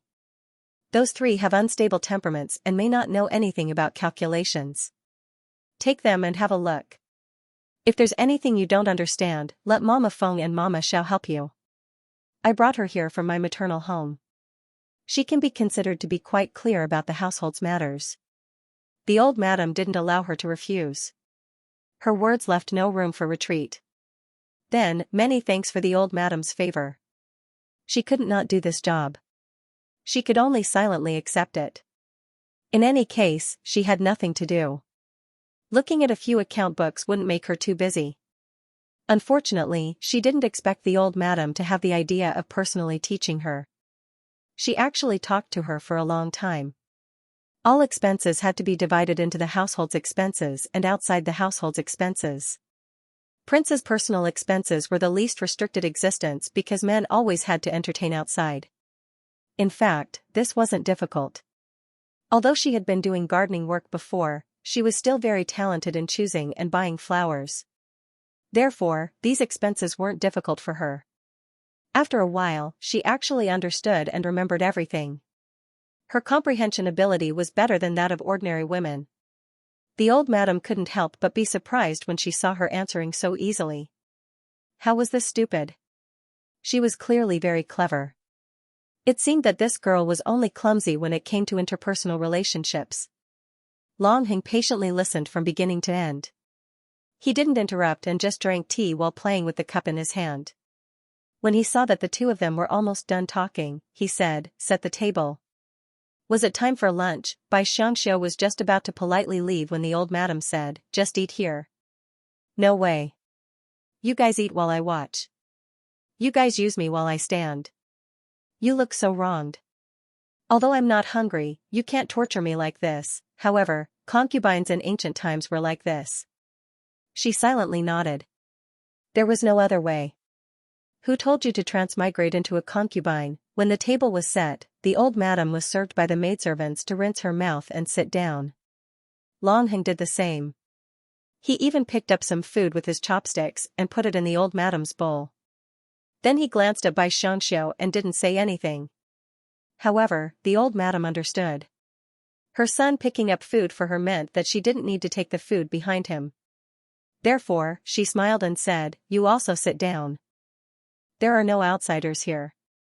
Besides, your injuries haven't completely healed. Don't tire yourself out." "Thank you, old madam." It was great that she didn't have to stand. However, even if she sat down, she was still nervous in front of this mother and son. Therefore, she didn't know what she had eaten. She only knew that she quickly finished a bowl of rice. She didn't know that while she was eating, the mother and son next to her were trembling. Their thoughts were surprisingly the same. They both felt that this girl was so timid that she didn't even dare to eat the dishes and only ate. Didn't she feel scared of choking? Unfortunately, in order to maintain their image, the mother and son didn't say much. However, they felt that looking at her like this made them feel unexpectedly relaxed. Xianxia didn't know that her performance pleased the mother and son, but after eating, she was no longer embarrassed. She forced Nanny Feng and Nanny Xiao to return to the winter garden and read the account book in resignation. In fact, her task was very simple. She calculated the accounts and found any suspicious expenses. After all, Xianxia was a modern person. The speed at which she calculated the accounts surprised the two old mamas. The most important thing was that she calculated in her mind, not using an abacus. Moreover, she calculated correctly. Not only that, she could quickly point out any suspicious expenses. In one night, she calculated all 3 accounts and didn't make any mistakes. Her speed was not worse than that of the accountant. The most important thing was that although she calculated well, she wasn't arrogant. She looked like she didn't understand and asked the 2 mamas very modestly. She also asked someone to prepare supper. Although it was simple, she didn't put on any airs. It was very easy to get close to her. Of course, she had to thank Yi Mama. They were all old madam's people, so her good words were very useful to the 2 mamas. During the supper, the 3 old maids drank some wine and reminisced about the past. Xianxia liked to hear them talk about these things. After all, it was related to Li of Gojoseon and old madam. She didn't expect that old madam and the current Empress Dowager were close friends. She heard that they were very close. In fact, Long Heng wasn't the only branch of the Long family. There was another branch in the capital. That was a big family. However, the reason why they were separated was unknown. Listening to it made her feel helpless. The 3 old maids were talking excitedly.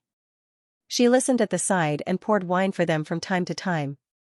Until Mammy Xiao was so drunk that she suddenly patted the table and said, "If we didn't owe the Lin family a favor when we separated, why would old madam arrange this marriage for Prince?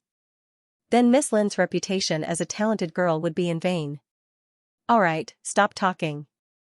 You're drunk." Nanny Feng poked her. Only then did she remember that the 3 of them seemed to have started drinking in the master's room. As a result, they made a ruckus for so long. They turned their heads in unison and saw a pair of sparkling eyes blinking at them. There was even a hint of a smile at the corner of her mouth. The beauty under the lamp was already very intoxicating, and with her appearance, it was really hard to dislike her. Seeing that her eavesdropping had been discovered, Xianxia said embarrassedly, This concubine saw that the three of you seemed to have a good relationship and was envious. Nanny Xiao felt embarrassed and said, "It's just that he lived like this. There's nothing to be envious about." "No, you're already blessed.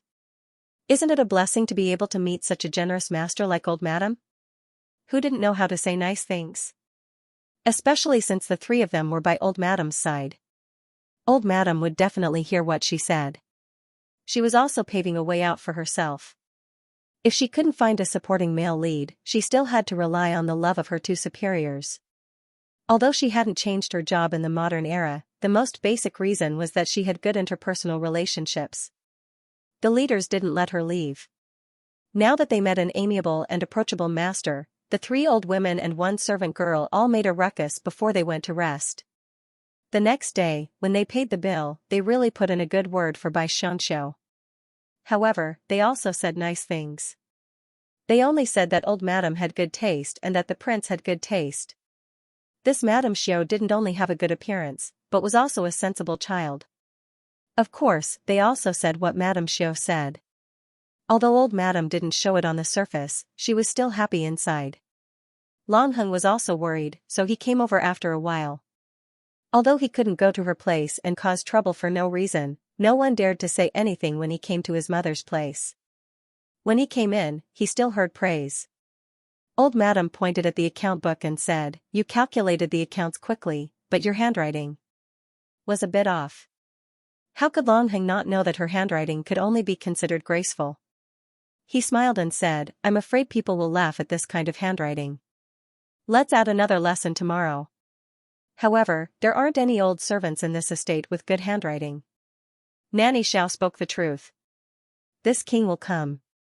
Long Heng had long wanted to find an excuse to get close to her, but he hadn't found a suitable one. Now, the reason had come. Although she couldn't do anything because she hadn't fully recovered, chatting with her seemed like a good idea. He hadn't been so eager to get to know a girl since he was young. This was the first time. Old madam wanted nothing more than for them to get together as soon as possible, so she said, "That's good too. Your handwriting is excellent. However, she hasn't fully recovered yet, so you have to be careful." Young people were inevitably overzealous. It wouldn't be good if they hurt her again. She was still counting on this helper. "I understand." For the first time, Long Heng felt that he was actually an impatient person. He arrived at Winter Garden in less than 4 hours after making his decision. When he saw Bai Xianxia, she was resting. After all, she had been learning how to manage the household and how to arrange the affairs of each branch before noon. In fact, she already knew that her calligraphy master was coming, but she didn't know who it was. Those old servants were so secretive that they didn't mention it to her. While she was waiting, Xiaoshi told her that the prince had arrived. She hurriedly stood up and bowed lightly. "Good afternoon, Prince." "What's the matter?" She didn't know why, but perhaps it was because they had spent more time together. She wasn't as afraid of this prince as she was in the beginning. However, she still didn't want to have too much contact with him. She felt that if he provoked her, she would be in trouble. Long Heng reached out and helped her up, saying, "I have something to do. Sit over there and learn how to write." Ah? The calligraphy master was actually the prince? No wonder the three old servants' expressions were so strange. They were waiting for her here. She silently walked behind the desk and smiled obediently, but the expression on her face didn't show much joy. In order to not let the high and mighty prince see through her thoughts, she could only lower her head and rub her handkerchief. However, in Long Heng's eyes, she was clearly embarrassed. He couldn't help but feel happy. He walked over and sat down next to her. The chair behind the desk was usually the kind that could seat 2 people side by side. It was very spacious. Today, it just so happened that 2 people were sitting on it. However, Bai Xianxia was afraid, so she silently moved to the side. Long Heng was actually nervous, especially when he was so close to her. His nose was filled with her fragrance, and he actually felt his whole body heat up. He hurriedly stood up and took off his coat, but then he heard a cry. When he turned his head to look, he didn't know when Bai Xianxia had moved to the side of the chair. His movement probably scared her, and she fell down. The corner of Long Heng's mouth couldn't help but twitch. Was he that scary? Or was she just too nervous? Xiaoxia also saw her master fall and hurriedly reached out to support her. However, Longheng glared at her, and her body completely froze. Longheng kindly reached out to Xianxia and said, "Get up. It's improper to sit on the ground." He wanted to be gentle, but unfortunately, he couldn't. Who would want to sit on the ground? Xianxia hesitated for a moment before finally placing her hand in the male lead's palm. His body temperature wasn't cold at all. Didn't all novels say that men's hands were slightly cold? Why was his hand so hot? It seemed to have been scalded and bounced away as soon as she touched it. But seeing that the hand didn't move at all, she felt that there was no danger and slowly placed her hand on his again. She was like a kitten or a fish exploring for food, which made Longheng feel as if his heart had stopped beating. He really wanted to hold her in his arms and gently stroke her hair. But, just like a small animal that had just let go of its guard, if he moved now, he would definitely scare her, so Longheng endured it. After helping her up, he didn't provoke her anymore and said, "Continue." Practicing calligraphy was very tiring, especially with the male lead sitting next to her. That kind of man's aura hit her in the face. She couldn't calm down even if she wanted to, but the other party was still teaching her how to write, one stroke at a time. Sometimes, he would even hold her hand and write properly. She kept complaining in her heart. "Male lead, what's wrong with you? Why aren't you looking for the female lead?" But how could she know that Longheng's situation wasn't very good either? No, it was quite bad. He had never been so close to a woman since he was young. Most importantly, he had to be careful, as if she was a fragile object. But he was a man. He had a big temper, he was hot, and he was impulsive. But facing a small animal that could be frightened at any time, he could only suppress it. After sitting for a while, he drank 3 cups of tea. Both of them had their own thoughts and didn't make much progress in their calligraphy practice. But the cactus Hua suddenly said, "La la la, master, those 2 bad women are here. The woman who has a part of me in her body said that this time, she's going to teach you a lesson. You can't always rely on Prince's love to do whatever you want. You actually want to take care of the family? You're really shameless. No matter how much gold you give, you're still a concubine." The other bad woman said to hold her breath. She must first take the prince's heart before she can make a move. Were they here for an otaku fight? However, Prince was here now, and the 2 of them were ambiguously holding hands as they wrote. How awkward would it be if they barged in? This was her first thought. Just as she was about to struggle, it was replaced by another thought. In any case, she was the prince's concubine. It was reasonable and legal for her to hug him. What was there to be afraid of? Moreover, they wouldn't have suddenly barged in. There had to be a servant to report back, right? Besides, even if they came with a purpose today, if they saw Prince here, they would still go back with their tails between their legs. There was really nothing for her to be afraid of. Thinking of this, she calmed down and let the male lead hold her hand as he wrote. But what she didn't expect was that there weren't many people in Winter Garden to begin with. The nannies had already taught them what to do, so they left to do what they should do.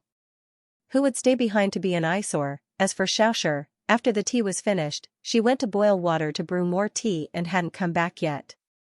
Therefore, under these circumstances, the 2 madams of spring and summer actually dared to barge in. The first madam even laughed as she walked. "Io, younger sister's courtyard is really quiet. There isn't even a messenger. No, this concubine greets the prince." She bowed, but her mouth was grinding her teeth. They were hugging and sticking together in broad daylight. Sure enough, they were the reincarnation of a vixen who specialized in seducing people. The second madam also saw them and hurriedly bowed. In an instant, the master and servants all knelt on the ground. They were concubines, so even at home, they had to bow to their master.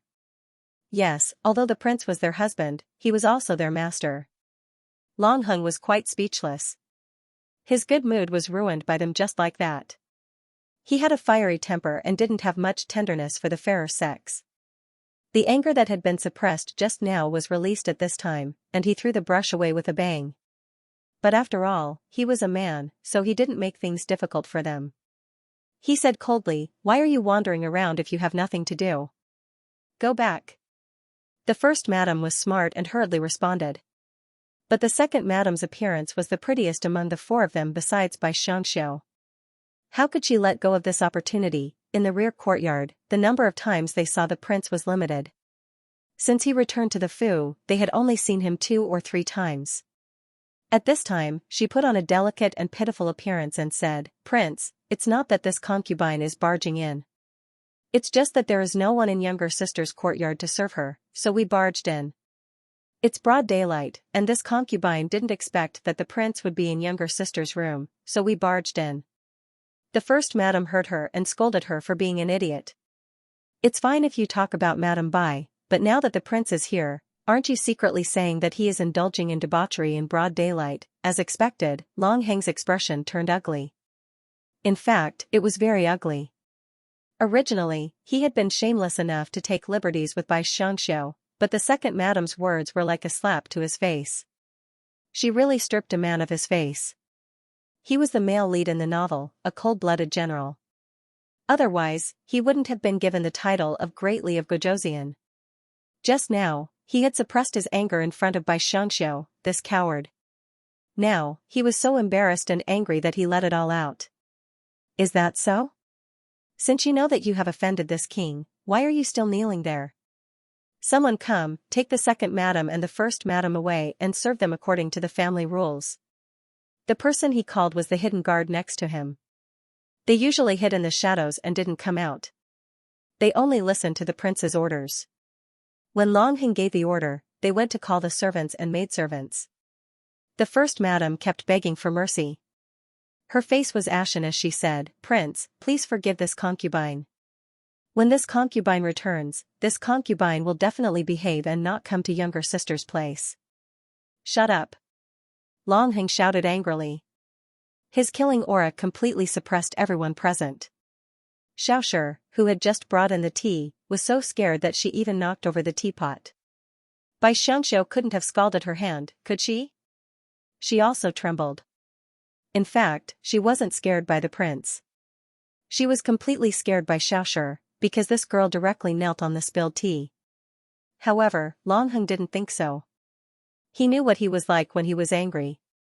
No one in the army wasn't afraid of him.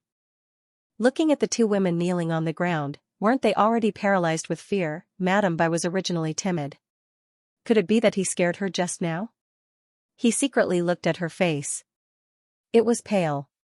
Her large and spirited eyes were covered with mist, but she didn't dare to let it fall. She stared blankly at the door, her hand nervously rubbing her handkerchief. It was very obvious that she was scared. "Take them away, take them away. Don't talk nonsense." He waved his hand. The servants who had just come in quickly took the 2 madams away. However, Long Heng said, "Go to their respective courtyards and punish them. Teach them a lesson. Don't run around if there's nothing important." "Yes." The servants took the 2 madams away. In the blink of an eye, the room in front of them was cleaned up. Bai Xianxia glanced at Xiaoshi and whispered, "Get up quickly. Go make tea for Prince to cool down." She saw that Xiaoshi didn't seem to be in pain when she got up. Thinking that she wasn't injured, she was relieved. Long Heng glanced at Bai Xianxia, who was standing at the side like a willow leaf in the wind. For a moment, he didn't know what to do. "You, practice on your own. This king is going back. She wouldn't be able to relax if he was here, so it was better to go back." After saying this, he left with a disappointed mood. However, even Bai Xianxia could see that the male lead's background was a bit lonely. But at least he had helped her. Otherwise, she might have been bullied by the 2 madams again. Actually, the male lead wasn't a bad person. Otherwise, he wouldn't have read that novel. As for why she was afraid of him and avoided him, it was completely because this body was a supporting female character. It was easy for her to anger him and be punished, just like the first madam and second madam. Thinking back to the novel, she seemed to have been punished by the family because she had caused trouble for the female lead. This family's punishment wasn't a rod, but a beating on the palm. 50 beatings per punishment was quite harsh. Bai Xianxia rubbed her palms together, silently wishing the 2 supporting female characters good luck and that they wouldn't be beaten until they were swollen like pig trotters. But in reality, after being punished, the first madam and second madam became much more obedient. The old madam was also very satisfied with her and gradually gave her the job of disciplining. First of all, the monthly allowance was given out. This was the first time she had seen so much money placed there that her eyes were a little dazed. There were about 3 chests in total. A man had to take out this much every month to support these people. It really was quite difficult. Even as the one giving out the money, her hands and legs felt weak. Xiao Mama had been waiting there for a long time. She knew that Madame Xiao had arrived just by smelling the fragrance of the wind. She couldn't help but welcome her. Madame Xiao has finally arrived. You just have to sit here and watch. Don't give out the wrong amount. Then I'll have to trouble you. Bai Xianxia also knew that no one could find fault with the way they did things. She had been called over just to be able to control the situation. Everyone knew that the prince treated Madame Xiao differently. The old madam was also very dependent on Madame Xiao, so no one dared to look down on her. When they came over to take a look, they were even more stunned by his elegant demeanor. This fourth madam was beautiful to begin with. Now that she was sitting there, she appeared to be very graceful and luxurious. However, she did not look fierce. Instead, she had a sense of elegance that made people feel that she was different from others. Each branch sent someone to collect the silver, and Bai Xianxia began to distribute it to each of the branches. At this time a little girl came over. As soon as she came in, she cried very sadly and kept kowtowing to Bai Xianxia. Bai Xianxia knew that she shouldn't be the one to give out the maidservants. This maidservant must have been let in by the nannies. It was very likely that old madam had instructed her to test her. What's wrong? Why are you crying? She asked calmly. Even if she really felt sorry for her, as the master, she couldn't be too flustered. This was something she had learned recently. The maidservant said, in reply to fourth madam, this servant is Yunner from Dustwind Courtyard. I entered the estate half a year ago. Yesterday, I learned that there was a great disaster at home. Many people starved to death. Father, mother, and younger brother and sister came looking for me. They only wanted to give me some money to survive. I beg fourth madam, this servant asks you to give me more money every month. This servant will repay your great kindness even if I have to work like an ox or a horse. The disaster at home was really quite tragic. She didn't look like she was lying, but she still had to ask. Nanny, did this really happen? Nanny Xiao sighed. It happened in Zhenjiang. There really was a flood. Many people starved to death. Then give her more money for half a year. Actually, she wanted to give more money. In any case, this money wasn't her own. But because it wasn't her own money, giving it wasn't very righteous. Yunner thanked her profusely and left. Bai Xianxia whispered a few words in Xiaoshi's ear. The maidservant nodded and left. Yunner took the money and wanted to give it to her family outside the estate, but a maidservant pulled her back and whispered to her. Yunner, right? Our Madame Xiao knew about your family's situation and asked me to secretly give it to you. Give it to your family. After saying this, she handed 2 taels of silver to her and left. Yunner was moved. Thank Madame Xiao for me. Xiaoshi smiled. It's nothing. Madame Xiao knows that your family is in a difficult situation. She doesn't usually save much, so she can only help a little. Yunner hurriedly left after thanking her. Xiaoshi was about to go back to report, but she saw the young master of the Song family, Song Jiaoyue, who had just entered the estate. She hurriedly lowered her head and bowed. Greetings, young master Song. Song Jiaoyue had already seen what had just happened. He didn't say anything. Are you Madame Xiao's maidservant? That's right, Shika answered obediently. Is her injury better? Song Jiaoyue had been worried this whole time, but he couldn't always ask Long Heng about it. He was afraid that he would misunderstand. Xiaoshi knew that her mistress' injury was related to Prince Song, so it was reasonable for him to ask. She replied, she's better. That's good. Go back and serve her. Song Jiaoyue couldn't say too much. He had come today to see if she was well in the name of his mother. Xiaoshi didn't think too much about it and left. Song Jiaoyue ordered the servants to find out what had happened to that maidservant. In the end, he found out about Bai Xianxia's act of kindness. He couldn't help but have a better impression of her.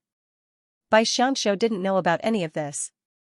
How could she have known that her act of kindness had helped her receive some of the supporting male lead's goodwill? If she had known earlier, she would have given him more. After giving out the silver, she went back to rest. She had just laid down for a while when she heard the prince call her over. Obviously, she was just a pretty flower vase, a female supporting character who looked for trouble. How did she end up being called by trouble? Helpless, she could only dress up and go over to the prince's side. As soon as she entered, she discovered that there was another man inside. The other man was actually the supporting male lead. She immediately revealed a trace of joy, but immediately lowered her head, afraid that the male lead would see. The male lead didn't notice at all. He was only worried that her body wouldn't be able to take it after being called over after a busy day. He said, "Sit down." But the supporting male lead, who had been paying attention to her every word and action, noticed the flash of joy in her eyes. His heart couldn't help but skip a beat. Towards him, could it be? But then he realized that he was overthinking things. This friend of his was also a giant among men. Whether it was in terms of appearance or martial arts, he was a top-notch figure. Moreover, his status was much higher than his own. How could she give up such a good husband and not look at him? Long Heng saw that she had sat down and said, "Madame Song, had Prince Song deliver some tonics. She also has something to ask of him." Madame Song is too considerate. What is it? Something to ask of him? What would Madame Song ask of him? His curious gaze shifted to Song Jiayue. He felt his fingers tremble for no reason and his heart beat erratically. It was as if he had contracted some strange disease. Song Jiayue took a deep breath and regained his composure. He coughed awkwardly before reluctantly speaking. "Recently, a celestial maiden came to our house. She's been cultivating in the Taoist temple since she was a child, so she's very good at cooking vegetarian dishes. After Mother tasted it, she said that her culinary skills were far inferior to Madame Xiao's." Unexpectedly, the celestial maiden was unconvinced and insisted on asking you how to cook the same dish. "Is that so? Which dish is it?" Bai Xianxiu also found it strange when she heard this. Why would Madame Song invite a celestial maiden who was good at cooking vegetarian dishes to their house? But when she saw Song Jiayue's expression, she seemed to understand. So Madame Song wanted to eat the dishes she cooked. Song Jiayue laughed and hurriedly handed a piece of paper to Xiaoshi and handed it to Bai Xianxiu. Bai Xianxiu took a look and saw that it was a dish she'd prepared that day. The recipe was indeed written below, but it was different from her own.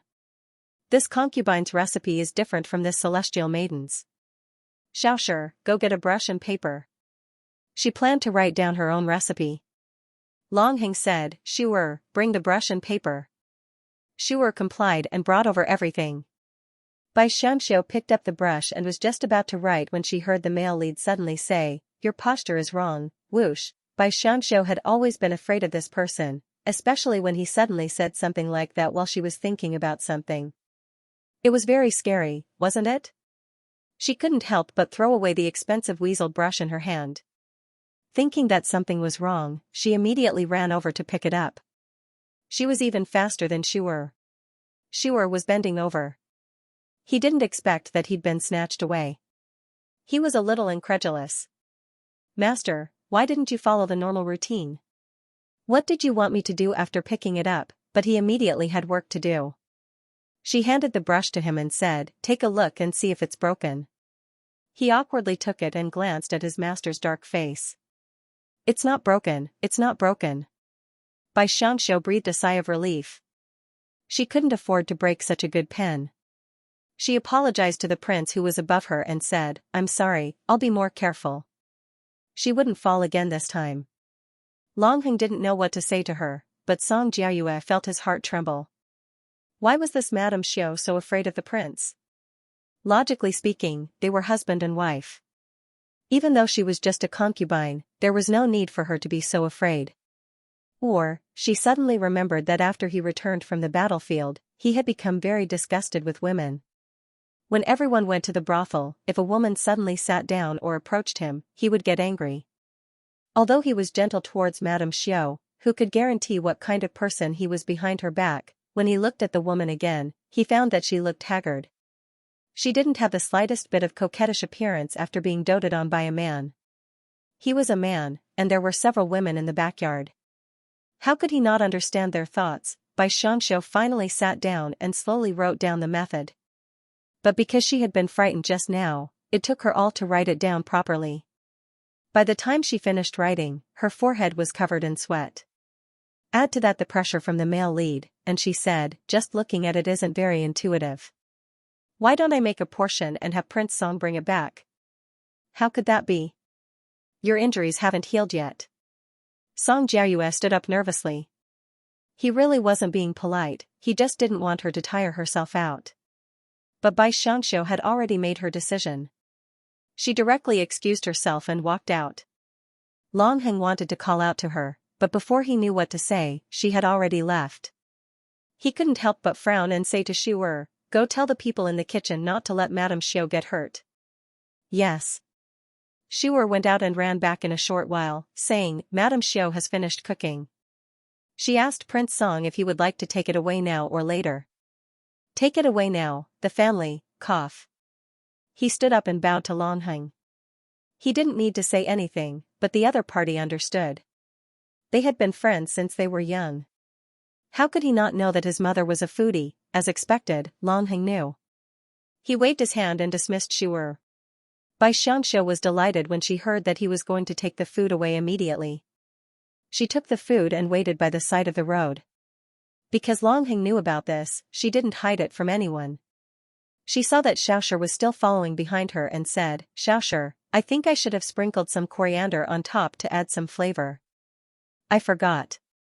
Go cut some and bring it over. Hurry." Xiaoshi didn't suspect anything and hurried off.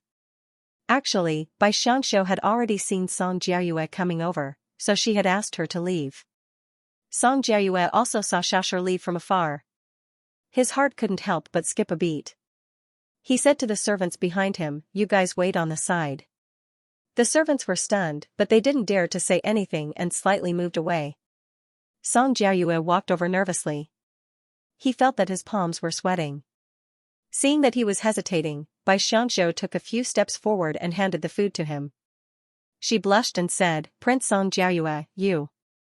Young Master Song, actually, this concubine treats you differently from other people.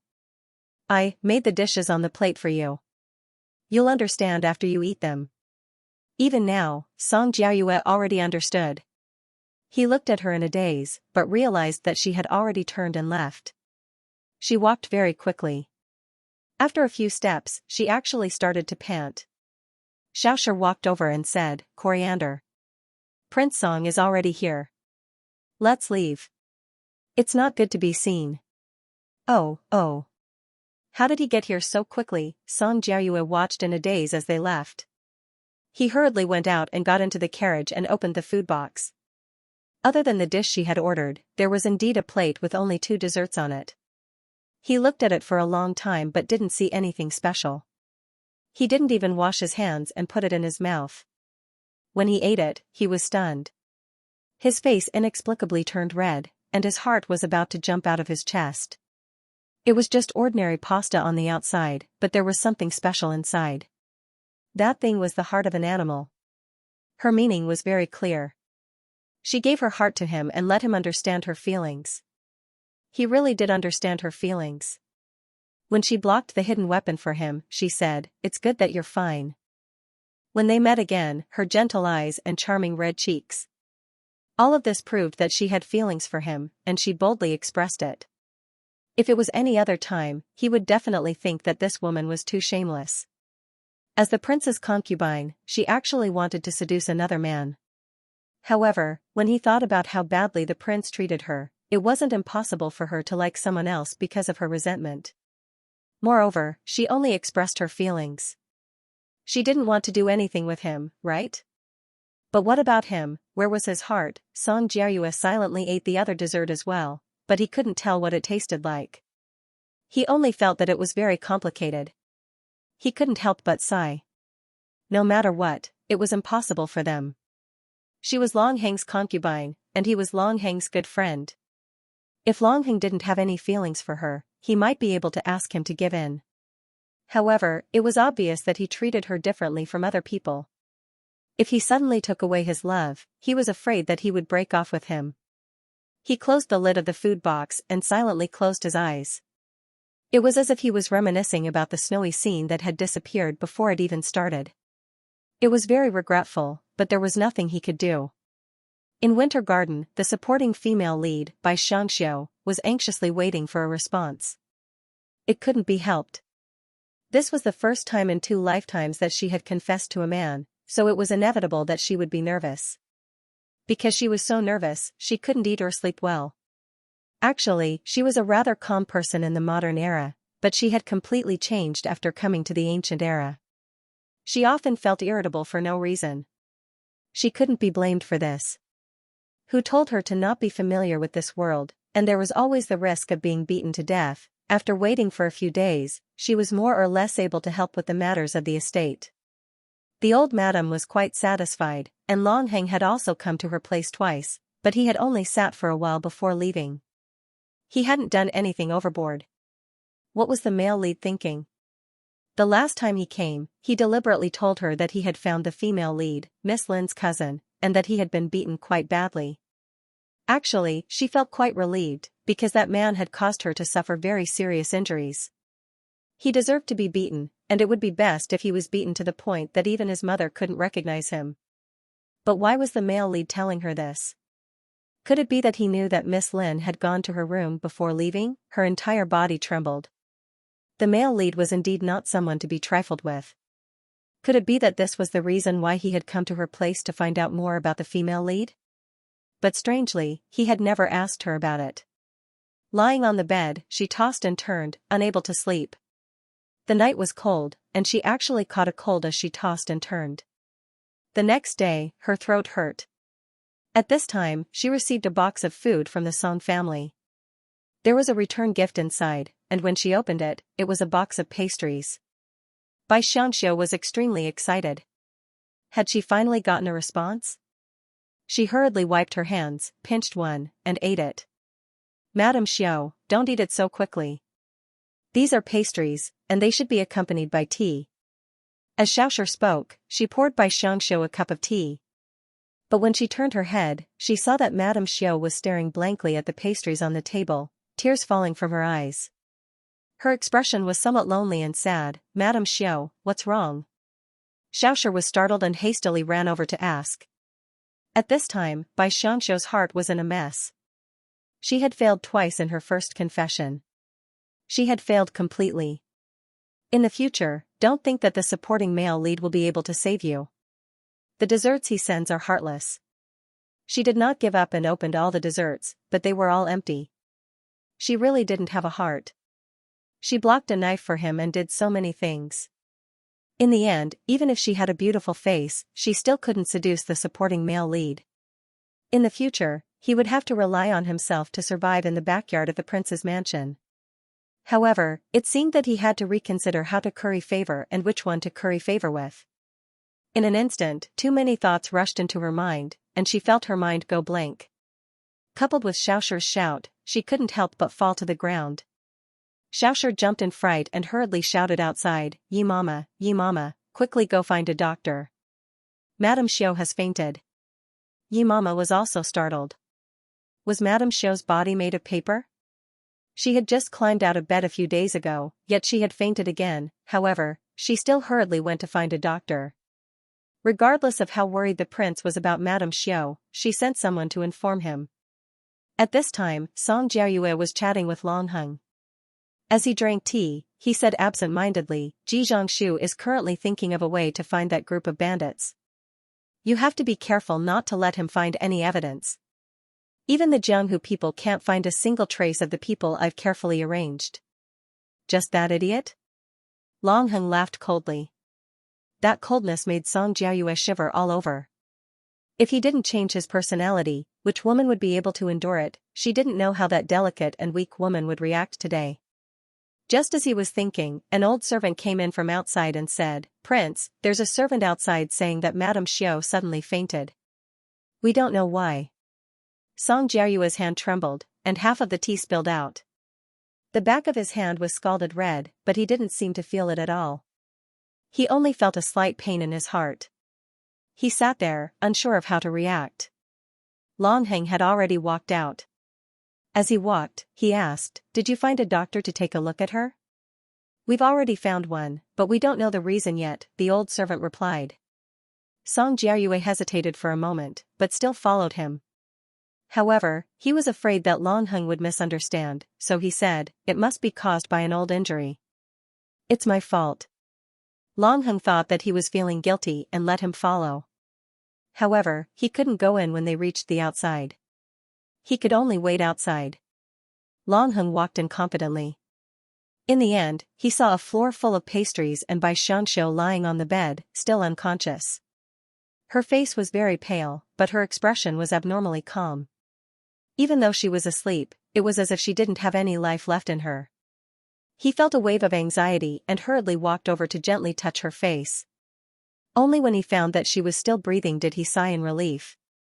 When the doctor arrived, he was given a fright by Prince's expression and hurriedly took Madame Xiao's pulse. He then furrowed his brows and said, "Madame fainted because the wind entered her body and she was overthinking things. She'll wake up after taking medicine and resting." When Longheng heard that she was overthinking things, he said to Xiaoshi, "Has something been bothering Madame by recently?"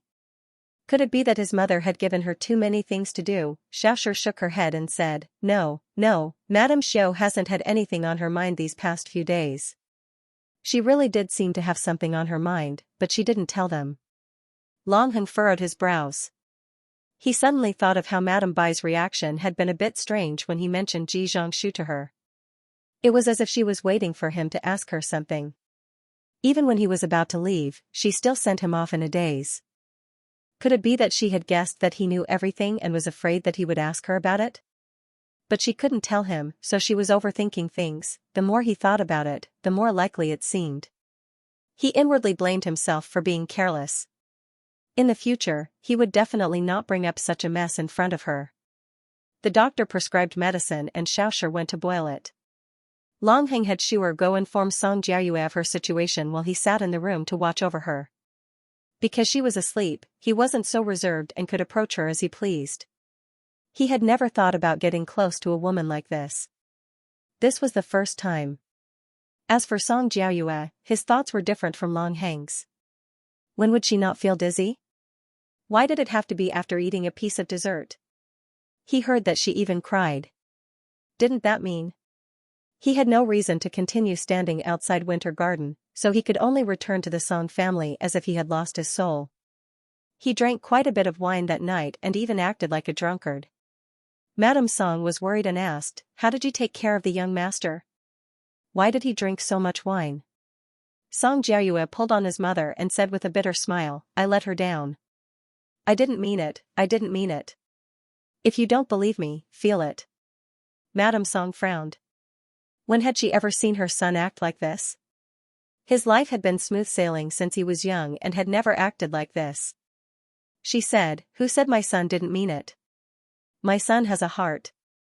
Don't be crazy. Go sleep for a while and you'll be fine." Song Jiayue refused to listen and said, "How could I have a heart? Where's my heart? Don't lie to me, haha, the one who has a heart is her, it's her." He laughed loudly, then fell to the ground and didn't get up. Madame Song asked the servant, but he didn't know what had happened. She only thought that he was unhappy and drank too much. However, when Song Jiayue found out the next day, he broke out in a cold sweat. It was fine if he went crazy, but if he accidentally revealed what had happened to her, how would the world view her? How would the prince view her? In the future, he probably couldn't drink this kind of wine anymore. However, no one, not even by Xianxia, expected her to be unconscious for 2 days. When she woke up, she was still wondering when she had become so weak that she couldn't take such a small blow. Wasn't it just a confession that was rejected? Wouldn't it be over if she ate and drank more? As a modern woman, who hasn't fallen out of love, she calmed down the surging emotions in her heart. She took the medicine that Shika handed her and sadly finished it. When she looked up, she discovered that the male lead was still sitting on the chair in her room. His hair was casually scattered, and he was only wearing an undershirt. Was he teasing her? She spat out the medicine that she hadn't swallowed and coughed violently. She coughed until tears and medicine came out. The other party only frowned but didn't move. He said, "What are you looking at?" "Water." After he finished speaking, Xianxia hurriedly brought the water over. Bai Xianxia drank it in one gulp. She felt as if she had been revived. She took the handkerchief from Xianxia and wiped her face. Then, she awkwardly gathered her clothes and said, "Your prince." She was about to get off the bed to greet him. "Forget it. You just woke up. There's no need to trouble yourself." Longheng didn't expect that he would scare her to this extent. He waited for her to calm down before he dared to move. He walked to her bed and said, "Are you feeling better?" Bai Xianxia couldn't get used to it. Longheng, who was wearing casual clothes and with his hair down, looked a little devilish. His peach blossom eyes squinted, and he didn't seem as cold as before. However, did this mean that he planned to rest in Winter Garden while she was unconscious? How was that possible? But it was the truth. He actually said, "Since you're awake, eat something. Aren't you going to prepare food?" Xiaoshi hurriedly went out to call the servants. Bai Xianxiu also woke up from her shock. She trembled as she said, "Your prince, you didn't eat?" "Not yet. Mother was worried that you would be tired, so she asked me to stay behind and look after you. If anything happened, I could go find the imperial physician." Did he mean that he really stayed here for a night? Bai Xianxiu knew that Winter Garden was not big, and the only room that could be occupied was the one next to hers. The bed wasn't big. How could a big guy like him sleep in it? But at the same time, he thought that the old madam was concerned about him. Should he build a good relationship with her? When the time came, as long as he didn't court death, he could persevere until next year. Perhaps he could go back next year. But now, it seemed that he had to deal with this person in front of him first. Actually, this prince didn't seem too bad. He wasn't particularly cold to her. Perhaps he would be a good backer. However, her identity was special. If you wanted to hug this man's thigh, you would have to sleep with him or something. As a girl with normal values, she always felt that one had to first fall in love and then get married. If one fell in love first and then got married after falling in love, it would be unacceptable. Besides, she had just fallen out of love. It was impossible for her to accept another man immediately. That's right. Even though she was seducing the supporting male lead, which gentle and beautiful man wouldn't be moved by her? Otherwise, she wouldn't have chosen to seduce him. No matter if it was in the book or the first time they met, Bai Xianxiu had a good impression of Song Jiaoyue. Now, she was rejected. The desserts that he gave her clearly told her that she had the heart, but he didn't. It was impossible for the two of them to be together. Since it was impossible, she wouldn't force it. However, she couldn't help but feel uncomfortable. She should have thought about this incredible relationship after waking up, but Li of Gojoseon interfered and she didn't have time to think about it. When they ate, the two of them were separated. She was on the bed while he was at the table. The food was placed on the small table in front of her from the table, but she was still not far from Longheng. The two of them could see each other's expressions. Although they didn't speak, the atmosphere was very strange. She didn't know why, but Bai Xianxiu felt that she was being peeked at. However, when she raised her head, she found that he was eating obediently. Was it her imagination? No, was it because she felt good about herself? What kind of person was Li of Gojoseon? He didn't have any interest in a beauty like her. He liked bold, meticulous, and innocent girls like the female lead. He's sweating. This man is sweating. The air isn't good. What air suddenly said. It seemed that he didn't like the smell of other people's sweat. Bai Xianxiu almost choked and coughed again. The temperature in the room wasn't very high, so why was Prince sweating? She stole a glance at him and found that his cheeks were indeed a little red. However, there was no sign of sweat. Thinking that Hua might be talking nonsense, she couldn't help but glare at it. However, Hua insisted, "He's sweating. His heart is beating fast." Hua can feel it, because Longheng was sitting under the bed, not far from Hua. It was normal that it could feel it. Bai Xianxiu didn't care too much. It was normal for men to sweat. Maybe it was because of spicy food. There were spicy dishes on the table, but they didn't look very spicy. Was Longheng not used to spicy food? Or was he sensitive to spicy food? She made a mental note and decided to use it to please this superior in the future. She didn't want to make things difficult for herself. However, she didn't know that Longheng wasn't eating spicy food. He was sweating nervously. The back of his shirt was almost soaked. The woman on the bed opposite him had her shirt open. The strap of her green belly band was clearly exposed. Her skin was as white as jade and her eyes drifted to him from time to time. These were enough to make him feel hot and unable to eat calmly. He was calm when she was unconscious. However, he was different when she opened her eyes. He felt that he couldn't sit here for long, let alone sleep in the outer room. Therefore, he changed his clothes and went back after eating. He took a bath first and calmed down a little. Then he was worried about Bai Xianxia's health. He ordered a doctor to check on her again. When he came back and found that she was fine, he was relieved.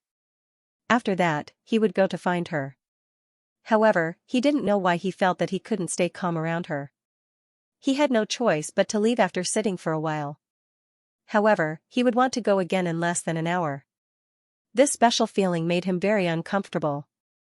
He had to pick up an arrow and ask Song Jiayue to go hunting. He wanted to hide for a few days. Bai Xiangxiu's body had more or less recovered, so she took Xiaoshi to the old madam's residence.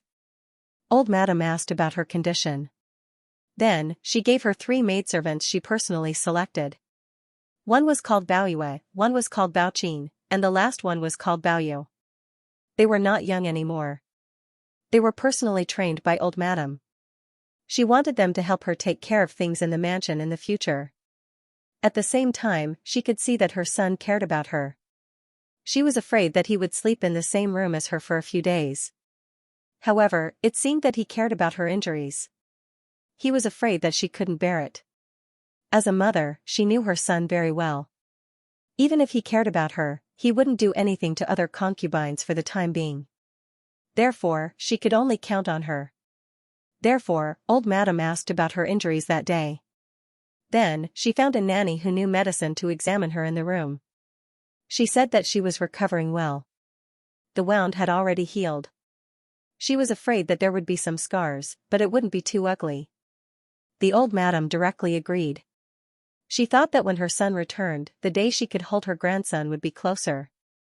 But when she thought of Miss Lin, her mood instantly soured. She had investigated openly and secretly many times, but still didn't know where Miss Lin had run off to. The Lin family refused to say anything, only saying that she had gone to the temple to pray for her mother. But the news had already spread like wildfire in the capital. How many people would believe that she was praying? But her son didn't say a word after she asked, only frowning in silence. She also knew that her son didn't like this daughter-in-law who hadn't married into the family. However, he knew where Miss Lin was. It was just that he was too lazy to look for her. Continuing like this wasn't a solution.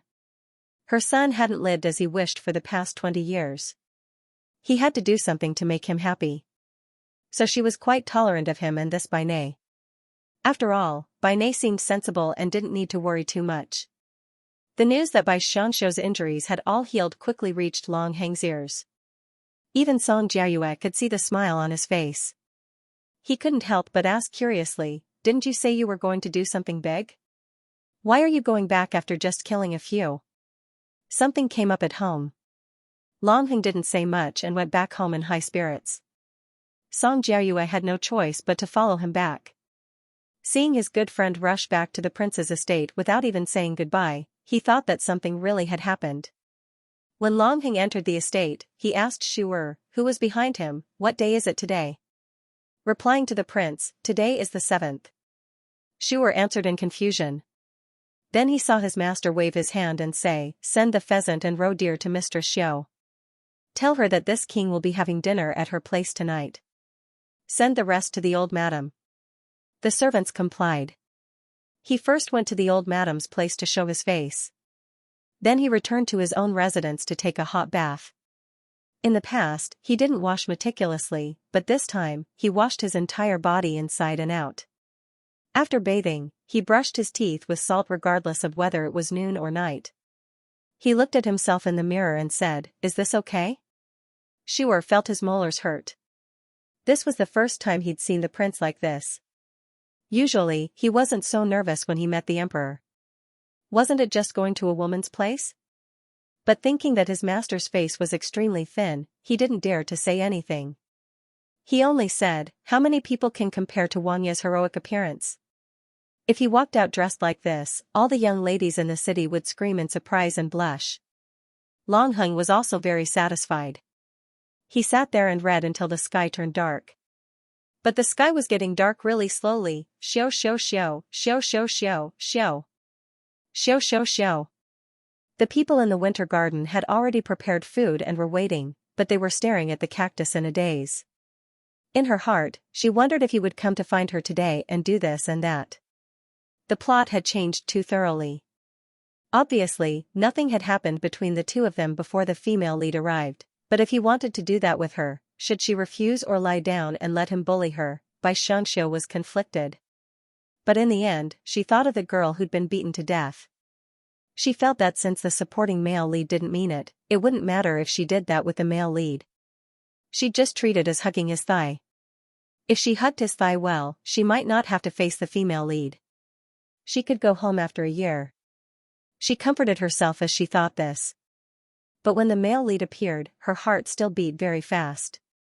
Her entire face was as red as a rose. She was scared. The male lead only thought that she was shy. In fact, he was also a bit embarrassed.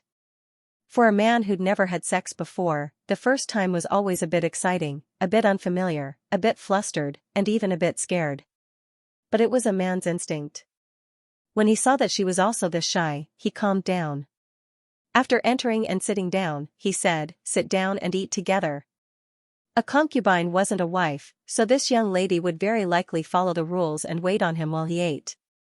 Obviously, he wanted to do something with her. It wasn't good to be too distant. Thinking of this, his jade-like face slowly flushed red. He hurriedly took off his outer clothes and sat down. He didn't dare look at Xianxia. Xianxia knew his goal, but she didn't dare look at him. So the two watched as the dishes were brought over and silently ate. The taste of this dish wasn't bad. Because it was sent over by the male lead, it was specially stewed. It looked, smelled, and tasted good. Unfortunately, they encountered two diners who didn't know how to taste the food. They probably didn't even know what they were eating. With great difficulty, they finished eating this meal. The atmosphere instantly became very awkward. Long Hung, who didn't have much experience, thought that they couldn't do that right after eating, right? Shouldn't they first cultivate their emotions? So his expression became a bit serious. His mind was thinking about this topic. Xianxia was the same. The handkerchief in her hand was almost crumpled into a ball. But she still didn't know what to do. But seeing that he didn't plan on leaving, she knew that today was definitely over. Since it was over, then she had to be strong. She didn't want to leave a bad impression. When the time came, what did he mean by not leaving a bad impression? Speaking of which, how to leave a good impression? She didn't understand at all. Forget it, didn't they all say that this kind of thing should be left to the man? She raised her head slightly and found that this man was indeed cold and handsome. His face was quite pleasant to look at, but it was a bit too sharp. It made people unable to see any warmth in it. However, that pair of peach blossom eyes added a lot of color to him. Every time his gaze fell on her body, it made people feel that she was beautiful and exceptionally beautiful. It had to be said that the male lead was the male lead. Usually, when she didn't dare to look closely, she only felt afraid. But after looking closely, she found that he was actually more outstanding than the supporting male lead. Unfortunately, she didn't have the guts to eat this big meal that originally belonged to the female lead. If one day he found out that the female lead was his true love, then wouldn't she not be far from death? But if he had feelings now and she rejected him, then she wouldn't be far from death either. Thinking of this, she was a bit resigned to her fate, but her heart still felt uneasy. Taking the initiative and being passive were two completely different concepts. Now she understood. But fortunately, the male lead didn't immediately ask her to do anything. Instead, he said, "How's your calligraphy practice?" Why don't you go write a few words for me to see? Yes. Letting out a sigh of relief, Xianxia rushed behind the desk and quickly wrote a few words. But when she raised her head, she found that Longheng had already walked in front of her. The two of them were very close to each other. She immediately became nervous. She hurriedly took a step back, but Longheng had long been scared by her. He always thought that she would easily get hurt when she panicked, so he grabbed her shoulder across the desk and said, "Don't move." Xianxia really did get into an accident. She bumped into a chair and fell backwards. She didn't expect that Longheng would grab her shoulder at this time. With a whoosh, her clothes that weren't too sturdy were immediately pulled open. Ancient clothes were depressing because they were worn layer by layer. A white top and a light green undergarment were revealed. This caused Longheng's voice to become sluggish. Especially that spotlessly white neck, he couldn't endure it any longer. He reached out and picked her up in his arms. Without caring if there was anyone around, he ran into the bedroom. Xianxia's entire body froze. Even if she wanted to cry, she didn't know how to cry. She only lowered her head and didn't dare to look at him. Her two hands were clenched into fists, tightly clenched. She looked very cute like this. Longheng looked at her attentively, then laid her flat on the bed. No matter how nervous he was still a man. He felt that he was full of energy and had nowhere to vent it. Xianxia was even more nervous than him. Her palms were sweaty and she was panting. Her face was so hot that it could boil water. Since she couldn't hide, she could only close her eyes. No matter what he did, as long as she didn't open her eyes, she didn't need to be afraid. She felt something fall down her face. Was it a drop of water? She unconsciously reached out to touch it, but found that it was also hot. The male lead wouldn't cry, right? What man would cry at this time, so it should be his sweat. It seemed like she wasn't the only one nervous, her heart felt a bit better. Thinking about the passionate scene between the male lead and Miss Lin in the book, she felt like she was about to be destroyed. In fact, as a young man around 20 years old, according to modern standards, he was still in university. Perhaps he hadn't even had a girlfriend before, or perhaps he hadn't even held a woman's hand before. That was normal. But men in ancient times matured early and married very early. For example, Longheng was already considered old, but he still acted very young. It seemed like everything written in the book was true. He really didn't know much about the matters between men and women. No, he didn't know anything. Xianxia was even more afraid. What should she do? Although it was good to say that the male lead was pure, she was in so much pain from being pinched and pinched that her tears were about to fall. Longheng could also see that she was in pain, so he tried to relax his movements. However, without any concealment, her beautiful appearance and body simply challenged his last bit of patience. In the end, he was a man. At this time, his patience was almost zero. In his panic, he didn't know how he did it, but he felt his fingers heat up. This feeling was very familiar. He often experienced it on the battlefield. He unconsciously picked it up to take a look. It was like a bucket of cold water had been poured down from the sky. Blood, he had hurt her. Longheng had always cherished this Miss Bai. After all, when his fiancée had abandoned him, she was the only one who understood him. Moreover, she was the first woman who made him feel like a man. He wanted to at least make her not afraid of him, but now he had hurt her. He couldn't help feeling nervous and asked, "Where are you hurt? Is it very uncomfortable?" Xianxia, who had been closing her eyes to endure the pain, was startled by his sudden words. After she came back to her senses, she used her hands to tidy up her messy clothes. Her hair that had been pulled apart was draped over her body, giving her a special kind of delicate beauty. However, the rims of her eyes were red, and she looked delicate and pitiful, making people unable to take their eyes off her. However, the male lead was currently worried. Although he liked her like this, he couldn't raise his interest. After all, he wasn't a beast. He wouldn't attack someone when they were injured. Injured? His voice was a little hoarse. Longheng's body was on fire. He hurriedly got out of bed and put on his clothes. He saw that there was indeed blood on the bed where the two of them had rolled around. He couldn't help but pull the quilt aside and said, "There's blood. You must be injured somewhere." But looking at her round and cute legs, there didn't seem to be any injuries. He wanted to reach out and pull her, but he was afraid of hurting her again. In a moment of panic, he said to the people outside, "Someone, call the doctor over."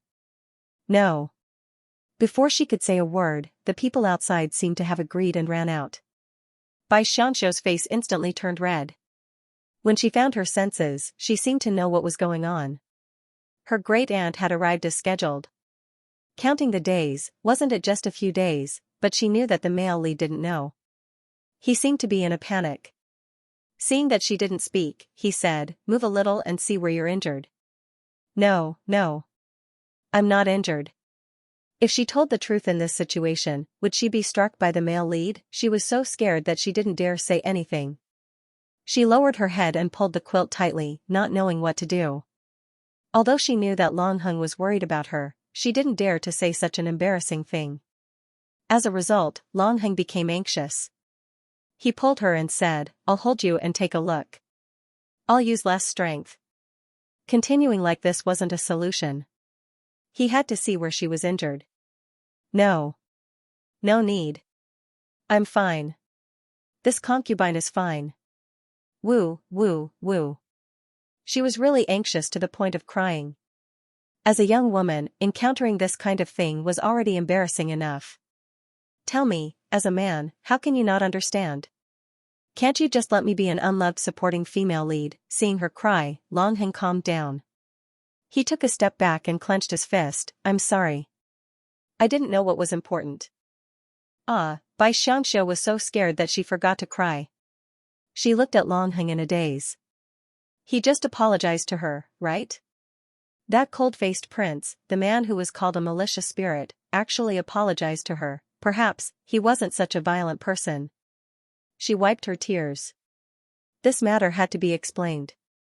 Otherwise, if the doctor came and said it, wouldn't it be even more embarrassing? Thus, she said in a small voice, "It's not Prince's fault. It's this concubine's that came." After saying this, she collapsed. She looked out of the corner of her eye and saw that Long Heng was still looking at her in a daze. Only then did she remember that he was a woman's noob. She couldn't help but suck in a breath. "It's the thing that comes every month. So, why don't you go wash it?" There were still bloodstains on his hands. It really challenged her three views. Unfortunately, Long Heng still hesitated. In his heart, he was still thinking, which part of every month? Finally, he understood. He couldn't help but blush. This time, even Bai Xianxia could see it. Why did she suddenly feel that the male lead's shy appearance was very cute? No, it wasn't necessarily because he was shy. Perhaps he was angry. Look, his face was red with anger. Long Heng really couldn't stand it anymore. He turned around and said, "I'll have Xiaoshi come in." His meaning was to let her deal with it. Not long after, Xiaoshi walked in. This servant rushed over and cried, "Mr. Xiao, are you all right? Did the prince hurt you?" This was the most likely possibility. How could her master, with her delicate skin and tender flesh, stand up to such a man from the military? Don't talk nonsense. Quickly get me a period pad and change my clothes. Hurry, the doctor is coming. Bai Xianxia dodged the blanket and hurriedly got out of bed. She had to deal with it before the doctor came, otherwise she would be laughed at. Xiaoshi's brain capacity was limited. For a moment, she was trapped in a vicious circle. The prince was in Winter Garden and naturally had her master serve her. But at this critical moment, her master's period came. The prince called the doctor over and stood outside with a charred face. When she thought of this, she suddenly felt like strangling her master to death. What should she do? At the very least, she wanted to delay her period by a few days. There was no other way. She had to change her clothes and the bedsheets. She couldn't do anything alone, so she called Bao Qin and Bao Yu in. Bao Yu had just gone to find the doctor. Although Bai Xianxia wasn't used to being served by them, it seemed like she had no choice but to call them in to change the bedsheets. But when these two servant girls came in and saw the bloodstains on the bed, they couldn't help but overthink. Their faces immediately turned red. They were still wondering whether they should keep it for the old madam to see to announce the good news or wash it. They had been by the old madam's side for a long time, so they naturally knew about the prince's situation. Otherwise, they wouldn't have been sent here. Wait, their brain capacity rapidly shrank. For a moment, they couldn't react. They remembered that the prince seemed to have carried Mistress Xiao in about the time it took to brew a cup of tea. How long had it been, and he was already done? Wasn't this a bit too fast? Xiaoxia stood outside the washroom and saw her two sisters staring blankly at the bedsheets. She whispered, "Sisters, quickly change the bedsheets. The doctor will be here soon." Change? Okay, change. They couldn't react in time and could only tear off the bedsheets and put on new ones. At this time, Xianxia came out of the washroom. She had changed into a new set of clothes and her face was pale. She clutched her stomach with one hand and was supported by Xiaoxia with the other. When they finally helped her to the bed, the doctor arrived. He took Xianxia's pulse through the curtain and said, "Fourth madam, are you on your period?" "Yes, I just arrived," Shika replied from the side. Bao Qin and Bao Yu finally woke up from the shock of Prince's short period of time. Then, they entered the endless cycle of Madame Xiao's period and Prince leaving with a dark expression. They couldn't jump out of it for a while. After the doctor took her pulse, he said that there was nothing wrong with her, but that her wound was cold and needed to be carefully treated. He prescribed some medicine and went to kneel in front of Prince before Longheng left in a fluster. Even though he didn't raise his head the entire time, he could feel that the pressure in the room was extremely low. What should he do if he couldn't breathe? After everything calmed down, Xianxia bit the back of her hand and finally decided to apologize. She would die faster if she didn't. She got off the bed, feeling wronged. She held on to Xiaoxia's hand and pretended to be weak as she walked out. When she walked out and saw Prince staring coldly at her cactus, her legs went weak. That was her only hope of returning home. Even if she made him unhappy, he shouldn't take revenge on Huaer. "Ah, Madame Xiao, are you all right?" Xiaoxia held on to her. Bao Yu and Bao Qin came up from behind. The three of them helped Xianxia stand up straight. She was so scared that she broke out in a cold sweat. Longheng was speechless. Can someone tell me why a woman would become so weak after her period? She didn't even have the strength to stand up. What was he supposed to do? Have a seat. You servants should be more attentive. Go and get some soup for the master. What else could be eaten? He didn't know and couldn't ask. He could only calmly order. Naturally, he carried Qin out to instruct the kitchen. It was already so late at night. In fact, he shouldn't have woken her up to make some tonic soup. But there was no other way. Who would dare to disobey the prince's orders? In this way, half of the servants in the prince's mansion knew about Xianxia's menstruation. She felt that she would not be able to go out and meet people the next day. But she couldn't say anything. She could only say obediently, "Thank you, Prince, for your concern. It's cold at night. You should sleep early." He had come with a heart full of excitement, but in the end, he was scared back. He would definitely not tell anyone about this. Longheng tidied up his clothes and went back. Because he was not familiar with Xianxia, he could not stay overnight. Actually, he did want to, but he didn't mind the boring things like relying on luck during a woman's period. But he also knew that if a man like him stayed here, she would definitely feel awkward. It was better to go back and instruct the servants to take good care of her body. This was the most important thing. Xianxia was so moved that she almost knelt down in front of Longheng. She didn't expect him to be so reasonable. The most important thing was that Huaer was fine. She saw that it was already spouting nonsense from fear. Master, that man is so scary. His murderous aura is so strong. He will definitely kill you. He will kill Huaer. Look, it was even crying from fear. She comforted it in her heart. Then, she was helped to sleep by Xiaoxia. When Longheng returned, he gave the servants a fright. Didn't he say that he would stay in Winter Garden? Why did he come back so late at night instead of the wedding night? But no one dared to ask. Longheng also didn't say much. He just lay on the bed and didn't move. But in his heart, he thought that he still had to wait 7 days. He had asked the doctor before. He said that it would take 3 to 7 days for a woman's body to be clean. But with Madame Bai's constitution, he felt that 7 days wouldn't be enough. It would take at least 10 days. 10 days was 10 days. It wasn't like he couldn't wait. But today wasn't a bad day. Thinking of that white and tender body, he couldn't sleep tonight. But he didn't expect that the old madam would find out about this matter. When he went over, the old madam seemed to be saying something to the mamas. Now that she saw her son come in, she immediately stopped.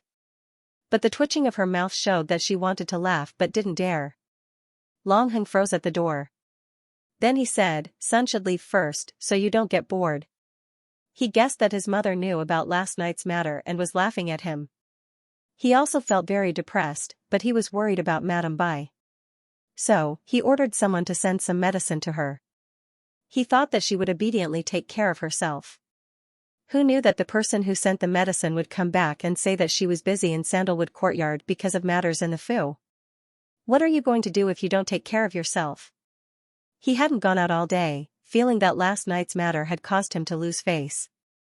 Although the servants didn't dare do anything on the surface, they were probably laughing like crazy on the inside. But he didn't expect that she wouldn't go out lying down. He felt depressed. The servant replied, "Sandalwood Courtyard received some poor quality cloth. Those were originally sent to the old madam and the madams of the other courtyards to make clothes. But as soon as it was sent to the old madam, she found out that there was something wrong with it. So, Madame Xiao went to take a look. This matter should be handled by her." Since he had nothing to do, he said, "Go keep an eye on her. If she's too tired, have her go rest. Say that it was this king's orders." "Yes." The servants immediately left. Long Heng was afraid that she wouldn't be able to handle it, so he kept an eye on the matter. Not long after, he heard a servant come back. Madame Bai didn't need his worry at all. She returned the cloth with a few words and even received new goods. In order to thank the old madam, she had someone send her more cloth. She had actually given it out herself. He hadn't thought that Madame Bai, who looked soft and sweet, would be so reliable. She didn't leave anything for others to talk about. He liked it in his heart, but she had lost out. Each person only had 2 bolts of cloth to divide. Now, she had lost one. Thinking about it, he didn't sit down and walked to the streets of the capital. After walking through a few cloth shops, he was still speechless. Why did he have to do this kind of thing himself? After walking for so long, he felt that those ordinary cloths weren't worthy of her delicate skin. What should he do? After walking through a few more shops, he finally found the snow satin that had come from outside the country. If this was made into clothes, it would definitely look very good on her. He had someone buy it. He bought a bolt of cloth for 500 taels and happily had someone send it to Winter Courtyard. He had thought that the other party would definitely be very happy, but he hadn't thought that because he didn't understand these things, he would make a huge joke. In Winter Courtyard, 4 or 5 young maidens surrounded the snow satin in a daze. The prince had ordered their mistress to make this into clothes. But the women all knew that although this snow satin was luxurious, it was too soft and wasn't suitable for making clothes. It could only be used to make the edges of clothes or undergarments. What did he mean by ordering them to do this? The maidens were troubled. Bai Xianxia frowned and said, "What do we do?" She had to ask everyone. Who told her not to be a true ancient person? Xiaoshi said, "Such soft material definitely won't work as an outer garment. How about a skirt?" "A skirt is too soft. It's easy to trip when walking." Bao Qin said. "What should she do? Why don't we make it into an inner garment? It'll definitely look good." Bai Xianxia touched it and felt that the material was a bit elastic. It would definitely look good if it was made into tighter shorts and bras. But this piece of cloth was meant to be made into clothes, so she planned to make it with the leftovers. Was an inner garment also considered clothing? But these girls seemed to have understood it in an instant. Bao Qin clapped her hands and said, "Then let's make it into an inner garment. It'll be comfortable to wear at night and cool in summer." Xiaoshi asked foolishly, "Then how are we going to explain this to the prince?" Bao Qin smiled, "In any case, it's not like the prince can't see it. This servant will tell Yi Mama and the prince. He won't blame Mistress Xiao. She was clever and went out to tell Yi Mama." Yi Mama covered her mouth and laughed. I know what to say. Go make the clothes and wear them as soon as the days are over. Yes, Yi Mama has worked hard. Bao Qin went back to discuss the design with the servants. She was originally quite conflicted about what kind of inner garment she should make from this material. But it was obvious that Mistress Xiao had already made her decision. She was bold enough to voice her thoughts. Bao Qin and the others thought that she was trying to attract the prince, so they didn't point it out. They cut and sewed and began to make the garment. Bai Xiangxiu's needlework really wasn't good, but she was able to see through them after just a few glances. She also tried to sew modern panties. But she didn't know that Yi Mama had said such ambiguous things to her so that the prince wouldn't blame her. Long Heng didn't know what the snow satin was for. When Yi Mama mentioned it, his ears immediately burned. He coughed lightly and said, "You can do whatever you want.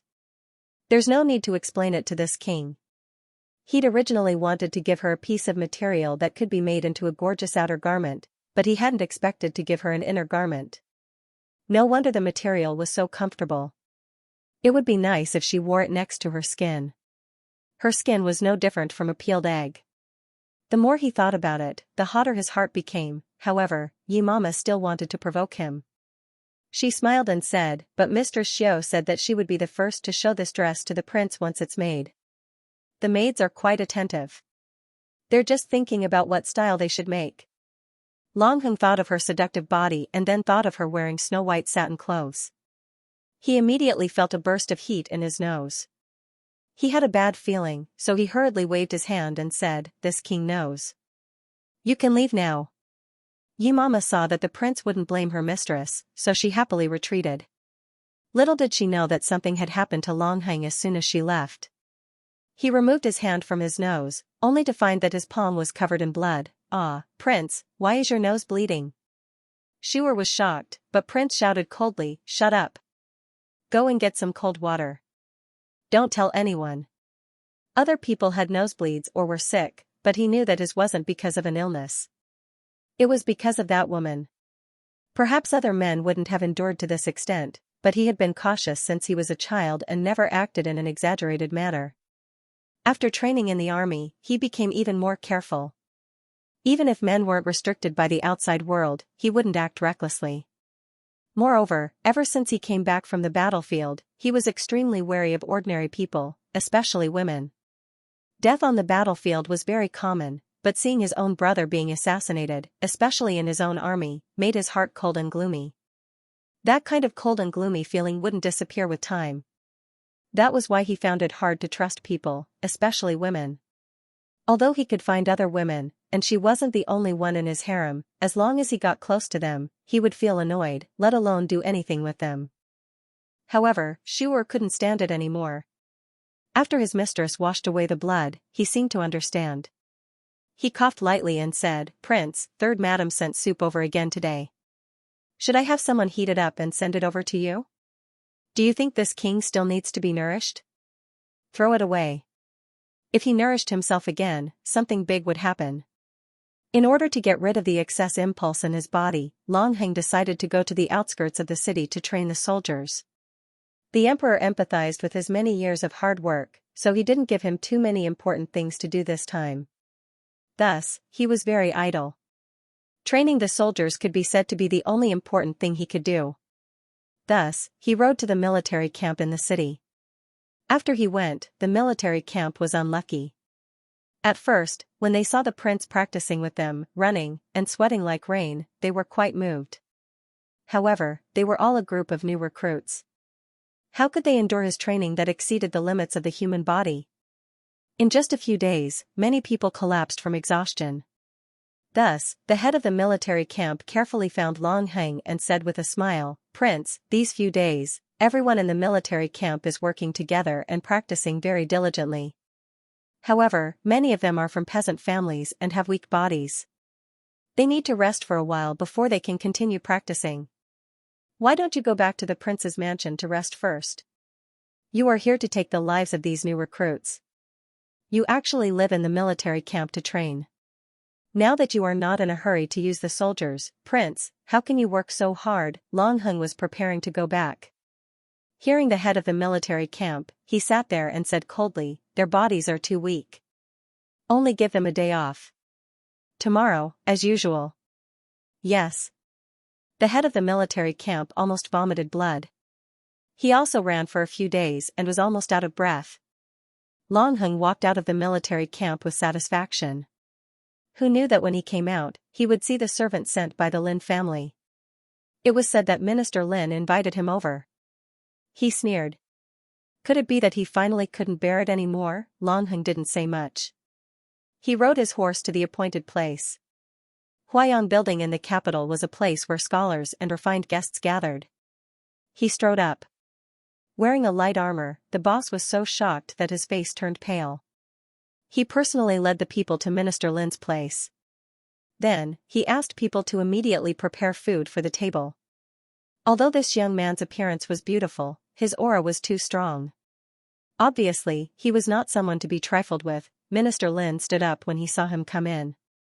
His elegant temperament showed that he had a good upbringing and family background. He stretched out his hand and said, "My son-in-law didn't go to court these days. Is the military camp very busy?" "It's just some business." "I don't know why Minister Lin asked people to invite this king here." Longheng didn't act polite. He sat down and asked. Minister Lin's face stiffened when he heard the unfamiliar address. Anyone could tell that this son-in-law was different from Minister Lin. However, their Lin family was indeed ashamed of Li of Gojoseon's mansion. So, Minister Lin smiled and said, "My son-in-law, don't worry. There are some things that I want to discuss with you. I don't know if you can let the servants go out." He glanced at Shuer behind Longheng. He meant that he could only talk after he left. Longheng waved his hand. Shuer obediently left. "Minister Lin, please speak." He poured himself a cup of tea. His position was higher than Minister Lin's, so he didn't need to give him any face. Minister Lin had been in the court for many years. He could be called an old fox in the officialdom. So, he said, "My son-in-law, Xianxia has been spoiled by me and my wife since she was young. A few days ago, she went to the temple to pray for her mother. Who knew that when she came back, she was persuaded by the servants to go the wrong way. Now, she has lost contact with the mansion." He paused and looked at Longheng's face. Seeing that there was no change in his expression, his heart turned cold. It seemed that he already knew. "Although I sent my family to look for her, there were still no clues. My son-in-law has the commander's seal and can mobilize the elite troops. Can I ask you to come and find her?" Minister Lin was already very polite. That daughter had slipped out for too long. If she didn't come back, who knows what kind of rumors would spread in the capital. At that time, her reputation would be completely ruined. How could Longheng not know what he was thinking? If he didn't know why Miss Lin ran away from the marriage, he would at most laugh it off. However, he had heard everything she said that day. Just because someone else said a few words, she didn't believe her own fiancé. In the end, his heart was bitterly disappointed. Even if she was his fiancé, he still felt very angry. Fortunately, there was a girl in the family who believed in him unconditionally. Even if he was very angry, there was no need to argue with an ignorant girl. Unfortunately, she didn't let him have a few days of peace. She actually ran away and didn't come back. Or, she couldn't come back? Since Minister Lin has spoken, then this king will send people to investigate. However, this matter can't be publicized. We can only investigate secretly. What do you think? Longheng held a cup of tea and looked at the dishes that were served. They looked, smelled, and tasted good. In the past few days, he had eaten with the soldiers in the barracks. He didn't know why, but he especially missed the taste of Madame Bai's vegetarian dishes. This time, he couldn't go back empty-handed. After all, he still had her body, right? Of course, there was also that person. Thinking of her at home, Longheng couldn't sit still. Hearing Minister Lin's agreement, he stood up and said, "Is there anything else, Minister Lin?" Minister Lin's face became ugly. Was this matter not enough? Sure enough, a martial artist was a martial artist. When he spoke, he didn't care about anything. Thinking that his gentle daughter was about to marry such a man, he felt a little uncomfortable in his heart. "There's nothing else." Then this king will take his leave. But when he went downstairs, he thought of the table of dishes. Although the prince's residence was very good to the masters of each branch, because she was in charge of the household, she was always wronged. She didn't dare to enjoy more than others. If there was a lack of food, she could only take it from her own pocket. She didn't dare to be too wasteful on food. Thinking about it, he wasn't in a hurry to go back. He asked the boss to prepare a few dishes to take back to the prince's residence. Xianxia had just recovered a little, but she was still a little heaty. The corners of her mouth were cracked and there were a few bumps on her face. She touched her beautiful face. Although it didn't affect her beauty, she still felt depressed. She couldn't help but sigh. She wondered if the male lead, Prince, also felt that it wasn't good for him to always kill people with sticks, so he wanted to kill them in a sweet way. Using tonics to make a person's body heat was really too bad, okay? She touched her bag and felt bad again. The most depressing thing was that the male lead was coming back. Didn't that mean that they would have to continue what happened that day? When she thought about it, she felt unwell all over. But he didn't expect that he would just send someone to deliver a table full of dishes and then go back to work. He didn't even show up. There was something wrong with the situation. She couldn't help but ask around. She thought that he couldn't take it anymore and went to bed with some madam. Who would have thought that everyone avoided her question, and no one answered her directly? This was a little strange. Usually, they would rush to answer any question they asked. Why were they avoiding it now? Moreover, they looked at her with a little pity in their eyes. Xianxia, who didn't know the situation, could only blink her eyes and go about her own business. But she wasn't someone who didn't have a solution.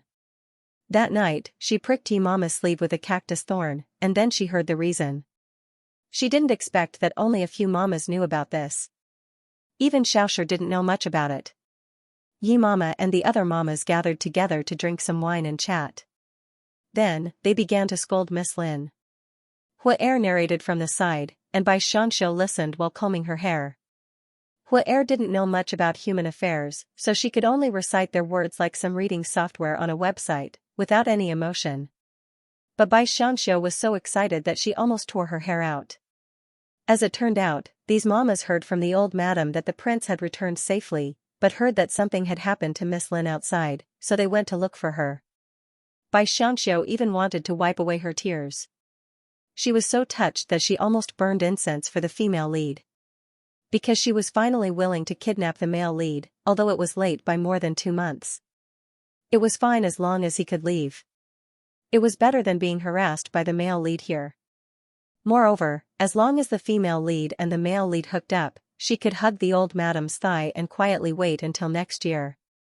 She could tell from the old madam's side that as long as you were sensible and obedient, you would be welcomed.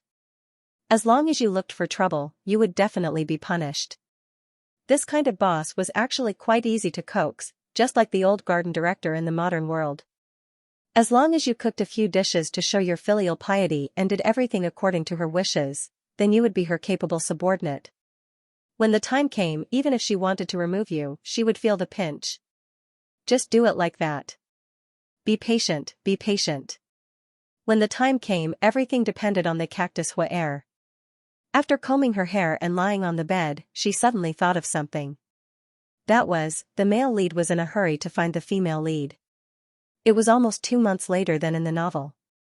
In these 2 months, the male lead didn't disturb her. Then, could it be that supporting male number 2 and the female lead had already done that? It shouldn't be. After all, the female lead maintained her pure body for the male lead. Otherwise, no matter how magnanimous the male lead was, he would still feel that she had betrayed him.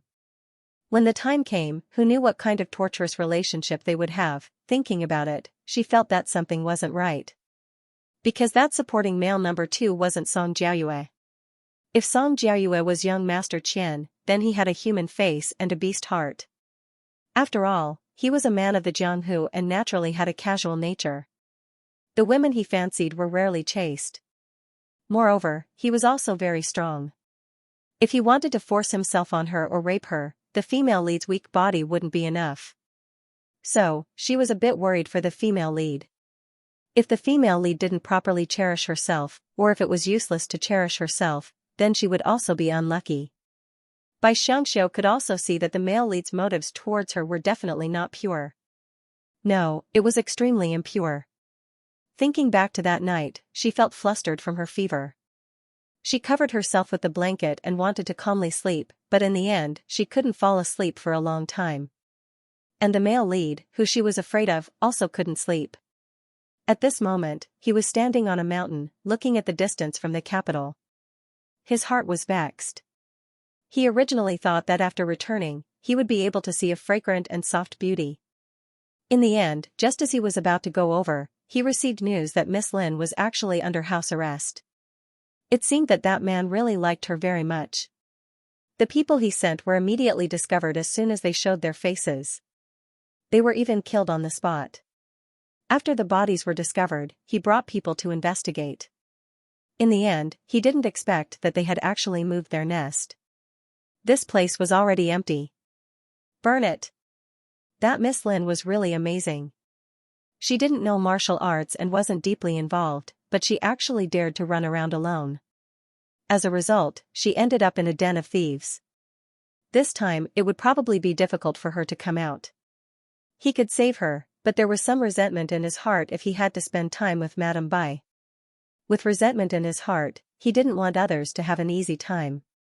Thus, the next day, the news of Miss Lin eloping with someone spread through the streets and alleys of the capital. At this time, Miss Lin, who was dressed like a village girl, was crying in a cave. A handsome man stood by the cave with his arms crossed and sneered, "Your fiancé is quite powerful." He really dared to make a move.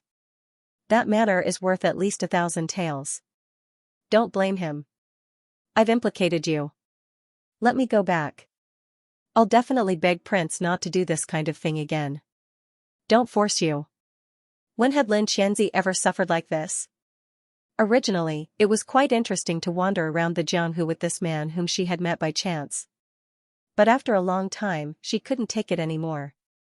She wanted to go home, but he didn't allow it. Force? That manner was something I abandoned. After all, it's the imperial army that I don't want to fight. But I have 1,000 ways to make his life uncomfortable. Do you believe me? The man walked to Lin Xianxi's side and gently lifted her chin with his finger. Then, he pressed down on her and kissed her as he pleased. Her taste was very sweet. Unfortunately, she always liked to speak up for that man. Don't hurt him. He's just trying to get me back, MMPH. Lin Xianxia said as she dodged, but the man didn't listen. He continued sealing her little mouth with his, not giving her a chance to speak.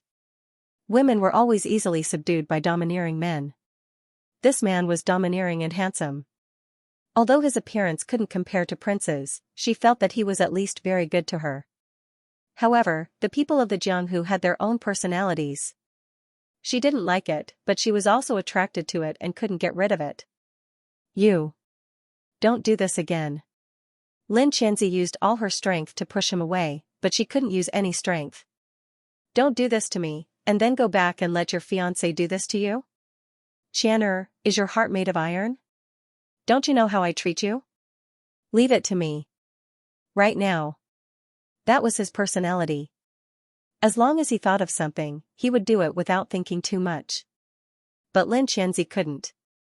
Even if she didn't know much about the matters between men and women, she knew that she couldn't do the things that husband and wife could do in this kind of place. So she struggled fiercely and shouted, "No, Luo Yunqing, let go, don't force me." Luo Yunqing laughed in her ear and said, "Qian, you and I are only one step away. Which part of your body have I not tasted?" Saying that, he lifted her butt and placed her on top of a rock. Then, he began to take off her clothes. At this moment, there was a commotion outside. He clicked his tongue and ruffled their clothes in dissatisfaction. Then, he carried her and leaped out of the cave. In less than half an hour, Long Hun caught up. He picked up Miss Lin's coat in the cave and sneered. Already made a move? Very good, this Jianghu person really didn't put him in his eyes. Although he didn't want to marry Miss Lin, if the two families opposed, he might let her in as long as she didn't cause trouble. But now, it seemed that she wasn't pure anymore. He really couldn't keep this person. Even if he couldn't keep her, he had to get her back. This was what he promised Minister Lin. At least when he went back, he had to take care of her. He didn't want her to ruin his reputation. The main reason was that he was quite irritable. Because he didn't carry the soft woman at home, he ran out here to be blown away by the cold wind. No matter how much pity he had for women, it was blown away. That bandit leader, Luo Yunjing, was extremely cunning, so it wasn't easy to catch him. He had no choice but to use his hidden forces in the Jianghu to finally find their hideout. That night, Longheng snuck into their lair in a small town alone. The environment here was very bad because there were many Jianghu bandits gathered here. The entire residence was in a foul atmosphere. There were all kinds of things. Prostitutes and gigolos came and went as they pleased. Obscene sounds were everywhere. It was rare for a rich young lady like her to stay in a place like this. Perhaps she couldn't leave even if she wanted to. But she couldn't blame anyone else. Wasn't it because she didn't stay at home and insisted on running out? A rich young lady like you colluding with Jianghu people. If this wasn't looking for trouble, then what was? Fortunately, his family's Madame Bai wasn't like this. Otherwise, when her body came here, he felt a chill in his heart just thinking about it. Bypassing the guards, he saw a place in the backyard that wasn't very bright, but there were a few people guarding it. These people were serious. They didn't talk carelessly, nor did they cause trouble when they were drunk. Longheng felt that this was suspicious. He quietly walked over, avoiding the guards, and went up to the roof. His martial arts were very good, and he had learned some Jianghu martial arts. After all, there were all kinds of people in the military camp. He also learned this peeping technique from the military camp. It was nothing more than gently lifting the tiles. But he had to know the key, otherwise it would be easy to alert the people below. He also had to grasp the timing well. He had to do it step by step in groups of 3, 2, 1, to reduce the reaction of the people below. He just didn't think that it would be used at this time. He bitterly smiled in his heart. After silently lifting the tiles, he saw the scene that he would only see when he got married. His fiancée Lin Xianxia was pressed down on the bed by a slender man. She couldn't move, and her clothes were in a mess. She narrowed her eyes and bit her lips, looking like a feast for the eyes. Indeed, Miss Lin wasn't bad, but in terms of appearance, she was more than one level below Madame Bai. There were many flaws on her face. For example, from his position, her nostrils were a bit large. He sneered in his heart and coldly looked at everything below. She seemed to be resisting, but it was very weak and without any strength. And that man didn't go too far.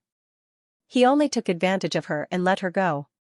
However, his mouth didn't stay idle as he said, "You rich young misses have good skin. I can squeeze water out of it with a pinch. Please don't be like this. I won't have the face to see people when I go back." Lin Xianxia covered her face with her hands and began to cry. She looked very sad.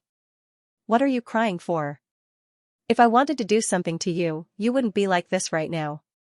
I'm afraid that the child would already be in your belly. It's just that you're young and I'm afraid that this kind of thing will harm your body if you don't want to. At that time, even if you don't feel pain, my heart will ache. But if you want to go back, don't tell me. Be careful or I'll take your body right now and you won't be able to go back." After he finished speaking, he pinched Lin Xianxi's face, causing her skin to immediately turn red. Luo Yunqing found it interesting and began to pinch her again. He wasn't in a rush to have her. In Jianghu, what kind of woman couldn't he have? She was very special. "You can't do this. You and I aren't husband and wife." "How can you?" "Why not? In any case, it's already spread outside that you eloped with some Jianghu person. Your reputation has already been ruined. Why don't you take on this reputation and continue to fight with me? I won't treat you badly." "What?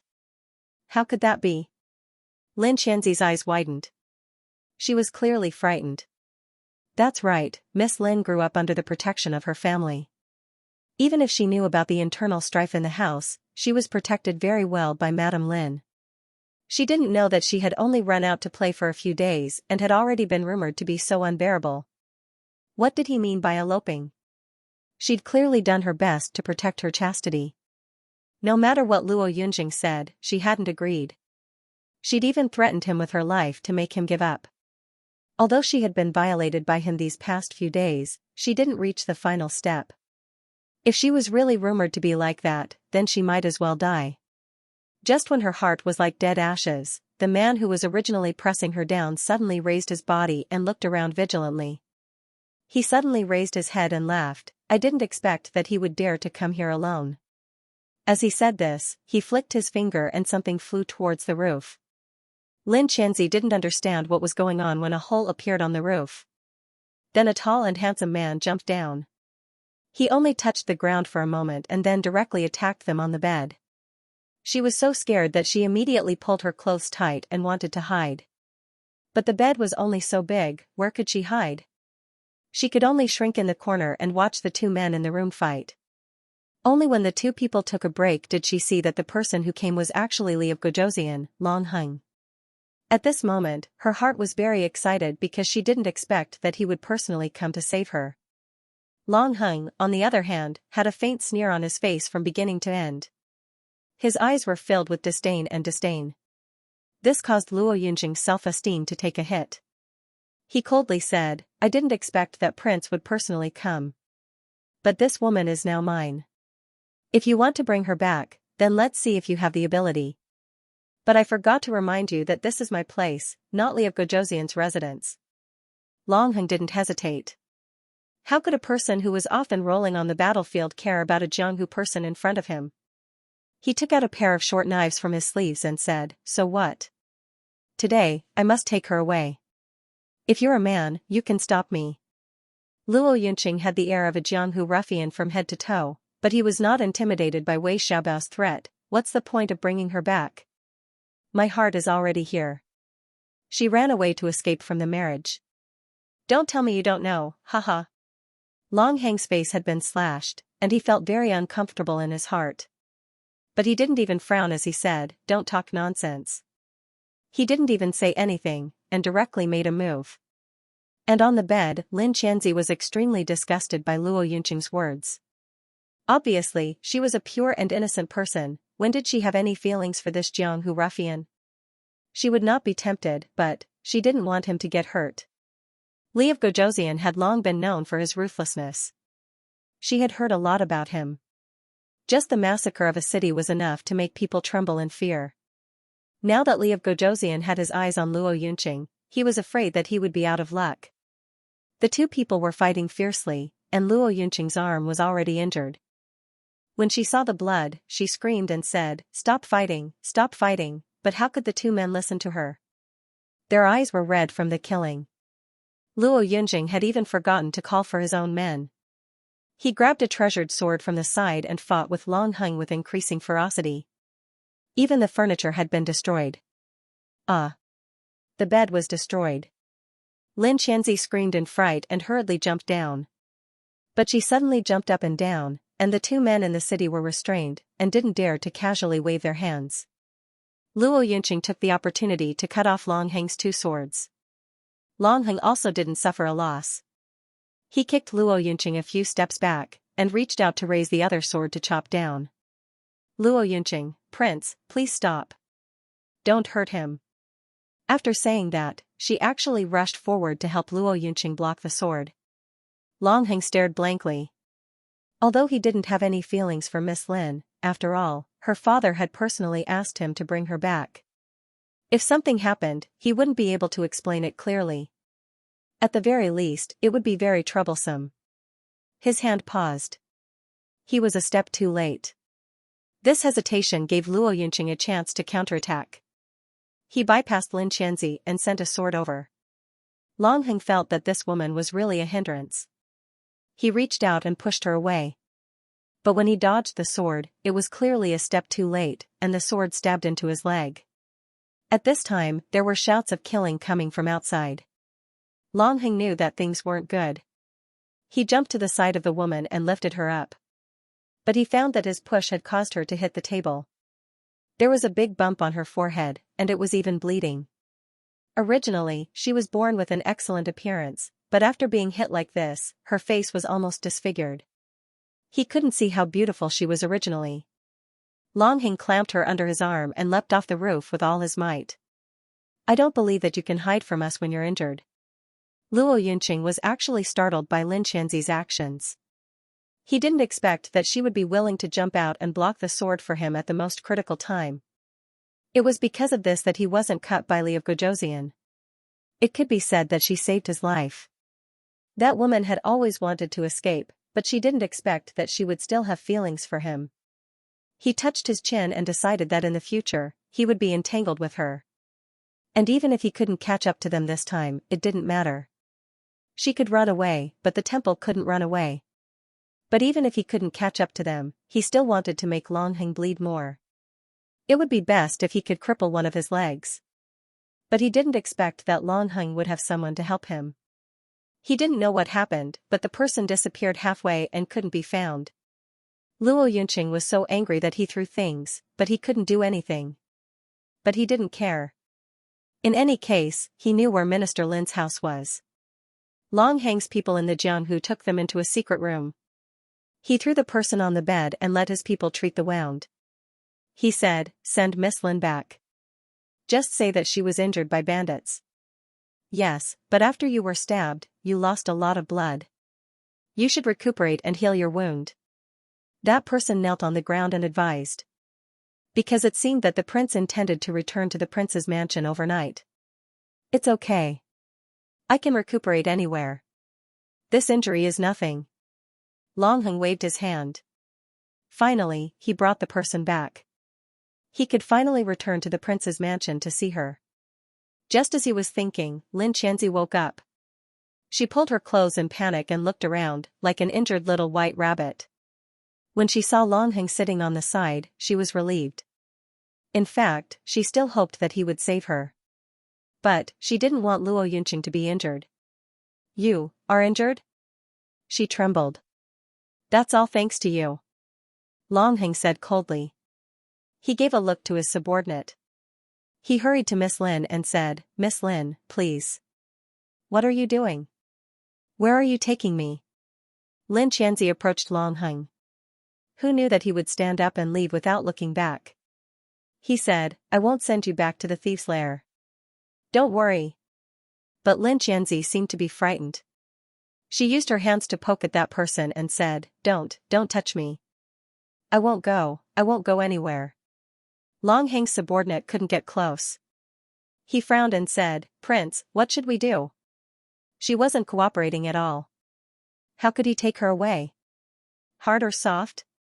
It was really hard to be a servant. But Longheng unexpectedly said, "Knock her out and carry her away." Really knock her out? That's your fiancé. It was really hard to be a servant. There was no other way. He could only try to knock out Miss Lin, who was hiding. Then, he could only accept his fate and carry her away. As for Longheng, he couldn't wait to return to the palace. For some reason, he didn't return to his room, but went straight to Winter Garden. When he stood in Winter Garden, he remembered that he was covered in injuries. He hadn't even changed out of his blood-stained pants. Wouldn't he scare people if he walked in like this? After hesitating for a moment, he finally turned around. However, he didn't expect that Bai Xianxia, who had just finished dealing with matters, was walking back with people. As she walked, she ordered, "Our palace has always been simple. We don't ask for luxury. Choose the best materials, not the expensive ones. Also, blood, someone come, help." It was no wonder that Bai Xianxia was panicking. Anyone who saw a blood-covered prince suddenly appear would react like this. Her reaction was considered good. Two of the maidservants behind her were so scared that they started crying. Longheng was originally very depressed, but seeing that she was worried about him, he relaxed and waved his hand. "It's no trouble. It's just a minor injury. Call a doctor over." Bai Xianxia immediately said, "Quickly call a doctor." So much blood was still considered a minor injury. It seemed that his leg was injured. It was lucky that he could still stand. His expression didn't even change. "You don't need to panic. It's just that this place was the closest when we came in. Just clean up a room for this king to rest for a while." He walked into the room. Bai Xianxia and the other women didn't think too much. Some of them went to clean up the room, while others went to find a doctor. However, Long Heng stopped after taking 2 steps. He didn't know why he didn't feel any pain before, but when he walked into Winter Garden, he felt that his leg was numb and unresponsive. Bai Xianxia noticed this. Seeing that no one dared to approach, she walked over and said, "Do you need this concubine to support you?" The corner of Long Heng's mouth twitched. When she shouted for help just now, her imposing manner was quite scary. Why did she only think of being weak now? However, it was rare that she didn't faint, so he let out a sigh of relief. But letting an adult like him be supported by a woman would make him look too weak, so he said, "It's nothing." But he didn't know if it was because she was by his side that he didn't want to be strong or something else, but he staggered when he took a step forward. Fortunately, a pair of small hands supported his arm. His entire body stiffened at the sudden closeness of Lin Qianzi's body. Strange, he hadn't felt anything when he saw her half-naked body, but he immediately felt uncomfortable when her hand touched his through her clothes. However, he didn't know if it was because the blood rushing through his body had healed his legs, or if it was because his legs were numb and he didn't know what was going on. In short, he was supported into the room by her and gently sat on her bed. How was she going to sleep with the smell of blood on her? However, there was no other place in the Winter Garden apart from this bed. Although the bed in the next room could be used, it was not suitable for recuperation. The other places were for the servants, so as a master, he naturally couldn't go there. Just as he was thinking, Yi Mama helped him make the bed. As she made the bed, she asked, "How did you get injured so badly? How did you get to the Winter Garden?" When she asked this, Bai Xianxia finally reacted. The Winter Garden was actually the furthest away. How did he get here? This place was the furthest away from the main gate. Long Heng didn't lie about this and said, "Naturally he jumped in from the back courtyard. This kind of injury can't be transferred to the front courtyard. Besides, I'm afraid the old madam will be worried. Don't tell her first. It won't be too late to tell her after she changes her clothes and medicine." He secretly glanced at Bai Xianxia. Seeing that she was still calm, he said, "Sit down. You should all behave yourselves. It's not a big deal." How could Bai Xianxia sit still? Yi Mama said, "Since you need to change your clothes, then have someone go to the prince's residence and bring some clothes over. I'll go call someone." It seemed that she was really anxious. She didn't even care about her status as a mistress and didn't even refer to herself as a concubine. For some reason, the more anxious she was, the more comfortable Long Heng's heart felt. The doctor hadn't arrived yet, but most of his injuries had already healed. However, he had lost too much blood. After a while, the doctor came to change his medicine and prescribe medicine, and he couldn't hold on any longer. As for his clothes, it was Shuer who helped him change. After changing, Long Heng didn't stand on ceremony and fell asleep on the bed. His complexion was a bit too pale. Yi Mama glanced at Bai Xianxia, who was sitting on the side and rubbing her handkerchief. The little girl couldn't help being frightened. She was probably scared senseless by now. However, she still had to ask, "Mr. Xiao, we can't hide this matter from the old madam." "Why don't? Don't go over first. Wait until the prince wakes up. Otherwise, the old madam will be frightened to death when she sees him like this. Why don't we have the kitchen make some qi and blood-nourishing soup for the prince to nourish his body?" Bai Xianxia looked at the man lying on the bed with a frightened expression, not to mention the old madam. Wouldn't she faint from fright if she came? The old madam was her thigh now. She couldn't let anything happen to her. Yi Mama hadn't expected her mistress to be so considerate, so she nodded in agreement. The kitchen didn't know about this matter either. They only knew that Mistress Xiao needed to nourish her body. Because she had nourished herself for a period of time last time, and it was the prince's instructions, they weren't stingy and threw the medicinal ingredients in without any pity. Before long, a bowl of qi and blood-nourishing soup was brought over. Yi Mama and Bai Xianxia fed Long Heng separately. It was strange. When Yi Mama fed him, he didn't react. However, when Bai Xianxia fed him, he suddenly opened his eyes. Long Heng had been on the battlefield for a long time, so he instinctively kept his guard up. But he hadn't expected to smell a faint fragrance before he opened his eyes. It clearly belonged to that woman. When he tasted the soup that was fed to him, his heart immediately warmed. When he opened his eyes, there was no longer any killing intent. Instead, there was a trace of imperceptible tenderness. Unfortunately, Xianxia was frightened by his sudden opening of his eyes. Her hand trembled and she almost threw the soup away.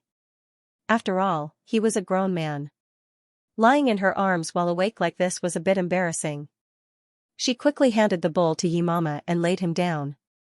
But when she put the bowl down, she felt a bit uncomfortable in her chest. She looked down and saw that her chest had bumped into the tip of his nose.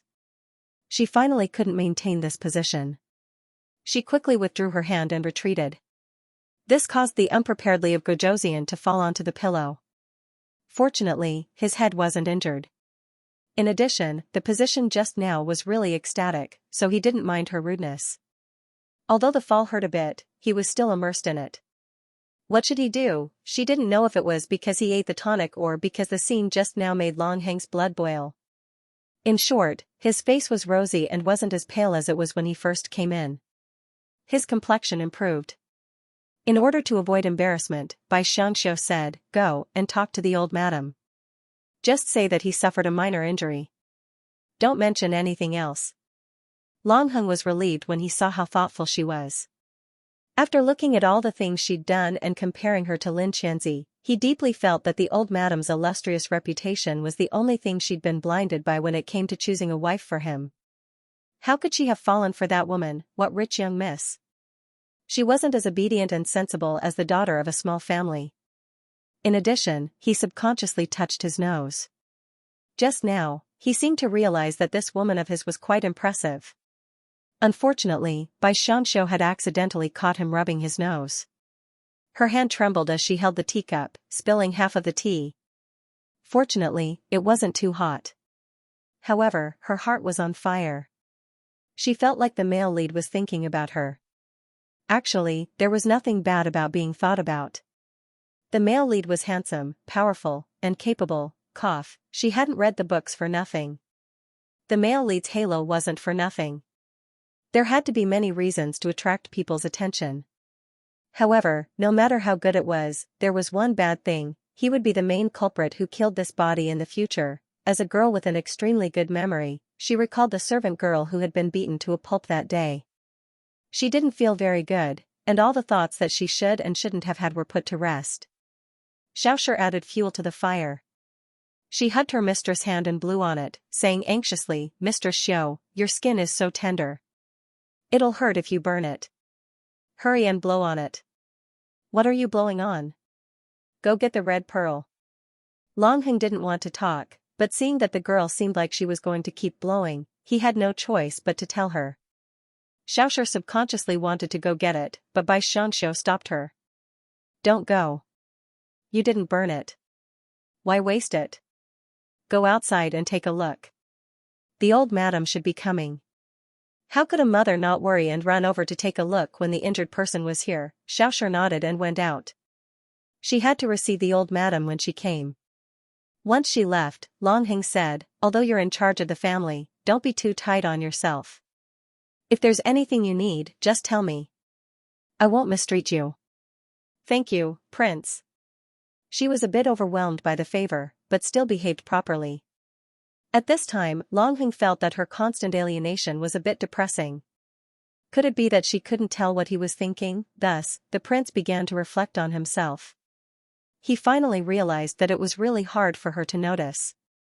That was because the closest the two of them had ever been to each other was that one time when they were honest with each other. In the end, before things could progress any further, she bled. In the future, because she was always nervous, they spent less time together and more time apart. If this continued, when would they be able to get closer? Just as she was feeling depressed, old mistress came over. The moment she entered the room, tears welled up in her eyes. Her heart ached as she said, "This child, you're not young anymore. Why are you still going around causing trouble?" But where was he hurt? "Let mother take a look." As she spoke, the nannies helped her to the front of the bed. Xianxia hurriedly brought a pretty stool over. Old mistress sat down and opened her arms. But she was so scared that she didn't know where to extend her hand. Xianxia said from the side, "Prince's leg was injured. The doctor changed the medicine and said it was a wound. But fortunately, it didn't hurt his muscles and bones. He just lost too much blood. He'll be fine after resting for a while. When old mistress heard this, she naturally went to look at her leg under the blanket. However, Longheng immediately reached out and held her down. He said, "Mother, I usually have countless injuries, big and small. It's not a problem. Countless injuries, big and small, are on the battlefield. This is the capital. How did you get injured to this extent? You can't even walk back to your own courtyard. You didn't even send someone to pick you up. Are you going to tell me or not?" Old mistress was really anxious. She didn't care if there was anyone around and just asked in a deep voice. Longheng wasn't angry. He casually waved his hand, indicating for everyone to leave. The nannies and maidservants naturally understood. They all bowed and slowly retreated out of the door. Bai Xianxia also wanted to leave. However, Longheng said, "Madam Bai, pour some tea over." Did he not want her to leave? That's right. Everyone in the room had left. If she left, there would be no one to order them around. Thus, she poured 2 cups of tea and placed them on the small table beside old mistress's bed. She blinked her eyes. Should she leave or not? Old mistress didn't care if she left or not. She continued to ask, "What is it that you can't let others know? Is it related to that girl from the Lin family?" Her son had gone out to look for her this time. In the end, he had returned with a body full of injuries. If this wasn't related to her, then what was? Longheng didn't try to hide anything from her as he recounted everything that had happened. He didn't mention that she'd been pinned down by that Jianhu man just because he hated her, and that she'd been stripped naked. However, when old mistress heard this, she slapped the table, causing the teacup to jump. Bai Xianxia was afraid of scalding her hand. She silently picked up the teacup and waited for her to calm down before putting the teacup down. Longheng didn't get angry. He drank the tea without changing his expression and said, "She went overboard." It wasn't just overboard. This kind of situation had never appeared in the novel. However, that male supporting character number 2 was indeed quite powerful. In terms of martial strength, he was slightly weaker than Longheng. However, what was the female lead doing? Couldn't she tell what was going on? At that time, she went to help the male supporting character who had kidnapped her and caused the male lead to be injured. How could the male lead like her? However, that really was the female lead's personality. She was a little white flower who couldn't tell what was important. However, didn't all men like her like that? Why did it change? It seemed that it was all because of the male lead. She didn't know where he found out about the female lead's escape that day. That was why it changed. Therefore, when this kind of situation occurred before the male lead had any feelings for her, wasn't this adding frost on top of snow? If this continued, the story would completely go out of shape. Would she still be able to properly act as a prophet? Bai Xianxia clenched her small handkerchief at the side. When the story completely slipped out of her control, what was she going to do? Continue to hug his thigh or think about leaving? No, if she left the prince's estate, she had no place to go. Even surviving would be difficult. Moreover, she still had a chance to go back. She had to stab the cactus in this room on the same day. If she left and came back again, it wouldn't be easy. Although the story had changed, the male and female leads hadn't. As long as she persisted in hugging his thigh, didn't cause trouble, and didn't randomly get jealous, she didn't believe that he could kill her. After making up her mind, she continued to listen. However, she inadvertently saw Longheng's gaze drift towards her. The two people's gazes collided in the air. Before any sparks could fly, they both looked away. The old madam angrily said, "How can this kind of immoral woman enter our family? I will immediately go and reject this marriage. I'm afraid it won't be that easy. Minister Lin and Madam Lin naturally know what their daughter's reputation is like. If we bring it up right now, then we will directly ruin Miss Lin's reputation. Therefore, they will definitely oppose it or delay it." Longheng calmly analyzed the situation. However, when he raised his head, he saw Baisher looking at him with shock and disbelief. It seemed like she didn't believe that he would reject the marriage. That's right, this woman had a kind heart. Everyone in the Fu had been saying this recently. When the maidservant's family had a flood, she had secretly paid for it. When the servants had difficulties, she would also help. She was simply a good person. However, he had also been injured in order to find that woman. Shouldn't she care about him first before thinking about others? Therefore, Long Hung was currently jealous of a group of unknown pitiful people. Bai Xianxia didn't know what was going on in his mind. If she knew, her jaw would drop. How was she kind? That time she helped that girl was real. Others were just putting on an act to improve the relationship between superiors and subordinates. As a modern person, even if she wasn't good at these things, her parents would give her pointers, whether it was friends or WeChat, they would teach her how to be a person that others didn't dislike. In addition, she didn't compete with others, so she rarely offended others. As a result, the image of a good person was deeply ingrained in people's hearts.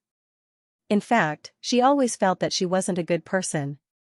Of course, she wasn't a bad person. The old madam felt sorry for her son.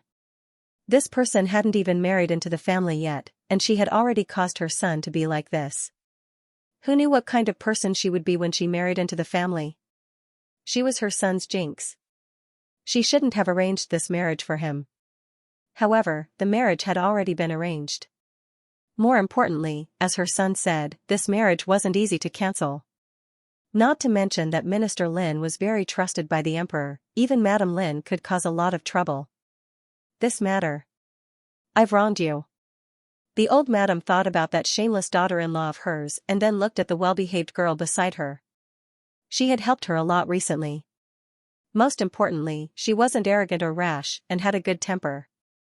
She was also close to the servants and didn't have the slightest intention of making a big deal after gaining power. She also treated everyone equally and didn't secretly make things difficult for others. This kind of girl was rare. Her son obviously trusted her and came here. How could it be because this place was close? Although he was indeed too attentive to a concubine, it was still better than being attentive to Miss Lin. He only went out for a few days and came back covered in blood. If he was destined to marry that jinx, it would be better to have someone by his side to take care of him. Originally, she wanted to move him to another place to recuperate, but seeing her son looking at the girl beside him from time to time, she shook her head and said, "It's not convenient for you to stay here. Why don't you ask someone to carry you back?"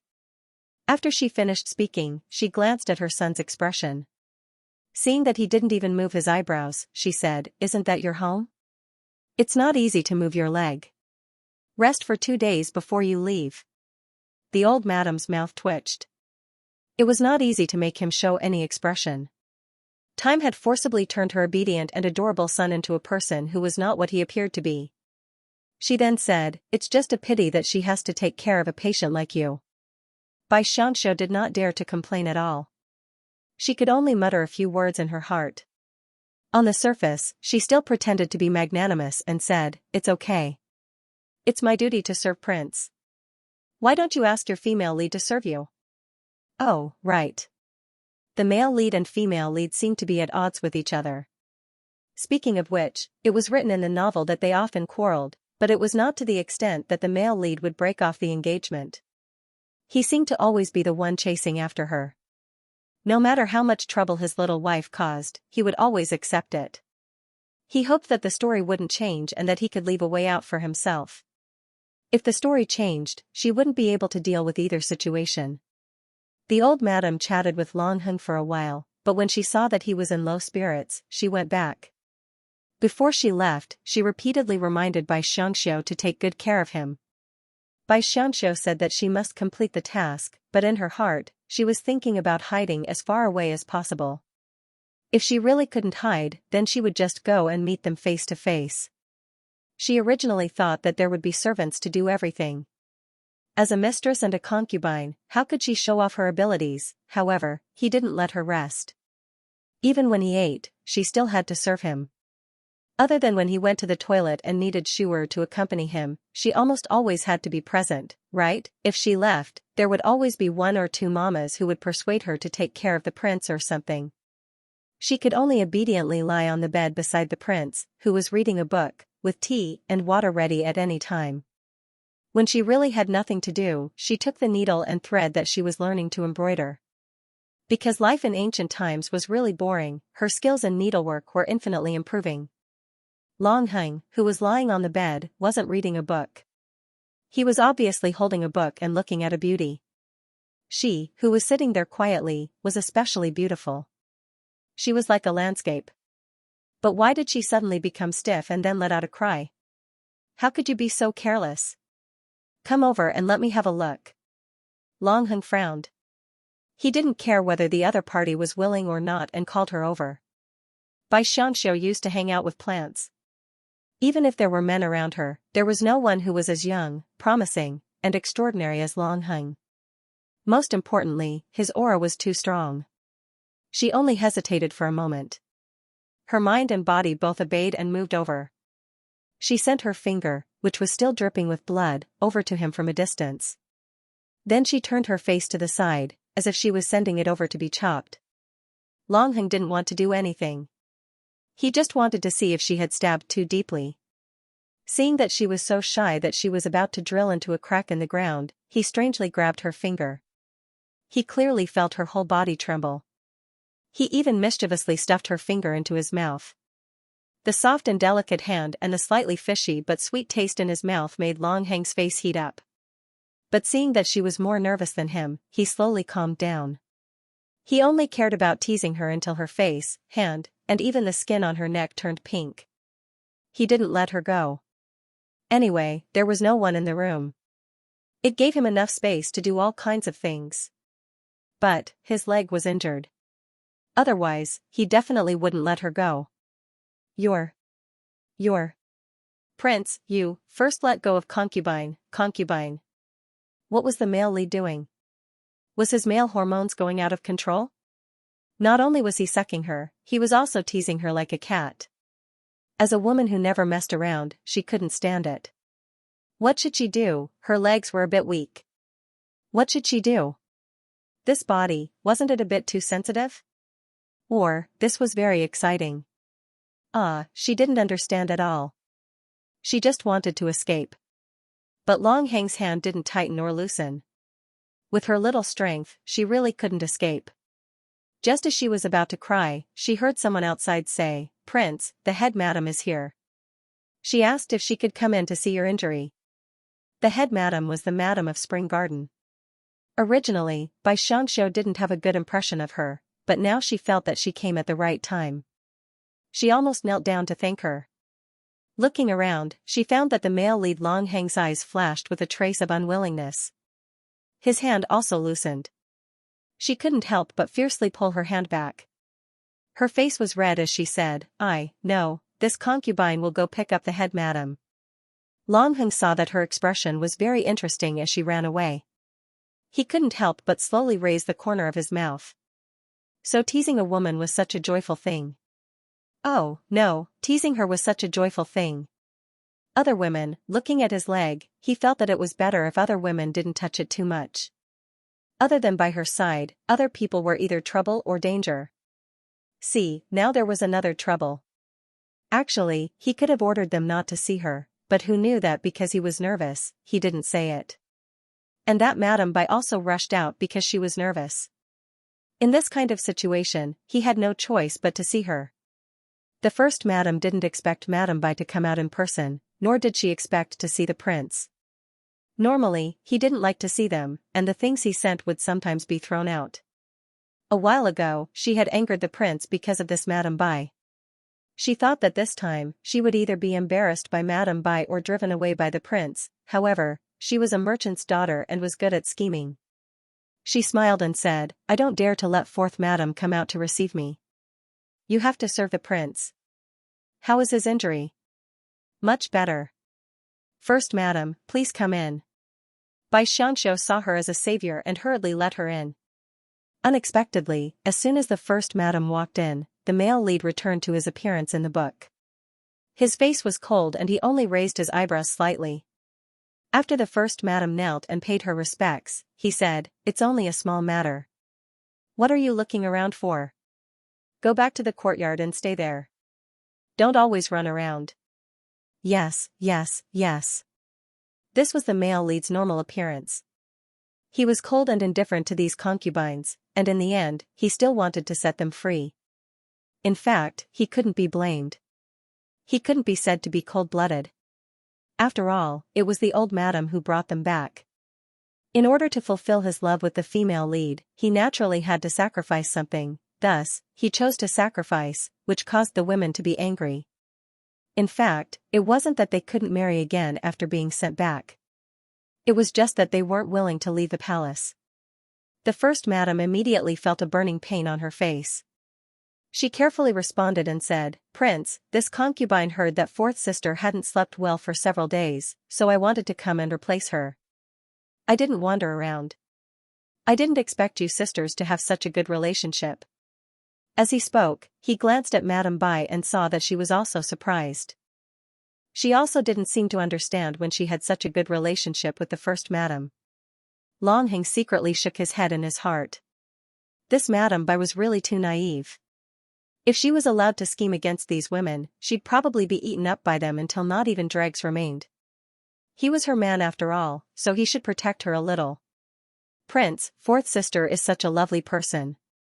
Who in this household doesn't have a good relationship with her?" She flattered Madame Bai, who was in power, so that she could leave a good impression in front of the prince.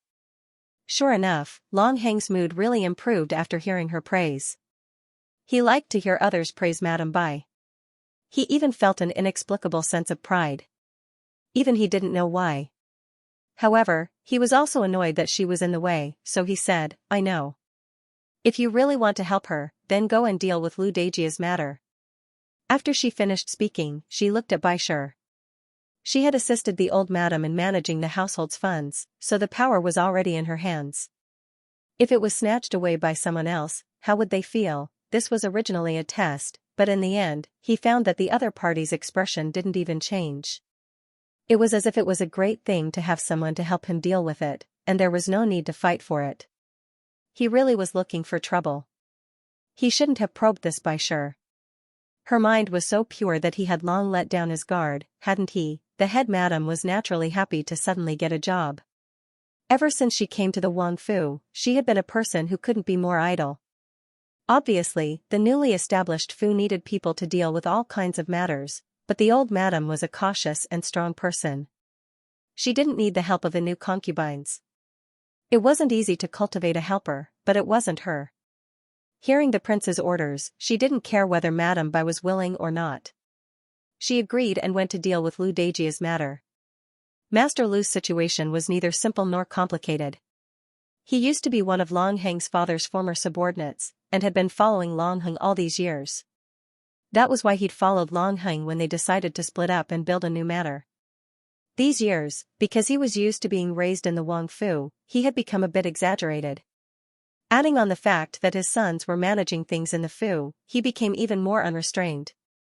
Usually, even if he didn't do anything, he would still receive a monthly salary.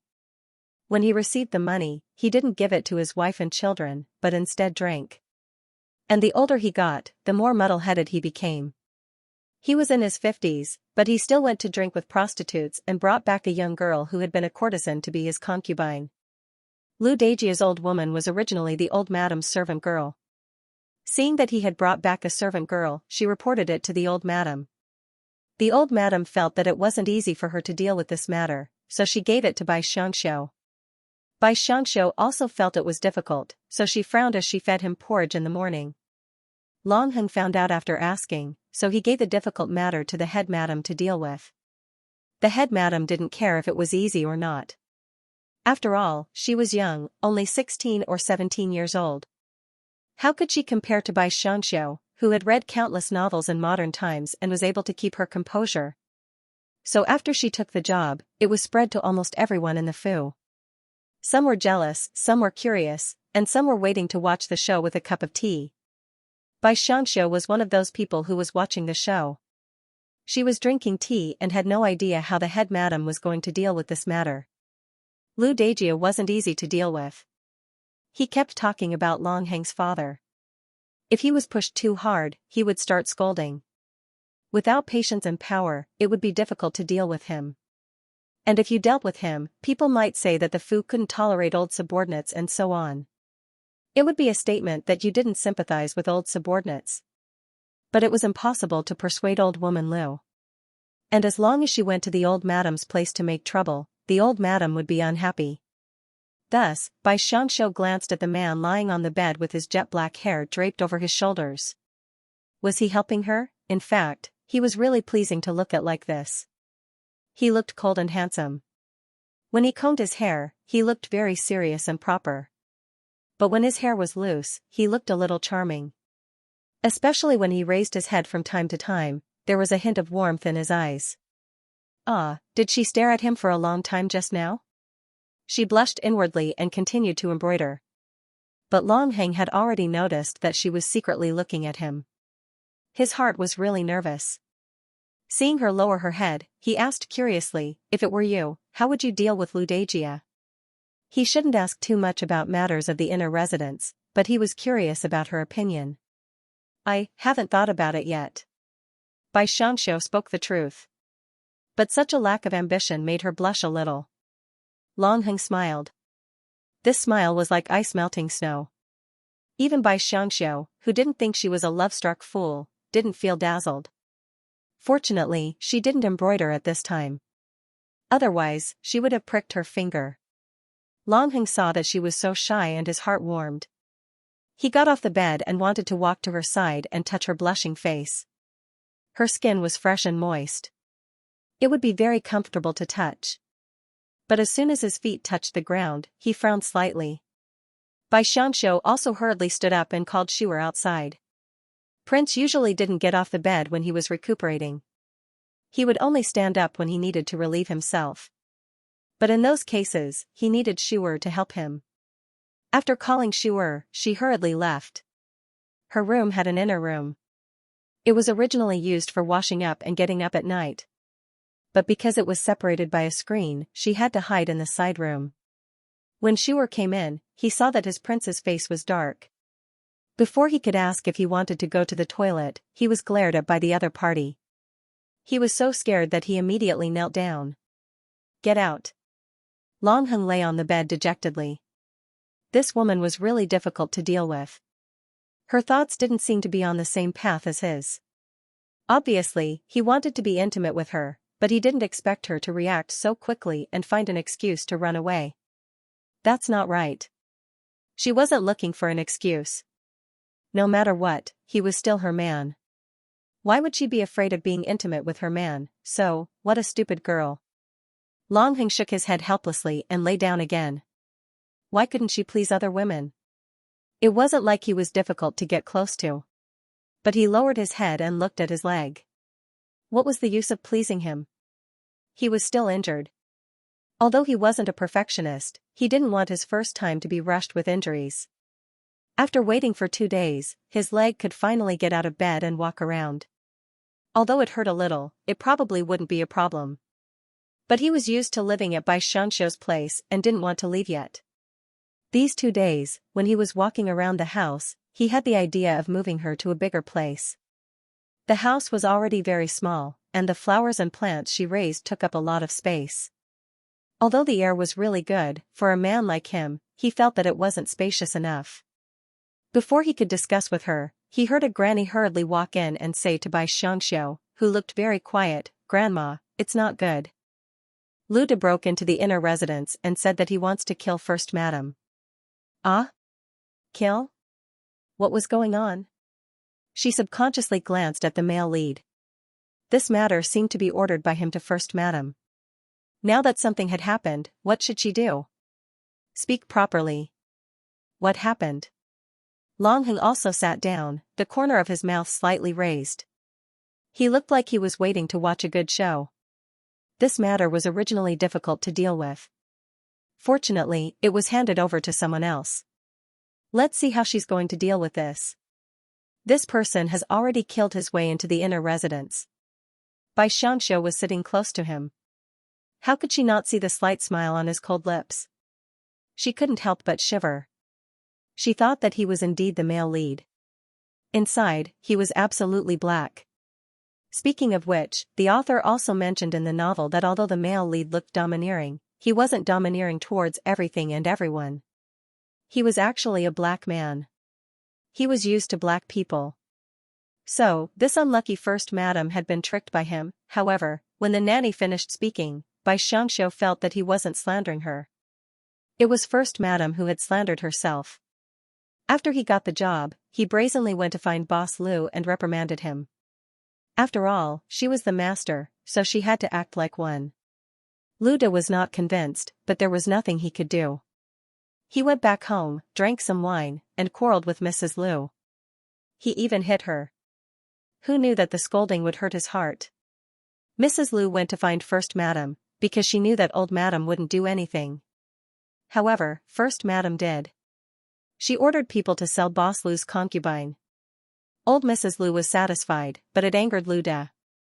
He didn't dare to find First Madam, but he dared to find Mrs. Lu. He punched and kicked Mrs. Lu until her face was black and blue. Even their sons couldn't hold him back. Boss Lu didn't vent his anger after the beating. He ran out to find the concubine. Mrs. Lu was bitterly disappointed. She drank rat poison in the middle of the night and died. Boss Lu was still angry when he came back. He wanted to scold her and ask where she was so he could buy her back. However, he pushed her and his body stiffened. He only felt afraid now. Then, his sons, who had heard the news, complained and blamed it on First Madam, who was handling this matter. She was just a concubine. Even if she was the master, she was too controlling. She was the one who made him so angry that he drank the poison. Lu De was also a brute, and he had always put on airs as a former subordinate. Now that his family was ruined, he had to find a place to vent his anger. Thus, he thought of the First Madam, who had a tough style and acted like a master. She was just a little girl.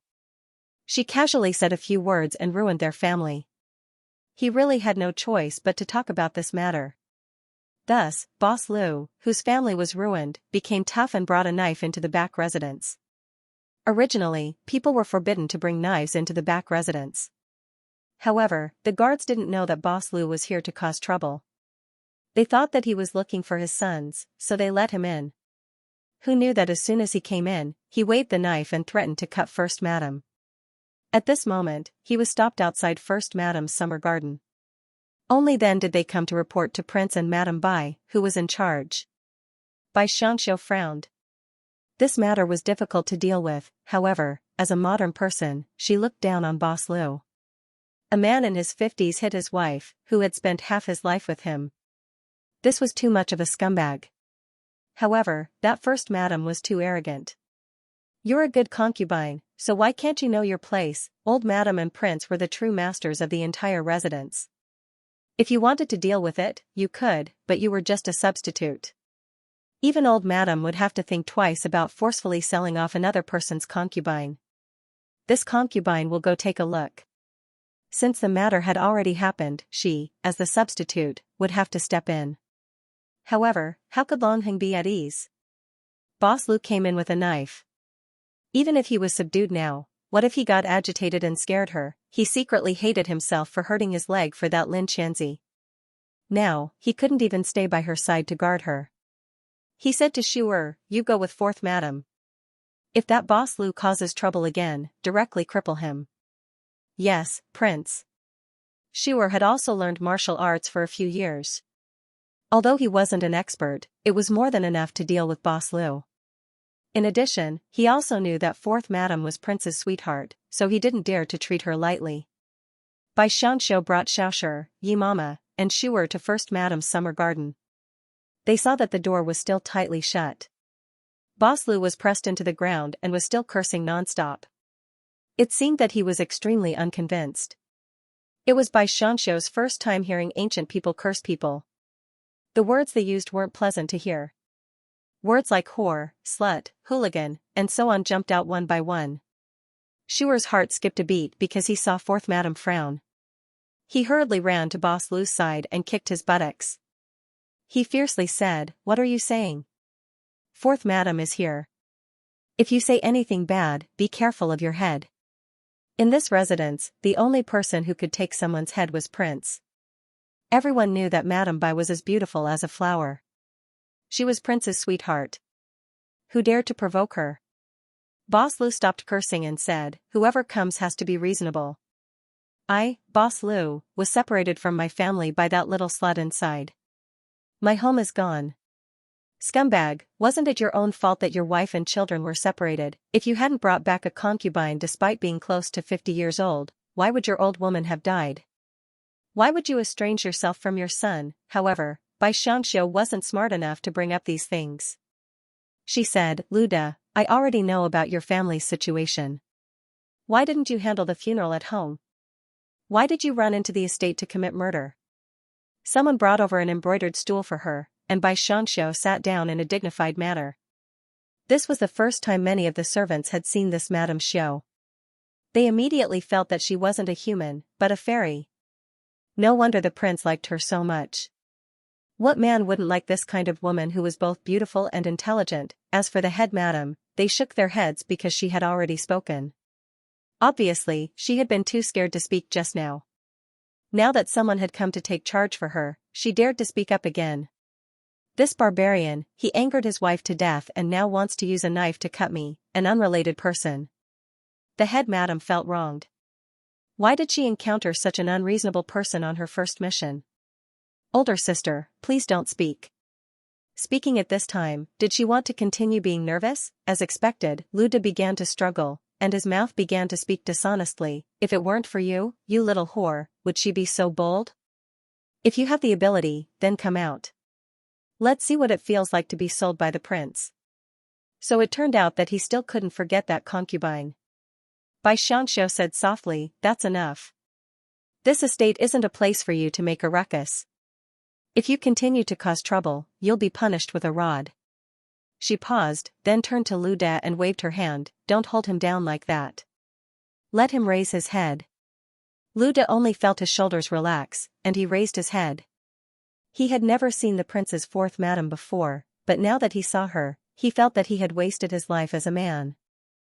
If he was a man, he must have such a beautiful woman as his wife. Only then would he not have wasted his life. Unfortunately, that wasn't right. It was rumored that the fourth madam had a soft personality. Why did he feel that her gaze was frightening? His heart pounded. He hurriedly lowered his eyes, not daring to look directly at her. Fourth madam, please make the decision. After all, he had been by Long Hang's side for many years. He knew who he could offend and who he couldn't. She couldn't afford to offend the fourth madam just because of her looks. What can I do for you? Now that he's about to be buried, you're still fooling around here. Ai. Xianxia sighed. She'd never been one to put on an act, but after coming here for a few months, she'd learned how to act. When it came to skills, the more one was forced to learn them, the better. It's all because of the woman inside. You have to avenge her. Puff, Xianxia couldn't hold it in any longer. Although she didn't like First Madam, she disliked this shameless scumbag even more. Even if Eldest Madam was a tough person, just as Eldest Madam Lu had said, if she hadn't supported her, Eldest Madam Lu definitely wouldn't have dared to sell that concubine so easily. On one side was the old madam's people, and on the other side was an outdated servant, so it was reasonable for Eldest Madam Lu to choose to help Eldest Madam Lu. Unfortunately, she didn't expect Eldest Madam Lu to be so unreasonable. Eldest Madam Lu, did Eldest Madam chop your wife with a knife or force her to take poison? If it weren't for you taking in a concubine, why would she commit suicide? A man must have a man's responsibility, but you put all the blame on Eldest Madam Lu. Do you still feel ashamed? Her words were so sharp that even Long Hung, who came because he was worried, felt that he didn't come at all. He always thought that she had a soft temper, so he came in a sedan chair because he couldn't sit still. He carried her to a distance and saw that she was still in control. He thought that it wouldn't be good for a man like him to meddle in the affairs of the backyard, so he sat in a pavilion not far away and watched them. If something happened, he could help in time. Shuer was the only one who understood these things. He turned his eyes away and pretended not to see it, afraid that Prince would find trouble with him because he lost face. However, he still found that he was being glared at by Prince, and his legs began to tremble. Long Hang withdrew his warning gaze from Shuer. He felt that although Madame Bai seemed a bit sharp, there was a calmness in her calmness. No matter how powerful she was, he still felt that she was just bluffing. She was only able to do this because her mother taught her well. Fine, men sometimes didn't like to turn back once they set their sights on something. Long Heng just happened to be this kind of person. Unfortunately, he didn't want to admit it. He quietly watched, thinking that he would leave after she finished dealing with the matter. Eldest Madame Lu said unhappily, "Madame Xiao, you have to be reasonable. It's natural for a man to take in a concubine. It's not good for women to meddle too much. I didn't starve her, and the servant girls and older women took good care of her. Why can't I tolerate a woman?" Bai Xianxia felt that she couldn't communicate with this man anymore, but he also represented the thoughts of all the men in the world. When he had money, he wanted to raise more women. If he didn't, he was afraid that his friends would say that he was henpecked. Oh? Then have you ever thought about what it would be like for her to spend a lifetime with you, only to be abandoned by you in the end? No one would care if you found a concubine, but you can't look down on your wife like this. She gave birth to children for you, and managed the family business for you. Wasn't it all for the sake of being a loving husband and wife for a lifetime? But you accompanied another woman and treated her like a steward. What woman would be calm? The head madam was at fault in this matter, and you can't escape the blame. She didn't allow eldest Madame Lu to say anything else and said, "Now that you've barged into the matter, you've offended the prince's dignity. If you aren't punished, it will be difficult to appease public anger. From now on, you don't need to live in the manor. Find a place to retire." The head madam was also at fault. "I will punish her by bringing your concubine back to you. In the future, you can stay by her side." Bai Xianxia waved her hand, indicating for someone to drag eldest Madame Lu out. Eldest Madame Lu didn't think that there would be a day when he would be kicked out. He was startled for a moment, then angrily shouted, "You're too heartless. When I followed the master to conquer the lands, who knows where you were squatting? Now you want to kick me out. I've never seen people as ungrateful as you." Bai Xianxia almost laughed out of anger, but she remained calm and wasn't afraid. "Huh, what do you mean by ungrateful? Are you hinting at the prince? Since you've said it like that, then let's settle the score." She stood up and walked forward a few steps, saying, "You've been in the manor for a long time. Do you still remember what kind of crime it is to trespass into the manor with a weapon?" "Sure," repeated for eldest Madame Lu. Sure immediately said, "Without the permission of the prince and the old madam, trespassing into the manor with a weapon is punishable by death, thrown into a mass grave, and not buried. What crime is it to insult the masters of the manor?" Bai Xianxia was very familiar with these rules. She was afraid that she would accidentally make a mistake and be punished. Broken tongue, 50 strokes of the cane. In order to lessen his punishment, Shu'er tried his best to help Bai Xianxia get back at her. His voice was full of vigor. "I won't mention anything else, but these two things alone won't even leave your corpse intact. How can you say we're ungrateful?" Bai Xianxia glanced at Luda. She had wanted to establish her authority, and her gaze was filled with killing intent. However, she had forgotten that her current body was that of a charming beauty. Thus, Long Heng almost lost his soul when he looked at her, and his body heated up. He also wanted the beauty to glare at him like this.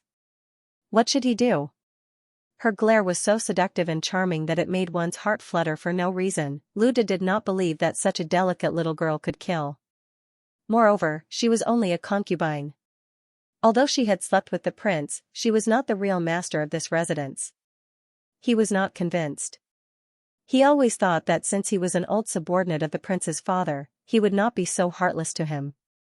Thus, he broke free from the servant who was holding him and wanted to rush over to her to explain. In fact, he really did not want to do anything to her. After all, she was the prince's woman. He could not go too far.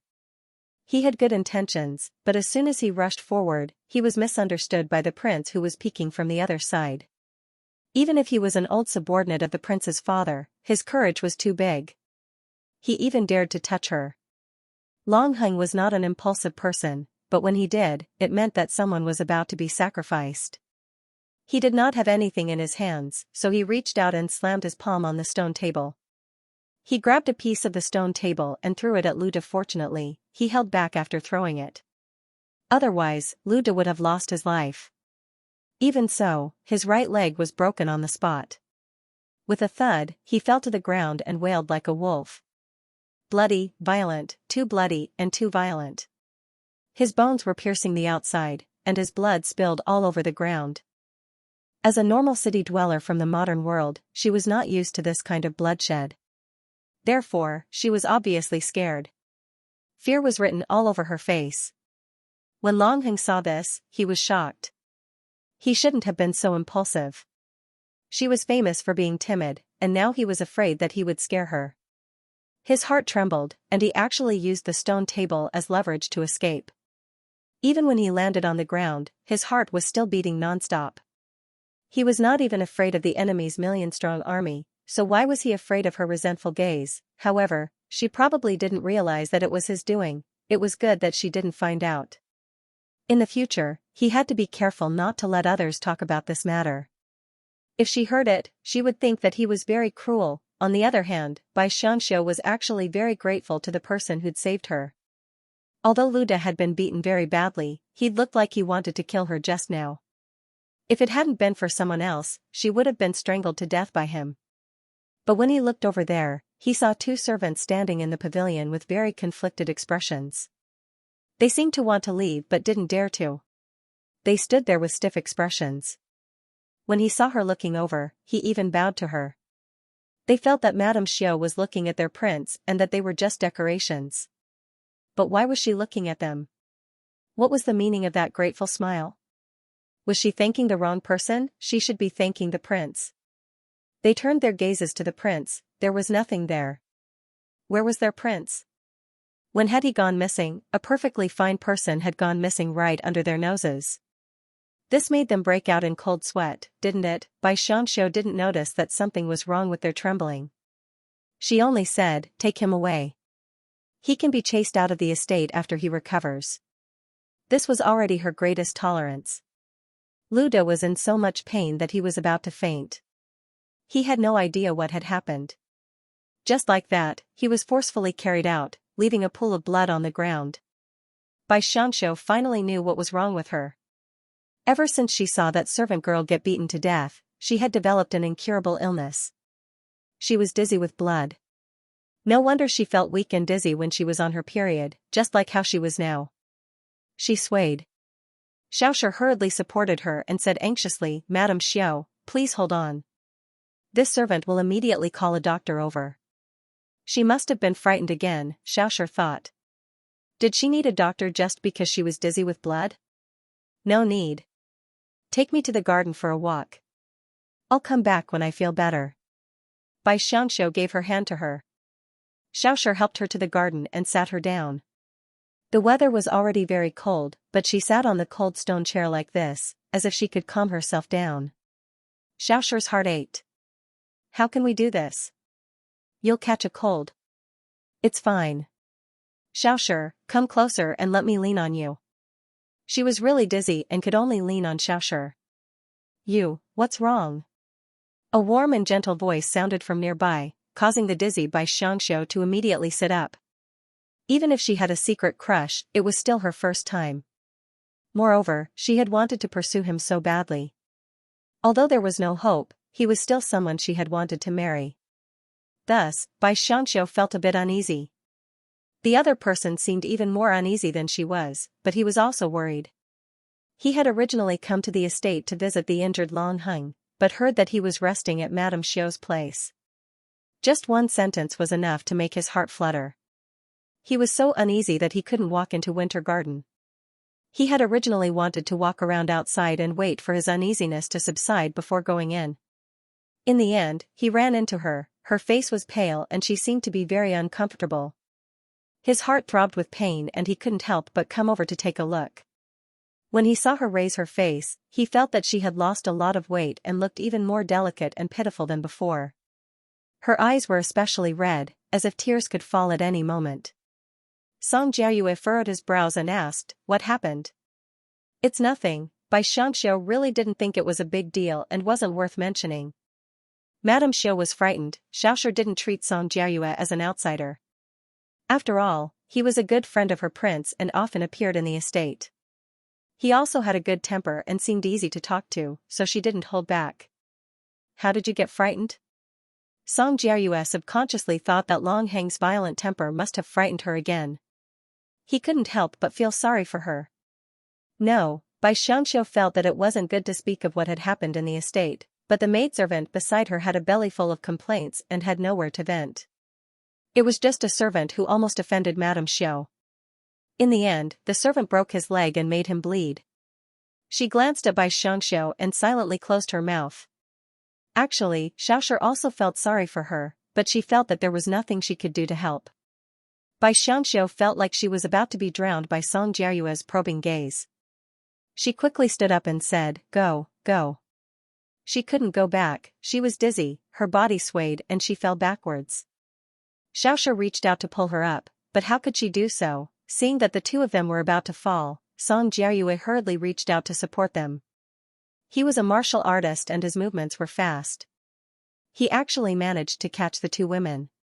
However, the one he was carrying was Xianxia, and the one Xianxia was carrying was Xiaoshi. Song Jiayue only felt his heart tighten and his entire body stiffen as he held a warm and tender body in his arms. It was also the person he had been thinking about day and night.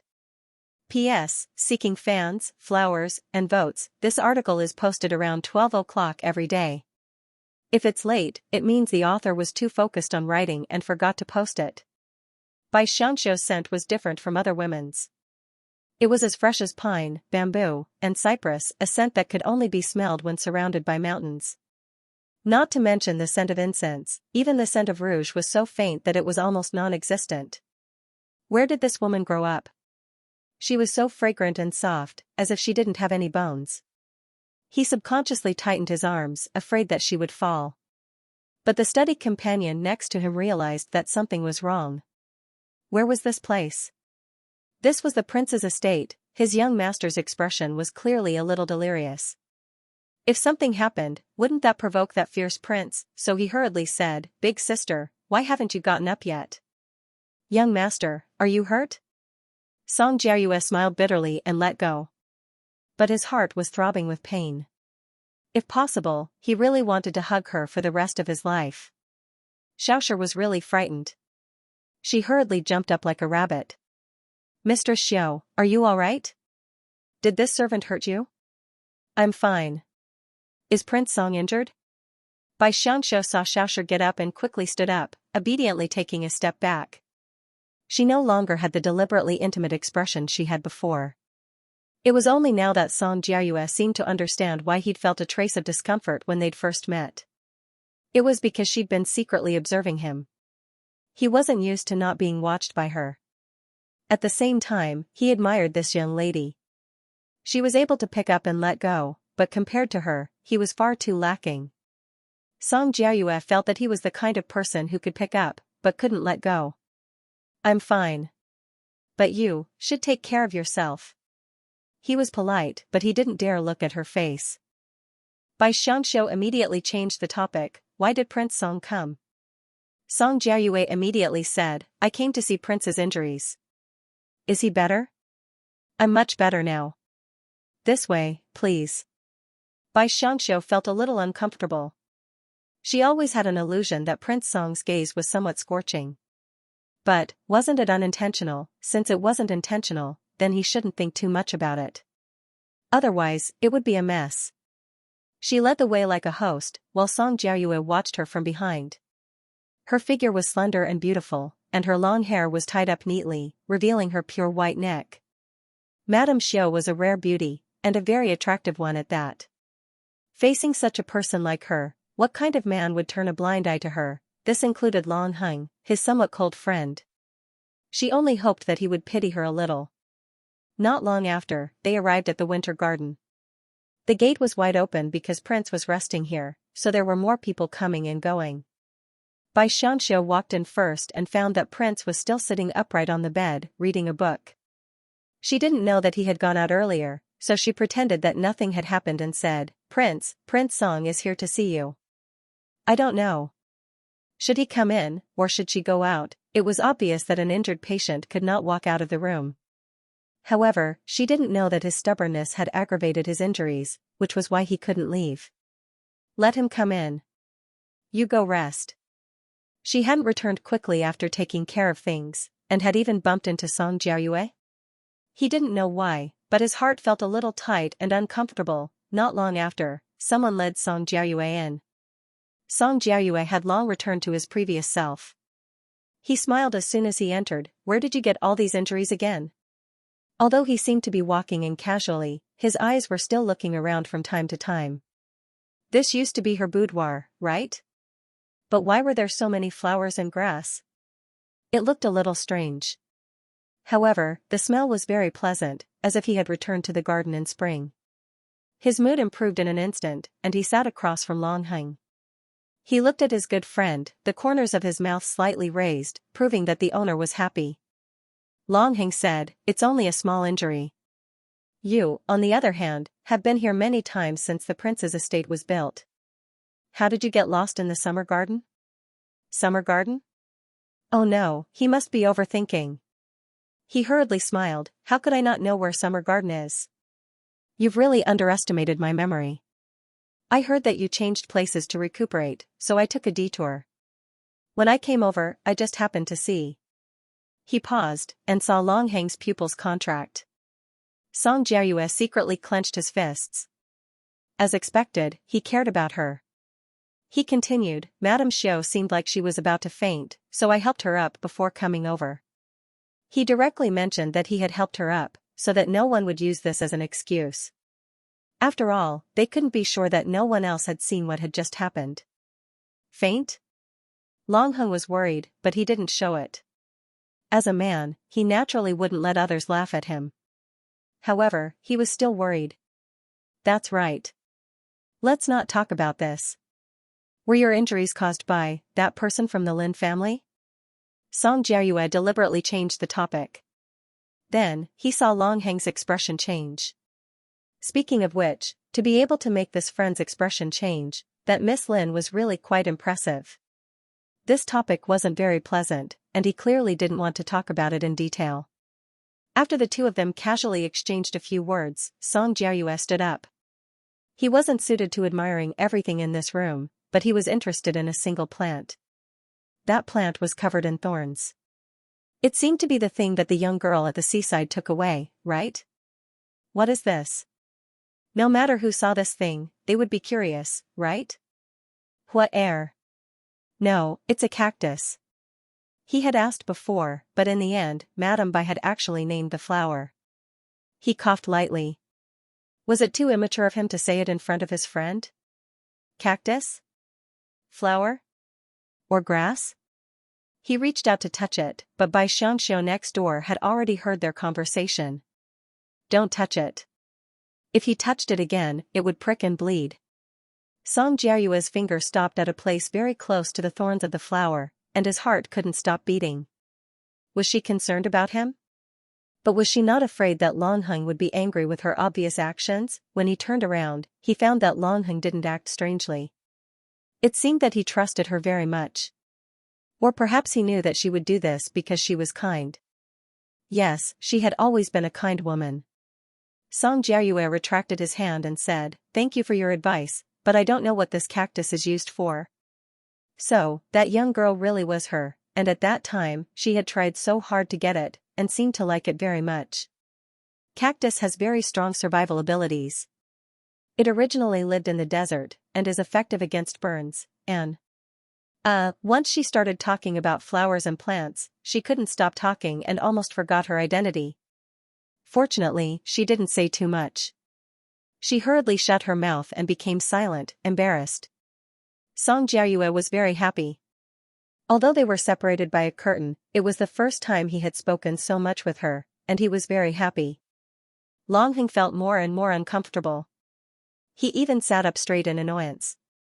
This poor male lead had never liked a woman in his life, so he had no idea that he was jealous. However, Song Jiayue was alert. No matter how unfamiliar he was with women, he was much better than Long Heng. Therefore, he didn't ask any more questions and returned with a smile. However, Long Heng was still annoyed. He said, "Mrs. Bai, don't keep this thing anymore. Since Prince Song likes it, just give it to him." Bai Xianxia was stunned. This was her backbone. She couldn't give it away. Song Jiayue didn't want to take it away from her. He waved his hand and said, "No need. How can I take what my wife loves?" Longheng felt a bit of regret as soon as he finished speaking. How could he not know how much Madame Bai cared for the cactus? She would usually guard it carefully when others approached it. If he forcefully gave it away, she would definitely throw a tantrum. However, since he had already said it, he couldn't take it back. He said, "Then let her be responsible for finding you another one." Bai Xianxia was relieved. Finally, she didn't have to give away her precious treasure. But where was he going to get another cactus? As she was thinking, Hua said, "I like him. Give him my branch." Bai Xianxia was also afraid that Prince would really ask her to go out and find another one. Most importantly, she couldn't find one. Hua's suggestion was just right. She said, "Actually, it's not like there's no other way. Xiaoshi, go find a flower pot and put some soil in it." Cactus were easy to grow, so there was no need to worry. Xiaoshi followed Bai Xianxia's instructions. She learned all sorts of skills from helping Bai Xianxia plant flowers these past few days. She was already used to making water. She put the soil in the pot and moved Hua into the inner room according to her instructions. Bai Xianxia tried with the scissors and felt that she couldn't cut it. If it was a normal cactus, it wouldn't be a big deal, but the Hua could talk and call for help. "Does it hurt?" she asked softly. Unfortunately, she didn't know that the two men outside were good at martial arts and had excellent hearing. They actually heard her words. Longheng couldn't help but twitch the corner of his mouth. She actually asked if a blade of grass hurt. This woman, Madame Bai, really made people speechless. Song Jiayue burst out laughing, but in order to cover it up, he coughed lightly and turned his face to Longheng to say some useless words. Longheng responded casually, but he was still worried about the little girl inside. Could it be that she fainted because she was frightened? But this good friend of his didn't want to leave, so he couldn't say anything in front of him. Bai Xianxia's heart ached as she helped the Hua cut the bud that grew later. Although it cried out in pain, it looked very happy because this was the most important part of cactus reproduction. Relieved, Bai Xianxia planted the bud and then watered it. When it seemed that there was nothing wrong with it, she let Xiaoshi carry it out. She suddenly felt like she was giving away a pet that she had raised, and this pet didn't even have the ability to speak. As for Song Jiayue, he was very happy to receive this thorny plant. He thanked her repeatedly and was about to leave. "Prince Song, this cactus is different from other plants. It can be watered every 2 to 3 days. Don't be too delicate." He didn't want it to die from the water. Song Jiayue repeatedly agreed. He originally wanted to ask if there were any other suggestions, but he heard Longheng say, "Sure, why are you still standing outside? Why aren't you sending Prince Song out?" "Yes." Sure immediately responded and sent him out. Longheng said again, "Why are you still standing there? Go and call the doctor." Bao Qin asked, "Prince, but your leg, this king's leg is fine. Didn't you hear that your master fainted? What are you waiting for?" These girls were really too insensible. Bao Qin felt wronged. He had been walking around well and even planted a pot of flowers for others. How could he have fainted? "There's no need. I'm much better now." Bai Xianxia walked out. She had only fainted because of the blood, but now she was really much better. "Go back and lie down. There are others here to take care of you." He felt guilty. If he hadn't impulsively broken Lu Da's leg, she wouldn't have been frightened. "Then thank you, Prince, for your understanding." Bai Xianxia didn't stand on ceremony and went to rest. She wasn't very comfortable now. Not long after she lay down, the doctor came and asked her what symptoms she had. After hearing that she only felt dizzy, he concluded that she had insufficient qi in blood. He prescribed medicine to make up for it. In ancient times, the young ladies and madams were basically fed medicine when they were young. When she heard that she had to drink medicine, her whole body felt unwell. However, Prince was sitting in the other room, so she couldn't refuse. There was no other way. Drink it. After drinking it for only 2 days, Prince's injury was almost healed. She also finally applied to stop drinking that bitter medicine. But he didn't leave. It was really depressing. On this day, the people of the Lin family finally took action. They actually sent tonics. Looking at the things on the table, Xianxia felt that it was a little late. After all, his injury was almost healed. Their gifts were just sent over. Humph. I'll give them all to you. Longheng didn't look at them. He just walked around in the room. Although he looked a little awkward when he walked, if one didn't look carefully, they wouldn't notice anything. This man was quite strong. He was worthy of being a soldier.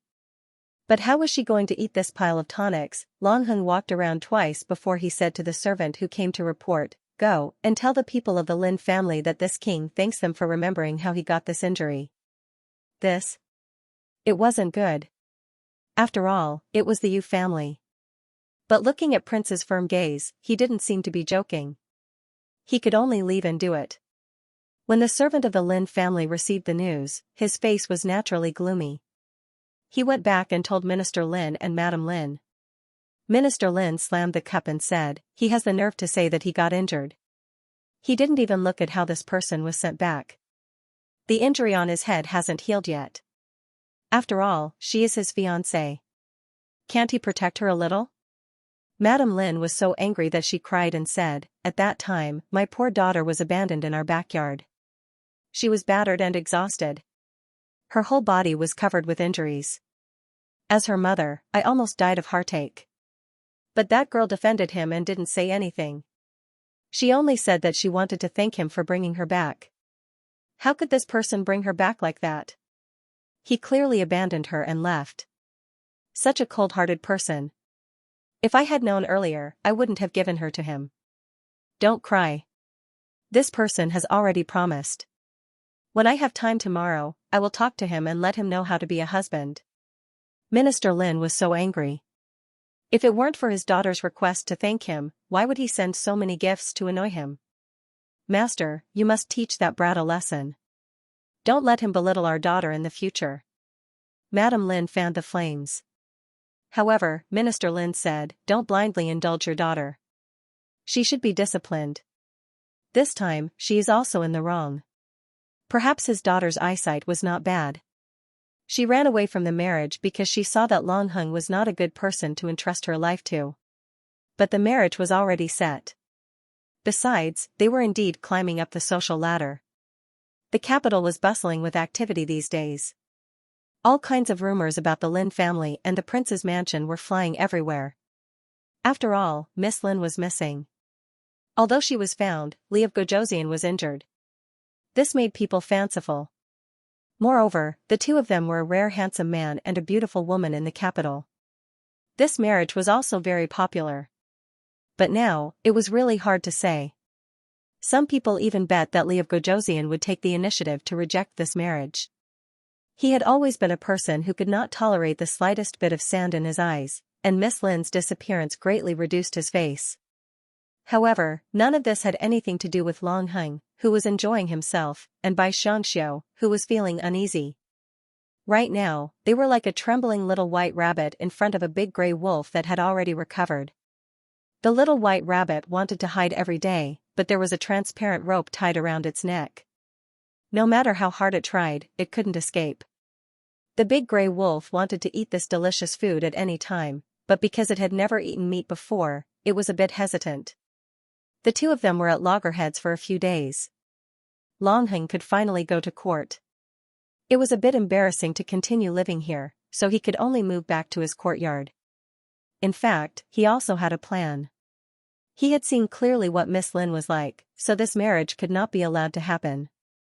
But although Madame Lin had taken the initiative to ask for this marriage, it had also been approved by the Empress and the Emperor. If he wanted to cancel the marriage, it could not be done casually. He had to ask for the Emperor's opinion. Longheng was not a person who was bold but not astute. Otherwise, he would not be the commander of the 3 armies. But what he did not expect was that as soon as he entered the palace, he was asked to stay by the Emperor and Minister Lin. At noon, Xianxia had already prepared a meal for Longheng to come over to eat. She was also preparing to tragically sacrifice herself at night. She was not a fool. That big gray wolf's eyes were burning hot day by day. Sooner or later, it would find a way to devour her. She was only able to survive until today because of his leg injury. Now that this person had gone to court, she was not far from being eaten. She would eat lunch here, and drink a little wine for dinner, then, she was devastated. At the thought of this, Xianxia's ears and heart raced. Although she had made up her mind, when she thought of the strange feeling that had rushed through her body last time, that man's breath, that hot body couldn't help but find it hard to calm down. Not good, he must have been bewitched. Otherwise, why would he have such thoughts? She held her face and was speechless. She even had the urge to grab the cactus thorns to calm herself down. However, Huer was still beside him. Master, your face is so red. Are you sunburnt? Can you get any sunlight in the room? Xianxia was speechless. She quickly went to wash her face and sat aside awkwardly to wait. Even she didn't know what she was waiting for. In short, she was extremely nervous. Just as she thought she was going to wash her face again, Yi Mama quickly ran in from outside, her expression unsightly. Mistress Xiao, something bad has happened. Was the classic phrase finally being used on her? Xianxia smiled slightly and said, I'm doing quite well. Her reaction startled Yi Mama, but she immediately knew that she was joking. Sometimes, she felt that she couldn't keep up with her master's rhythm. When she joked, no one laughed. Cough, what's the matter? Seeing Yi Mama in a daze, Xianxia felt that she couldn't communicate with them. During this time, she thought that since she was going to live here for a few months, she might as well build a good relationship with them and not always act like strangers. However, when she tried to build a relationship, she felt that it was strange. She always felt that she had nothing in common with them. What she thought was funny to them, she was at a loss. What they thought was funny to her, she was at a loss. Fine, the gap between generations wasn't easy to cross. She had to slowly learn. When Yi Mama heard that her master had finally returned to normal, she said, it's the prince. I don't know why, but he came back and threw a big tantrum. He made the manservants in the courtyard cough up blood. Now, he's smashing things in the martial courtyard. It seems he's quite angry. Ah? She always thought that although Longheng was a bit overbearing and a bit of a male chauvinist, he rarely implicated others because of his mood. How could he kick someone and injure them? What happened to make him unhappy?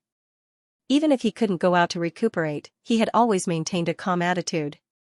This old servant doesn't know, but no one dares to come close. The old madam is so anxious that she has a headache. She asked this old servant to invite you over to take a look. When Yi Mama thought of the situation just now, her heart couldn't help but tremble. How could a woman like her ever see such a situation? She already knew that the prince was fierce, but even though she had been married and served men for half her life, she had never seen a man like this. One kick was enough to shatter a stone. The manservant also suffered a kick. He didn't die because the prince was merciful. Seeing that no one dared to come close, the old madam actually asked her to come and move Mistress Xiao. What could a delicate beauty like her do? What if she got hurt? However, the old madam had always been intelligent and farsighted. She probably had her own reasons for doing this. I'll go? For what? Xianxia was also afraid. She furrowed her brows. Yi Mama hesitated, then said, this is the old madam's decision. Since it was the old madam's request, she could only go. That man wouldn't be so angry that he would even hit a woman, right? But she was really afraid. Just like that, Yi Mama led her to the martial arts field. Just walking here made her feel like her legs were about to break. The martial arts field had a pair of thick and heavy doors that were closed. Inside, they could hear the heavy sound of wind. They wanted to see what was going on. But as soon as they reached the door, a hidden weapon flew over. Before she could see what it was, she felt a pain in her forehead. Ah! She softly cried out, feeling that she was really unlucky. 3 people were standing here at the same time, but she was the one who got hurt. Xiaoshi was the first to react. How is it? Ah, it's red. Why are you here? Longheng panted as he walked over. His anger from just a moment ago had completely disappeared because of her soft cry. He didn't even know that when he heard her voice, the corners of his mouth would involuntarily rise. But knowing that she was injured, he frowned and walked over to check on her. But her head was lowered, so he couldn't see clearly. In his anxiety, he used his fingers to pinch her chin and lift it up. Pa, Bai Xianxia looked up at him. Because of the difference in height, she felt a lot of pressure. Most importantly, from this angle, his cold and hard lines were really attractive. While her heart was beating wildly, a hand gently caressed her wound. Because of the pain, she slightly frowned. Long Heng felt his heart ache. He hurriedly let go of her hand and said, "In the future, don't appear here without saying anything. At least have someone report." Yi Mama was startled.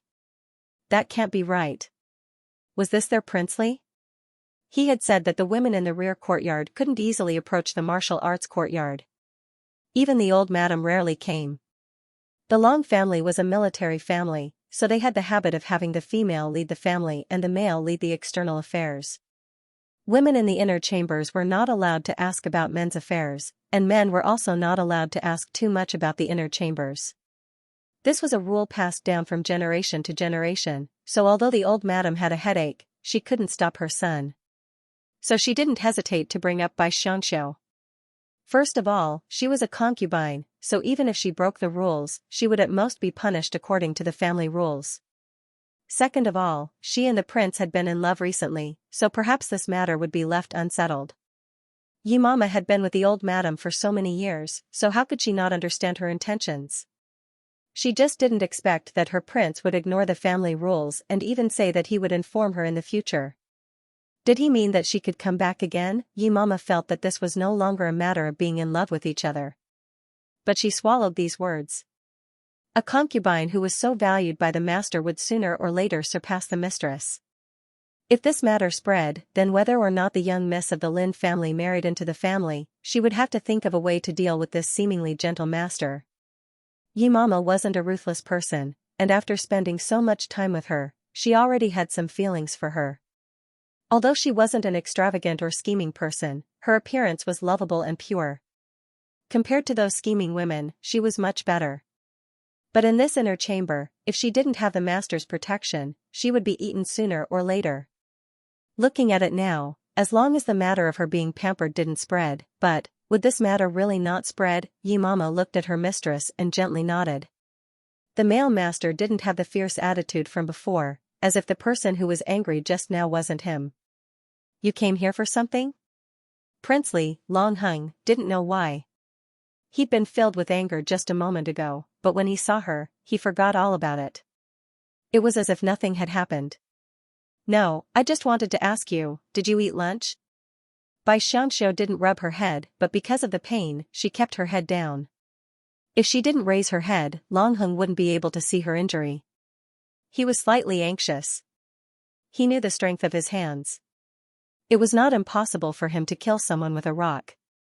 However, there were still people around. He walked around in a circle and said, "Go and get someone to clean up the place." Originally, the surrounding servants were all scared and retreated 100 meters away. Only Yi Mama and Xiaoxia could hear his orders. Xiaoxia pondered for a moment. She couldn't possibly let an elderly woman run around everywhere, so she turned around to leave. She also saw it just now. Her master's injury wasn't too serious. She would be fine after applying some medicine. But just as she turned around, she heard Long Heng's cold voice, "Call more people, you go too." This you was naturally Yi Mama. After being startled for a moment, she immediately turned around and left. Under the murderous gaze of her family's Li of Gojosian, she had no choice but to yield to him. Bai Xianxia didn't know that she had been betrayed in a single breath. She only felt that she was a little flustered when facing the man in front of her. He was too strong, especially after seeing the huge mass behind him. She felt that killing with a stick was too weak. Kicking someone to death with a kick was more powerful. Moreover, the prince's leg was just healed. She wondered if his leg was added with a steel plate when he was born. With a pain in her forehead, she suddenly realized that she had been distracted in front of this man who could take her life at any time. Ah!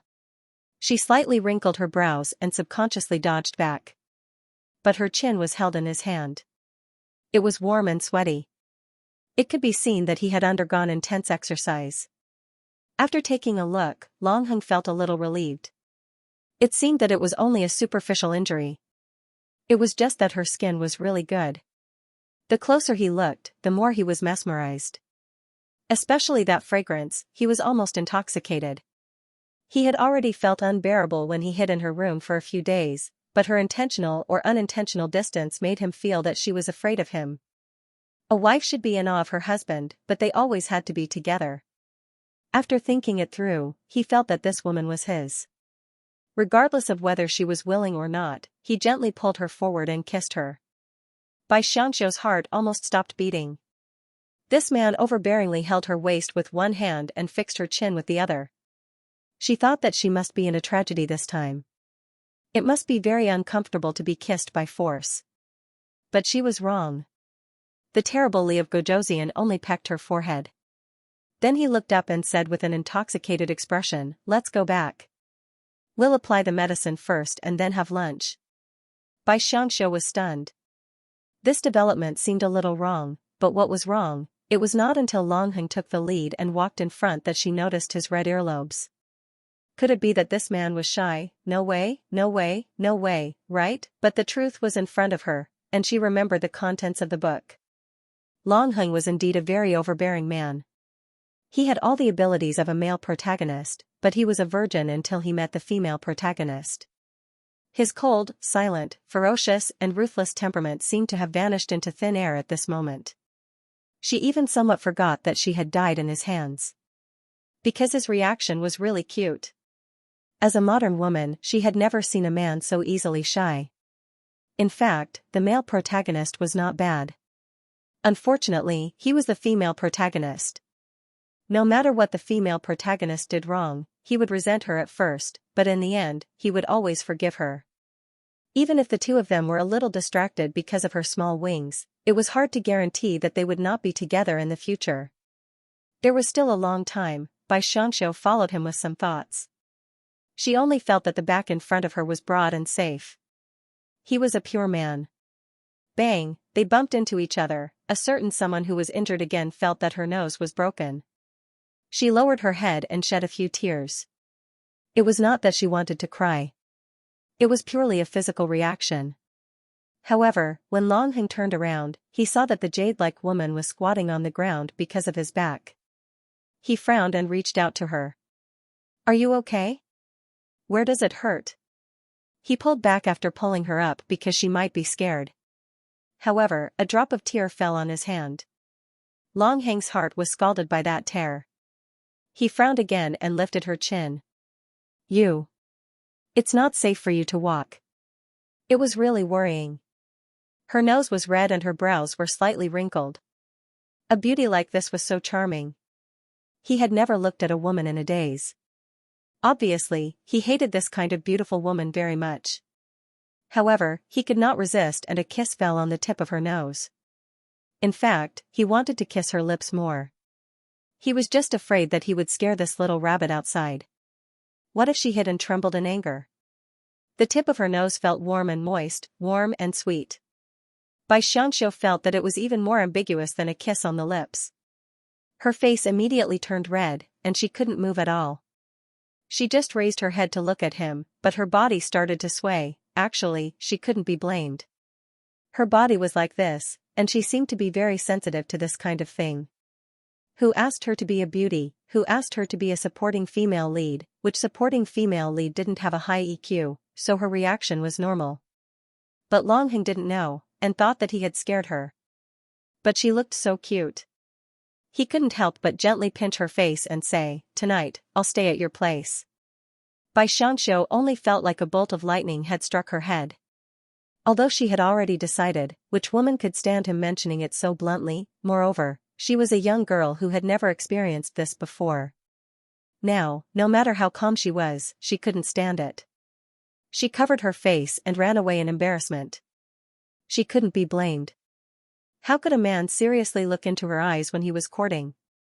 It was as if a commander had given an order. Bai Xiangxiu had never encountered such an intense situation. This was much more difficult than directly hugging her. Shouldn't this kind of thing take its natural course? If it was directly like this, wouldn't it be very awkward? "Prince, what were you doing?" It was very difficult for her to face it. Halfway through, Bai Xiangxiu felt that she had done something wrong. She felt that she might have offended the male lead. On the side, there were only dead leaves left on the trees. She wondered if she should go back and apologize. However, facing such a serious man who was courting her, she always felt a bit speechless. Going back, she couldn't get past herself. If she didn't go back, would she be beaten to death? It couldn't be that serious, right? Not to mention her tangled feelings. Prince was even more tangled than her. His eyebrows were tightly knitted. Shouldn't she be happy and shy when he suggested something like this? Why did she run away? Was she wronged? But he didn't do anything excessive, no, he just kissed her twice. Did she feel that he was being frivolous? That's right. After all, she was still a girl. It was normal for her to feel that she had been wronged. What woman would be like Miss Lin? How could she still have the face to stand in front of him after being molested?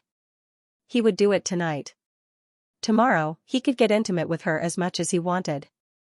Thinking of this, he chased after her.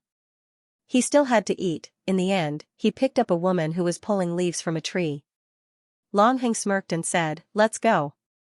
It turned out that she didn't run far. She was just pulling on the leaves. She wasn't afraid of getting scratched. How careless. Xianxia was very sullen the entire way. She followed the familiar figure into Winter Garden. Long Heng was in a particularly good mood because he was going to eat meat tonight.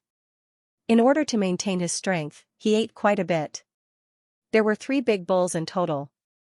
After he finished eating, he purposely cleaned his mouth so that the little girl wouldn't feel disgusted. After all, it was her first time. What if he left a good impression on her and she hated being hugged by him in the future? After Long Heng finished eating, he went outside to practice martial arts to stretch his muscles. When he returned, he found Xianxia sitting in front of the window in a daze. She didn't return to her senses even when Xiaoshi called her. When she retracted her gaze, she happened to see him coming in from outside the door. She immediately blushed. She lowered her head abruptly, looking extremely shy. Long Heng's heart warmed as he looked at her. Sweat began to form on his forehead. He tugged at his lapel and said, "Prepare water. This king wants to take a bath." This sentence stunned everyone in the room. The sky wasn't dark yet, and Prince already wanted to do that. Long Heng didn't think too much about it, but when he saw the strange expressions of everyone in the room, he immediately understood. He also almost blushed. Fortunately, he was a man after all. His skin was thicker. "Why aren't you going?" he shouted and immediately cleared the room. Xianxia wanted to leave as well, but Long Heng said, "You don't need to be busy either. Go rest in your room." If one listened carefully, the meaning behind his words was that she should wait in her room. He'd come find her after he finished bathing. Xianxia almost ran away again, but she suddenly realized that the door was tightly blocked by that man. He must be doing it on purpose. Xianxia rubbed her handkerchief. When the man turned his head, she glared at him. However, Long Heng happened to see it when he turned his head. He didn't see that the girl was glaring at him. Instead, he thought that it was a flirtatious look. It almost made his soul fly away. He originally thought that he would be able to eat meat today, but just as he finished bathing, he saw Shu'er come in and say, "Prince, someone from the Song residence is here." "Someone from the Song residence?" Long Heng said, "Let him wait outside." Once again, he felt that Winter Garden was too small. There wasn't even a place to receive guests. He was always here. What if some man came in and offended her? Wouldn't that cowardly person be scared to death? Long Heng had the thought of changing her room, but he felt that she would definitely refuse. She liked peace and quiet. He was afraid that she wouldn't like to leave this place. He received the servant from the Song family. It was the person who often followed Song Jiayue. As soon as he came in, he gave Long Heng a big bow and said, "Greetings to Princely, rise." Long Heng waved his hand. He wasn't in a hurry to ask why the servant was looking for him. The servant was very direct. He said, "Prince, our family's eldest young master asked this servant to come. The family's old master will be celebrating his 70th birthday tomorrow. He has always wanted to convert to Buddhism and felt that this was a good opportunity. Thus, he invited a few masters from the mountains to preside over it for him. This is a good thing. The old master also has some affinity with Buddhism. Long Heng thought, was he planning to hold a vegetarian gathering? However, although the family's chef is skilled, he is helpless when it comes to vegetarian dishes. He also invited a few masters from the temple, but our family's madam was not satisfied. Fortunately, she remembered that the prince's fourth madam is very good at vegetarian dishes and wanted to ask her to give her a few pointers. After the servant finished speaking, he felt immense pressure. What should he do if he couldn't even kneel? Long Heng clenched the cup in his hand. Was he trying to snatch her away from him? No way. Her health isn't good. I'm afraid she will go against Madame Song's wishes. Just as he finished speaking, he heard Shuer say from outside, Miss Huaer is here. Is there something the old madam needs? Huaer was the old madam's personal maidservant and was very doted on. Shuer came in and asked for Long Heng's opinion. He waved his hand and frowned slightly. For the old madam's personal maidservant to come at this time, it was most likely because of the vegetarian gathering. Huaer walked in and gave Long Heng a graceful curtsy. Her etiquette was very thorough. Her smile was also very appropriate. One look and one could tell that she had been personally trained by the old madam. Huaer smiled. Prince, the old madam has sent word. Eldest young master Song has already told her about the Song family. This vegetarian gathering is a major event. We can't just watch her family lose face. They also know that Madame Xiao's health isn't good, so how could they make things difficult for her? Eldest young master Song has also said that he will only be going to give her a few pointers and won't let her do it herself. Therefore, the old madam has asked her to make some preparations and go over with eldest young master Song in a bit. It's good to familiarize herself first. Pa, Long Heng slammed the table, scaring Hua Shui and the Song family's manservant. Bai Xianxia, who was eavesdropping inside, clenched her small fists and thought, agree, at least hide for a few days to avoid being eaten. But when she heard Long Heng slam the table, she felt that the overbearing male lead probably wanted her to stay. After all, the fat meat in his mouth couldn't just fly away like this. But after a while, he laughed and said, since it's Madame Song's request, of course I have to help. But why didn't your master even show his face and go to the old madam's? The manservant was relieved when he spoke and said, the eldest young master went to find you, but you weren't there, so he had to go to the old madam's place. After this, he had to discuss with the old madam. Long Heng raised his eyebrows. This Song Jiayue was used to being cunning, and he really couldn't find any fault with him. But it was obvious that he knew he wouldn't agree, so he went to the old madam's place to ask for help. As long as the old madam agreed, he had no right to say no. He could only grit his teeth and agree. But why was he so reluctant to part with her? Why was he worried that she would be wronged after going there? Long Heng said with a heavy face, go tell Madame Bai to pack up and go there. She hadn't gone there yet, but his heart was already a little empty. Bai Xianxia made a victory gesture in her heart, and then tidied up properly. She first bowed to Long Heng, and then went to the old madam to say goodbye. After listening to her instructions, she sat in the Song family's sedan chair and was carried out of Li of Gojoseon's residence. Long Heng watched the sedan chair go out the back door, his heart heavy, and his face unusually dark. He walked to the old madam's place, and she asked him why he came back angry. Long Heng didn't hide it, and only said that Minister Lin saw his daughter's reputation in the capital getting worse and worse, so he asked Madame Lin to ask the Empress Dowager to protect this marriage. Because the Empress Dowager and Madame Lin had some kinship, the Empress Dowager agreed. So the Emperor went to find him to be a peacemaker, and let Long Heng give up the idea of cancelling the marriage. Long Heng was depressed, and came back in a temper. Old Madame frowned when she heard this. That Madame Lin's methods are quite fast. She actually went to the Empress Dowager's side. Good, Empress Dowager's daughter, Madame Lin's daughter, old Madame Song Jiayue, is the Empress Dowager. Long Heng didn't say anything. Since you don't want me to withdraw, then I'll marry her. Heng.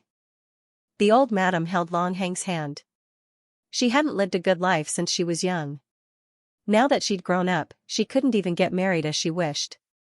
Originally, she thought that Miss Lin, who was educated and reasonable, would be able to marry her son, but she didn't expect her to be such a person. Long Heng didn't care. It was just the position of the Empress Dowager's wife. Since the emperor didn't let him cancel it, then give it to her. In any case, he had that little girl, Madame Bai, so he didn't lose anything. But now, she ran to the Song family. Thinking of this, he panicked and said, if there's nothing else, this son will take his leave. It's late, stay here for dinner before leaving. Old Madame also felt guilty. She had just sent her son's woman away, and now she didn't ask him to stay for dinner. Did she want him to go back and eat alone? No, I have an appointment with Song Jiayue to drink. After saying that, she left with a smile. After Old Madame and the others left, she laughed and slapped the table, saying, this boy has never suffered losses since he was young. It's just sending a concubine over, but he wants to drink that eldest young master Song. The mama next to her also laughed and said, who knows, that eldest young master Song will be drunk after a cup. Our prince is probably going to take revenge this time. That's right. Look, there are so many chefs outside, but he asked Madame Bai to go. Although her vegetarian dishes are delicious, he didn't ask around and find out that she's that boy's heart. AI, this daughter-in-law isn't to his liking, and he can't cancel the engagement. It's good to have someone close to his heart. Although the matter of favoring the concubine over the wife was laughed at by outsiders, as long as a bowl of water was balanced, it was fine. Besides, that Miss Lin was really a scoundrel. The rumors outside were getting worse and worse. She was afraid that the handkerchief on the newly married woman's hand would be pure white. She sneered. Even if it was dyed red, it was inevitable that it would be fake for the sake of face. The more she thought about it, the angrier she became.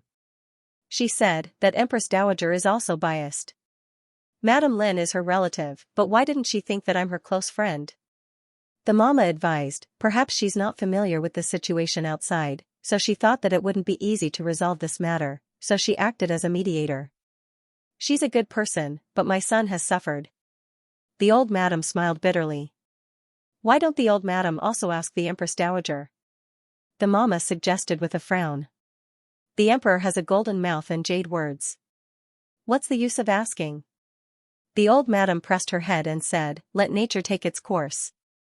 Meanwhile, Xianxia was sent to the Song family's side door and carried in. She didn't have that kind of interest in Song Jiayue now. After all, it was already in the past. As a modern person, she could pick up and let go, so she tidied up her mood and just enjoyed a few comfortable days without Li of Gojoseon. In fact, she didn't feel that he was scary now. She just felt that a single man and a single woman were always so clingy. Sooner or later, something would happen.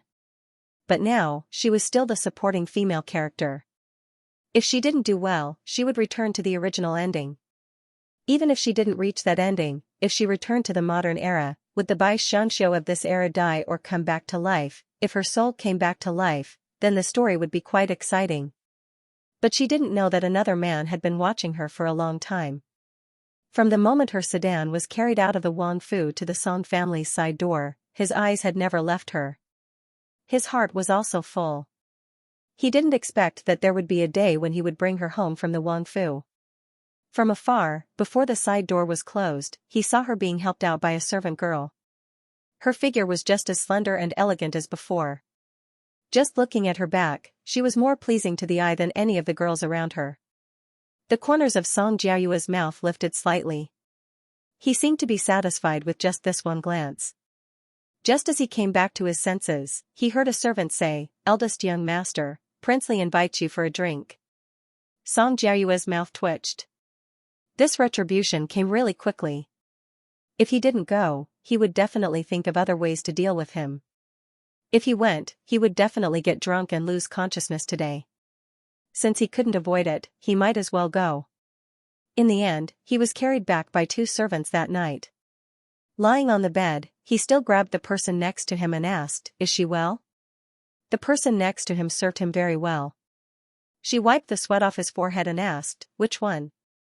Xianxia. Fourth madam. He knew her name, but he had never said it out loud. The person next to him was startled, but immediately smiled and said, "Madam Xiao?" Madam grabbed her the moment she entered the manor. She was sent to the kitchen to take a look, and then to see the food. She was tossed around until just now, when she went to rest. Go to mother and tell her not to tire her out. Her body is weak. He had a terrible headache. He hurriedly grabbed the person next to him and gave her some instructions before falling asleep. The person beside him was called Yusei. She was Song Jiayue's head maidservant and his first woman. Although she was kept in his room, there was no mistress, so she had always been the head maidservant. Looking at him now, how could she not understand? Although the eldest young master's standards were high, he would not easily put any woman in his eyes. If it weren't for the fact that the sisters had been with him since childhood and were smart, he wouldn't have taken them into his room. But who didn't know what he was thinking? Even if he took them in, it wasn't because he loved them, but because he was familiar with them. But it was different this time. He actually called out a woman's name, and that woman was Li of Gojoseon's concubine. She felt that the eldest young master was different from before. Not only did he not fool around with them in the room, he often showed a sad expression. With this connection, Yusei immediately understood. She sighed. It would be good if the one he admired was another family's young miss. When the time came, he could talk to the madam and ask for her hand in marriage. That would save him a lot of trouble. But this woman's identity was too special. She was afraid that the eldest young master would have to suffer. How could she not know what kind of person Song Jiayue was, but she could only think about it in her heart. If this matter was exposed, the eldest young master would fly into a rage out of humiliation. So she pretended not to know. She tidied up his bed and closed the curtains, then went to rest. The next day, Song Jiayue woke up. His attitude was not as gentle as before. He called the maidservant over and asked, "Last night, who was the one who helped me sleep?" The maidservant said, "It was big sister Yusei, let her in." Although he tried to control himself, it was inevitable that he would relax when he reached home. Especially last night. He still remembered some of the things that happened before. He didn't know what he said when he arrived home alone. If word got out, she would be the one who would be disliked the most. She was so weak. How could she be wronged? Thinking about it, he looked at the sprout in front of the window. Although it was small, it was covered in thorns. It was lush and green, and looked very comfortable. He really didn't understand. Why was this thing treated as a treasure? Just then, Yusei walked in with a gentle smile. Her heart skipped a beat. Ever since this plant was brought back, eldest young master had treated it like a treasure. He even watered it himself and never let them touch it. Could it be? Yusei, you've been with me for 10 years, haven't you? Song Jiayue glanced at her with a serious expression. Yusei knelt on the ground with a thud. She naturally knew that eldest young master appeared to be affectionate, but in reality, he was heartless. As long as he hated her, he would definitely send her out. However, on account of their relationship, he probably wouldn't easily sell it to any manservant or any random person. However, he would never appear in front of him again. Yes, eldest young master. Although Yusei was afraid, she answered carefully. Then last night. Song Jiayue deliberately didn't continue. Yusei immediately said, eldest young master fell asleep when he came back last night. He didn't wake up the entire night. Song Jiayue smiled and nodded. I know. Don't kneel. Quickly help me freshen up. He didn't ask any more questions. Besides, he knew that no matter what he said last night, it wouldn't be leaked out again. After freshening up, he first watered the small green cactus. Today was the 3rd day. It might need water. After watering it, he went straight to Madame Song. He was with his mother today, so he would see her sooner or later. Just once was good enough. He didn't ask for too much. He didn't expect such a coincidence. When he arrived, he heard that his mother had gone to 100 Fragrance's courtyard, so he hurried over. He didn't expect to see her from afar as soon as he arrived. That small figure was surrounded by a few maidservants. There were also some special ingredients placed beside her. For example, wild grass, for example, wild flowers, for example, unknown creatures. Song Jiayue almost laughed out loud. But seeing her pointing at the flowers and plants, he could see that she had a certain amount of self-confidence within her.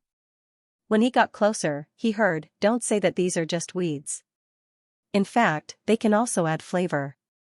It's rare to find them in this season, so they mustn't catch a cold. They have to be placed in a room that isn't too hot, but they can't be too cold either.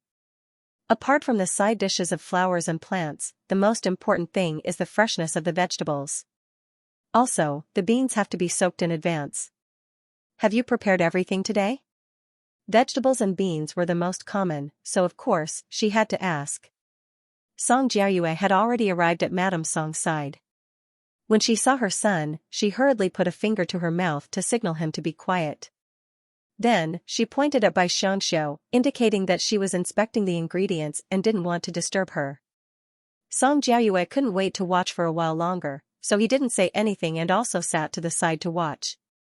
It wasn't until he saw that she hadn't sat down or even taken a sip of hot tea that he couldn't help but worry.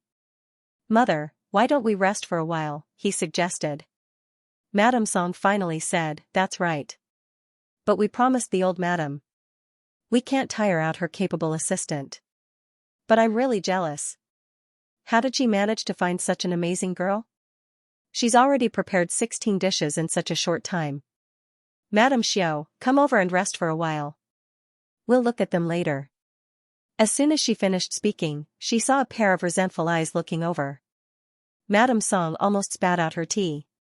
She hadn't said anything wrong, had she? However, Bai Xianxia walked over and rubbed her handkerchief. "Hello, Prince Song." Then, she looked at Madame Song and said pitifully, "Madame Song, I'm afraid we won't be able to gather 100 dishes." Madame Song had invited her to cook, but she still wouldn't be able to gather 100 dishes. Madame Song also frowned. Although she was in charge of the household, she was only good at keeping accounts. She had never personally done food and ingredients before. Now, she was in a dilemma. If she could only gather 80 or so dishes, it wouldn't be good enough. What should we do? The banquet is going to start tomorrow. Actually, we can gather enough, but I'm afraid we won't have enough ingredients. I'll get the ingredients. We just need to gather a few more dishes. Song Jiayue wanted to get involved, so he quickly spoke up. Madame Song didn't suspect anything. After all, it was the old master's birthday. It was only right that her son put in some effort. "What other dishes can you gather?" Madame Song asked her to sit down. "I want to gather canned peaches. It's a sweet dish made from peaches. It's a cold dish. Also, sauerkraut tofu. We don't have that here, but you can send someone to the prince's estate's winter garden to get it. I have a lot there. Also, bitter gourd with eggs. If it's beautifully made, it should be able to be served. Also, spicy lotus root slices. If it's well carved, it should also be able to be served." When she finished speaking, she saw the Song family staring at her. She couldn't help but be startled. Her face reddened, and she asked, What's wrong?" Madame Song smiled, "I didn't expect you to have so many dishes in your head. I've never heard of any of them. They're all normal dishes. Did you have to be so agitated? Didn't you come to ask me for help? If I can't help, what's the point?" Bai Xianxia had always thought of herself as an honest person, and she always did honest things. But there weren't enough dishes, and the ingredients had to be prepared in advance. Otherwise, it would be embarrassing if there wasn't enough or if there wasn't enough. Some chefs had come to the temple, but those chefs only cooked for the old and young monks.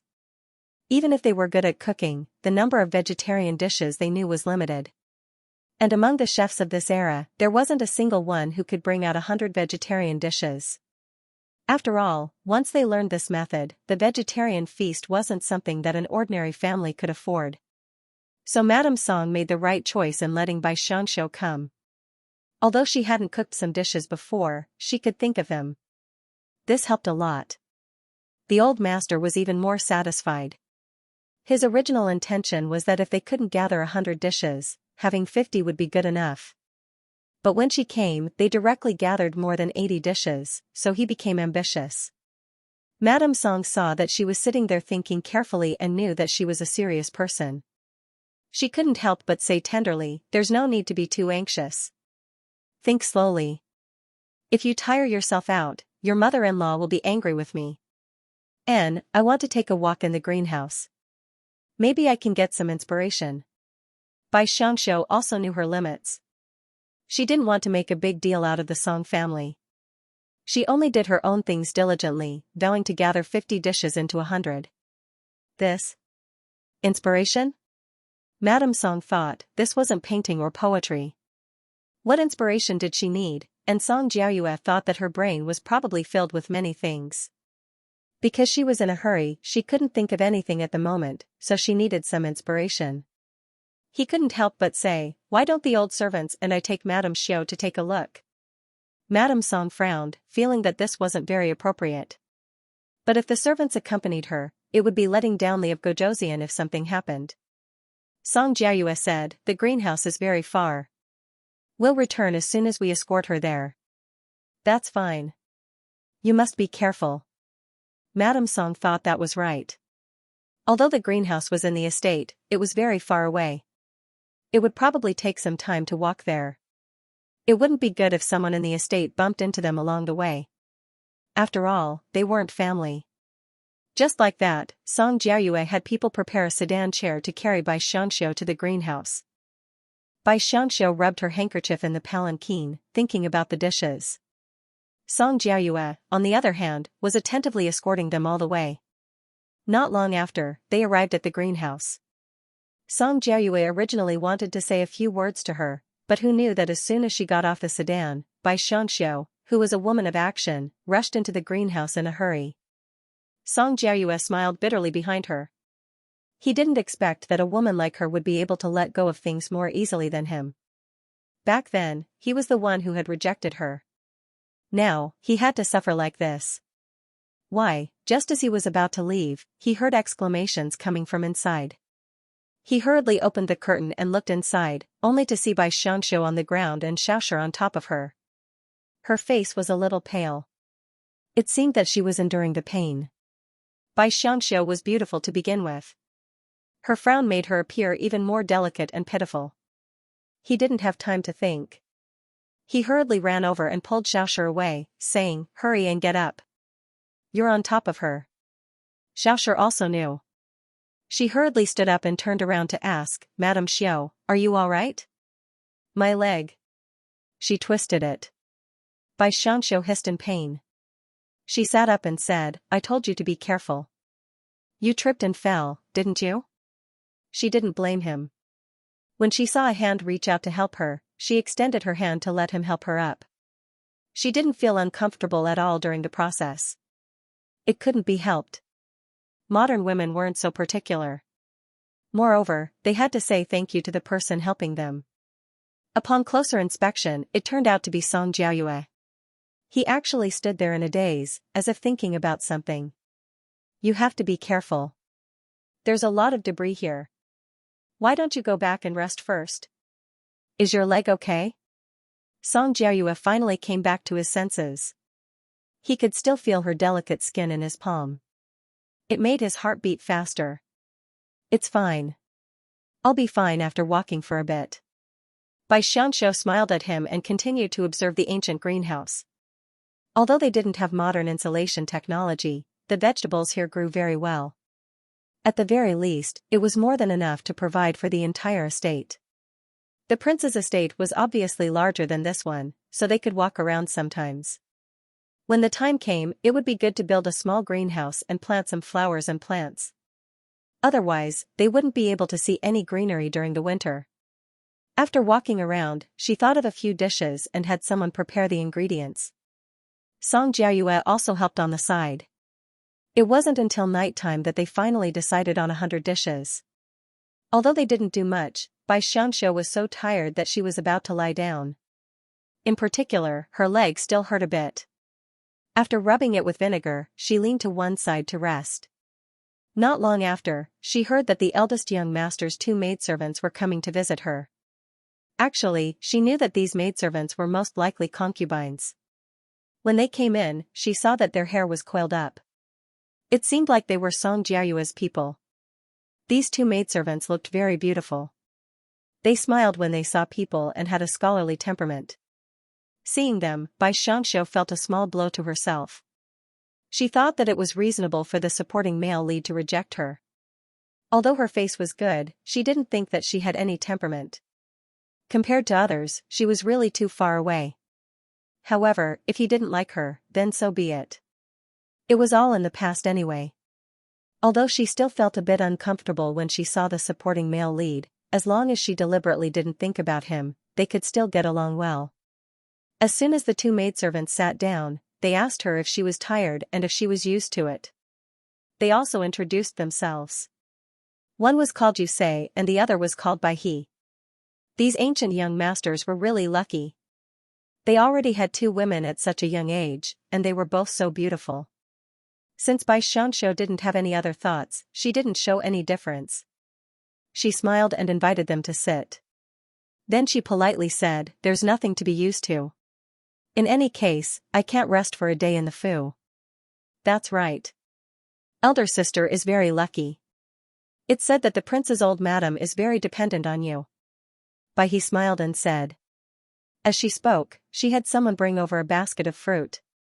She said, "These fruits were all taken from the Buddhist shrine. Eldest young master said that you are a believer in Buddhism, so he had us bring them over for you to taste. It's good to be touched by some of the immortal aura." Bai he seemed to be more lively and straightforward, so Bai Xianxia smiled and said, "That's a must. How am I a believer in Buddhism? I just eat at the flower pavilion on the 1st and 15th day of the lunar month. You know so much just by eating vegetarian food." Ba. Fortunately, you don't believe in Buddhism. If you did, wouldn't we be worshipping Bodhisattva? Bai he saw that Bai Xianxia was very good-looking and amiable, so she didn't have any reservations when she spoke. Yusei pushed her and said with a smile, "This maidservant has been spoiled by the young master. Don't blame her for being rude." Bai Xianxia knew that the ancient people rarely joked about gods and Buddhas. She didn't expect Bai he to be so bold. She said, "I don't have any taboos. Usually, there's no one in the Fu to joke with me. I'm about to age prematurely." This was the truth. Because she was in charge of some things, everyone in the Fu was in awe of her. Xiaoshi was casual, but that maidservant was too honest and couldn't be joked about. As for Yi Mama and the others, even if she wanted to joke around, she didn't dare. What if the old madam heard about it? Bai he pulled her back and said, "That's right, I feel close to you. You're closer than the few of them who have been together for more than 10 years. It's a pity that you can't stay here for long." Yusei broke out in cold sweat. If this lass's careless words were heard by someone with ulterior motives, they would be in big trouble. Fortunately, the other party didn't seem to think too much and only said, "Then we'll hang out more often. We're no different from sisters." Yusei said, "This lass is really hard to get along with. The feelings we've been with her for more than 10 years are all gone in just a short while." But he pulled her back and laughed, "Of course not, it's just that we can't." "Oh right, what's your name? Do you have a courtesy name?" The courtesy names of women in this era were usually given by their husbands or masters. Bai Xianxia thought of Long Heng's appearance and didn't know what kind of courtesy name he would give her. She shook her head and said, "No, you can just call me by my real name, Xianxia." "How impolite would that be?" Yusei hurriedly said. "It's fine, I can also call you Yusei and Bai he." In the modern era, it was normal to call friends by their given names. Yes, only Sister Yusei has so many rules, it's already too estranged." As she spoke, Bai he talked about her age. Bai Xianxia was actually younger than them by 2 months. She was actually a younger sister. Thus, the discussion continued until it was dinner time. Bai Xianxia asked them to stay for dinner and said that she wanted to drink a little wine. There was no other way. When young girls gathered together, it was inevitable that they would eat and drink. Bai he agreed. Even if Yusei pulled her back for a long time, she wouldn't leave. She had no choice but to stay. "Go tell eldest young master that Sister Yusei, Sister Xiao, and I are staying for dinner and won't be going back for the time being." Bai he instructed the maidservant beside her before entering the banquet. The three of them actually started drinking. Bai Xianxia couldn't drink white wine. She always felt that it was too spicy, so she drank it in small mouthfuls. Lily, on the other hand, was a forthright person. She would usually drink from a small cup in one gulp.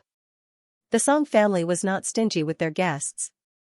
Knowing that the two young masters' ladies were going to stay for dinner, they served a lot of good dishes to go with wine.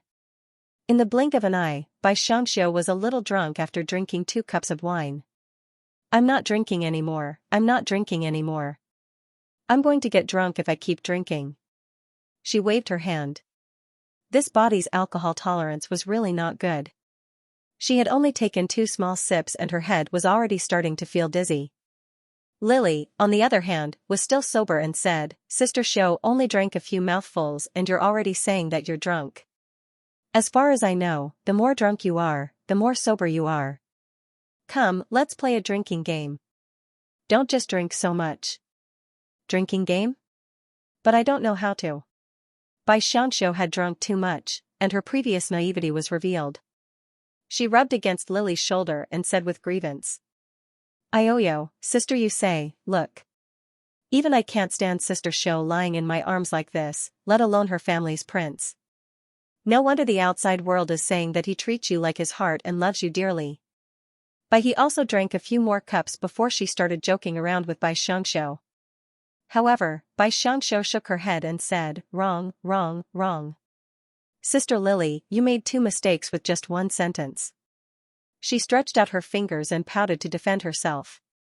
Yusei, who was watching from the side, immediately blushed. She thought in her heart, no wonder the eldest young master always misses her. She was really cute when she acted coquettishly. Even a girl like her would feel her ears and heart race, let alone a man. However, after she said something, she changed her opinion. It seemed that even a beautiful person might not have a good life. She shook her finger and said, first, this prince is not mine. He's Miss Lin's. Second, the outside world is definitely just a rumor. It can't be believed. Besides, even if he dotes on a concubine, how much can he dote on her? When Lily heard this, she sighed and said, come, let's toast to our future. She was also going to be a concubine in the future. Maybe when the new madam came, she wouldn't even be able to be a concubine and would be sold off. Cheers. This time, Xianxia didn't say anything about getting drunk. Instead, she drank to her heart's content. But after finishing this cup, her whole body leaned back and fell directly onto the bed. Xiaoxia was shocked. She went forward to take a look and said, our master has fallen asleep. Lily smiled and said, wake him up before drinking. I haven't had my fill yet. How could you say allow her to wake him up? She forcefully pulled her back. When they returned to the courtyard and entered the room, they found that Song Jiayue was still awake. He sat under the moonlight with his hair down, looking like a fairy descending to the mortal world as he stared at the moonlight. When they entered the room, they smelled the scent of alcohol. They frowned and said, you drank wine? As soon as Lily saw her master, she sobered up and became honest. In fact, she was still quite afraid of this young master. Thus, she nodded and said, this servant and younger sister Xiao felt like old friends at first sight, so, this servant stayed to drink some wine. How could Song Jiayue not know Lily's alcohol tolerance? He asked, did you get her drunk? Lily nodded and said, yes. Yusei immediately said, Mistress Xiao has a good temper and insisted that this servant keep her company for a while. That's why we drank some wine. Who knew that her alcohol tolerance would be so low? She's already asleep now and hasn't been tossed around. Song Jiayue said to Lily, go and rest. Drink less wine in the future. Yes. Lily hurriedly agreed and left. Song Jiayue left Yusei behind and asked in a gentle voice, is her temperament good? She's only met you once, so why did she start drinking wine? Although his voice was faint, it was obvious that he was very interested in Xianxia's matters. Yusei didn't hide anything and told him everything they'd said when they drank wine. Song Jiayue was fascinated by her story and thought that it would be good if he could sit with her and leisurely drink wine and talk to her. However, when he heard her say that Long Hung was Miss Lin's and that his love for her was just a rumor, he sighed. He originally thought that she had a good life in the prince's estate, but now he felt that it wasn't so good. Mistress Xiao must not have drunk wine with others because she doesn't even know how to play the drinking game. Yusei felt that she was too obedient. It seemed that life in the prince's estate was very strict. Although the Song family also paid attention to strict family rules, servants like her were still allowed to drink wine or form a poetry club when they had nothing to do. Prince is a man of few words and smiles, cold and hard when he does things, but it was hard on her. If he had agreed to let her come over, perhaps she would have already mingled with these servants and lived a free life. Yusei couldn't guess what the young master was thinking and only said, now that she's helped the Song family, the old madam will definitely see her in a new light when mistress sends her gifts. N. Song Jiayue nodded and said, what do you think of her knowledge when you talked? Of course it's good. When she has nothing to do, she can suddenly say a few sentences that make people think about it for a long time. Yusei loved to read, so when she talked about this, she really admired by Xianxia. Yusei thought for a moment, then smiled. When this servant and Mistress Xiao mentioned that this monk was different from ordinary people, she said, if you don't talk about worldly matters, then you're a person who has nothing to do with worldly matters. Young master, don't you think that's a good thing? Song Jiayue's eyes lit up. Is there more? Yusei thought for a moment, then said, there's more. She told us a story. What story? Song Jiayue got up and sat on the bed, smiling as he listened to her talk about Bai Xiangxiu. He was increasingly attracted to her inner self. There were many beautiful women in this world, but there were very few who were both beautiful and talented. Those who were both talented and interesting were as rare as the golden toad. Unfortunately, Bai Xiangxiu was such a woman. Because the story she told Yusei and Bai He was that the woman at the foot of the mountain was a tiger, Song Jiayue laughed. Where did she hear this from?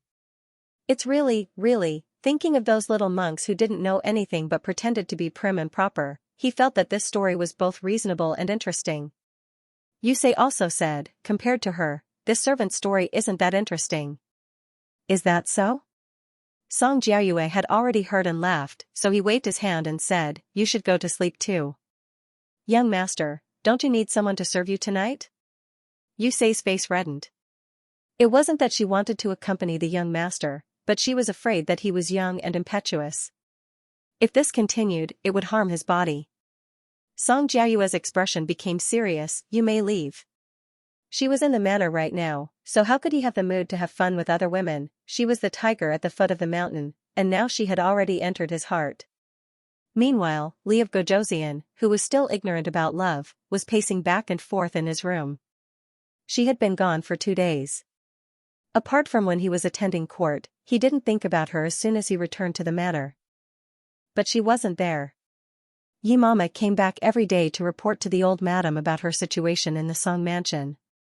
When she came back, she was showered with praises. She said that Madame Song Jiayue liked her, that the people around Song Jiayue appreciated her, and that she had done her best for the Song family. She didn't lose face for the Wang family at all. Longheng didn't care about any of this at all. Even if she caused a huge ruckus in the Song residence, it didn't matter as long as she returned quickly. However, after Yi Mama came back today, she actually said that she was living quite well in the Song mansion. She told old madam and the prince not to worry. Longheng frowned. Did this mean that he didn't want to come back? Coincidentally, the old madam was not feeling well and did not want to go to the vegetarian gathering, so he said from the side, then let me go. What? Old madam almost threw the tea out. Fortunately, the nanny at the side helped to straighten it, so it didn't burn anyone. She coughed softly and looked at her son blankly.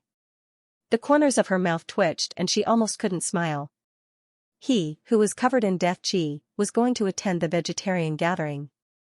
Wouldn't the jaws of everyone in the capital drop? Why are you so surprised? I'm going in your place. They won't be able to say anything. Longheng didn't feel that he had lost face at all. The main reason was that his goal was too strong. He had overlooked some other situations. Old madam became serious and said, no matter how bad Miss Lin is, she will be the official wife after marrying. Baisha will always be a concubine. You have to remember, a concubine is a slave, while a wife is. Longheng stood up with a shout before she could finish speaking. His face was flushed with anger as he spoke. If she is to be someone else's official wife, she needs to act like one. Her conduct, forget it, you should recuperate well and not get angry over nothing. He almost revealed the matter of Miss Lin being under another man's body that day. He didn't know if they had done it before, but if the matter of that day was spread out, she probably wouldn't be able to get married again. He left a way out for everything. He just wanted to follow the imperial order and marry her as a decoration. If he was forced, he wasn't afraid of making this matter known to everyone. Old Madam realized that her son had something he hadn't told her, and this was the key to his decision to not marry Miss Lin. It must be something he knew when he went to save her, but she couldn't get anything out of him if he didn't tell her. Forget it, since the matter of marrying Miss Lin has made him so angry, why not just follow his heart? He could like whoever he liked. There was no shortage of rival couples in a large residence. It was just that this son had to come from the official wife's womb, but this kind of situation, Old Madam didn't say anything else. Her son could be considered smooth and sly in handling matters. She never worried about this. Putting this matter aside, just talking about the Song family, Xianxia didn't have to gather ingredients and go to the kitchen to teach them how to cook. Although the dishes were served at noon, at least 2 large kitchens were needed to make 100 dishes. Ever since she woke up in the morning, she had been pacing back and forth between the 2 kitchens with a slight headache. Sometimes, she could sit in the room in the middle to rest for a while, but she couldn't drink more than 2 mouthfuls of tea before someone came to call for her. Xianxia had always been serious about her work, so when someone came to ask for her, she would personally take a look. "Madam Xiao, please slow down. Be careful not to fall." There were many people in the kitchen, and she had almost been knocked over by the manservant carrying the firewood. Yusei was so scared that her face turned pale. If the eldest young master was hurt, she would die of anxiety. She had been ordered to help this Madam Xiao with kitchen matters in the morning, but she hadn't expected her to be such a diligent person. She did everything herself. It's fine. There's something wrong with the taste of this dish. You have to put less salt in vegetarian dishes, but not too little either. There's too little salt in this dish. Xianxia waved her hand to indicate that Yusei didn't need to worry. She put one hand on Xiaoshir's hand and pointed at a dish with the other and smelled it. "Yes, Madam Xiao. Let's cook another dish. When it's to your liking, we'll switch to the big pot." The cook nodded. "It's good to be careful." Xianxia nodded and praised the cook's serious attitude, which made him blush. Could the feeling of being praised by a beauty not be so good? After finishing her work here, Xianxia rushed to the monk's kitchen without stopping to rest. Everyone in this kitchen was a master, and all of them were calm and composed. After Xianxia entered, someone even greeted her with the name of Buddha. She was so busy that she didn't have the time to think about these things. She was indeed a monk. "Master, do you need help here?" Would she really be able to make it in time if she was so calm and composed? "It's fine, there's no need. Benefactress, you can go ahead with your work." The master chuckled and sent her off.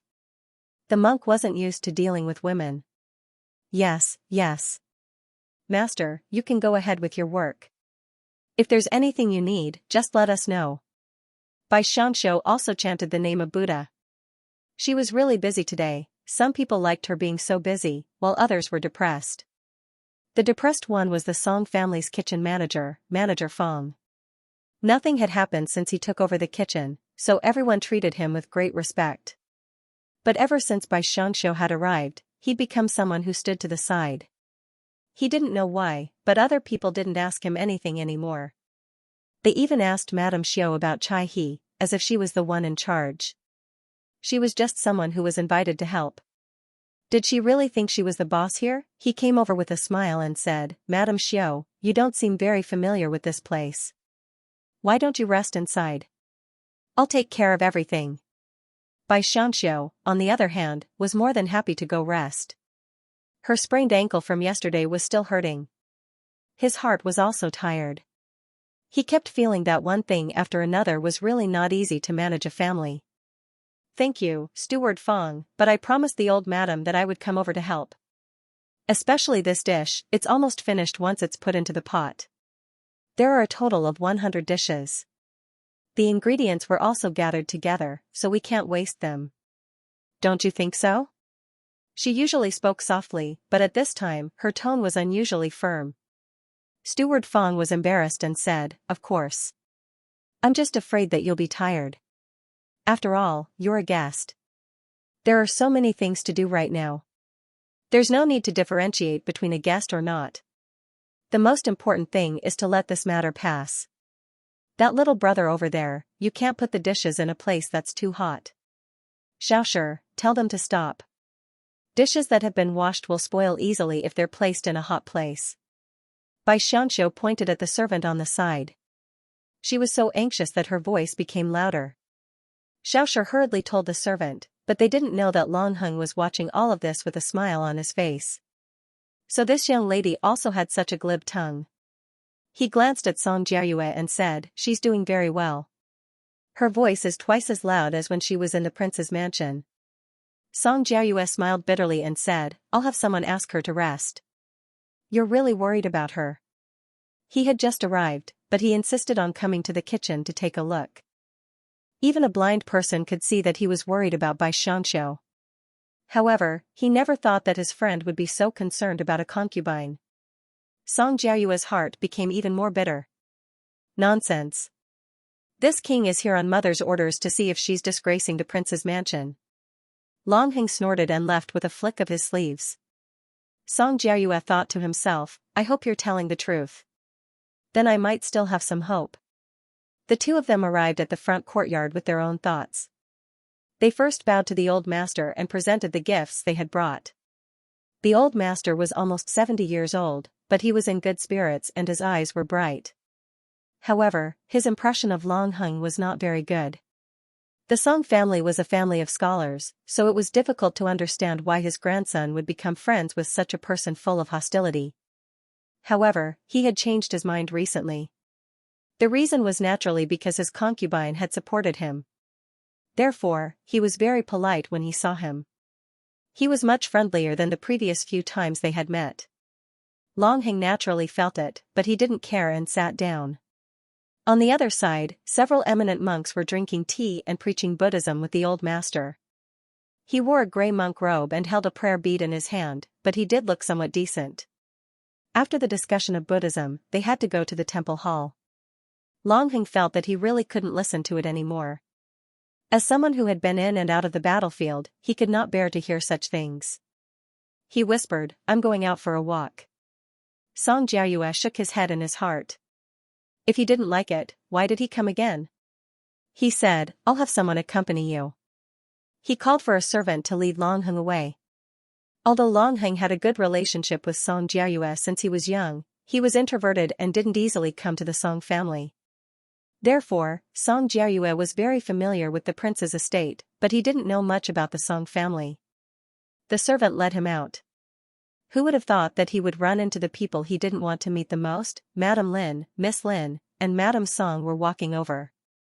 They were probably here to see the great master, but they didn't expect to run into Long Heng. Miss Lin's face flushed red. Ever since she was rescued, she had always remembered his kindness. However, because of etiquette, she couldn't personally thank him.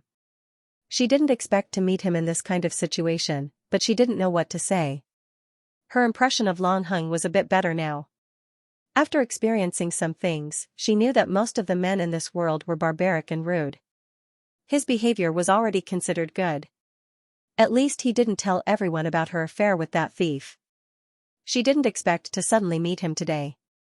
She saw that this person was indeed a rarely seen handsome man. Although his appearance was fierce, he was a man of indomitable spirit. His back was straight.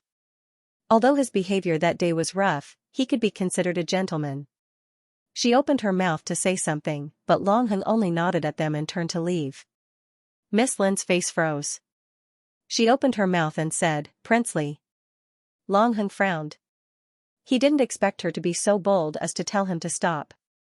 Although he was full of resentment, he finally stopped and turned around to face her. Miss Lin was stared at by a pair of cold eyes. Her entire body trembled and she couldn't say a word of gratitude. Moreover, if she thanked him in front of so many people, wouldn't that make the rumor that she was captured by bandits a reality? For a moment, her cheeks flushed red and she began to tremble. It was inevitable that others would feel sorry for her.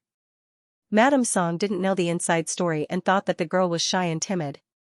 She said, Miss Lin probably wants to ask you about the Grandmaster. Are they still inside? Understood.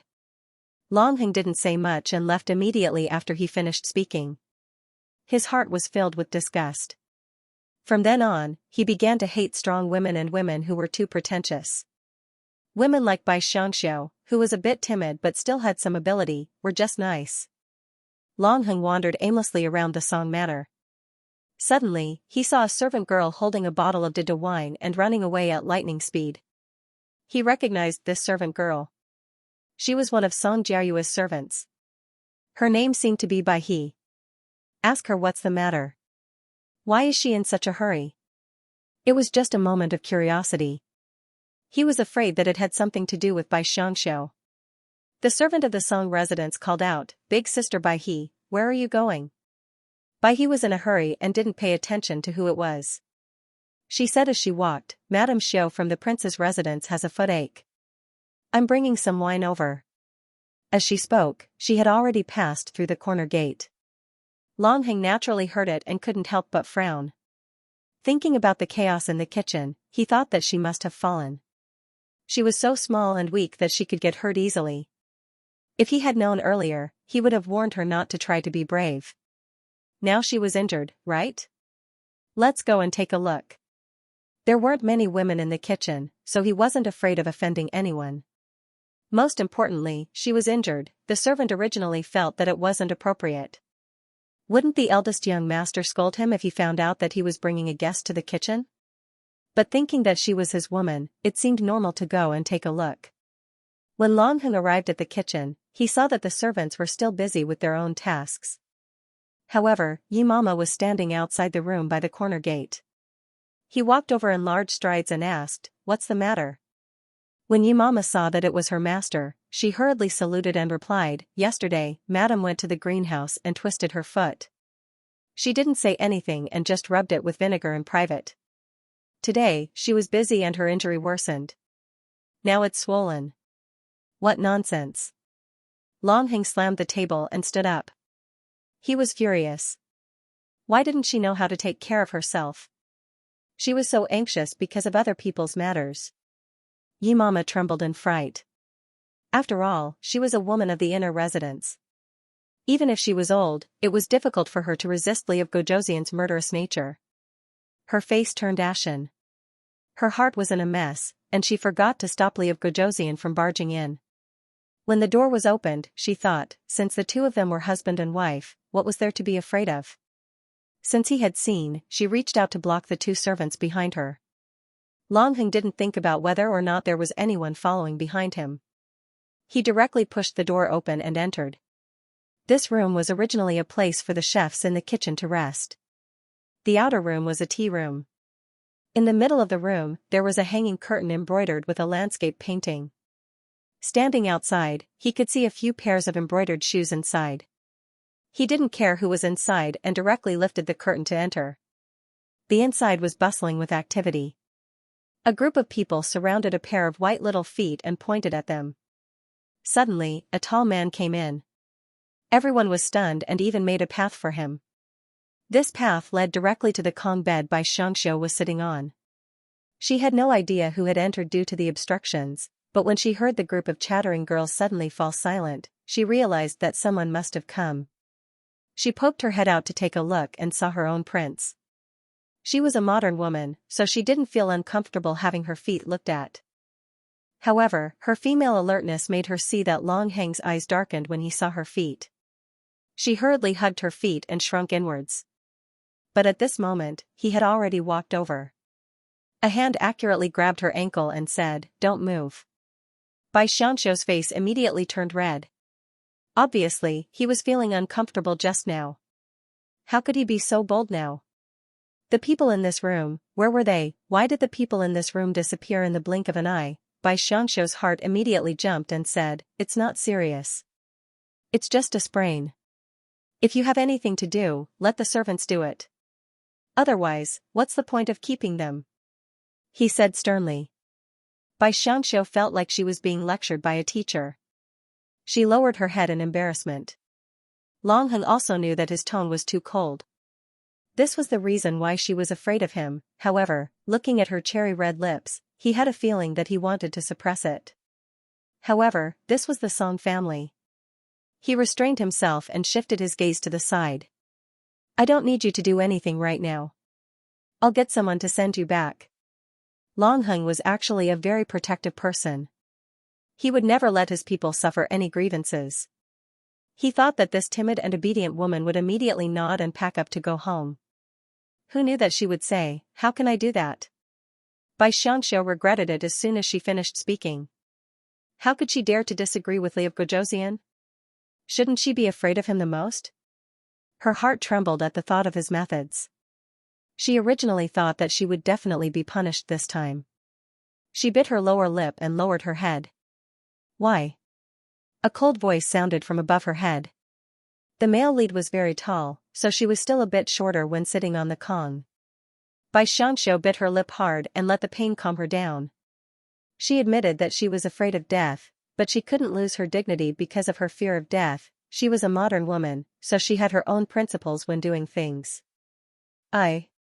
This concubine doesn't like to break a promise to others.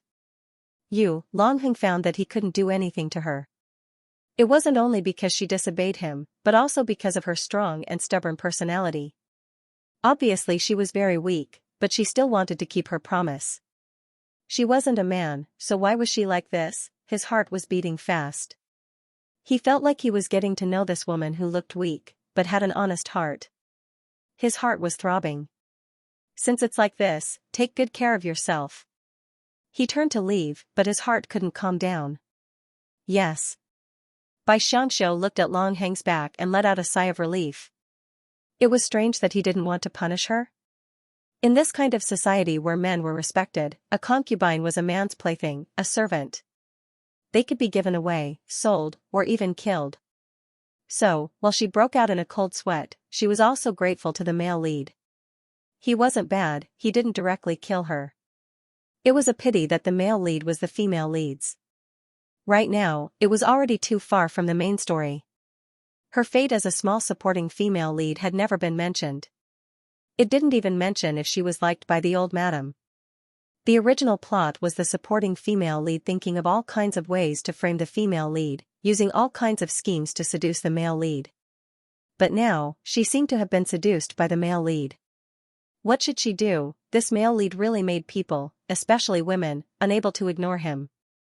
Even if he didn't show much gentleness, just as kind of "if I want you, it's useless no matter how you run" eyes made people tremble. But, with the female lead here, did he want the supporting female lead's body or did he have feelings for her? How could this be?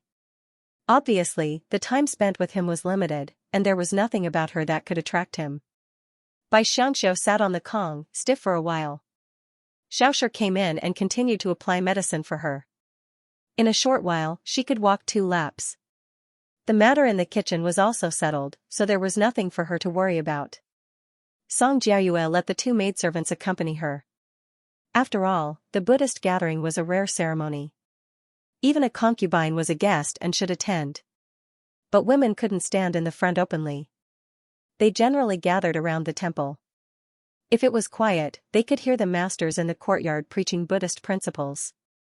Song Jiayue was partial to Xianxia and prepared a small room for her alone.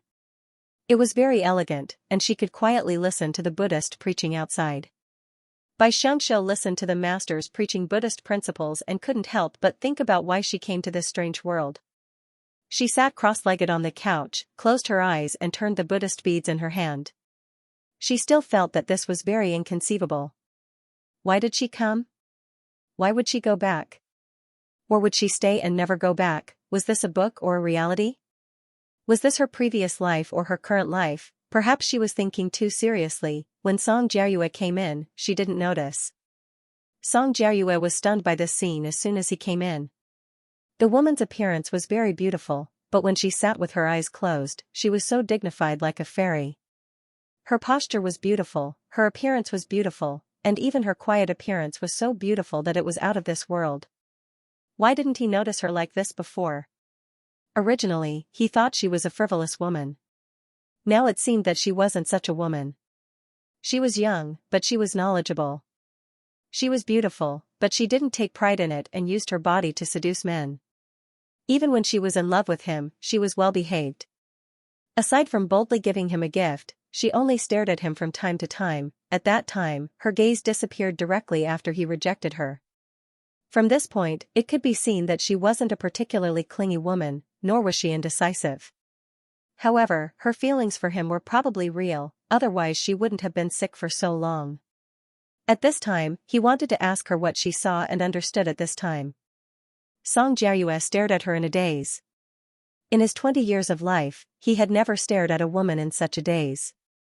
Even Yusei, who was standing behind him, saw it. But she poked her young master at the crucial moment.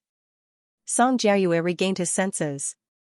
He had wanted to take the opportunity to see her, and this opportunity was naturally Long Hung. He knew that he couldn't have arrived so quickly, so he hurried ahead of him. He didn't expect to see her like this.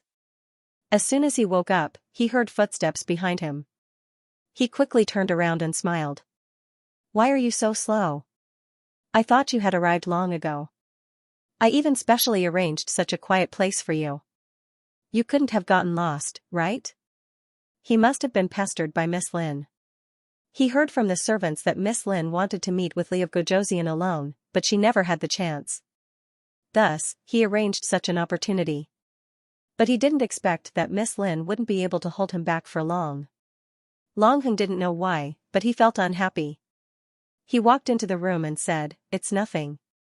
When he looked at Bai Xianxia, she was already standing on the ground, indicating for him to sit. "Your leg is injured. Sit down." Long Heng sat down with a cold expression. Song Jiayue said, "It's said that this master's Buddhist teachings are profound. You can slowly comprehend them." He didn't plan to leave immediately. After all, it was his duty to accompany his friend to listen to Buddhist teachings. Thus, the three of them and the three servants in the room quieted down. The atmosphere was abnormally strange. Bai Xianxia only felt immense pressure. She didn't understand why these two men were squeezed into this small room to listen to Buddhist teachings. Was there no space outside? But now wasn't the time to talk. She could only hold herself back. She rubbed her handkerchief nervously and looked left and right with a blank expression. But her behavior pleased Song Jiayue. He liked to see her expression. And no matter what expression it was, as long as it appeared on that face, it was very beautiful. Long Hung, on the other hand, felt flustered. He didn't know if it was because of Miss Lin or some other reason. As a result, none of the three heard what the master was saying. This atmosphere was maintained until another uninvited guest appeared. Lin Qianzi was the female lead in the original novel. She had heard the maidservant say that Long Hung would pass by the Buddha Hall, but there was no one there. Therefore, he wanted to stop him from thanking him personally. After all, he was extremely reluctant when he asked his father to give him a gift. Who would have thought that Li of Gojosian would not listen to her at all? He left as soon as they met. Lin Qianzi also had a temper. She was irritated by his arrogant attitude, so she chased after him to ask him what he was dissatisfied with. Who would have thought that she would walk so slowly? By the time she entered, the three of them had already been sitting there for a long time. As soon as she entered the room, she was also stunned, because she saw that gentle woman, who was so beautiful that even she felt inferior, was also present. She had originally thought of her as a friend, but after coming back this time, her cousin kept saying that this woman was not simple. Because after they escaped that day, Li of Gojosian seemed to have received the news and had secretly harmed her several times. Moreover, he was able to keep track of Lin Qianzi's movements because he knew beforehand. But, who would know the secret of her departure? Her cousin would definitely not betray her. How could she not know his feelings for her? After thinking about it, it could only be this beautiful woman. She was Long Heng's concubine, so she was naturally on his side. She just didn't think that she would harm her cousin like this when she treated her as a friend. Thinking of this, Lin Qianzi frowned. She did not speak to her and instead said to Long Heng, "Princely, can you calm down and listen to me now? Damn, when did I offend this young miss? Why did she glare at me with hidden bitterness?" This glance made by Xianxia, who was the supporting female lead, extremely nervous. This was because the reason why she would die was because the female lead would frown when she saw these concubines. Her heart was apprehensive and her face revealed a timid expression. Only a fool would not be afraid when seeing the death god. But all of this was seen by Song Jiayue on the side. he could not help but worry for her. If her relationship with the future mistress was not good, then her future days would be difficult. Looking at Long Heng, he was afraid that he would be attracted to Miss Lin. Then, Long Heng still hated Miss Lin as before, saying, "Please respect the great master who teaches Buddhism and do not speak too much." Miss Lin's beautiful face immediately turned red and white, becoming even more unconvinced. She was wrong to run away from the marriage, then was he right? Obviously, he had been aware of her movements, but he did not save her earlier. Instead, he waited for that man to look at her body before appearing. She wanted to pull the two of them closer. After all, the marriage was already set. Who knew that the other party would not give her a chance? It seemed that he was really, as the rumor said, tyrannical and ruthless. Suppressing her temper, she also found a seat and sat down. Thus, a strange four-cornered relationship was formed. Bai Xianxia felt more and more pressure. She stood up first and bowed to Miss Lin. After all, she would be the future mistress. She could not go against her, but she did not know that the two men felt sorry for her at the same time. One was because her behavior was clearly showing weakness. She probably did not want to offend this mistress for her own future. She really felt wrong to live such a careful life. If he had brought her to his residence, perhaps this situation would not have happened. The other thing he was worried about was her feet. With how swollen they were, it would definitely hurt to stand up. The most important thing was Lin Qianzi's behavior. She only reluctantly nodded her head and then glared at him. Long Heng's lips curved to an extremely dangerous degree. He successfully saw the woman lower her head and then reached out his hand. Bai Xianxia sat down on the couch again. There were now two people sitting on this small couch. One was Long Heng, and the other was Bai Xianxia. Song Jiayue and Miss Lin were both sitting on chairs and were quite far from each other. Thus, it was easy to see that the relationship between the two on the couch was the closest.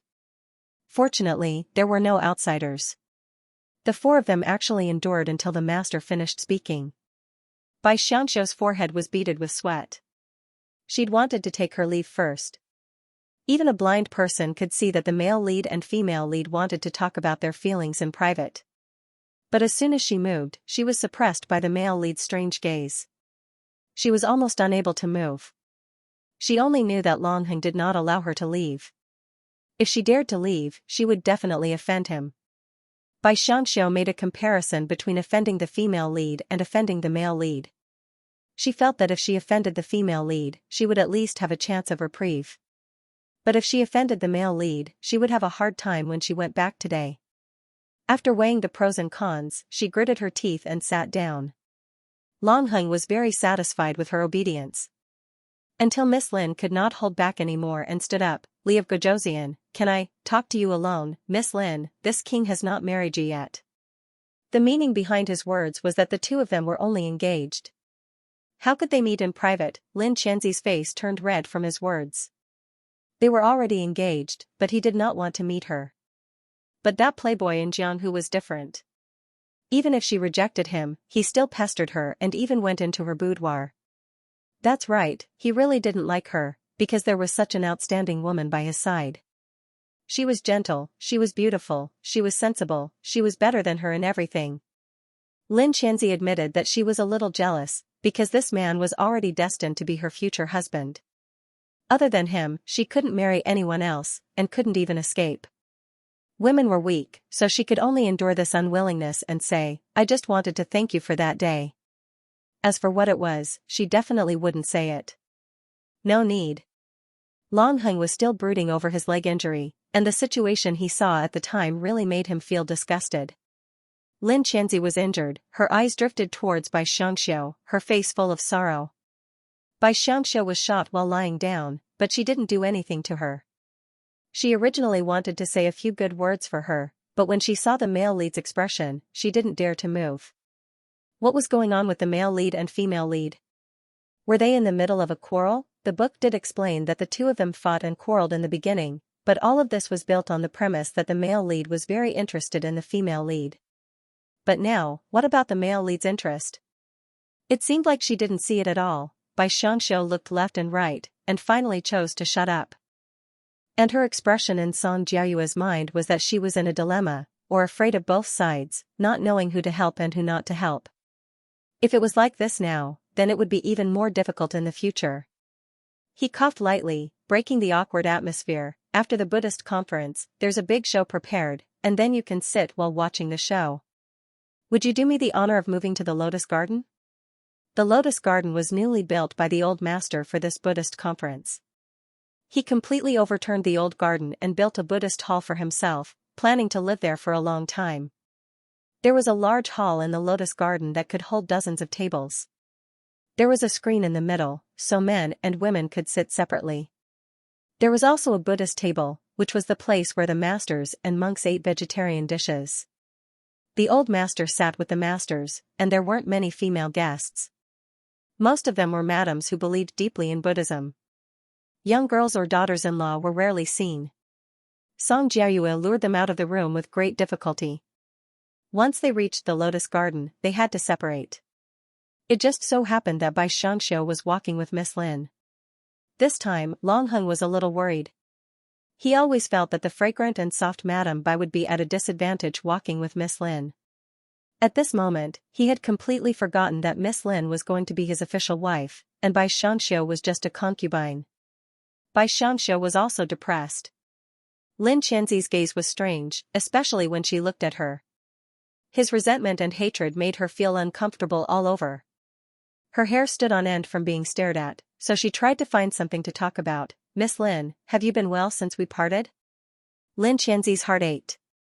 She always felt that she had been betrayed. However, she still replied, everything is fine. It's just that I feel that Prince seems to have some misunderstandings about me. Prince, he just has a cold temperament. Please don't take it to heart. Bai Xianxia didn't want to be cannon fodder, so she kept saying good things about Long Hung. She felt that she could already rise to the ranks of the 24 filial concubines. Lin Qianzi wasn't willing to believe her anymore. She only said, is that so, Madame Bai? Can you help me tell Prince that I thank him for saving me? However, our marriage can't be changed. In the future, don't make things difficult for cousin and the others. After saying this, she turned around and walked into the room.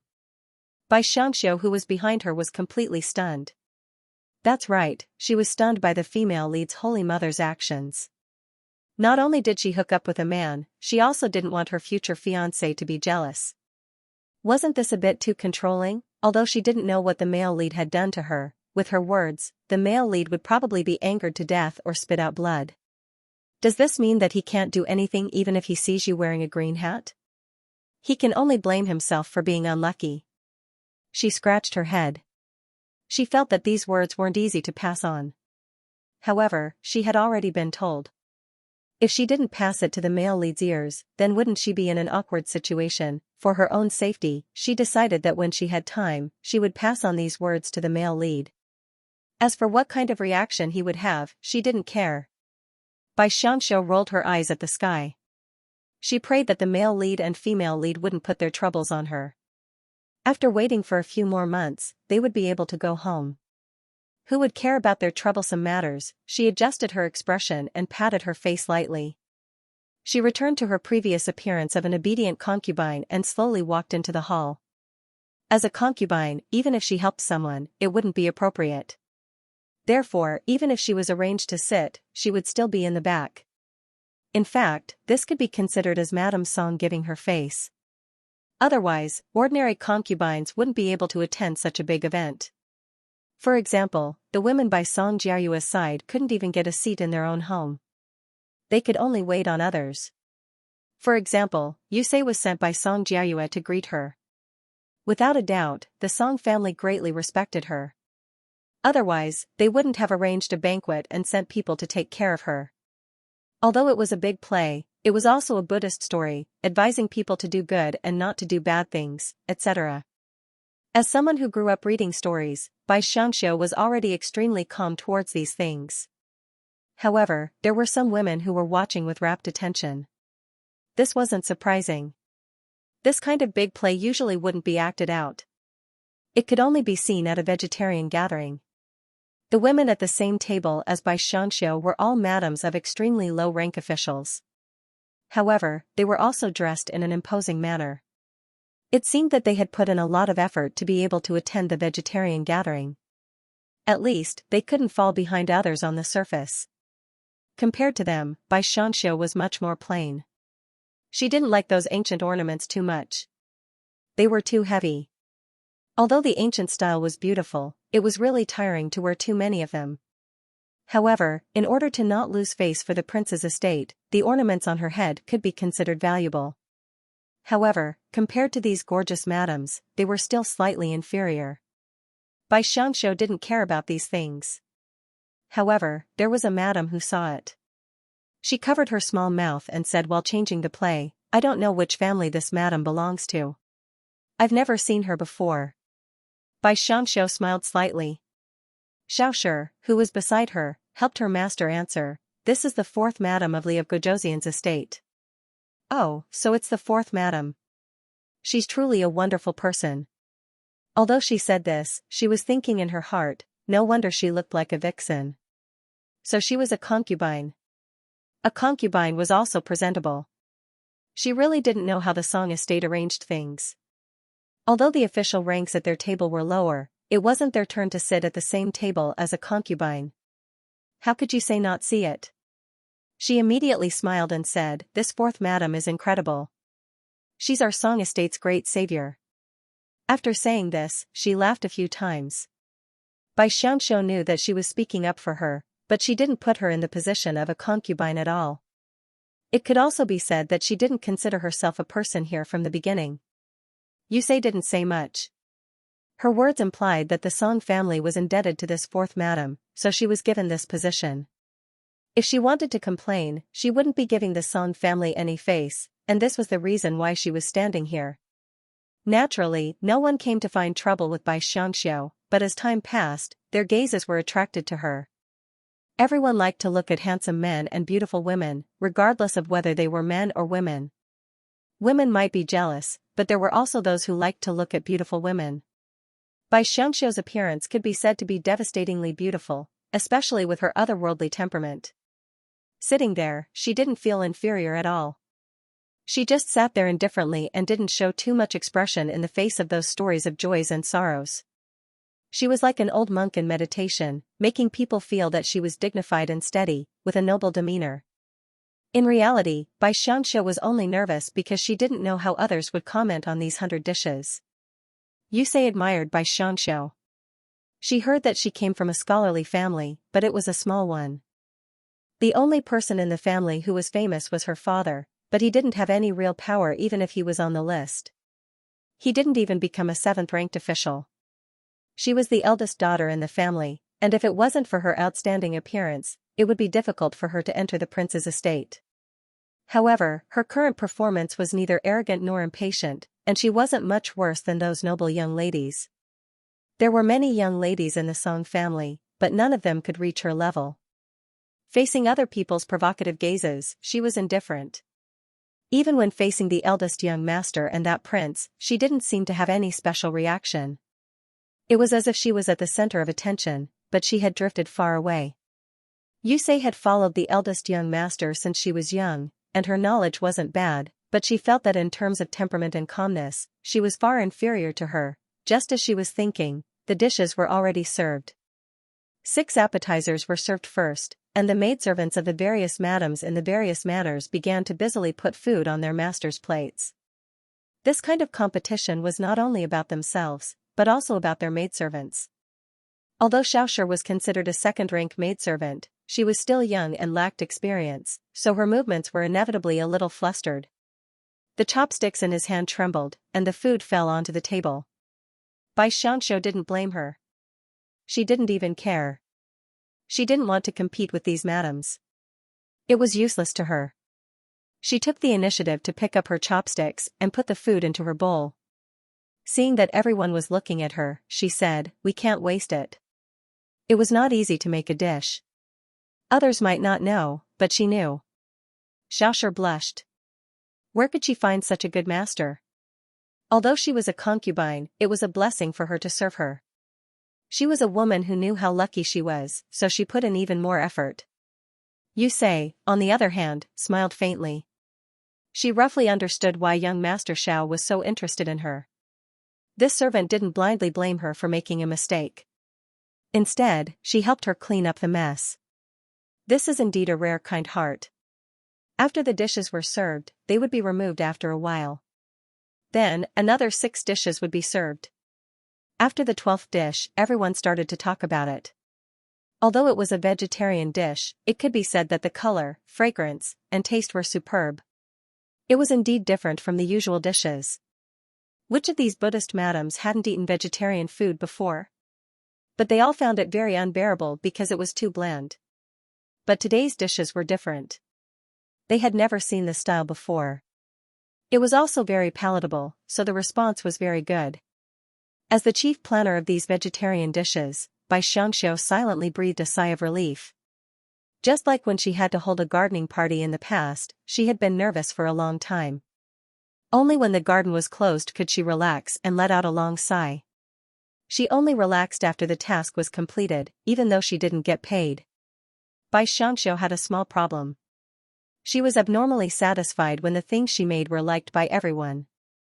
So she didn't care about her salary. In any case, she didn't have to worry about food or clothing here.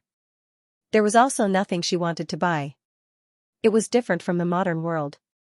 She wanted to buy a house, a car, but now, it seemed that finding a man to raise her wasn't a bad idea. But the prerequisite was that the man wasn't her god of death. Madame Xiao. Why was she spacing out while eating? Yusei was a little speechless. She looked at Bai He, who had come to pass on the message, and smiled. Bai He burst out laughing, causing Xianxia to return to her senses. She turned her head and said, "Big sister Bai He, why are you here?" As she spoke, she tried to stand up. Bai He pressed her down to sit down and said with a smile, "The master at the old master's table praised you. The old master told me to come and thank you." "You're welcome. It's my honor that the master thinks it's good. You can just reply to the old master like this." It wasn't bad to be praised by a master. Xianxia had never eaten vegetarian dishes in the temple before.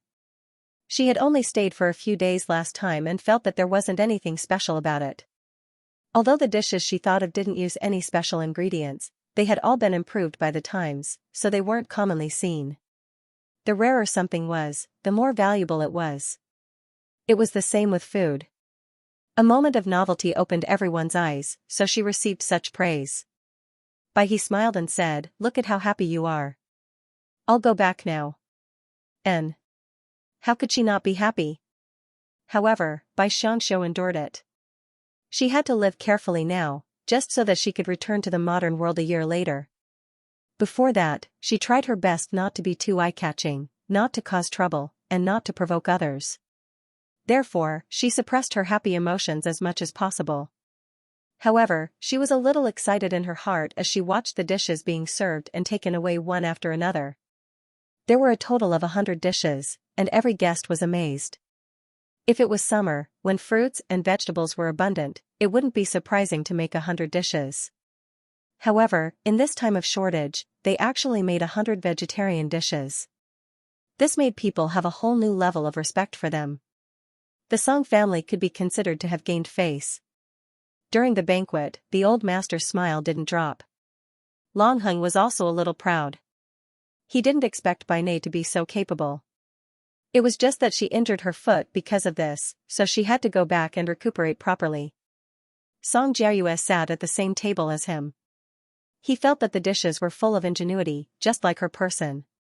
If it weren't for her, how could this vegetarian gathering be so grand? Although the Song family wasn't some extravagant family, in order to show filial piety, they naturally couldn't be too shabby. Firstly, it was the old master's birthday. Originally, it was going to be a grand celebration.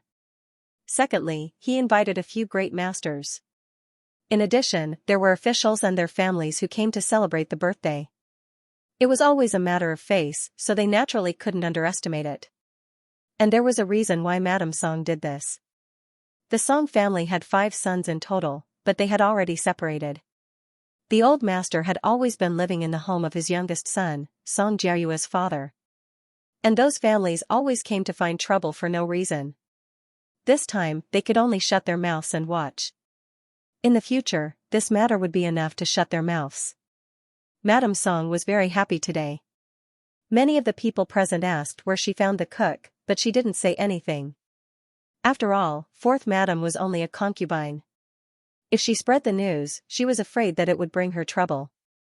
Moreover, she could see that the girl was a very well-behaved person, so she didn't want to cause trouble for her. Thus, she only said that the cook was a capable person invited by the temple, and kept her matter a secret. However, she made up her mind that she had to do this favor in private. At the very least, she couldn't let the prince's estate find fault with her. Look, even Prince had chased after her. It could be seen how much importance he attached to her. The female guests didn't eat much. They were already full by the time half of the dishes were served. However, they still sat. After all, the dishes hadn't been served yet. If they encountered a good dish, they could still eat a few mouthfuls. Xianxia only felt that these madams were eating cat food. They put down their chopsticks after each dish. She was very hungry, but because these people didn't touch their chopsticks, she could only put them down. No matter how hungry she was, she couldn't eat too much. Fortunately, she was already half full. After eating and drinking to her heart's content, tea and pastries were served.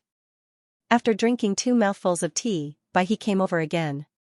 She smiled at Bai Xianxia and said, "Little sister Xiao. Madam Xiao, the old master is asking if it's convenient for you. He wants to see you alone." The great master and the old master weren't people who interacted at the dining table, so it was normal for them to leave after eating. She didn't expect to be asked to see them alone. She felt a bit embarrassed. However, Bai said, "Eldest young master and the prince are waiting outside." She had already finished eating. Wasn't this a bit too fast? Then she thought about it. Although this was a banquet, it was a vegetarian gathering. Because they couldn't drink alcohol, it was normal for the male guests to eat faster. Thus, she stood up and nodded to the madams at the same table. Then, Xiaoshi helped her out. Long Heng frowned when he saw that she was still limping. However, the old master couldn't be too arrogant. After all, he was an elder. Be careful supporting your master. He had no choice but to say something to Xiaoshi before he led the way. Song Jiayuan naturally accompanied him. In fact, the old master did not allow Long Heng to go. Was there a need to be so worried? Well, in fact, he was also worried. The group of people walked together. Long Heng and Song Jiayue took the lead and walked in front, while the women followed behind. Because they were not too far away, they could see Bai Xianxia's shadow in front of them. Her walking posture was very beautiful, swaying like a willow. Song Jiayue smiled when he saw this. Long Heng said, "Old master has a bad temper. Be careful when you answer. Grandfather is actually a good person." Song Jiayue was afraid that Bai Xianxia would be scared, so he quickly comforted her. Bai Xianxia obediently responded. It was unknown whether she was responding to Long Heng or Song Jiayue. In fact, she was not afraid. She had some experience in dealing with the elderly. Didn't she manage to coax the old madam into submission? Most importantly, there were 2 men in front of her. One of them was her former crush. Obviously, the 2 of them had already broken up. However, this time, she could see that Song Jiayue was looking at her differently. She thought that he might be taking care of her because he felt sorry. However, as time passed, she realized that was not the case. He always unknowingly approached her slowly. It was as if everything was premeditated. However, she felt that it was impossible because the 2 women by his side always came to her side. If he wanted to, would he let those women come to see her? Well, she admitted that she did not understand the thoughts of these ancient men.